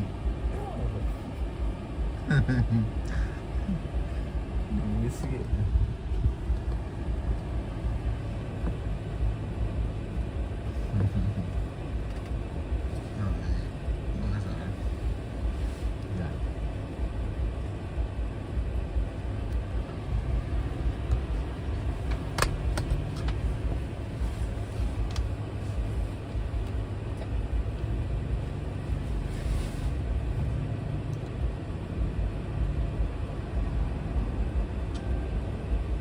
Thank you, Mark.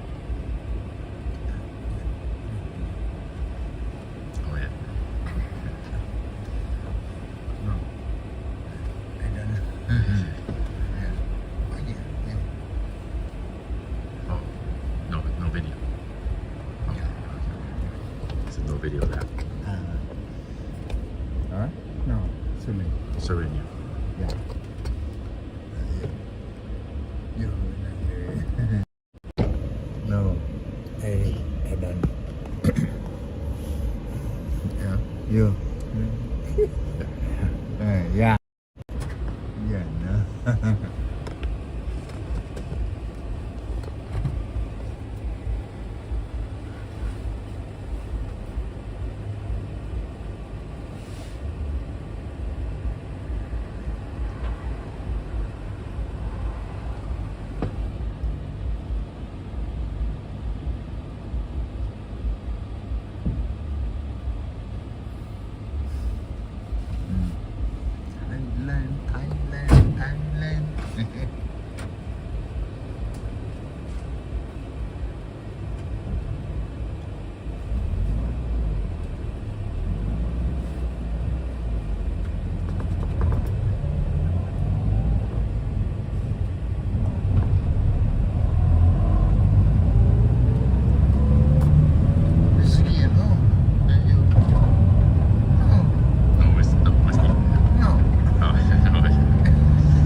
gonna make it New Year's Eve, but it's been a fun day.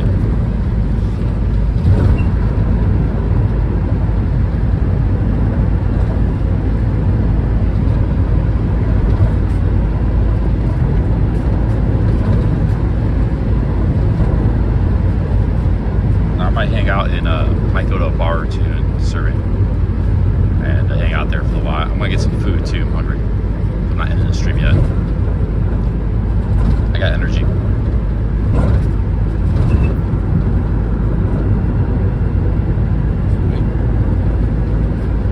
Yes, that's right.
My friend me.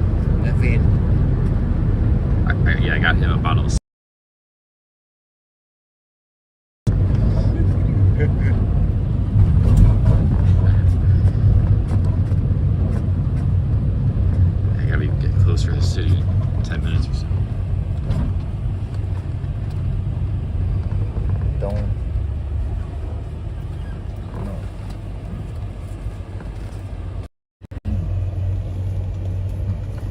ไปเด้ง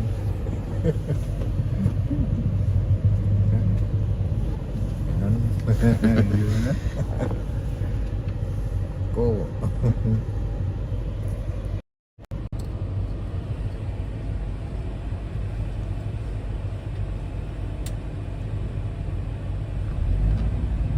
Yeah, I drank it. Actually, all I had was that watermelon. I hadn't had any water for like 6 hours. That watermelon took care of me. I did a lot of walking too.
Surin.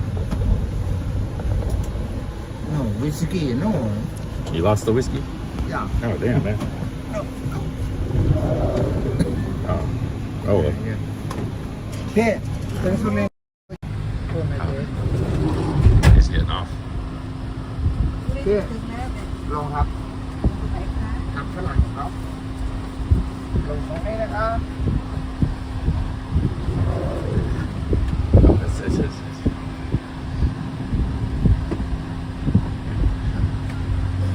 Nice to meet you. Bye-bye. Okay.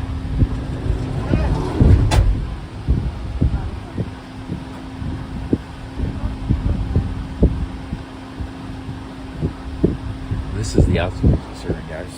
This isn't the bus station.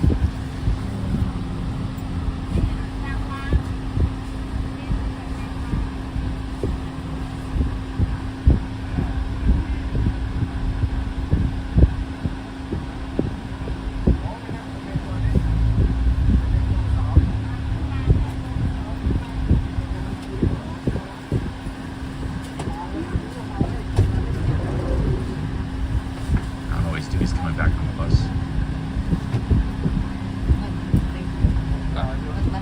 At the bus station, yeah. Yeah. Stay tight.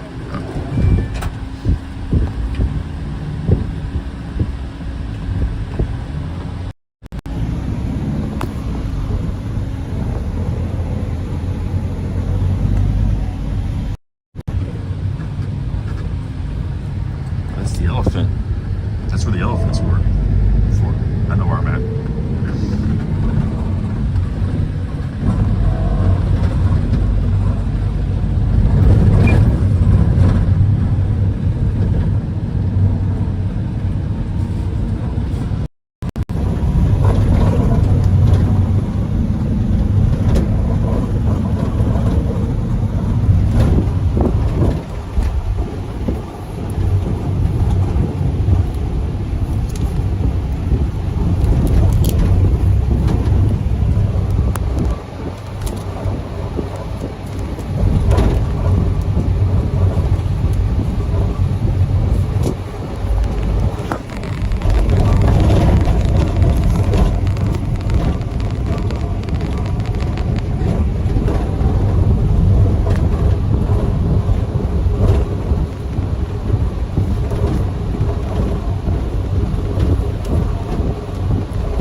Nice adventure to Prasat. Really good.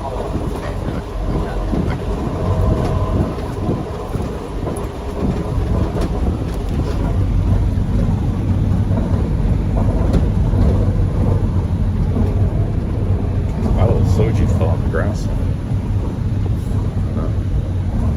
Probably doesn't need it anyways.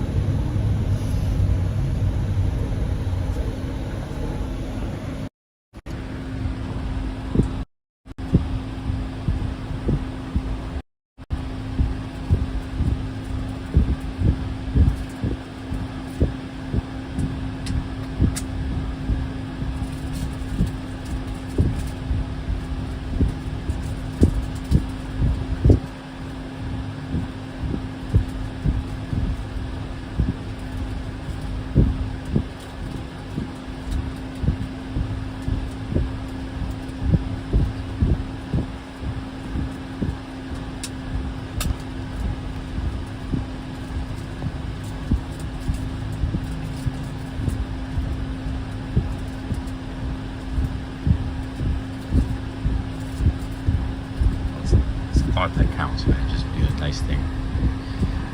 Buying a bottle. People like buy me meals and drinks all the time.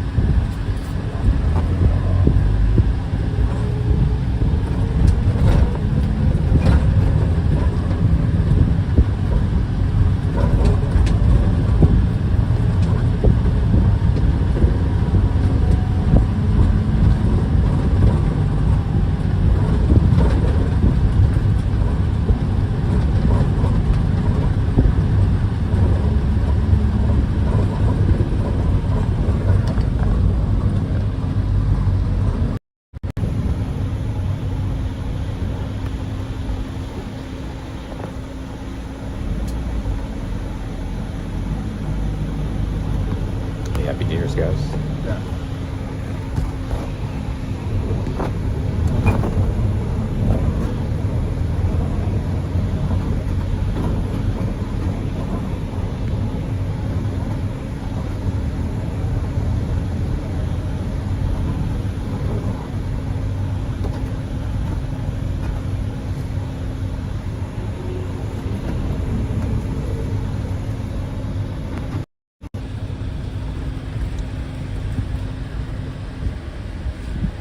Guys, it's the bus station. Made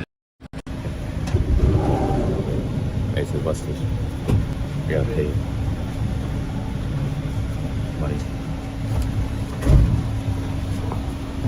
I haven't paid anything for this bus.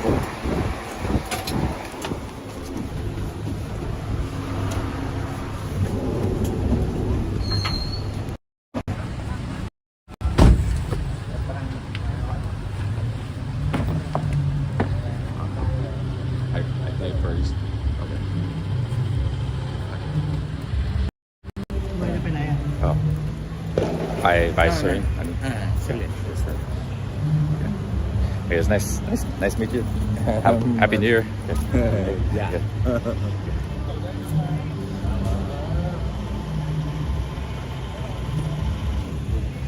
You got soju, whiskey? You forget inside? No. No. Oh, your whiskey. Yeah. don't do you. Oh, okay. You don't need whiskey. No. Oh, okay. Yeah, I go. Have a good night. Okay. Happy New Year. Bye bye. Yeah, I go. Huh? You go. Oh yeah, I go. Where you go? Where you go? Where you go? Drink whiskey. Oh, you go drink more whiskey? You drink whiskey? Yeah. By night whiskey. No. Hey. Oh, just right here. Oh, okay. Yeah. Okay, but home by Ging Cow. By Ging Cow. Huh? You. Oh, okay, I go. Yeah. Okay, I see you. Nice. I go. Yeah, bye. Yeah. He's going to drink more whiskey. So I told him to go eat some food.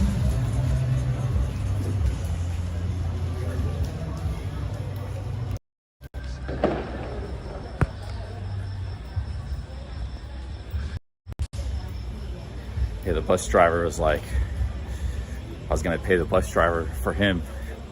He was like, don't worry about it. It's like, whatever. He's a very friendly drunk though. It's all good.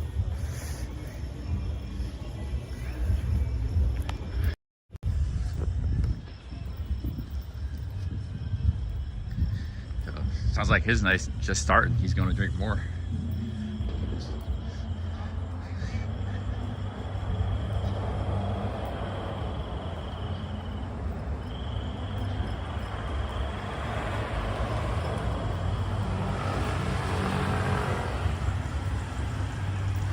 We're back in Surin, guys. I'm kind of hungry. It's getting kind of late for restaurants. Stuff closes early, but it's New Year's Eve. I might go to the nightlife street. Although I'm getting pretty tired though. Like 8 hours and 20 minutes. Not the longest stream, but I'm longer than what I've been doing lately. So I'm kind of getting tired. I don't know if I'm gonna stay up till New Year's. I think I might just get some food and call it a night. But if you want a quick recap of the live stream today, we just we took a bus, a day trip to this town called Prasat. It's about 30 kilometers south of here, halfway to the Cambodian border.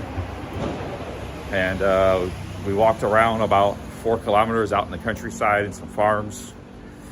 We met that guy at the bus station. And it was just, yeah, a good day today. It was good, so.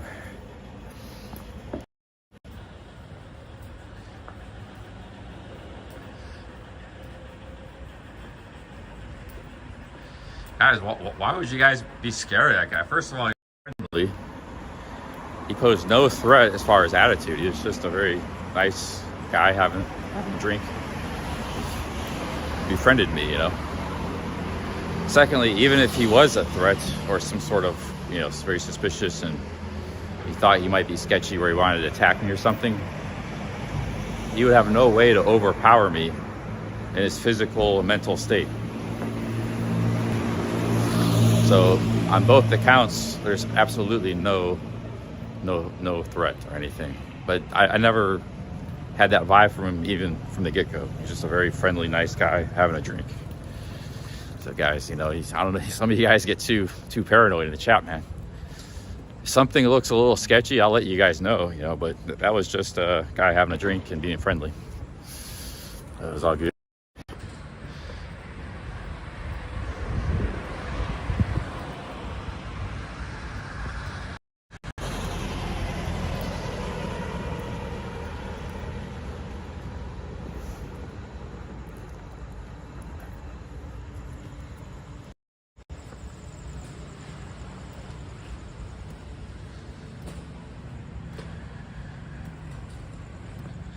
I'm a pretty big, powerful, strong guys. I mean, you guys don't really appreciate my physical prowess because you only see my head usually.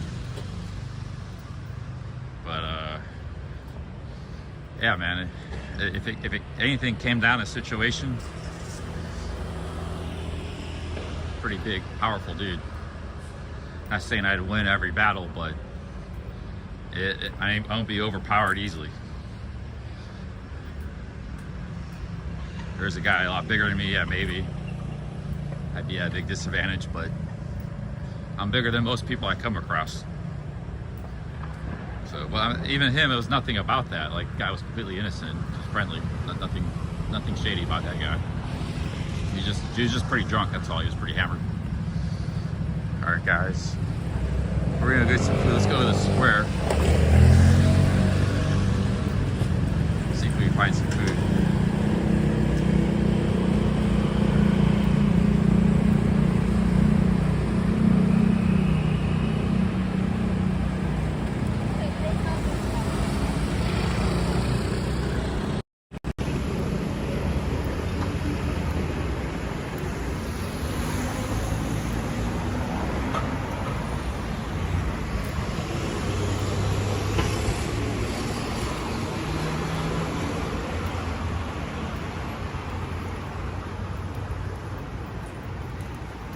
Now, like Rio, for example, if he was sinister, that would be a guy like, I'm not sure, he might be able to overpower me, you know. Rio might have had the edge on me, even though he's older. I'm not so sure, but I probably could outrun him if I had to. You know, but none of these people are sinister. There's somebody that I feel like is really sinister.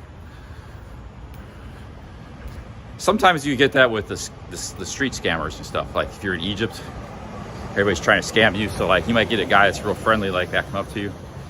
And they might even be like, pretend like they're doing this in India too. Pretend like they'd be your best friend, and they even say, "Oh no, I don't want any money, this and that." And then 30 minutes later, boom, they're asking, trying to get you money out of you. There's some hustle or scam going. Some of those guys can be sinister. Some of those hustle guys. That guy was just drunk and just making friends. That's all. Nothing sinister about that guy at all, man. Same with Rio. There was nothing sinister about Rio. He was very friendly. Sam Higgins with the channel membership. Simon Higgins, thank you. Thank you, Simon. Thank you, Simon. Big ups, man. Okay, here's the Shabu place. But I prefer not to run into him again tonight because he was of the clingy sort, you know, like, you know, I don't want to spend all night with the guy. We had our, you know, time at the bus station hanging out, but there's a Shabu cuisine. So that's where I had for lunch.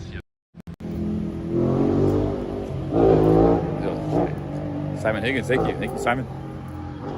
Thank you very much. And a lot going on here at night. There's one nightlife street, but I don't want to go back to the Shabu place.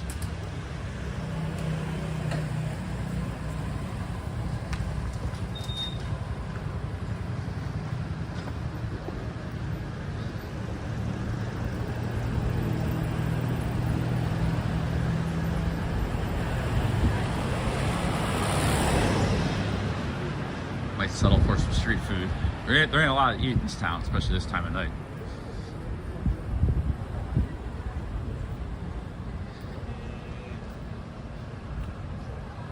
Yeah, not much going on here New Year's Eve, guys. I do hear some fireworks going off somewhere. I think there's more going on out in the country. We must have walked by out in that farmland I was walking around today. It must have been 4 parties I was walked by. I could have just stayed out there. Problem is I had nowhere to sleep though.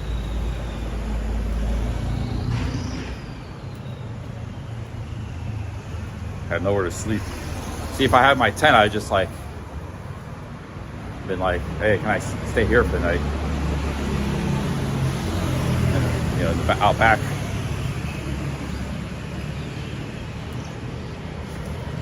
There we go, Simon Higgins.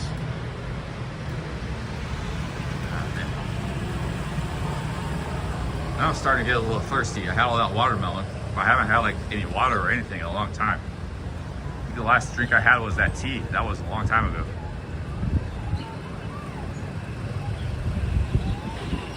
Yeah, but I don't have any of my camping equipment. I didn't bring any of that stuff. And actually, I didn't bring my backpack. I just got a little man bag. That stuff's back in my hotel. So even if I wanted to do that stuff, you have to have, you can't just lay in the ground because you might get a snake or all kinds of bugs up on you all night and stuff. I mean, you could lay in the ground. It's called cowboy camping, but you still sort of need a blanket or something. Even the cowboy camping, they had a blanket.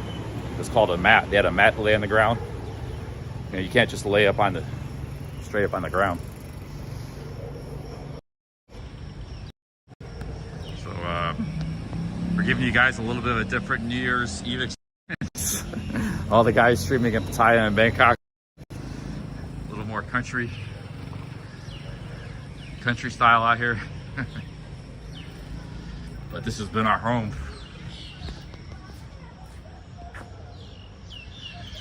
But all the streamers in Bangkok and Pattaya doing it up right now, probably.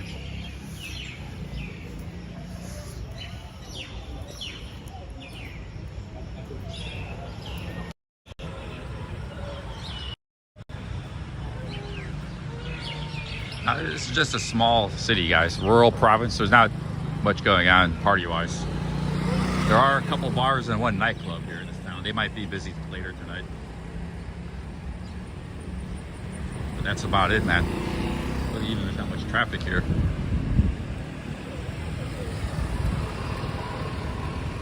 That's a very rural province.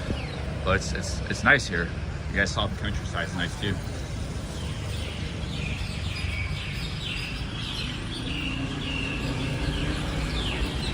Yeah, I'm getting pretty hungry though. I need some food. I can always go to 7-Eleven and get some food.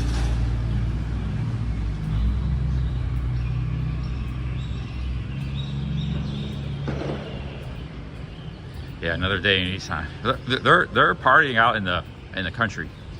Not a lot of people really live here, you know.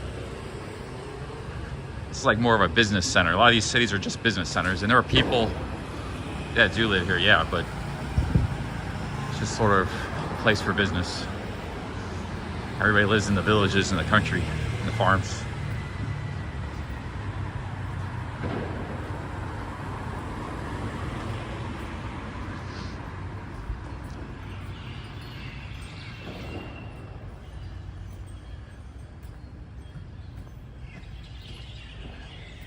But I didn't really have plans to do a New Year's sort of event tonight. I just wanted to stream for a while, do the adventure or something. I'm gonna do more of these adventures, guys. Sounds like some of you guys like to stream today. Nigel was watching and everybody. So we'll be coming back more, doing some more adventures, exploring Thailand, getting out into the country, going for some walks.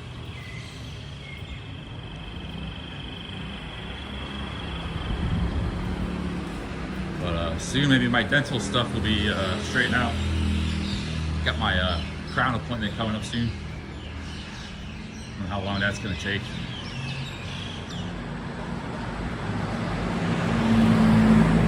Yeah, this is Surin. This is Surin, where we've been for a little while. Also, I spent a few weeks in Buriam. So we've been in Surin and Buriam for a little while. Before that, I was in Bangkok for like a week. When I came back from India, it's been Bangkok, Buriam, Surin. pretty much it. I did a few days in some other cities. I was in Nakhon Nayok, Chaichon Sao one night there. The Elephant Festival, but yeah, then my visa expired a couple days ago. Went to the border, Cambodia, got a new visa. So I'd like to maybe do some more stuff coming soon. But yeah, today was fun. Here's the night market. Yeah, a little bit of stuff going on here at the night market.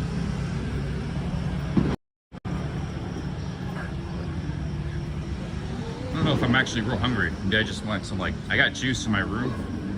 Maybe just get a snack. Get a snack.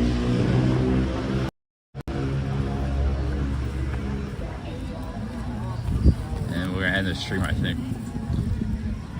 That dude, man, he wanted to drink whiskey with me. I kind of parted ways with him, but you guys probably would have liked that, but I'm getting kind of tired. I'll call it a night here soon, I think. And Happy New Year's to everybody, wherever you are in the world.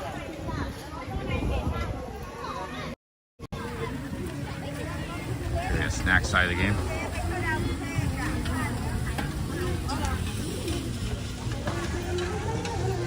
There might be something going on at the park up here. Remember here in Loy Krathong, in the Elephant Festival, there was a lot of people here in Loy Krathong. Maybe there is some stuff going on in the city.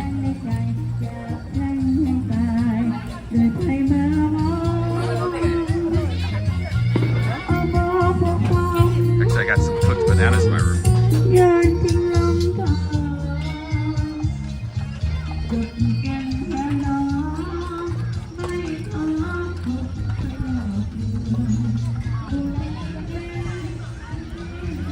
Grilled bananas, they grill bananas out here. Put them on the, not sure if I like them more than normal bananas. Just fried chicken right here.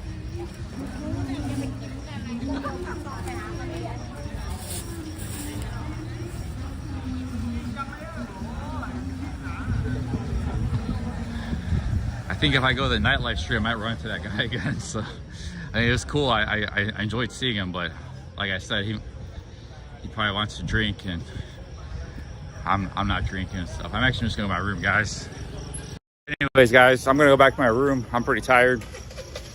8.5 hour stream. We'll be doing some more of this kind of stuff in the future, traveling around, and people are very friendly out here in Isan, and bringing you guys some more adventures.